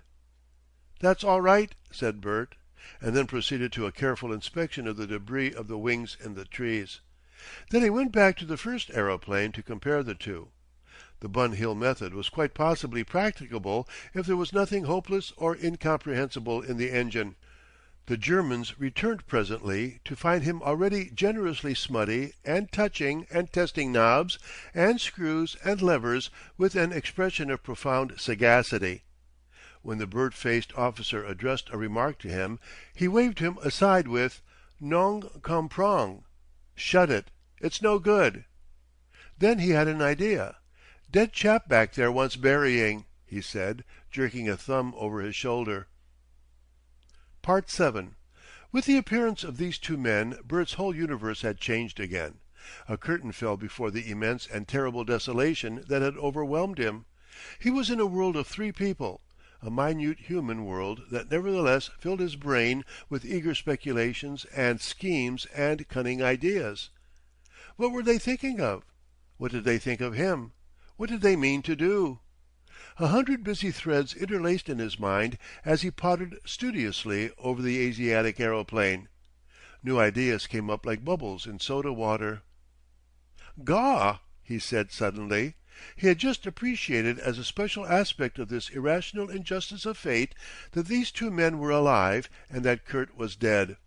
All the crew of the Hohenzollern were shot or burnt or smashed or drowned, and these two lurking in the padded forward cabin had escaped. "I suppose 'e thinks it's 'is bloomin' star," he muttered, and found himself uncontrollably exasperated. He stood up, facing round to the two men. They were standing side by side regarding him. "It's no good," he said, "starin' at me. You only put me out." And then, seeing they did not understand, he advanced towards them, wrench in hand. It occurred to him as he did so that the Prince was really a very big and powerful and serene-looking person. But he said, nevertheless, pointing through the trees, "Dead man." The bird-faced man intervened with a reply in German. "Dead man," said Bert to him. "There." He had great difficulty in inducing them to inspect the dead Chinaman, and at last led them to him. Then they made it evident that they proposed that he, as a common person below the rank of officer, should have the sole and undivided privilege of disposing of the body by dragging it to the water's edge. There was some heated gesticulation, and at last the bird-faced officer abased himself to help. Together they dragged the limp and now swollen Asiatic through the trees, and after a rest or so, for he trailed very heavily, dumped him into the westward rapid. Bert returned to his expert investigation of the flying machine at last with aching arms and in a state of gloomy rebellion. "Brasted cheek," he said. "One'd think I was one of 'is beastly German slaves." Prancing beggar! And then he fell speculating what would happen when the flying machine was repaired, if it could be repaired. The two Germans went away again, and after some reflection Bert removed several nuts, resumed his jacket and vest, pocketed those nuts and his tools, and hid the set of tools from the second aeroplane in the fork of a tree. "Right-o," he said, as he jumped down after the last of these precautions. The Prince and his companion reappeared as he returned to the machine by the water's edge. The Prince surveyed his progress for a time, and then went towards the parting of the waters, and stood with folded arms gazing upstream in profound thought. The bird-faced officer came up to Bert, heavy with a sentence in English. "Go," he said with a helping gesture, "und eat." When Bert got to the refreshment shed he found all the food had vanished, except one measured ration of corned beef and 3 biscuits. He regarded this with open eyes and mouth. The kitten appeared from under the vendor's seat with an ingratiating purr. "Of course," said Bert. "Why, where's your milk?" He accumulated wrath for a moment or so, then seized the plate in one hand and the biscuits in another, and went in search of the Prince, breathing vile words anent grub and his intimate interior. He approached without saluting. "'Ere!" he said fiercely. "What the devil's this?" An entirely unsatisfactory altercation followed. Bert expounded the Bun Hill theory of the relations of grub to efficiency in English. The bird-faced man replied with points about nations and discipline in German. The Prince, having made an estimate of Bert's quality and physique, suddenly hectored. He gripped Bert by the shoulder and shook him, making his pockets rattle, shouted something to him, and flung him struggling back. He hit him as though he was a German private. Bert went back, white and scared, but resolved by all his Cockney standards upon one thing. He was bound in honour to go for the Prince. "Gaw!" he gasped, buttoning his jacket. "Now," cried the Prince, "will you go?" And then, catching the heroic gleam in Bert's eye, drew his sword. The bird-faced officer intervened, saying something in German and pointing skyward. Far away in the southwest appeared a Japanese airship coming fast toward them. Their conflict ended at that. The Prince was first to grasp the situation and lead the retreat. All three scuttled like rabbits for the trees, and ran to and for cover until they found a hollow in which the grass grew rank. There they all squatted within 6 yards of one another. They sat in this place for a long time, up to their necks in the grass and watching through the branches for the airship. Bert had dropped some of his corned beef, but he found the biscuits in his hand and ate them quietly. The monster came nearly overhead and then went away to Niagara and dropped beyond the power works. When it was near, they all kept silence, and then presently they fell into an argument that was robbed perhaps of immediate explosive effect only by their failure to understand one another. It was Bert began the talking, and he talked on regardless of what they understood or failed to understand, but his voice must have conveyed his cantankerous intentions. "You want that machine done?" he said first. "You better keep your 'ands off me." They disregarded that, and he repeated it. Then he expanded his idea, and the spirit of speech took hold of him. "You think you got 'old of a chap you can kick and hit like you do your private soldiers. You're jolly well mistaken. See, I've 'ad about enough of you and your antics. I've been thinking you over, you and your war and your empire and all the rot of it. Rot it is. It's you Germans made all the trouble in Europe first and last, and all for nothin'. Just silly prancing. Just because you've got the uniforms and flags. 'Ere I was. I didn't want to 'ave anything to do with you. I just didn't care a hang at all about you. Then you get 'old of me, steal me practically, and 'ere I am, thousands of miles away from 'ome and everything, and all your silly fleet smashed up to rags. And you want to go on prancin' now? Not if I know it. Look at the mischief you done. Look at the way you smashed up New York. The people you killed. The stuff you wasted. Can't you learn?" "Dummer Kerl," said the bird-faced man suddenly in a tone of concentrated malignancy, glaring under his bandages. "Essel." "That's German for silly ass, I know.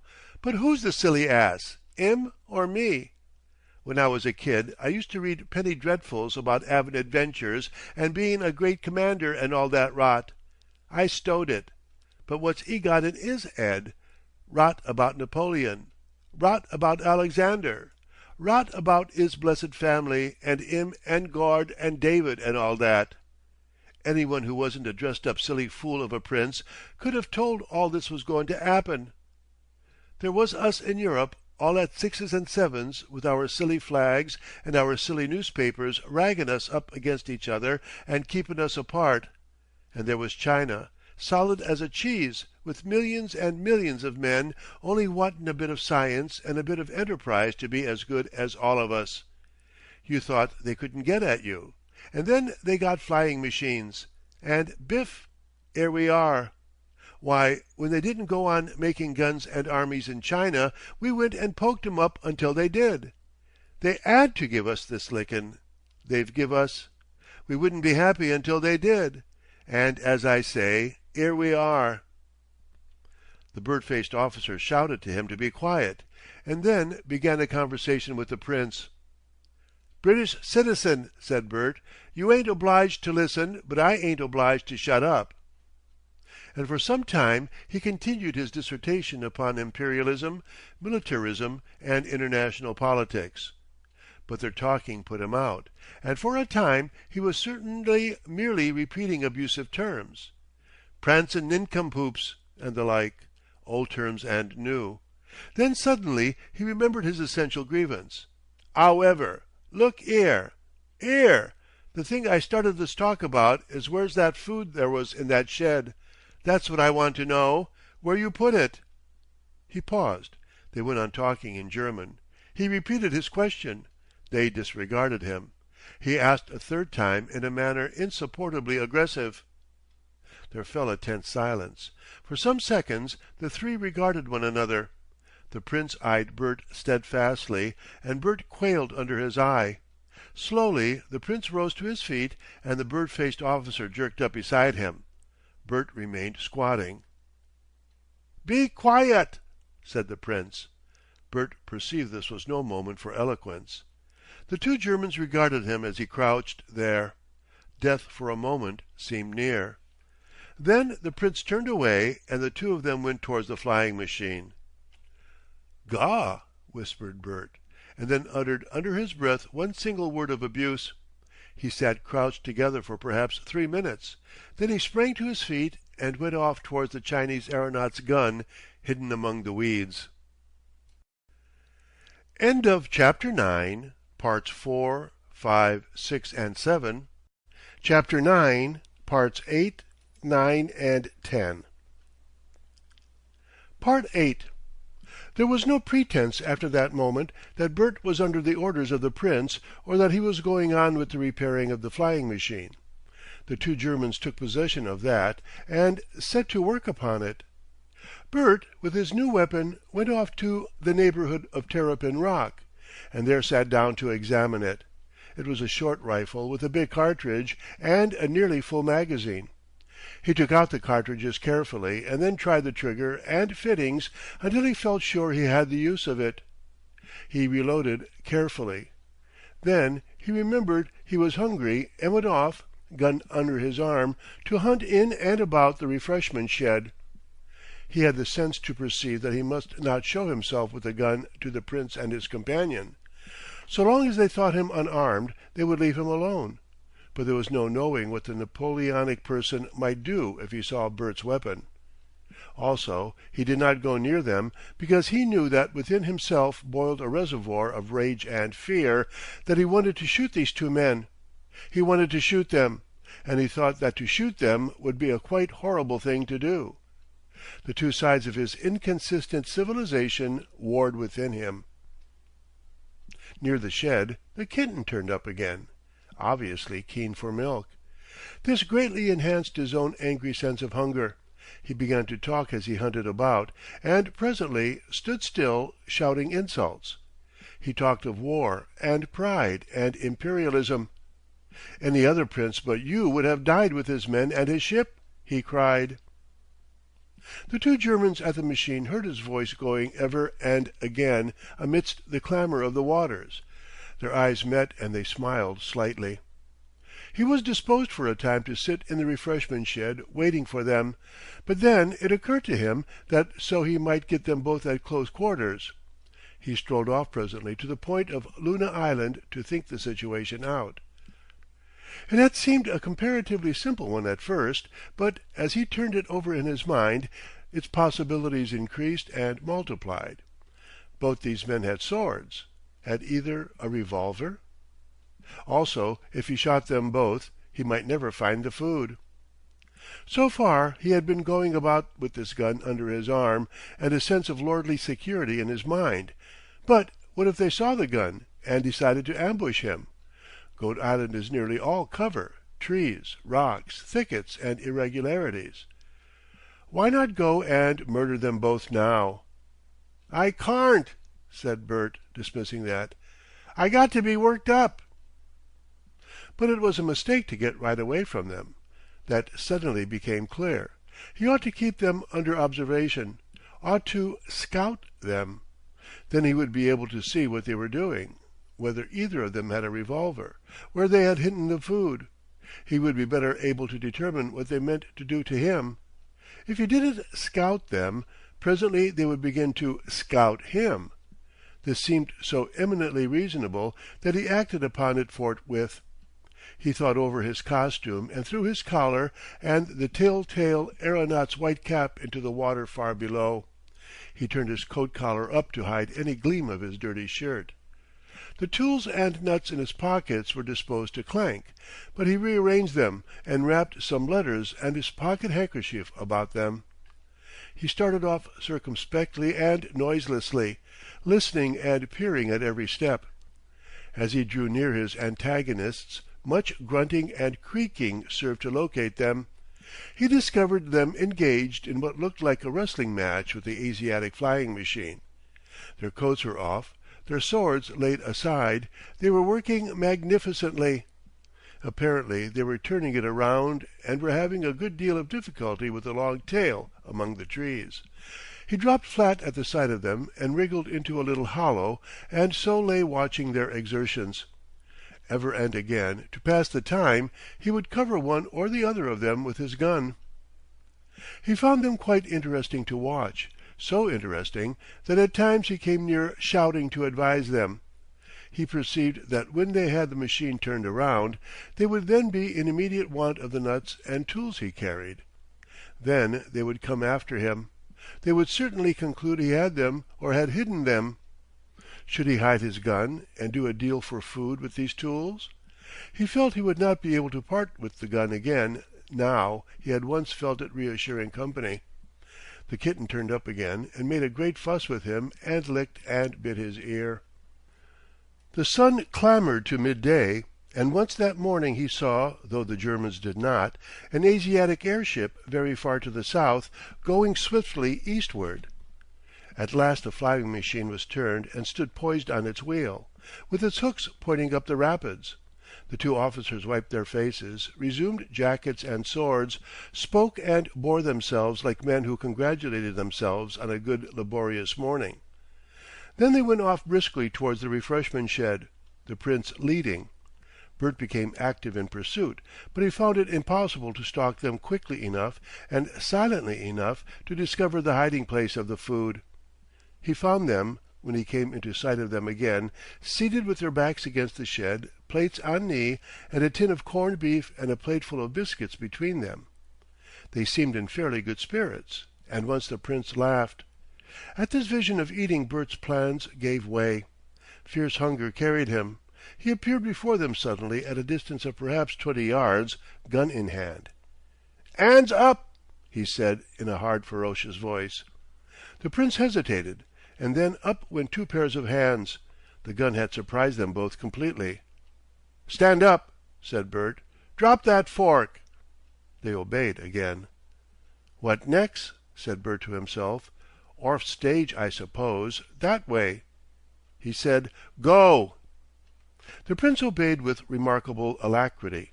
When he reached the head of the clearing, he said something quickly to the bird-faced man, and they both, with an entire lack of dignity, ran. Bert was struck with an exasperating afterthought. "Gord!" he cried with infinite vexation. "Why, I ought to 'ave took their swords. 'Ere!" But the Germans were already out of sight, and no doubt taking cover among the trees. Bert fell back upon imprecations. Then he went up to the shed, cursorily examined the possibility of a flank attack, put his gun handy, and set to work, with a convulsive listening pause before each mouthful, on the Prince's plate of corned beef. He had finished that up and handed its gleanings to the kitten, and he was falling to on the second plateful when the plate broke in his hand. He stared, with the fact slowly creeping upon him that an instant before he had heard a crack among the thickets. Then he sprang to his feet, snatched up his gun in one hand and the tin of corned beef in the other, and fled round the shed to the other side of the clearing. As he did so came a second crack from the thickets, and something went phut by his ear. He didn't stop running until he was in what seemed to him a strongly defensible position near Luna Island.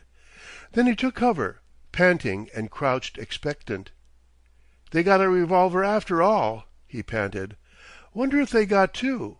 If they 'ave, Gord, I'm done. Where's the kitten?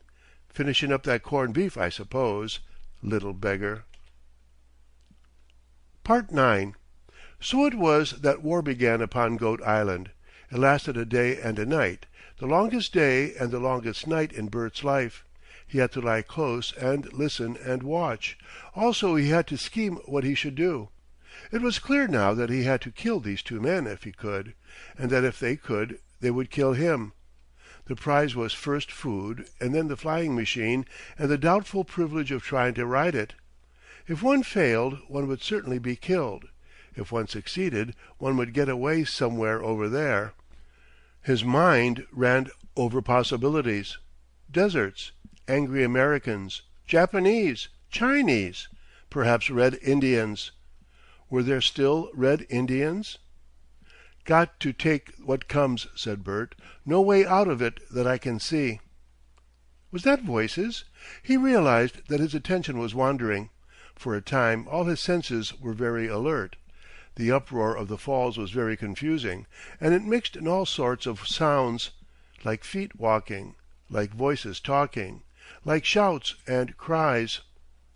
"Silly great cataract," said Bert. "There ain't no sense in it. Fallen and fallen." Never mind that now. What were the Germans doing? Would they go back to the flying machine? They couldn't do anything with it, because he had those nuts and screws and the wrench and other tools. But suppose they found the second set of tools he had hidden in a tree? He had hidden the things well, of course, but they might find them. One wasn't sure, of course. One wasn't sure. He tried to remember just exactly how he had hidden those tools. He tried to persuade himself they were certainly and surely hidden, but his memory began to play antics. Had he really left the handle of the wrench sticking out, shining out at the fork of the branch? Shh! What was that? Someone stirring in those bushes. Up went an expectant muzzle. No. Where was the kitten? No. It was just imagination. Not even the kitten. The Germans would certainly miss and hunt about for the tools and nuts and screws he carried in his pockets. That was clear. Then they would decide he had them and come for him. He had only to remain still under cover, therefore, and he would get them. Was there any flaw in that? Would they take off more removable parts of the flying machine and then lie up for him? No, they wouldn't do that, because they were 2 to 1. They would have no apprehension of his getting off in the flying machine, and no sound reason for supposing he would approach it, and so they would do nothing to damage or disable it. That, he decided, was clear. But suppose they lay up for him by the food? Well, that they wouldn't do, because they would know he had this corned beef. There was enough in this can to last, with moderation, several days. Of course, they might try to tire him out instead of attacking him.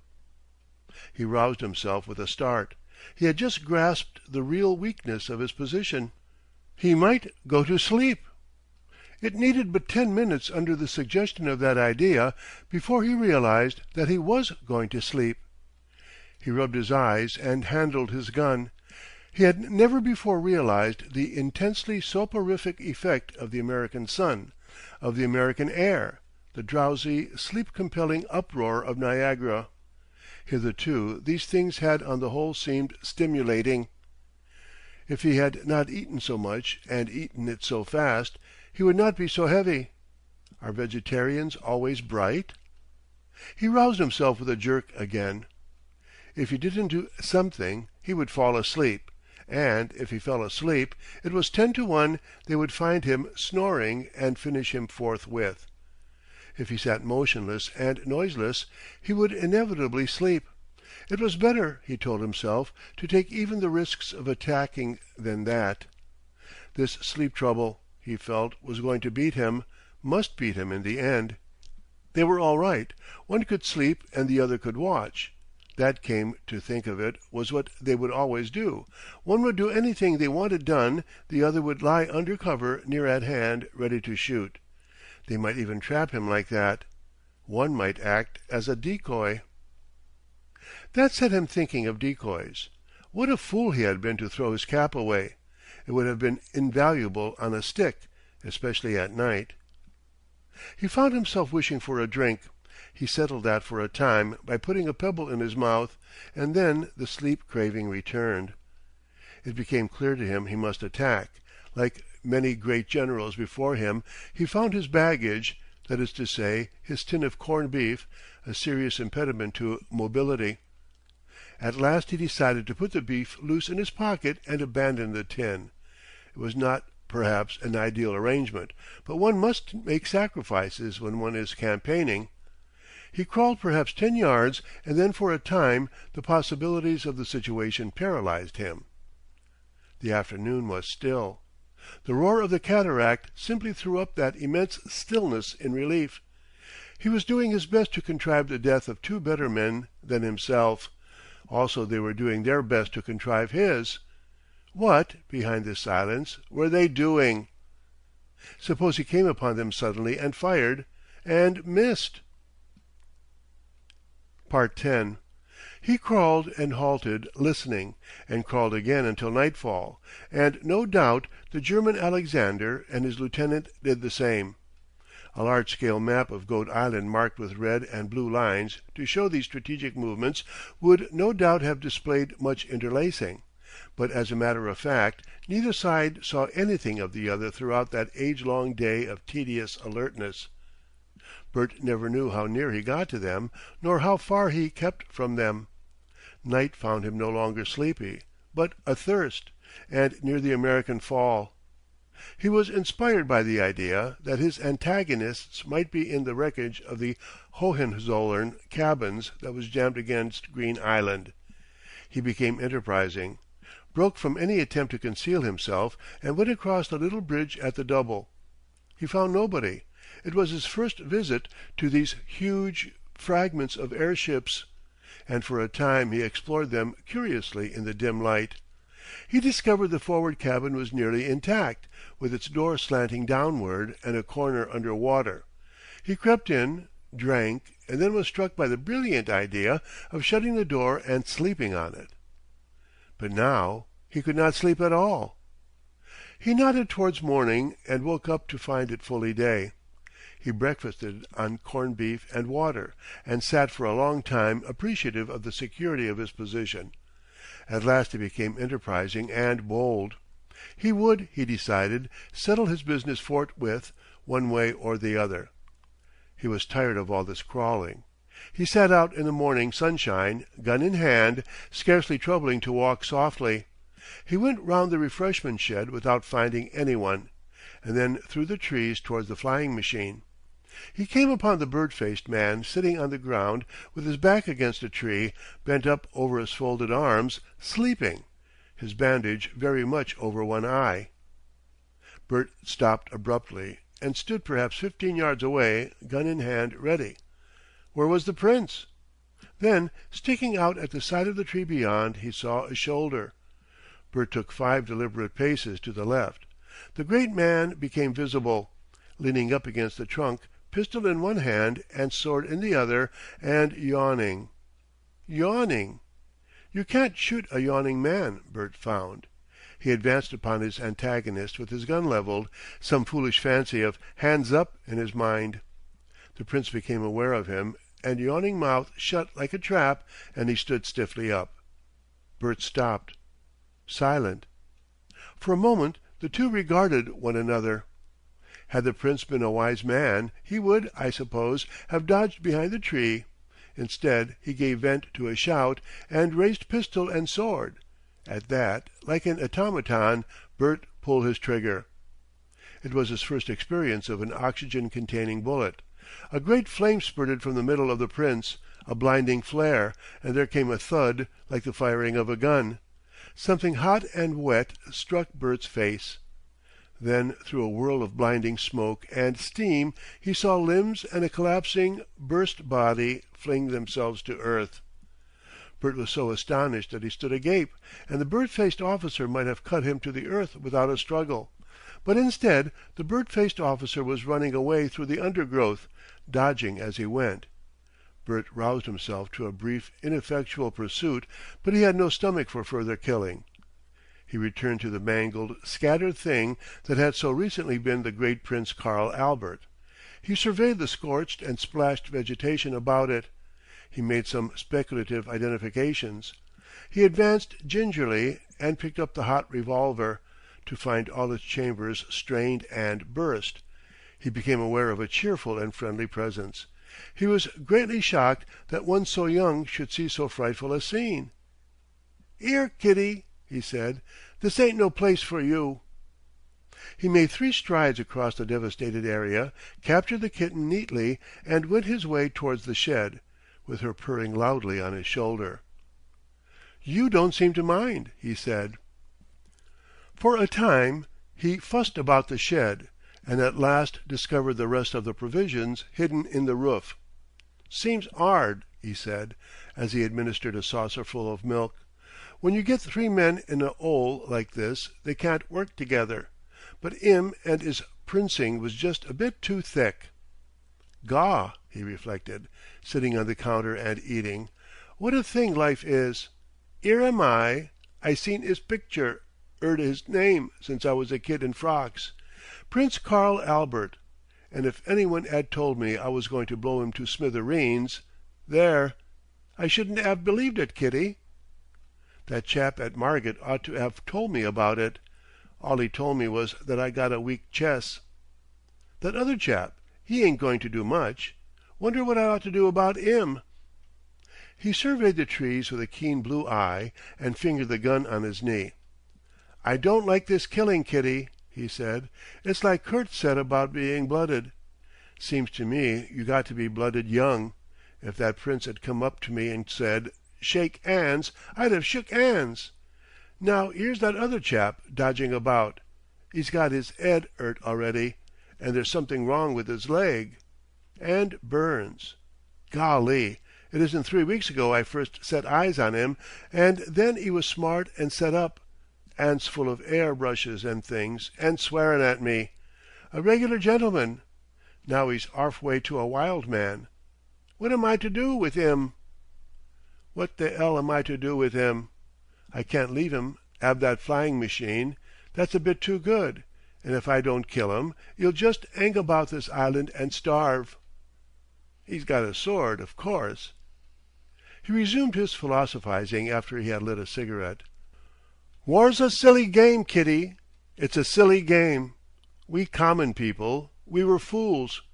We thought those big people knew what they were up to, and they didn't. Look at that chap. 'E 'ad all Germany be'ind 'im, and what 'as he made of it? Smeshin' and blunderin' and destroyin', and there 'e is, just a mess of blood and boots and things. Just an 'orrid splash. Prince Karl Albert. And all the men he led, and the ships he 'ad, the airships, and the dragon flyers, all scattered like a paper chase between this 'ole and Germany. And fightin' goin' on, and burnin' and killin', that 'e started. War without end all over the world. I suppose I shall have to kill that other chap. I suppose I must. But it ain't at all the sort of job I fancy, Kitty." For a time he hunted about the island amidst the uproar of the waterfall, looking for the wounded officer, and at last he started him out of some bushes near the head of Biddle Stairs.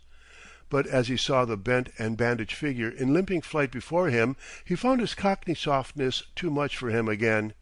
He could neither shoot nor pursue. "I carn't," he said. "That's flat. I 'aven't got the guts for it. 'E'll 'ave to go."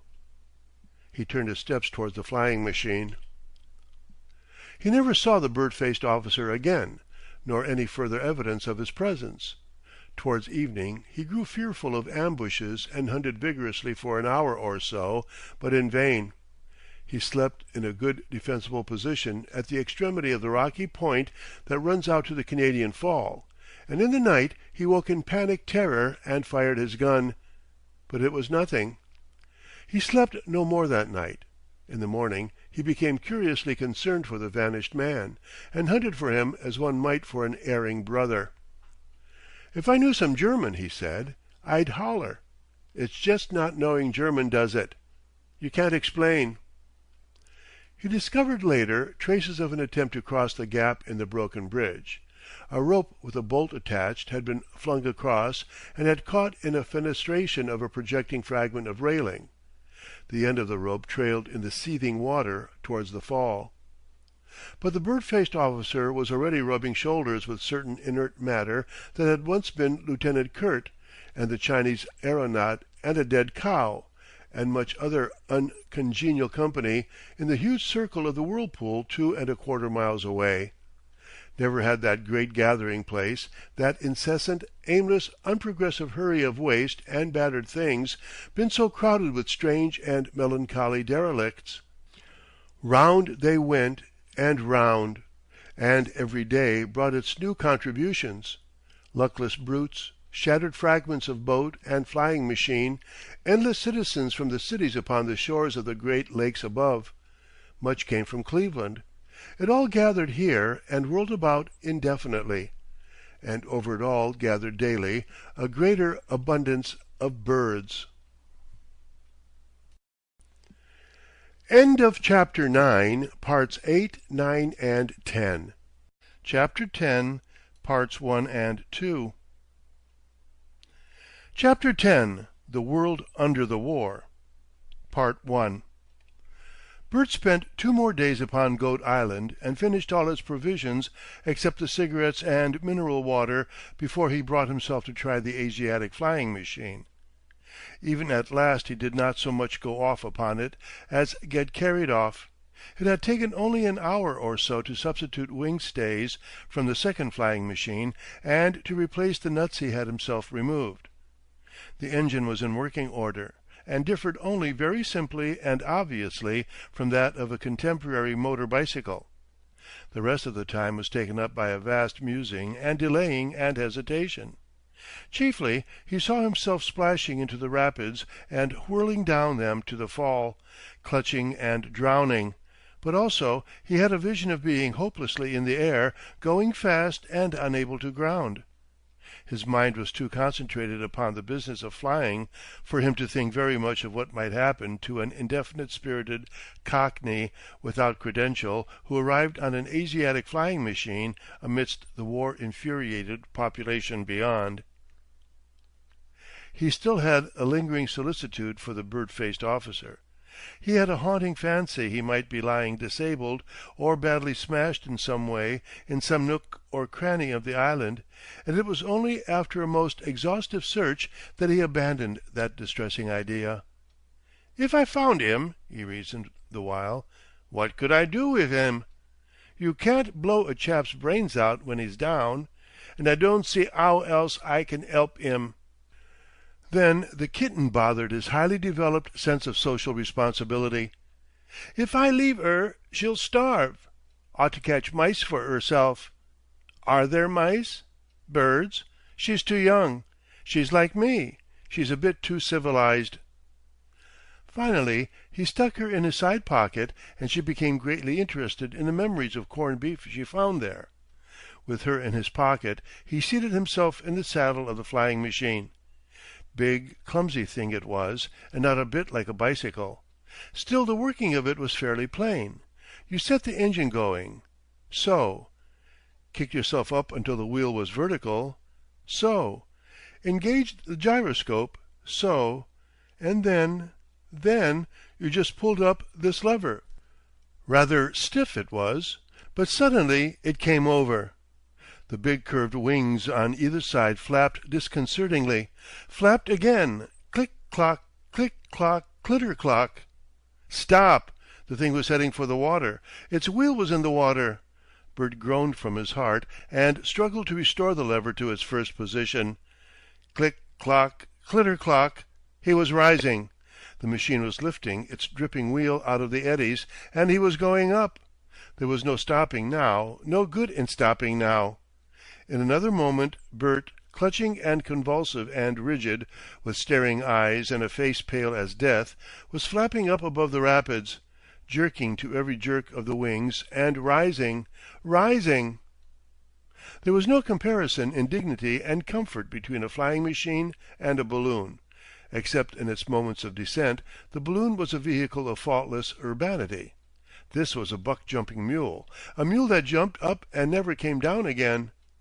Click, clock, click, clock.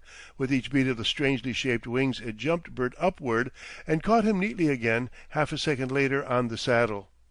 And while in ballooning there is no wind, since the balloon is part of the wind, flying is a wild perpetual creation of and plunging into wind.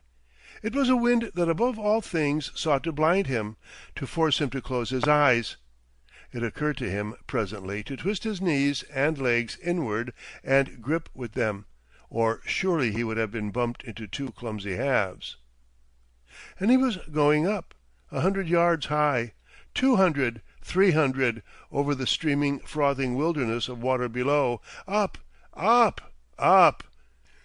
That was all right, but how presently would one go horizontally? He tried to think if these things did go horizontally.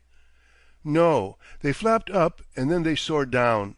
For a time he would keep on flapping up. Tears streamed from his eyes. He wiped them with one temerariously disengaged hand. Was it better to risk a fall over land or over water? Such water! He was flapping up above the upper rapids towards Buffalo. It was at any rate a comfort that the falls and the wild swirl of waters below them were behind him. He was flying up straight. That he could see. How did one turn? He was presently almost cool, and his eyes got more used to the rush of air, but he was getting very high. Very high. He tilted his head forwards and surveyed the country, blinking.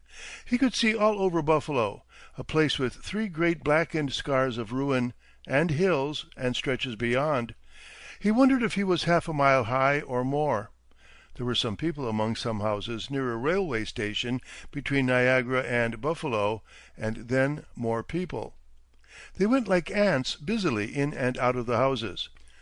He saw 2 motor cars gliding along the road towards Niagara City. Then, far away in the south, he saw a great Asiatic airship going eastward. "Oh, Gord!" he said, and became earnest in his ineffectual attempts to alter his direction. But that airship took no notice of him, and he continued to ascend convulsively. The world got more and more extensive and map-like. Click, clock, clitter, clock. Above him, and very near to him now, was a hazy stratum of cloud. He determined to disengage the wing clutch. He did so. The lever resisted his strength for a time, then over it came, and instantly the tail of the machine cocked up and the wings became rigidly spread. Instantly everything was swift and smooth and silent. He was gliding rapidly down the air against a wild gale of wind, his eyes 3/4 shut. A little lever that had hitherto been obdurate now confessed itself mobile. He turned it over gently to the right, and whirroo! The left wing had in some mysterious way given at its edge, and he was sweeping round and downward in an immense right-handed spiral. For some moments he experienced all the helpless sensations of catastrophe. He restored the lever to its middle position with some difficulty, and the wings were equalized again. He turned it to the left, and had a sensation of being spun round backwards. "Too much!" he gasped. He discovered that he was rushing down at a headlong pace towards a railway line and some factory buildings. They appeared to be tearing up to him, to devour him. He must have dropped all that height. For a moment he had the ineffectual sensations of one whose bicycle bolts downhill. The ground had almost taken him by surprise. "Air!" he cried, and then, with a violent effort of all his being, he got the beating engine at work again and set the wings flapping. He swooped down and up and resumed his quivering and pulsating ascent of the air. He went high again until he had a wide view of the pleasant upland country of western New York State, and then made a long coast down, and so up again, and then a coast.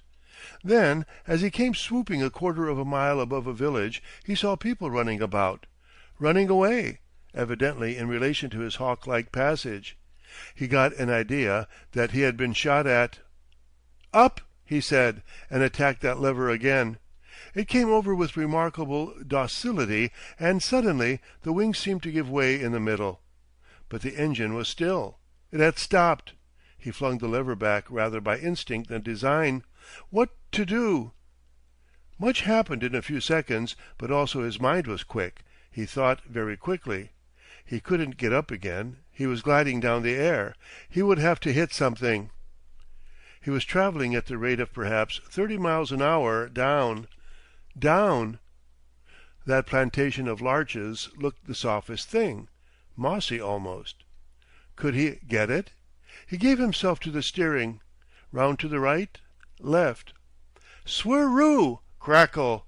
He was gliding over the tops of the trees, ploughing through them, tumbling into a cloud of green sharp leaves and black twigs.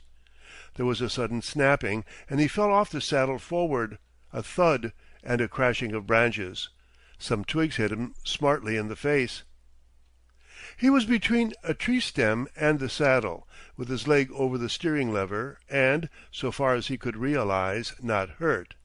He tried to alter his position and free his leg, and found himself slipping and dropping through branches with everything giving way beneath him. He clutched and found himself in the lower branches of a tree beneath the flying machine. The air was full of a pleasant resinous smell. He stared for a moment motionless, and then, very carefully, clambered down branch by branch to the soft, needle-covered ground below. Good business," he said, looking up at the bent and tilted kite wings above. "I dropped soft." He rubbed his chin with his hand and meditated. "Blowed if I don't think I'm a rather lucky fellow," he said, surveying the pleasant sun-bespattered ground under the trees. Then he became aware of a violent tumult at his side. "Lord!" he said, "you must be orf smothered," and extracted the kitten from his pocket-handkerchief and pocket. She was twisted and crumpled and extremely glad to see the light again. Her little tongue peeped between her teeth. He put her down, and she ran a dozen paces, and shook herself, and stretched, and sat up, and began to wash.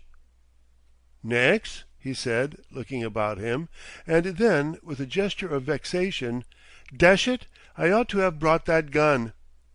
He had rested it against a tree when he had seated himself in the flying machine saddle.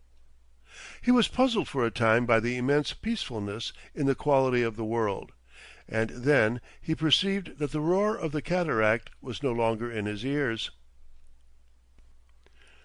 II. He had no very clear idea of what sort of people he might come upon in this country. It was, he knew, America. Americans, he had always understood, were the citizens of a great and powerful nation, dry and humorous in their manner, addicted to the use of the bowie knife and revolver, and in the habit of talking through the nose like Norfolkshire, and saying allow, and reckon, and calculate, after the manner of the people who live on the New Forest side of Hampshire. Also they were very rich, had rocking chairs, and put their feet at unusual altitudes, and they chewed tobacco, gum, and other substances with untiring industry. Commingled with them were cowboys, Red Indians, and comic, respectful niggers. This he had learnt from the fiction in his public library. Beyond that he had learnt very little. He was not surprised, therefore, when he met armed men. He decided to abandon the shattered flying machine. He wandered through the trees for some time, and then struck a road that seemed to his urban English eyes to be remarkably wide but not properly made. Neither hedge, nor ditch, nor curbed distinctive footpath separated it from the woods, and it went in that long, easy curve which distinguishes the tracks of an open continent. Ahead he saw a man carrying a gun under his arm, a man in a soft black hat, a blue blouse and black trousers, and with a broad, round, fat face, quite innocent of goatee. This person regarded him askance, and heard him speak with a start. "Can you tell me whereabouts I am at all?" asked Bert. The man regarded him, and more particularly his rubber boots, with sinister suspicion. Then he replied in a strange, outlandish tongue that was, as a matter of fact, Czech. He ended suddenly at the sight of Bert's blank face with, "Don't spik English." "Oh," said Bert. He reflected gravely for a moment, and then went his way. "Thanks," he said as an afterthought. The man regarded his back for a moment, was struck with an idea, began an abortive gesture, sighed, gave it up, and went on also with a depressed countenance. Presently Bert came to a big wooden house standing casually among the trees. It looked a bleak, bare box of a house to him. No creeper grew on it. No hedge, nor wall, nor fence parted it off from the woods about it. He stopped before the steps that led up to the door, perhaps 30 yards away. The place seemed deserted. He would have gone up to the door and rapped, but suddenly a big black dog appeared at the side and regarded him. It was a huge, heavy-jawed dog of some unfamiliar breed, and it wore a spike-studded collar. It did not bark nor reproach him. It just bristled quietly and emitted a single sound like a short, deep cough. Bert hesitated and went on. He stopped 30 paces away and stood peering about him among the trees. "If I 'aven't been and left that kitty," he said. Acute sorrow wrenched him for a time. The black dog came through the trees to get a better look at him, and coughed, that well-bred cough again. Bert resumed the road. "She'll do all right," he said. "She'll catch things." "She'll do all right," he said presently, without conviction. But if it had not been for the black dog, he would have gone back. When he was out of sight of the house and the black dog, he went into the woods on the other side of the way, and emerged after an interval, trimming a very tolerable cudgel with his pocket-knife. Presently he saw an attractive-looking rock by the track, and picked it up and put it in his pocket. Then he came to 3 or 4 houses, wooden like the last, each with an ill-painted white veranda, that was his name for it, and all standing in the same casual way upon the ground. Behind, through the woods, he saw pigsties, and a rooting black sow leading a brisk, adventurous family. A wild-looking woman with slow black eyes and dishevelled black hair sat upon the steps of one of the houses nursing a baby. But at the sight of Bert she got up and went inside, and he heard her bolting the door. Then a boy appeared among the pigsties, but he would not understand Bert's hail. "I suppose it is America," said Bert. The houses became more frequent down the road, and he passed 2 other extremely wild and dirty-looking men without addressing them. One carried a gun and the other a hatchet, and they scrutinized him and his cudgel scornfully. Then he struck a cross-road with a mono-rail at its side, and there was a notice-board at the corner with "Wait here for the cars." "That's all right, any'ow," said Bert. "Wonder 'ow long I should have to wait." It occurred to him that in the present disturbed state of the country the service might be interrupted, and as there seemed more houses to the right than the left, he turned to the right. He passed an old negro. "'Allo," said Bert. "Good morning." "Good day, sah," said the old negro, in a voice of almost incredible richness. "What's the name of this place?" asked Bert. "Tanooda, sah," said the negro. "Thanks," said Bert. "Thank you, sah," said the negro overwhelmingly. Bert came to houses of the same detached, unwalled wooden type, but adorned now with enameled advertisements, partly in English and partly in Esperanto. Then he came to what he concluded was a grocer's shop. It was the first house that professed the hospitality of an open door, and from within came a strangely familiar sound. "Gaw!" he said, searching in his pockets. "Why, I 'aven't wanted money for 3 weeks. I wonder if Grub 'ad most of it. Ah!" He produced a handful of coins and regarded it. 3 pennies, 6pence, and a shilling. "That's all right," he said, forgetting a very obvious consideration. He approached the door, and as he did so a compactly built, grey-faced man in shirt-sleeves appeared in it, and scrutinized him and his cudgel. "Mornin'," said Bert. "Can I get anything to eat drink in this shop?" The man in the door replied, thank heaven, in clear, good American. "This, sir, is not a shop. It is a store." "Oh," said Bert, and then, "Well, can I get anything to eat?" "You can," said the American, in a tone of confident encouragement, and led the way inside. The shop seemed to him by his Bun Hill standards extremely roomy, well lit and unencumbered. There was a long counter to the left of him, with drawers and miscellaneous commodities ranged behind it, a number of chairs, several tables, and 2 spittoons to the right, various barrels, cheeses, and bacon up the vista, and beyond a large archway leading to more space. A little group of men was assembled round one of the tables, and a woman of perhaps 35 leant with her elbows on the counter. All the men were armed with rifles, and the barrel of a gun peeped above the counter. They were all listening idly, inattentively, to a cheap, metallic-toned gramophone that occupied a table near at hand. From its brazen throat came words that gave Bert a qualm of homesickness, that brought back in his memory a sunlit beach, a group of children, red-painted bicycles, grub, and an approaching balloon. "Ting-a-ling, a ting-a-ling, a ting-a-ling, a tang. What price hairpins now?" A heavy-necked man in a straw hat, who was chewing something, stopped the machine with a touch, and they all turned their eyes on Bert. And all their eyes were tired eyes. "Can we give this gentleman anything to eat, mother, or can we not?" said the proprietor. "He can have what he likes," said the woman at the counter, without moving, "right up from a cracker to a square meal." She struggled with a yawn, after the manner of one who has been up all night. "I want a meal," said Bert, "but I 'aven't very much money. I don't want to give more'n a shillin'." "More'n a what?" said the proprietor sharply. "More'n a shillin'," said Bert, with a sudden disagreeable realization coming into his mind. "Yes," said the proprietor, startled for a moment from his courtly bearing, "but what in hell is a shilling?" "He means a quarter," said a wise-looking, lank young man in riding gaiters. Bert, trying to conceal his consternation, produced a coin. "That's a shilling," he said. "He calls a store a shop," said the proprietor, "and he wants a meal for a shilling.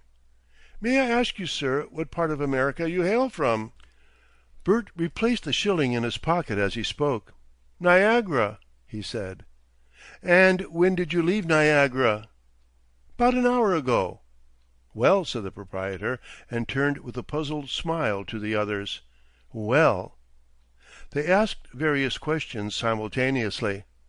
Bert selected one or two for reply. "You see," he said, "I been with the German air fleet. I got caught up by them, sort of by accident, and brought over here." "From England?" "Yes, from England, way of Germany. I was in a great battle with them Asiatics, and I got left on a little island between the falls." "Goat Island?" "I don't know what it was called. But any'ow I found a flying machine and made a sort of fly with it and got here." Two men stood up with incredulous eyes on him. "Where's the flying machine?" they asked. "Outside?" "It's back in the woods here, 'bout 'arf a mile away." "Is it good?"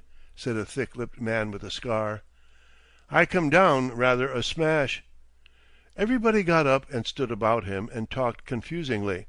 They wanted him to take them to the flying machine at once. "Look 'ere," said Bert, "I'll show you, only I 'aven't 'ad anything to eat since yesterday, except mineral water." A gaunt, soldierly-looking young man, with long lean legs in riding gaiters and a bandolier, who had hitherto not spoken, intervened now on his behalf in a note of confident authority. "That's all right," he said. "Give him a feed, Mr. Logan, from me. I want to hear more of that story of his. We'll see his machine afterwards. If you ask me, I should say it's a remarkably interesting accident had dropped this gentleman here. I guess we requisition that flying machine, if we find it, for local defense." End of Chapter 10, Parts 1 and 2. Chapter 10, Parts 3, 4, and 5. Part 3. So Bert fell on his feet again and sat eating cold meat and good bread and mustard and drinking very good beer, and telling in the roughest outline and with the omissions and inaccuracies of statement natural to his type of mind, the simple story of his adventures. He told how he and a gentleman friend had been visiting the seaside for their health, how a chap came along in a balloon and fell out as he fell in, how he had drifted to Franconia, how the Germans had seemed to mistake him for someone and had took him prisoner and brought him to New York, how he had been to Labrador and back, how he had got to Goat Island and found himself there alone. He omitted the matter of the Prince and the Butteridge aspect of the affair, not out of any deep deceitfulness, but because he felt the inadequacy of his narrative powers. He wanted everything to seem easy and natural and correct, to present himself as a trustworthy and understandable Englishman in a sound mediocre position, to whom refreshments and accommodation might be given with freedom and confidence. When his fragmentary story came to New York and the Battle of Niagara, they suddenly produced newspapers which had been lying about on the table, and began to check him and question him by these vehement accounts. It became evident to him that his descent had revived and roused to flames again a discussion, a topic, that had been burning continuously, that had smouldered only through sheer exhaustion of material during the temporary diversion of that gramophone, a discussion that had drawn these men together, rifle in hand, the one supreme topic of the whole world, the war, and the methods of the war.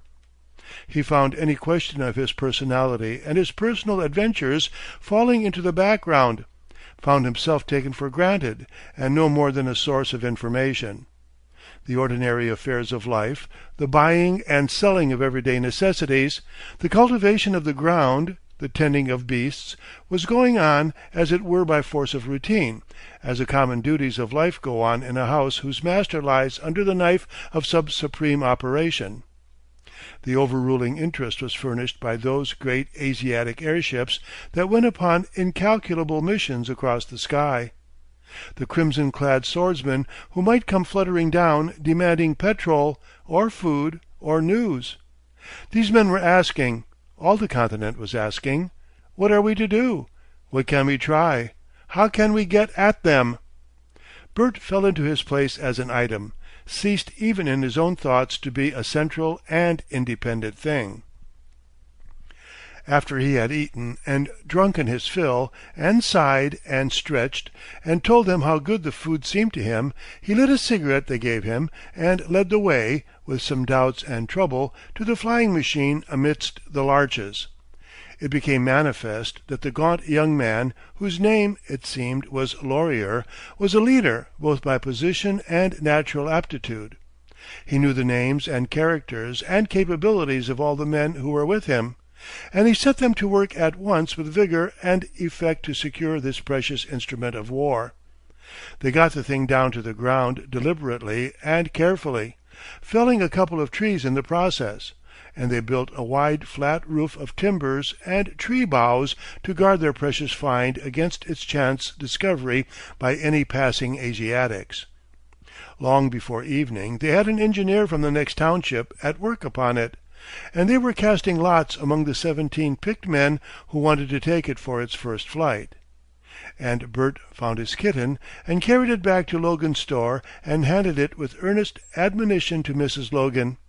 And it was reassuringly clear to him that in Mrs. Logan both he and the kitten had found a congenial soul. Laurier was not only a masterful person and a wealthy property owner and employer, he was president, Bert learned with awe, of the Tanuda Canning Corporation, but he was popular and skillful in the arts of popularity. In the evening quite a crowd of men gathered in the store and talked of the flying machine and of the war that was tearing the world to pieces. And presently came a man on a bicycle with an ill-printed newspaper of a single sheet which acted like fuel in a blazing furnace of talk. It was nearly all American news.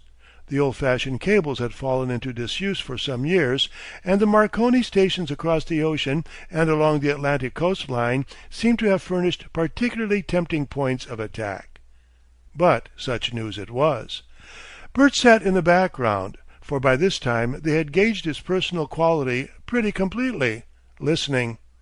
Before his staggering mind passed strange vast images as they talked, of great issues at a crisis, of nations in tumultuous march, of continents overthrown, of famine and destruction beyond measure. Ever and again, in spite of his efforts to suppress them, certain personal impressions would scamper across the weltering confusion. The horrible mess of the exploded prince, the Chinese aeronaut upside down, the limping and bandaged bird-faced officer blundering along in miserable and hopeless flight. They spoke of fire and massacre, of cruelties and counter-cruelties, of things that had been done to harmless Asiatics by race-mad men, of the wholesale burning and smashing up of towns, railway junctions, bridges, of whole populations in hiding and exodus. "Every ship they've got is in the Pacific," he heard one man exclaim. "Since the fighting began they can't have landed on the Pacific slope less than 1,000,000 men. They've come to stay in these States, and they will, living or dead." Slowly, broadly, invincibly, there grew upon Bert's mind realization of the immense tragedy of humanity into which his life was flowing, the appalling and universal nature of the epoch that had arrived, the conception of an end to security and order and habit. The whole world was at war, and it could not get back to peace. it might never recover peace. He had thought the things he had seen had been exceptional, conclusive things, that the besieging of New York and the Battle of the Atlantic were epoch-making events between long years of security, and they had been but the first warning impacts of universal cataclysm. Each day destruction and hate and disaster grew. The fissures widened between man and man. New regions of the fabric of civilization crumbled and gave way. Below, the armies grew and the people perished. Above, the airships and aeroplanes fought and fled, raining destruction. It is difficult perhaps for the broad-minded and long-perspectived reader to understand how incredible the breaking down of the scientific civilization seemed to those who actually lived at this time, who in their own persons went down in that debacle. Progress had marched as it seemed invincible about the earth, never now to rest again. For 300 years and more, the long steadily accelerated diastole of Europeanized civilization had been in progress. Towns had been multiplying, populations increasing, values rising, new countries developing, thought, literature, knowledge unfolding and spreading. It seemed but a part of the process that every year the instruments of war were vaster and more powerful, and that armies and explosives outgrew all other growing things. 300 years of diastole, and then came the swift and unexpected systole, like the closing of a fist. They could not understand it was systole. They could not think of it as anything but a jolt, a hitch, a mere oscillatory indication of the swiftness of their progress. Collapse, though it happened all about them, remained incredible. Presently some falling mass smote them down, or the ground opened beneath their feet. They died incredulous. These men in the store made a minute, remote group under this immense canopy of disaster. They turned from one little aspect to another. What chiefly concerned them was defense against Asiatic raiders swooping for petrol or to destroy weapons or communications. Everywhere, levies were being formed at that time to defend the plant of the railroads day and night in the hope that communication would speedily be restored. The land war was still far away. A man with a flat voice distinguished himself by a display of knowledge and cunning. He told them all with confidence just what had been wrong with the German Drachenflieger and the American aeroplanes, just what advantage the Japanese flyers possessed. He launched out into a romantic description of the Butteridge machine and riveted Bert's attention. "I see that," said Bert, and was smitten silent by a thought. The man with the flat voice talked on, without heeding him, of the strange irony of Butteridge's death. At that Bert had a little twinge of relief. He would never meet Butteridge again. It appeared Butteridge had died suddenly, very suddenly. And his secret, sir, perished with him. When they came to look for the parts, none could find them. He had hidden them all too well. "But couldn't he tell?" asked the man in the straw hat. "Did he die so suddenly as that?" "Struck down, sir, rage and apoplexy, at a place called Dymchurch in England." "That's right," said Laurier. "I remember a page about it in the Sunday American. At the time they said it was a German spy had stolen his balloon." "Well, sir," said the flat-voiced man, "that fit of apoplexy at Dymchurch was the worst thing, absolutely the worst thing that ever happened to the world. For if it had not been for the death of Mr. Butteridge—" "No one knows his secret?" "Not a soul. It's gone. His balloon, it appears, was lost at sea with all the plans. Down it went, and they went with it." Pause. "With machines such as he made we could fight these Asiatic flyers on more than equal terms. We could outfly and beat down those scarlet humming-birds wherever they appeared. But it's gone. It's gone, and there's no time to reinvent it now. We got to fight with what we got, and the odds are against us. That won't stop us fightin', no, but just think of it." Bert was trembling violently. He cleared his throat hoarsely. "I say," he said, "look here, Nobody regarded him. The man with the flat voice was opening a new branch of the subject. "I allow—" he began. Bert became violently excited. He stood up. He made clawing motions with his hands. "I say!" he exclaimed. "Mr. Laurier, look 'ere! I want—about that Butteridge machine." Mr. Laurier, sitting on an adjacent table with a magnificent gesture, arrested the discourse of the flat-voiced man. "What's he saying?" said he. Then the whole company realized that something was happening to Bert. Either he was suffocating or going mad. He was spluttering. "Look 'ere, I say! 'Old on a bit!" And trembling and eagerly unbuttoning himself, he tore open his collar and opened vest and shirt. He plunged into his interior, and for an instant it seemed he was plucking forth his liver. Then, as he struggled with buttons on his shoulder, they perceived this flattened horror was in fact a terribly dirty flannel chest protector. In an other moment Bert, in a state of irregular décolletage, was standing over the table displaying a sheaf of papers. "These," he gasped, "these are the plans. You know, Mr. Butteridge, his machine, what died. I was the chap that went off in that balloon." For some seconds every one was silent. They stared from these papers to Bert's white face and blazing eyes, and back to the papers on the table. Nobody moved. Then the man with the flat voice spoke. "Irony," he said, with a note of satisfaction. "Real, right down irony. When it's too late to think of making 'em any more." Part 4. They would all no doubt have been eager to hear Bert's story over again, but it was at this point that Laurier showed his quality. "No, sir," he said, and slid from off his table. He impounded the dispersing Butteridge plans with one comprehensive sweep of his arm, rescuing them even from the expository finger marks of the man with the flat voice, and handed them to Bert. "Put these back," he said, "where you had 'em. We have a journey before us." Bert took them. "Whar?" said the man in the straw hat. "Why, sir, we are going to find the President of these States and give these plans over to him. I decline to believe, sir, we are too late." "Where is the President?" asked Bert, weakly in that pause that followed. "Logan," said Laurier, disregarding that feeble inquiry, "you must help us in this." It seemed only a matter of a few minutes before Bert and Laurier and the storekeeper were examining a number of bicycles that were stowed in the hinder room of the store. Bert didn't like any of them very much. They had wood rims, and an experience of wood rims in the English climate had taught him to hate them.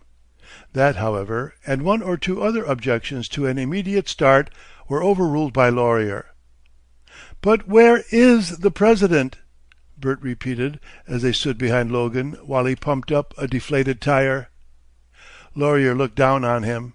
"He is reported in the neighborhood of Albany, out towards the Berkshire Hills. He is moving from place to place, and, as far as he can, organizing the defense by telegraph and telephones. The Asiatic air fleet is trying to locate him. When they think they have located the seat of government, they throw bombs. This inconveniences him, but so far they have not come within 10 miles of him. The Asiatic air fleet is at present scattered all over the eastern states, seeking out and destroying gasworks and whatever seems conducive to the building of airships or the transport of troops. Our retaliatory measures are slight in the extreme, but with these machines, sir, this ride of ours will count among the historical rides of the world." He came near to striking an attitude. "We shan't get to him to-night?" asked Bert. "No, sir," said Laurier. "We shall have to ride some days, sure." "And suppose we can't get a lift on a train or anything?" "No, sir. There's been no transit by Tanuda for 3 days. It is no good waiting. We shall have to get on as well as we can." "Startin' now?" "Startin' now." "But 'ow about? We shan't be able to do much to-night." "May as well ride till we're fagged and sleep then. So much clear gain. Our road is eastward." "Of course," began Bert, with memories of the dawn upon Goat Island, and left his sentence unfinished. He gave his attention to the more scientific packing of the chest protector, for several of the plans flapped beyond his vest. Part 5. For a week Bert led a life of mixed sensations. Amidst these fatigue in the legs predominated. Mostly he rode with Laurier's back inexorably ahead, through a land like a larger England, with bigger hills and wider valleys, larger fields, wider roads, fewer hedges, and wooden houses with commodious piazzas. He rode. Laurier made inquiries. Laurier chose the turnings. Laurier doubted. Laurier decided. Now it seemed they were in telephonic touch with the President. Now something had happened, and he was lost again. But always they had to go on, and always Bert rode. A tire was deflated. Still he rode. He grew saddle-sore. Laurier declared that unimportant. Asiatic flying ships passed overhead. The two cyclists made a dash for cover until the sky was clear.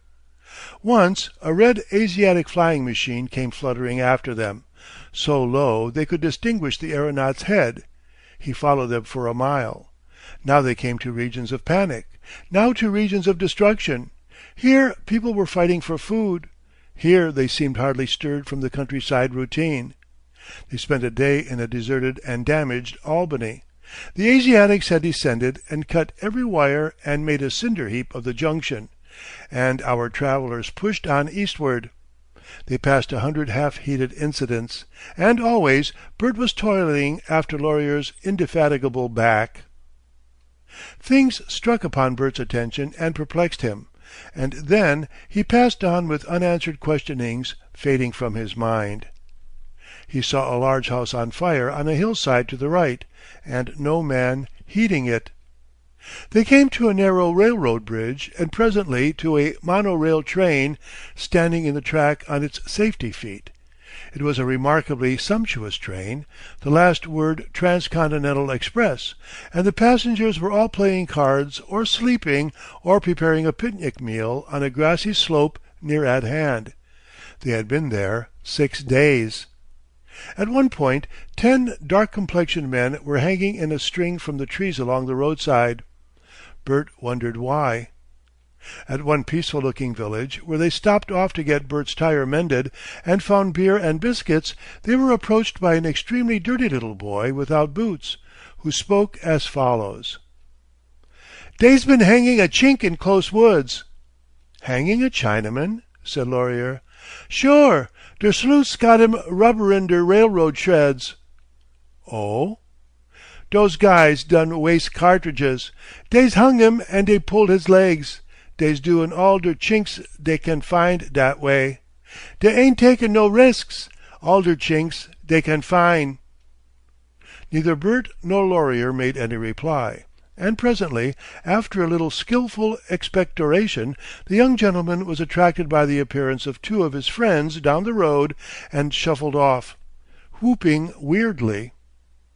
That afternoon they almost ran over a man shot through the body and partly decomposed, lying near the middle of the road, just outside Albany. He must have been lying there for some days. Beyond Albany they came upon a motor car with a tire burst, and a young woman sitting absolutely passive beside the driver's seat. An old man was under the car, trying to effect some impossible repairs. Beyond, sitting with a rifle across his knees, with his back to the car and staring into the woods, was a young man. The old man crawled out at their approach, and still on all fours accosted Bert and Laurier. The car had broken down overnight. The old man said he could not understand what was wrong, but he was trying to puzzle it out. Neither he nor his son-in-law had any mechanical aptitude.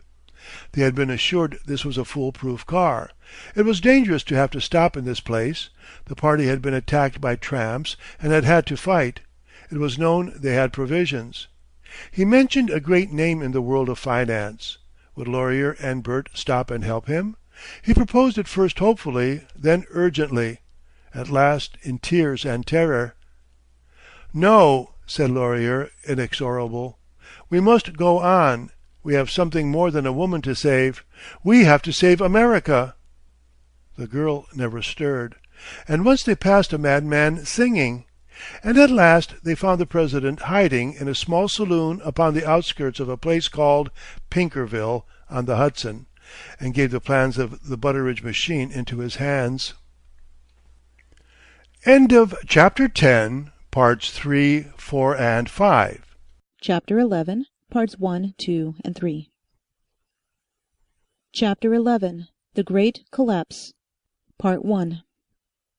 And now the whole fabric of civilization was bending and giving, and dropping to pieces and melting in the furnace of the war. The stages of the swift and universal collapse of the financial and scientific civilization with which the 20th century opened followed each other very swiftly, so swiftly that upon the foreshortened page of history they seem altogether to overlap. To begin with, one sees the world nearly at a maximum wealth and prosperity. To its inhabitants, indeed, it seemed also at a maximum of security. When now, in retrospect, the thoughtful observer surveys the intellectual history of this time, when one reads its surviving fragments of literature, its scraps of political oratory, the few small voices that chance has selected out of 1,000,000,000 utterances to speak to later days, the most striking thing of all this web of wisdom and error is surely that hallucination of security. To men living in our present world state, orderly, scientific, and secured, nothing seems so precarious, so giddily dangerous, as the fabric of the social order with which the men of the opening of the 20th century were content. To us it seems that every institution and relationship was the fruit of haphazard and tradition and the manifest sport of chance, their laws each made for some separate occasion and having no relation to any future needs, their customs illogical, their education aimless and wasteful. Their method of economic exploitation, indeed, impresses a trained and informed mind as the most frantic and destructive scramble it is possible to conceive. Their credit and monetary system, resting on an unsubstantial tradition of the worthiness of gold, seems a thing almost fantastically unstable. And they lived in planless cities, for the most part dangerously congested. Their rails and roads and population were distributed over the earth in the wanton confusion 10,000 irrelevant considerations had made. Yet they thought confidently that this was a secure and permanent progressive system, and on the strength of some 300 years of change and irregular improvement answered the doubter with, "Things have always gone well. We'll worry through." But when we contrast the state of man in the opening of the 20th century with the condition of any previous period in his history, then perhaps we may begin to understand something of that blind confidence. It was not so much a reasoned confidence as the inevitable consequence of sustained good fortune.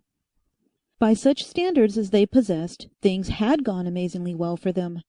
It is scarcely an exaggeration to say that for the first time in history whole populations found themselves regularly supplied with more than enough to eat, and the vital statistics of the time witness to an amelioration of hygienic conditions rapid beyond all precedent, and to a vast development of intelligence and ability in all the arts that make life wholesome. The level and quality of the average education had risen tremendously, and at the dawn of the 20th century comparatively few people in Western Europe or America were unable to read or write. Never before had there been such reading masses. There was wide social security. A common man might travel safely over 3/4 of the habitable globe, could go round the earth at a cost of less than the annual earnings of a skilled artisan. Compared with the liberality and comfort of the ordinary life of the time, the order of the Roman Empire under the Antonines was local and limited, and every year, every month, came some new increment to human achievement, a new country opened up, new mines, new scientific discoveries, a new machine. For those 300 years indeed, the movement of the world seemed wholly beneficial to mankind. Men said, indeed, that moral organization was not keeping pace with physical progress, but few attached any meaning to these phrases, the understanding of which lies at the basis of our present safety. Sustaining and constructive forces did indeed for a time more than balance the malign drift of chance and the natural ignorance, prejudice, blind passion, and wasteful self-seeking of mankind. The accidental balance on the side of progress was far slighter and infinitely more complex and delicate in its adjustments than the people of that time suspected, but that did not alter the fact that it was an effective balance. They did not realize that this age of relative good fortune was an age of immense but temporary opportunity for their kind. They complacently assumed a necessary progress toward which they had no moral responsibility. They did not realize that this security of progress was a thing still to be won, or lost, and that the time to win it was a time that had passed. They went about their affairs energetically enough, and yet with a curious idleness toward those threatening things. No one troubled over the real dangers of mankind. They saw their armies and navies grow larger and more portentous. Some of their ironclads at the last cost as much as the whole annual expenditure upon advanced education. They accumulated explosives and the machinery of destruction. They allowed their national traditions and jealousies to accumulate. They contemplated a steady enhancement of race hostility as the races drew closer without concern or understanding, and they permitted the growth in their midst of an evil-spirited press, mercenary and unscrupulous, incapable of good and powerful for evil. The state had practically no control over the press at all. Quite heedlessly, they allowed this torch paper to lie at the door of their war magazine for any spark to fire. The precedents of history were all one tale of the collapse of civilizations. The dangers of the time were manifest. One is incredulous now to believe they could not see. Could mankind have prevented this disaster of the war in the air? An idle question that, as idle as to ask, could mankind have prevented the decay that turned Assyria and Babylon to empty deserts, or the slow decline and fall, the gradual social disorganization, phase by phase, that closed the chapter of the empire of the West? They could not. Because they did not. They had not the will to arrest it. What mankind could achieve with a different will is a speculation as idle as it is magnificent. And this was no slow decadence that came to the Europeanized world. Those other civilizations rotted and crumbled down. The Europeanized civilization was, as it were, blown up.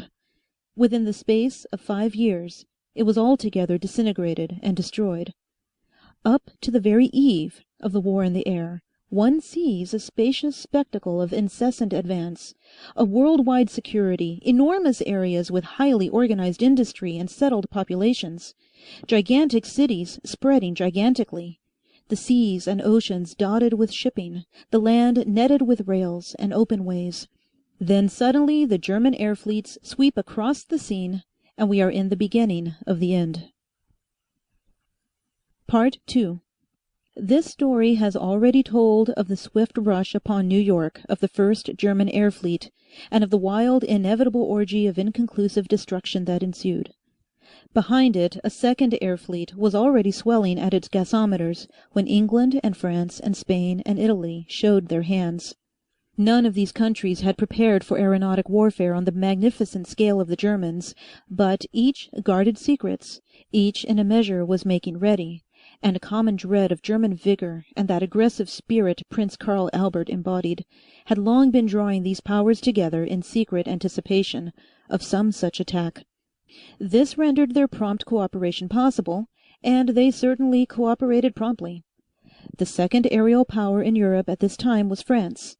The British, nervous for their Asiatic empire, and sensible of the immense moral effect of the airship upon half-educated populations, had placed their aeronautic parks in North India, and were able to play but a subordinate part in the European conflict. Still, even in England, they had 9 or 10 big navigables, 20 or 30 smaller ones, and a variety of experimental aeroplanes. Before the fleet of Prince Karl Albert had crossed England, while Bert was still surveying Manchester in bird's eye view, the diplomatic exchanges were going on that led to an attack upon Germany. A heterogeneous collection of navigable balloons of all sizes and types gathered over the Bernese Oberland, crushed and burnt the 25 Swiss airships that unexpectedly resisted this concentration in the Battle of the Alps, and then, leaving the Alpine glaciers and valleys strewn with strange wreckage, divided into 2 fleets and set itself to terrorize Berlin and destroy the Franconian Park, seeking to do this before the Second Air Fleet could be inflated. Both over Berlin and Franconia, the assailants with their modern explosives effected great damage before they were driven off. In Franconia, 12 fully distended and 5 partially filled and manned giants were able to make head against, and at last, with the help of a squadron of Drachenflieger from Hamburg, defeat and pursue the attack and to relieve Berlin, and the Germans were straining every nerve to get an overwhelming fleet in the air, and were already raiding London and Paris, when the advance fleets from the Asiatic air parks, the first intimation of a new factor in the conflict, were reported from Burma and Armenia. Already the whole financial fabric of the world was staggering when that occurred.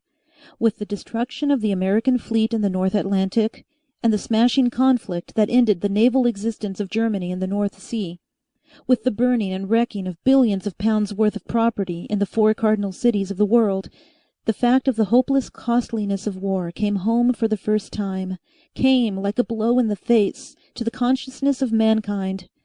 Credit went down in a wild whirl of selling. Everywhere appeared a phenomenon that had already in a mild degree manifested itself in preceding periods of panic, a desire to secure and hoard gold before prices reached bottom. But now it spread like wildfire. It became universal. Above was visible conflict and destruction. Below, something was happening far more deadly and incurable to the flimsy fabric of finance and commercialism in which men had so blindly put their trust. As the airships fought above, the visible gold supply of the world vanished below.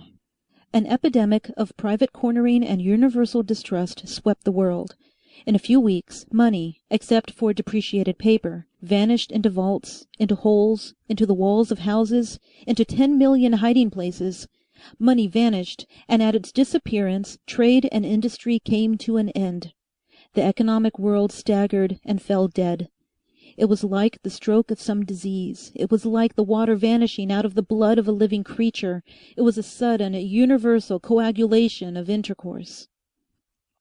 And as the credit system that had been the living fortress of the scientific civilization reeled and fell upon the millions it had held together in economic relationship, as these people, perplexed and helpless, faced this marvel of credit utterly destroyed, the airships of Asia, countless and relentless, poured across the heavens, swooped eastward to America and westward to Europe.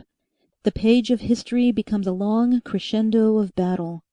The main body of the British Indian Air Fleet perished upon a pyre of blazing antagonists in Burma. The Germans were scattered in the great battle of the Carpathians. The vast peninsula of India burst into insurrection and civil war from end to end, and from Gobi to Morocco rose the standards of the Jihad. For some weeks of warfare and destruction, it seemed as though the Confederation of Eastern Asia must needs conquer the world, and then the jerry-built modern civilization of China too gave way under the strain. The teeming and peaceful population of China had been westernized during the opening years of the 20th century with the deepest resentment and reluctance. They had been dragooned and disciplined under Japanese and European influence into an acquiescence with sanitary methods, police controls, military service, and wholesale process of exploitation, against which their whole tradition rebelled. Under the stresses of the war, their endurance reached the breaking point. The whole of China rose in incoherent revolt, and the practical destruction of the central government at Peking by a handful of British and German airships that had escaped from the main battles rendered that revolt invincible. In Yokohama appeared barricades, the Black Flag, and the social revolution. With that, the whole world became a welter of conflict. So that a universal social collapse followed, as it were a logical consequence, upon world-wide war. Wherever there were great populations, great masses of people found themselves without work, without money, and unable to get food. Famine was in every working-class quarter in the world within 3 weeks of the beginning of the war. Within a month there was not a city anywhere in which the ordinary law and social procedure had not been replaced by some form of emergency control, in which firearms and military executions were not being used to keep order and prevent violence. And still, in the poorer quarters, and in the populous districts, and even here and there already among those who had been wealthy, famine spread. Part 3. So, what historians have come to call the phase of the emergency committees sprang from the opening phase and from the phase of social collapse. Then followed a period of vehement and passionate conflict against disintegration. Everywhere the struggle to keep order and to keep fighting went on. And at the same time the character of the war altered through the replacement of the huge gas-filled airships by flying machines as the instruments of war. So soon as the big fleet engagements were over, the Asiatics endeavored to establish in close proximity to the more vulnerable points of the countries against which they were acting, fortified centers from which flying machine raids could be made. For a time they had everything their own way in this, and then, as this story has told, the lost secret of the Butteridge machine came to light, and the conflict became equalized and less conclusive than ever. For these small flying machines, ineffectual for any large expedition or conclusive attack, were horribly convenient for guerrilla warfare, rapidly and cheaply made, easily used, easily hidden. The design of them was hastily copied and printed in Pinkerville and scattered broadcast over the United States, and copies were sent to Europe and there reproduced. Every man, every town, every parish that could was exhorted to make and use them. In a little while they were being constructed not only by governments and local authorities, but by robber bands, by insurgent committees, by every type of private person. The peculiar social destructiveness of the Butteridge machine lay in its complete simplicity. It was nearly as simple as a motor bicycle. The broad outlines of the earlier stages of the war disappeared under its influence. The spacious antagonism of nations and empires and races vanished in a seething mass of detailed conflict. The world passed at a stride from a unity and simplicity broader than that of the Roman Empire at its best, to a social fragmentation as complete as the robber baron period of the Middle Ages. But this time, for a long descent down gradual slopes of disintegration, comes a fall like a fall over a cliff. Everywhere were men and women perceiving this and struggling desperately to keep, as it were, a hold upon the edge of the cliff. A fourth phase follows. Through the struggle against chaos, in the wake of the famine, came now another old enemy of humanity, the pestilence, the Purple Death. But the war does not pause. The flags still fly, fresh air fleets rise, new forms of airship, and beneath their swooping struggles the world darkens, scarcely heeded by history. It is not within the design of this book to tell what further story, to tell how the war in the air kept on through the sheer inability of any authorities to meet and agree and end it, until every organized government in the world was as shattered and broken as a heap of china beaten with a stick. With every week of those terrible years, history becomes more detailed and confused, more crowded and uncertain. Not without great and heroic resistance was civilization borne down. Out of the bitter social conflict below rose patriotic associations, brotherhoods of order, city mayors, princes, provisional committees trying to establish an order below and to keep the sky above. The double effort destroyed them. And as the exhaustion of the mechanical resources of civilization clears the heavens of airships at last altogether, anarchy, famine, and pestilence are discovered triumphant below. The great nations and empires have become but names in the mouths of men. Everywhere there are ruins and unburied dead, and shrunken, yellow-faced survivors in immortal apathy. Here there are robbers, here vigilance committees, and here guerrilla bands ruling patches of exhausted territory. Strange federations and brotherhoods form and dissolve, and religious fanaticisms, begotten of despair, gleam in famine-bright eyes. It is a universal dissolution. The fine order and welfare of the earth have crumpled like an exploded bladder. In 5 short years the world and the scope of human life have undergone a retrogressive change as great as that between the age of the Antonines and the Europe of the 9th century. End of Chapter 11, Parts 1, 2, and 3. Chapter 11, Parts 4 and 5.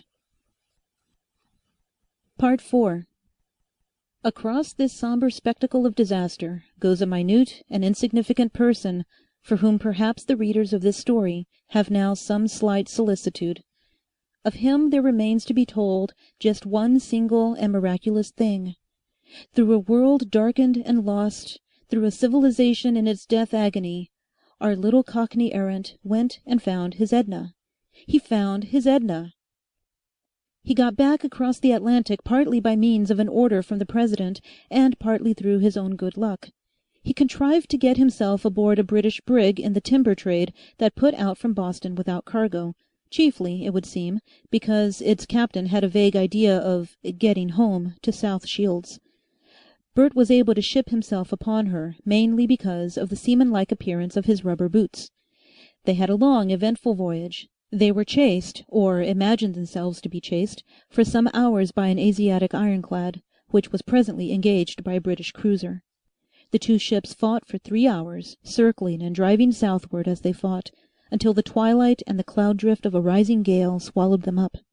A few days later Bert's ship lost her rudder and mainmast in the gale. The crew ran out of food and subsisted on fish. They saw strange airships going eastward near the Azores, and landed to get provisions and repair the rudder at Tenerife. There they found the town destroyed, and 2 big liners, with dead still aboard, sunken in the harbor.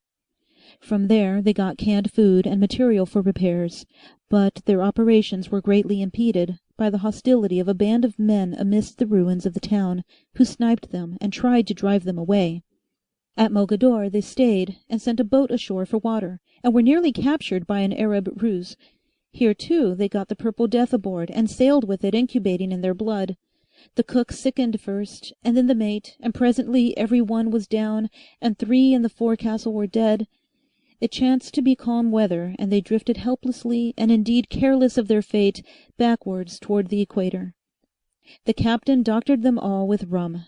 9 died altogether, and of the 4 survivors none understood navigation. When at last they took heart again and could handle a sail, they made a course by the stars roughly northward, and were already short of food once more when they fell in with a petrol-driven ship from Rio to Cardiff, short-handed by reason of the Purple Death, and glad to take them aboard. So at last, after a year of wandering, Bert reached England. He landed in bright June weather, and found the Purple Death was there just beginning its ravages. The people were in a state of panic in Cardiff, and many had fled to the hills, and directly the steamer came to the harbor she was boarded and her residue of food impounded by some unauthenticated provisional committee. Bert tramped through a country disorganized by pestilence, foodless, and shaken to the very base of its immemorial order. He came near death and starvation many times, and once he was drawn into scenes of violence that might have ended his career.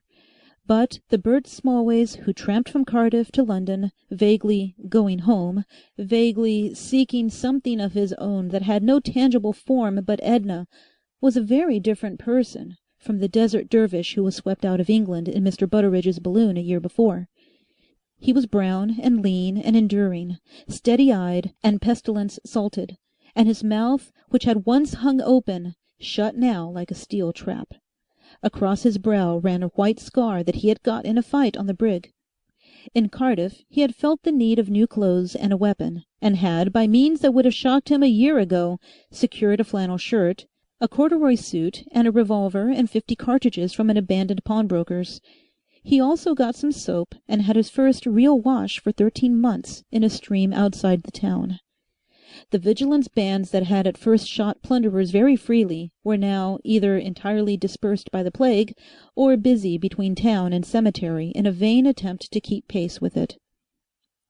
He prowled on the outskirts of the town for 3 or 4 days, starving, and then went back to join the hospital corps for a week, and so fortified himself with a few square meals before he started eastward. The Welsh and English countryside at that time presented the strangest mingling of the assurance and wealth of the opening 20th century with a sort of Dureresque medievalism. All the gear, the houses and monorails, the farm hedges and power cables, the roads and pavements, the signposts and advertisements of the former order were still for the most part intact. Bankruptcy, social collapse, famine, and pestilence had done nothing to damage these, and it was only to the great capitals and ganglionic centres, as it were, of this state, that positive destruction had come. Any one dropped suddenly into the country would have noticed very little difference.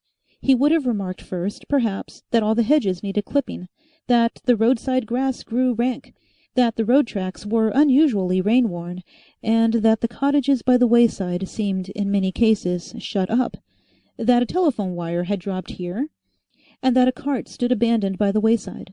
But he would still find his hunger whetted by the bright assurance that Wilder's canned peaches were excellent, or that there was nothing so good for the breakfast table as gobbled sausages.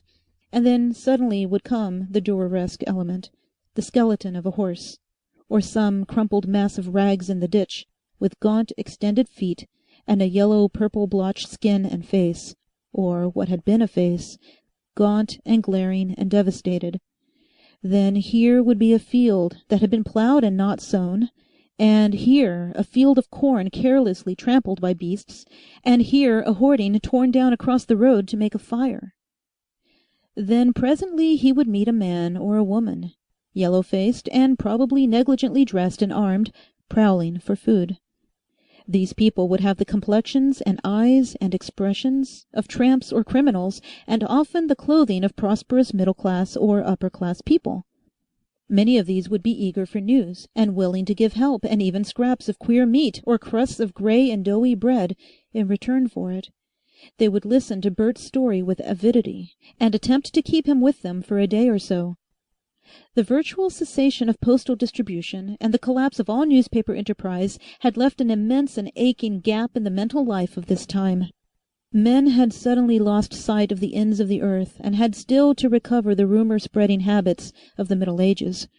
In their eyes, in their bearing, in their talk, was the quality of lost and deoriented souls. As Bert travelled from parish to parish, and from district to district, avoiding as far as possible those festering centres of violence and despair, the larger towns, he found the condition of affairs varying widely. In one parish he would find the large house burnt, the vicarage wrecked, evidently in violent conflict for some suspected, and perhaps imaginary, store of food, unburied dead everywhere, and the whole mechanism of the community at a standstill. In another he would find organizing forces stoutly at work, newly painted notice boards warning off vagrants, the roads and still cultivated fields policed by armed men, the pestilence under control, even nursing going on, a store of food husbanded, the cattle and sheep well guarded, and a group of 2 or 3 justices, the village doctor or a farmer dominating the whole place. A reversion, in fact, to the autonomous community of the 15th century. But at any time such a village would be liable to a raid of Asiatics or Africans or such-like air pirates, demanding petrol and alcohol or provisions. The price of its order was an almost intolerable watchfulness and tension. Then the approach to the confused problems of some larger centre of population, and the presence of a more intricate conflict would be marked by roughly smeared notices of "Quarantine," or "Strangers shot," or by a string of decaying plunderers dangling from the telephone poles at the roadside. About Oxford big boards were put on the roofs warning all air wanderers off, with the single word, "Guns." Taking their risks amidst these things, cyclists still kept abroad, and once or twice during Bert's long tramp powerful motor cars containing masked and goggled figures went tearing past him. There were few police in evidence, but ever and again squads of gaunt and tattered soldier cyclists would come drifting along, and such encounters became more frequent as he got out of Wales into England. Amidst all this wreckage they were still campaigning. He had had some idea of resorting to the workhouses for the night if hunger pressed him too closely, but some of these were closed, and others converted into temporary hospitals.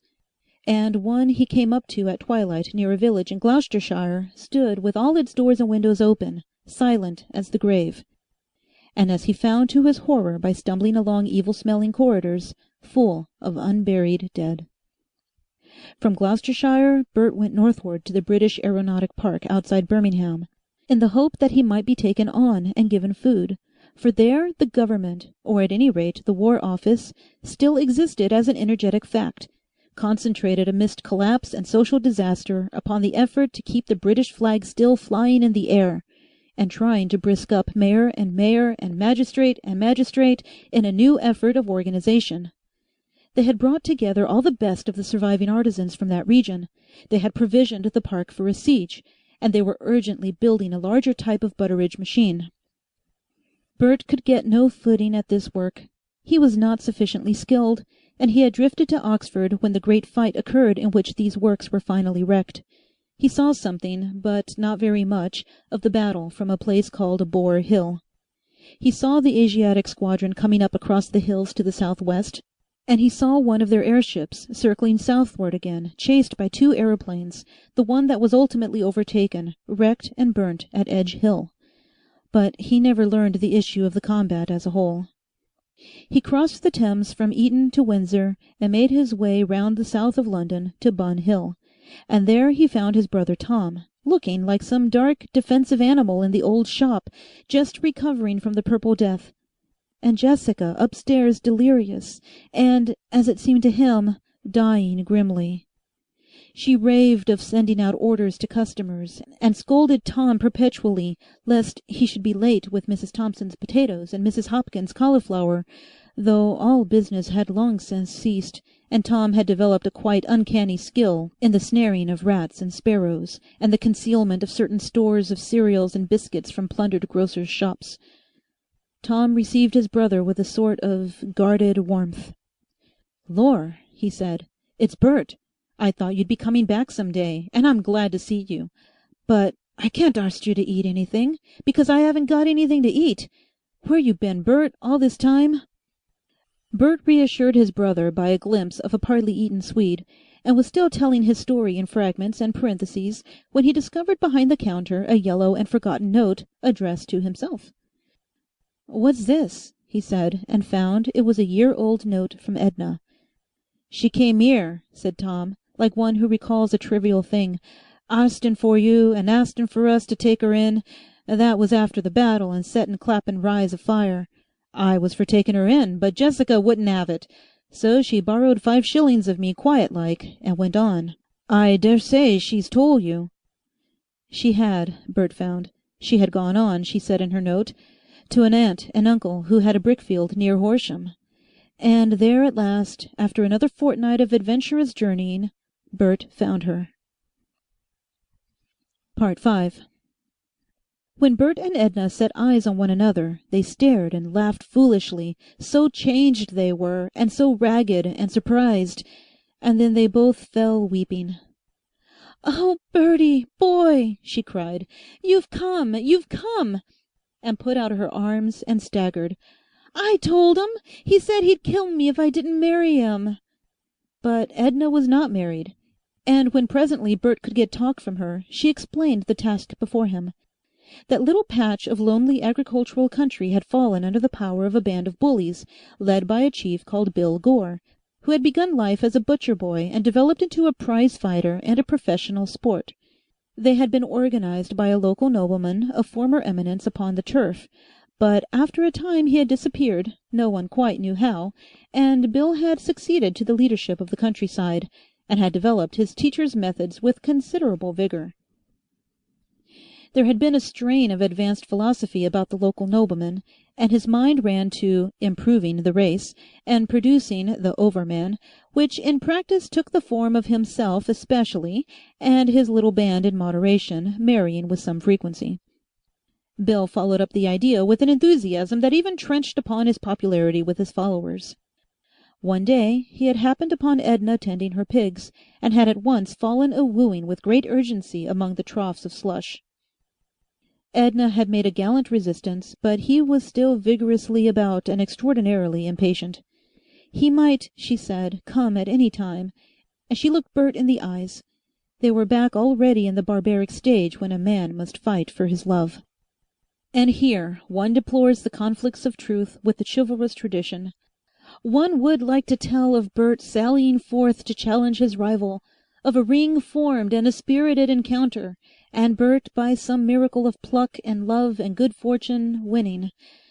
But, indeed, nothing of the sort occurred. Instead, he reloaded his revolver very carefully, and then sat in the best room of the cottage by the derelict brickfield, looking anxious and perplexed, and listening to talk about Bill and his ways, and thinking. Then suddenly Edna's aunt, with a thrill in her voice, announced the appearance of that individual. He was coming with 2 others of his gang through the garden gate. Bert got up, put the woman aside, and looked out. They presented remarkable figures. They wore a sort of uniform of red golfing jackets and white sweaters, football singlet and stockings and boots, and each had let his fancy play about his headdress. Bill had a woman's hat full of cock's feathers, and all had wild, slouching cowboy brims. Bert sighed and stood up, deeply thoughtful, and Edna watched him, marveling. The women stood quite still. He left the window and went out into the passage rather slowly, and with the careworn expression of a man who gives his mind to a complex and uncertain business. "Edna!" he called, and when she came he opened the front door. He asked very simply, and pointing to the foremost of the 3, "That him? Sure?" And being told that it was, shot his rival instantly, and very accurately, through the chest. He then shot Bill's best man much less tidily in the head, and then shot at and winged the 3rd man as he fled. The 3rd gentleman yelped, and continued running with a comical end-on twist.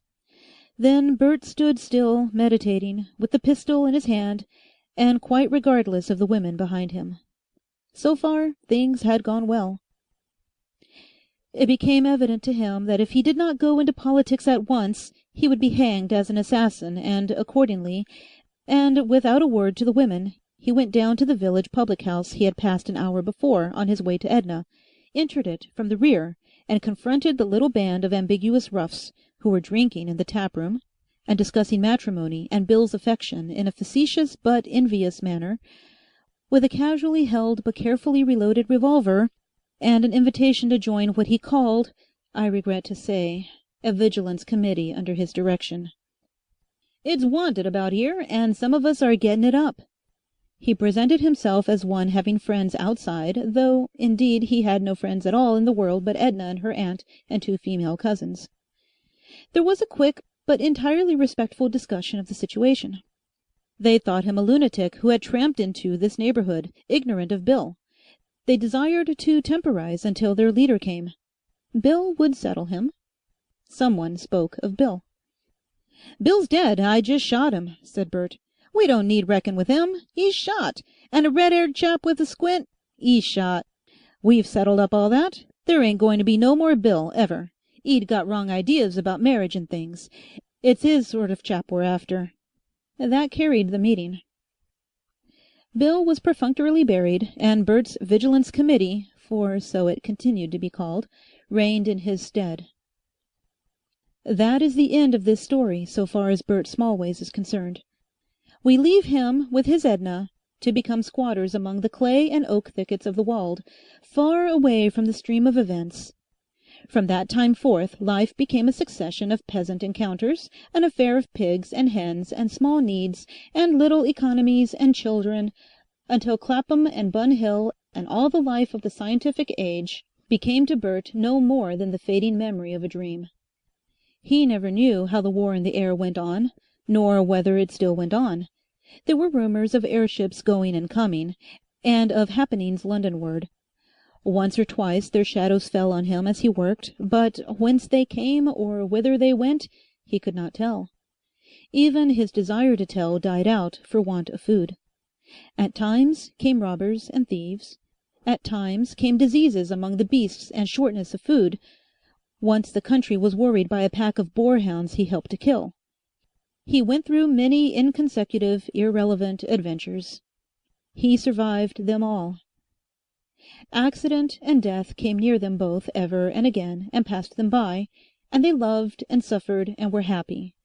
And she bore him many children, 11 children, one after the other, of whom only 4 succumbed to the necessary hardships of their simple life. They lived and did well, as well was understood in those days. They went the way of all flesh, year by year. End of Chapter 11, Parts 4 and 5. The Epilogue. It happened that one bright summer's morning, exactly 30 years after the launching of the first German air fleet, an old man took a small boy to look for a missing hen through the ruins of Bun Hill and out towards the splintered pinnacles of the Crystal Palace. He was not a very old man. He was, as a matter of fact, still within a few weeks of 63, but constant stooping over spades and forks, and the carrying of roots and manure, and exposures to the damps of life in the open air without a change of clothing, had bent him into the form of a sickle. Moreover, he had lost most of his teeth, and that had affected his digestion, and through that his skin and temper. In face and expression he was curiously like that old Thomas Smallways who had once been coachman to Sir Peter Bone. And this was just as it should be, for he was Tom Smallways the son, who formerly kept a little greengrocer's shop under the straddle of the monorail viaduct in the High Street of Bun Hill. But now there were no greengrocers' shops, and Tom was living in one of the derelict villas hard by that unoccupied building site that had been, and was still, the scene of his daily horticulture. He and his wife lived upstairs, and in the drawing and dining rooms, which had each French windows opening onto the lawn, and all about the ground floor generally, Jessica, who was now a lean and lined and baldish but still very efficient and energetic old woman, kept her 3 cows and a multitude of gawky hens.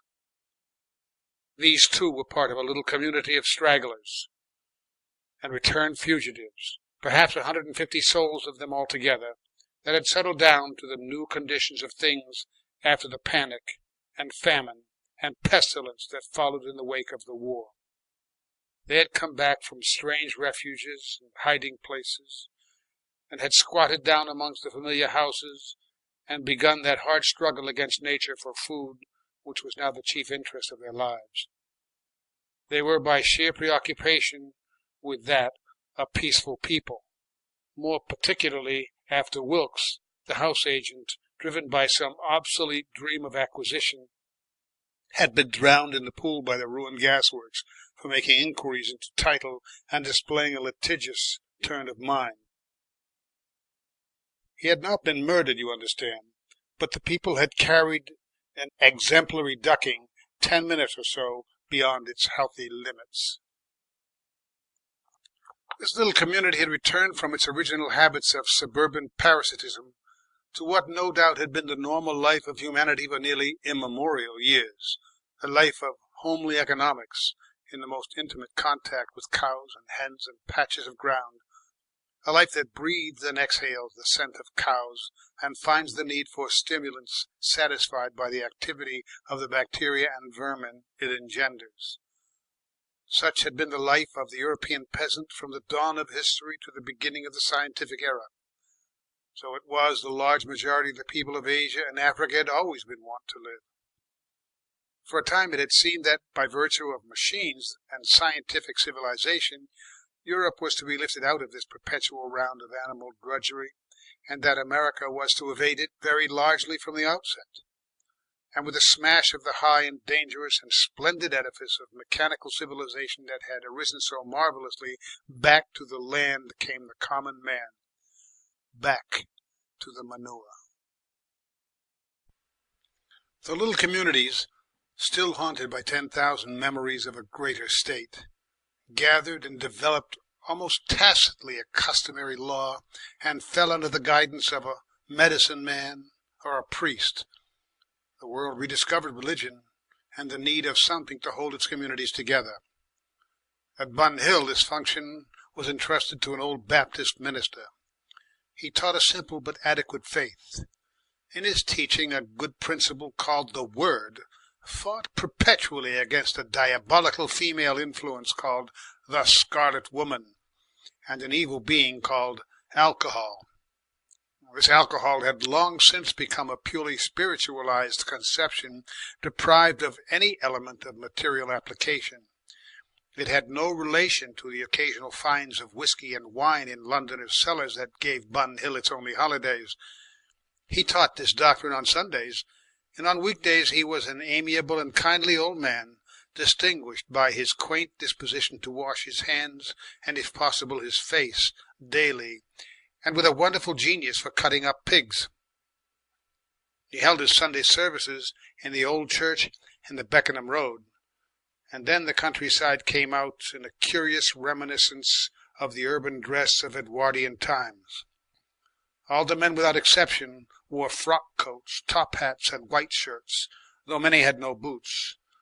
Tom was particularly distinguished on these occasions because he wore a top hat with gold lace about it, and a green coat and trousers that he had found upon a skeleton in the basement of the Urban and District Bank. The women, even Jessica, came in jackets and immense hats extravagantly trimmed with artificial flowers and exotic birds' feathers, of which there were abundant supplies in the shops to the north, and the children. There were not many children because a large proportion of the babies born in Bun Hill died in a few days' time of inexplicable maladies, had similar clothes cut down to accommodate them. Even Stringer's little grandson of 4 wore a large top hat. That was the Sunday costume of the Bun Hill district, a curious and interesting survival of the genteel traditions of the scientific age.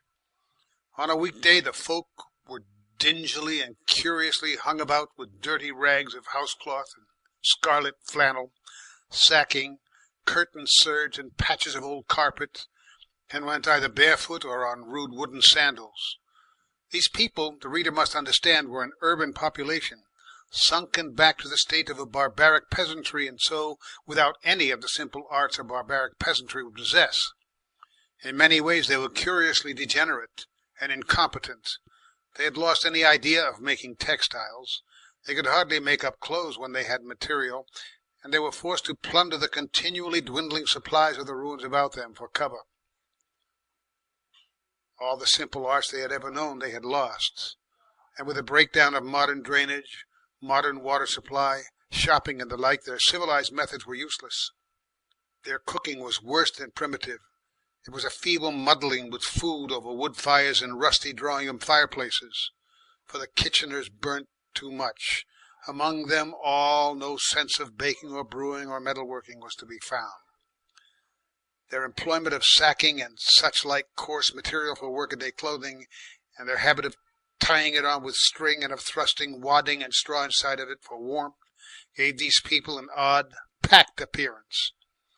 And as it was a weekday when Tom took his little nephew for the hen-seeking excursion, so it was they were attired.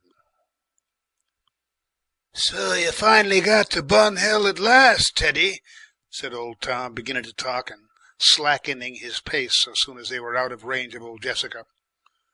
"You're the last of Bert's boys for me to see." "What I've seen? Young Bert I've seen, Sissy and Matt. Tom was called after me, and Peter. A travelling people brought you along all right, eh?" "I managed," said Teddy, who was a dry little boy. "Didn't want to eat you on the way?" "They was all right," said Teddy. "And on the way near Leatherhead we saw a man riding on a bicycle." "My word," said Tom. "There ain't many of those about nowadays. Where was he going?" "Said he was going to Dorking, if the high road was good enough, but I doubt if he got there. All about Burford it was flooded. We come over the hill, uncle, what they call the Roman road. That's high and safe." "I don't know it," said old Tom. "But a bicycle. You sure it was a bicycle? Had 2 wheels?" "It was a bicycle, right enough." "Why, I remember a time, Teddy, when there was bicycles no end. When you could stand just here, the road was as smooth as a board then, and see 20 or 30 coming and going at the same time. Bicycles and moty-bicycles, moty-cars, all sorts of whirly things." "No," said Teddy. "I do. They'd keep on going by all day, hundreds and hundreds." "But where was they all going?" asked Teddy. "Tearing off to Brighton. You never seen Brighton, I expect. It's down by the sea. Used to be a most amazing place, and coming and going from London." "Why?" "They did." "But why?" Lord knows why, Teddy, they did. And then you see that great thing there, like a great big rusty nail sticking up higher than all the houses, and that one yonder, and that, and how something's fell in between them among the houses. They was parts of the monorail. They went down to Brighton too, and all day and night there was people going, great cars as big as houses, full of people. The little boy regarded the rusty evidence across the narrow muddy ditch of cow droppings that had once been a high street. He was clearly disposed to be sceptical, and yet there the ruins were. He grappled with ideas beyond the strength of his imagination. What would they go for? He asked. All of them.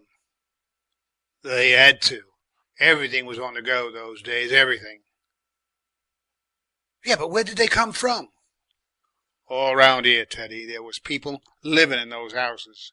And up the road, more houses and more people. You'd hardly believe me, Teddy, but it's Bible truth.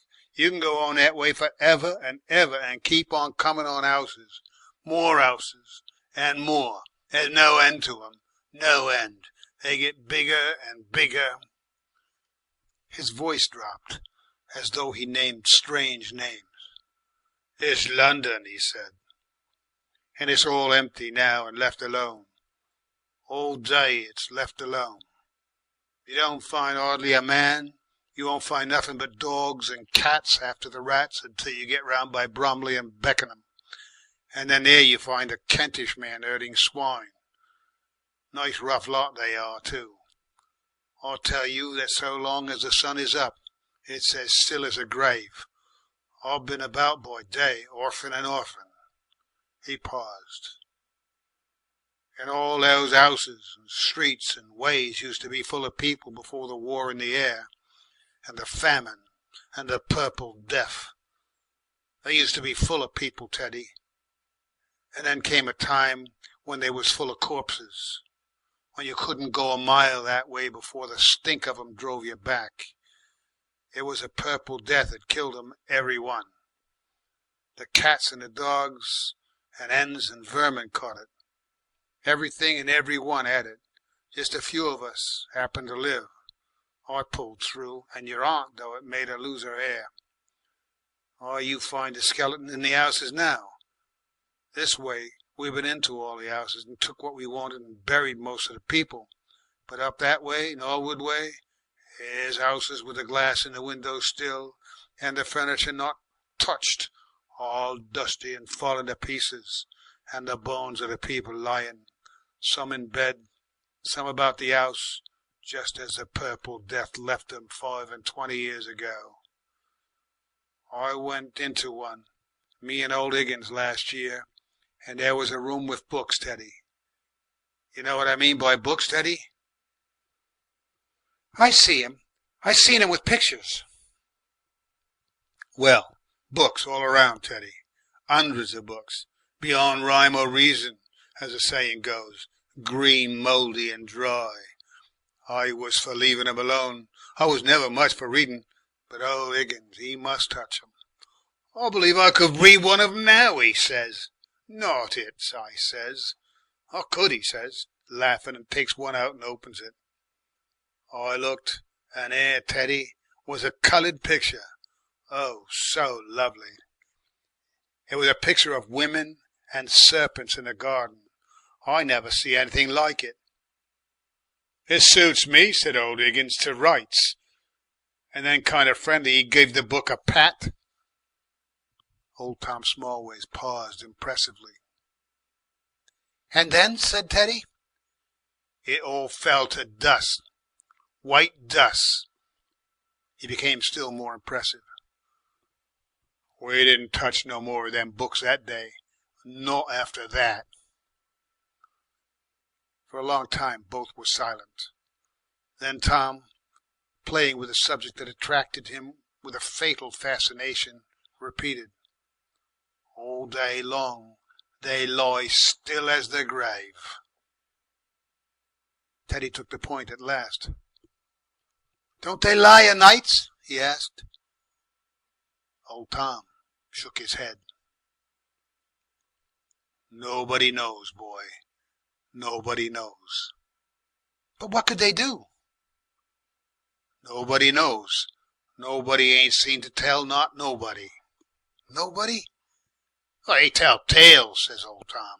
They tell tales, but there ain't no believing 'em. I gets home about sundown and keeps indoors, so I can't say nothing, can I? But there's them that thinks some things, and them that thinks others. I've heard it's unlucky to take clothes off them unless they got white bones. There's stories. The boy watched his uncle sharply. What stories? He asked. Stories of moonlight nights and things walking about. But I take no stock in 'em. I keeps in bed. If you listen to stories, Lord, you'll get afraid of yourself in a field at midday. The little boy looked around and ceased his questions for a space. They say there's an odd man in Beckenham that was lost in London 3 days and 3 nights.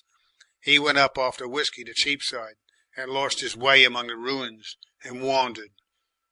3 days and 3 nights he wandered about in the streets, kept changing so he couldn't get home.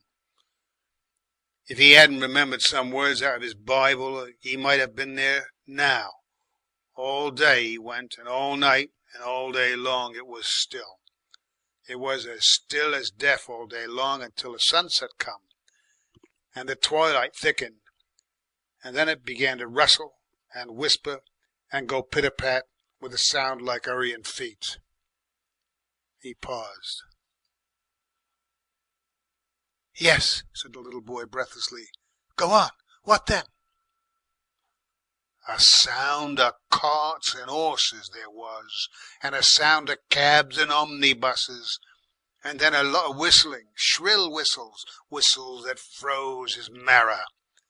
And directly the whistles began, things begun to show.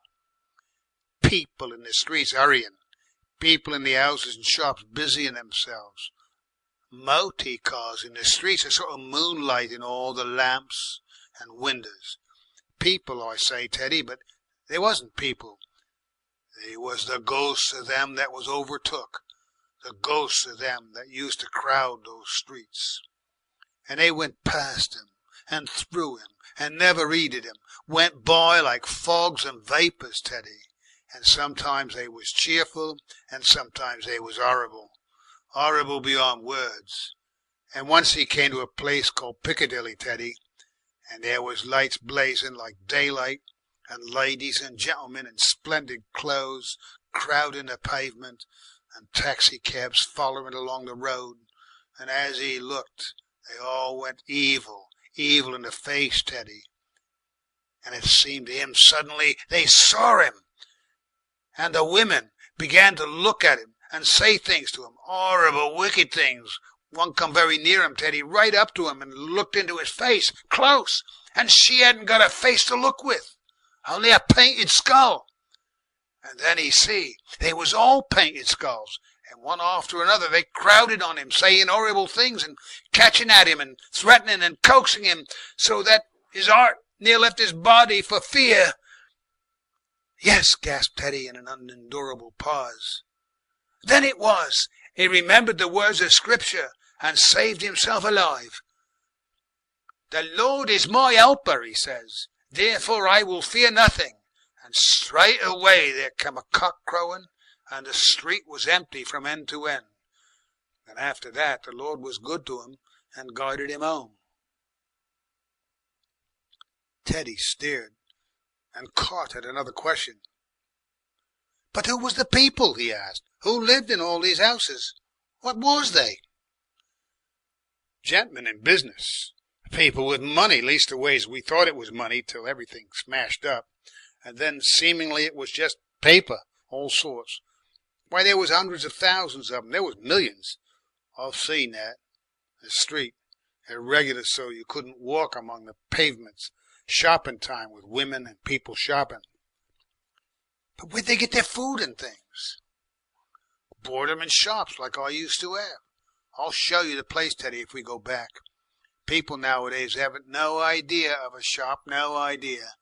Plate glass windows, it's all Greek to them. I've had as much as 1.5 tons of potatoes to handle all at the same time. You'd open your eyes till they dropped out to see just what I used to have in my shop. baskets of pears, heaped up, maras, apples and pears, delicious great nuts. His voice became luscious. Bananas, oranges. What's bananas? Asked the boy. And oranges. Fruits they was, sweet, juicy, delicious fruits. Foreign fruits. They bought 'em from Spain and New York and places, and ships and things. They brought 'em to me from all over the world, and I sold 'em in my shop. I sold 'em, Teddy. Me what goes about now with you, dressed up in old sacks and looking for lost ends. People used to come into my shop, great, beautiful ladies like you'd hardly dream of now, dressed up to the nines, and say, "Well, Mr. Smallways, what you got 's morning?"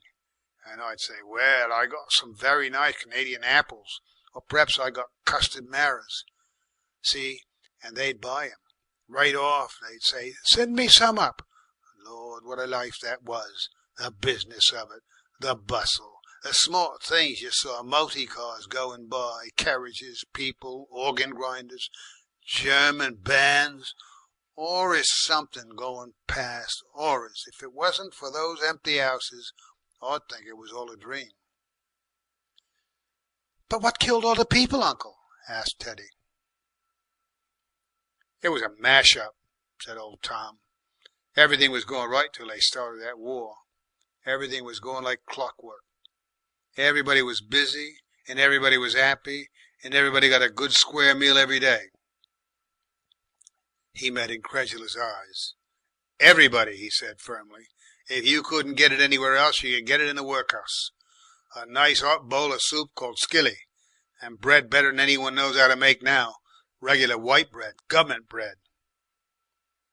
Teddy marvelled, but said nothing. It made him feel deep longings that he found it wisest to fight down. For a time the old man resigned himself to the pleasures of gustatory reminiscence. His lips moved. "Pickled salmon," he whispered, "and vinegar, Dutch cheese, beer, a pipe of tobacco." "But how did those people get killed?" asked Teddy presently. "There was the war. The war was the beginning of it. The war banged and flummoxed about, but it didn't really kill many people. But it upset things. They came and set fire to London and burnt and sank all the ships there used to be in the Thames. We could see the smoke and steam for weeks. And they threw a bomb into the Crystal Palace and made a bust-up and broke down the rail lines and things like that. But as for killing people, it was just accidental if they did. They killed each other more. There was a great fight all hereabout one day, up in the air. Great things bigger than 50 houses, bigger than the Crystal Palace, bigger than anything, flying about up in the air and whacking at each other, and dead men falling off it. Terrific. But it wasn't so much the people they killed as the businesses they stopped. There wasn't any business doing, Teddy. There wasn't any money about, and nothing to buy if you had it. "But how did the people get killed?" said the little boy in a pause. "I'm telling you, Teddy," said the old man. "It was the stopping of business that come next. Suddenly there didn't seem to be any money. There was checks. There was a bit of paper written on. And they was just as good as money, just as good if they come from customers you knew. Then all of a sudden they wasn't. I was left with 3 of 'em, and 2 I'd given change. Then it got about that 5-pound notes were no good. And then the silver sort of went off. Gold you couldn't get for love or anything. The banks in London had got it, and the banks was all mashed up. Everybody went bankrupt. Everybody was thrown out of work. Everybody." He paused and scrutinized his hearer. The small boy's intelligent face expressed hopeless perplexity. "That's how it happened," said old Tom. He sought for some means of expression. "It was like stopping a clock," he said. "Things were quiet for a bit, deadly quiet, except for the airships fighting about in the sky. And then people begun to get excited. I remember my large customer, the very largest customer that ever I had. He was a Mr. Moses Gluckstein, a city gent, and very pleasant, and fond of sparrow-grass and chokes. And he cut in. There hadn't been no customers for days, and began to talk pretty fast, offering me for everything I had, anything, potatoes or anything, its weight in gold. He said it was a little speculation he wanted to try. He said it was a sort of bet, really, and very likely he'd lose, but never mind that, he wanted to try. He always had been a gambler, he said. He said I only got to weigh it out, and he'd give me a check right away. Well, that led to a bit of an argument, perfect respectful it was, but an argument about whether a check was still good. And while he was explaining, there come by a lot of these here unemployed with a great banner they had for everyone to read. Everyone could read in those days. "We want food." 3 or 4 of them suddenly turns and comes into my shop. "Got any food?" says one. "No," I says, "not to sell. I wish I had, but if I had, I'm afraid I couldn't let you have it. This gent, he's been offering me—" Mr. Gluckstein, he tried to stop me, but it was too late. "What's he been offering you?" says a great big chap with a hatchet. "What's he been offering you?" I had to tell. "Boys," he said, "here's another financier." And they took him out there and then and hung him on a lamp-post down the street. He never lifted a finger to resist. After I told on him, he never said a word. Tom meditated for a space. "First chap I ever seen hung," he said. "How old was you?" asked Teddy. "'Bout 30, said old Tom. "Why, I saw 3 pig stealers hung before I was 6, said Teddy. "Father took me because of my birthday being near. Said I ought to be blooded."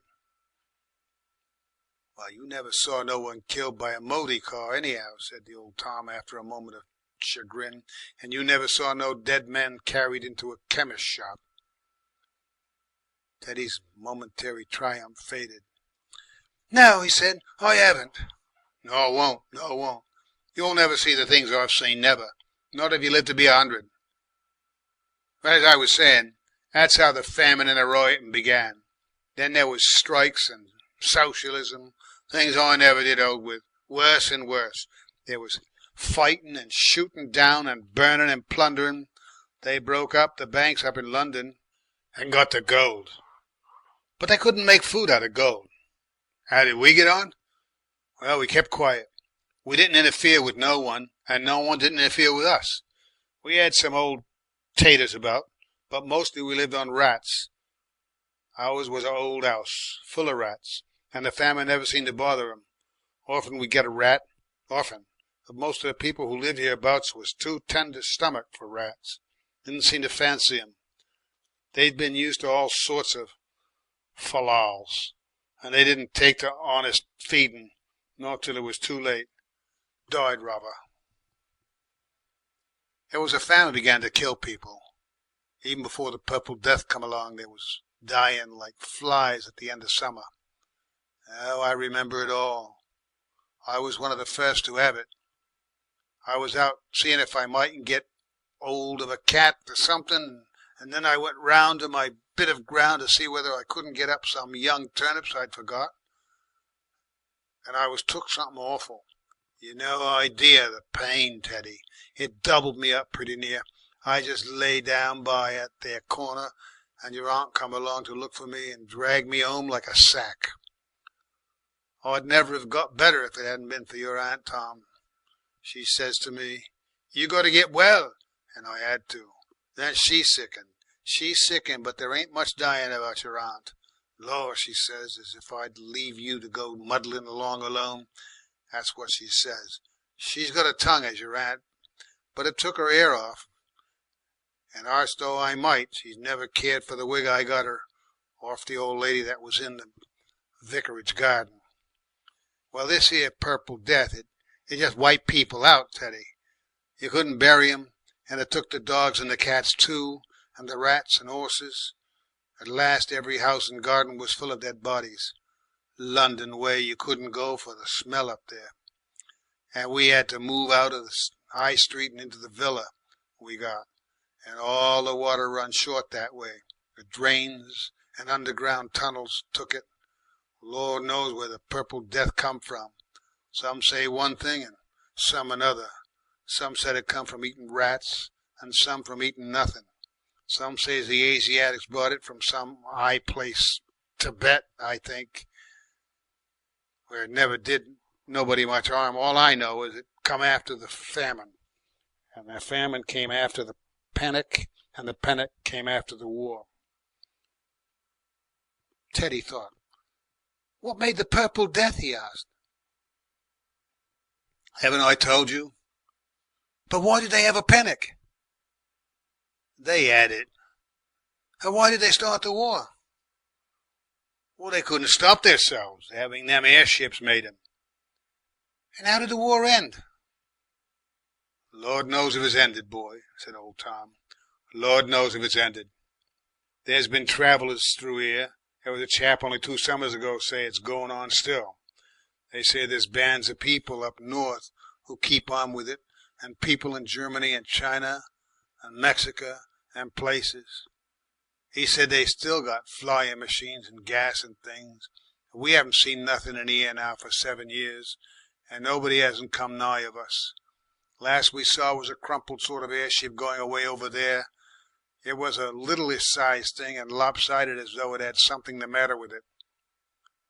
He pointed and came to a stop at a gap in the fence, the vestiges of the old fence from which, in the company of his neighbour Mr. Stringer, the milkman, he had once watched the South of England Aero Club's Saturday afternoon ascents. Dim memories, it may be, of that particular afternoon returned to him. There, down there, where all that rust looks so red and bright, that's the gas works. What's gas? Asked the little boy. Oh, a hairy sort of nothing that you put in balloons to make 'em go up, and then you use to burn it till electricity come. The little boy tried vainly to imagine gas on the basis of these particulars. Then his thoughts reverted to a previous topic. But why didn't they end the war? Obstinacy.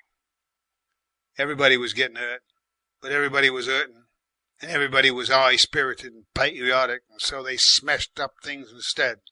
They just went on smashing, and afterwards they just got desperate and savage. It ought to have ended, said the little boy. It didn't ought to have begun, said old Tom. The people was proud. People was la-dee-darish and uppish and proud.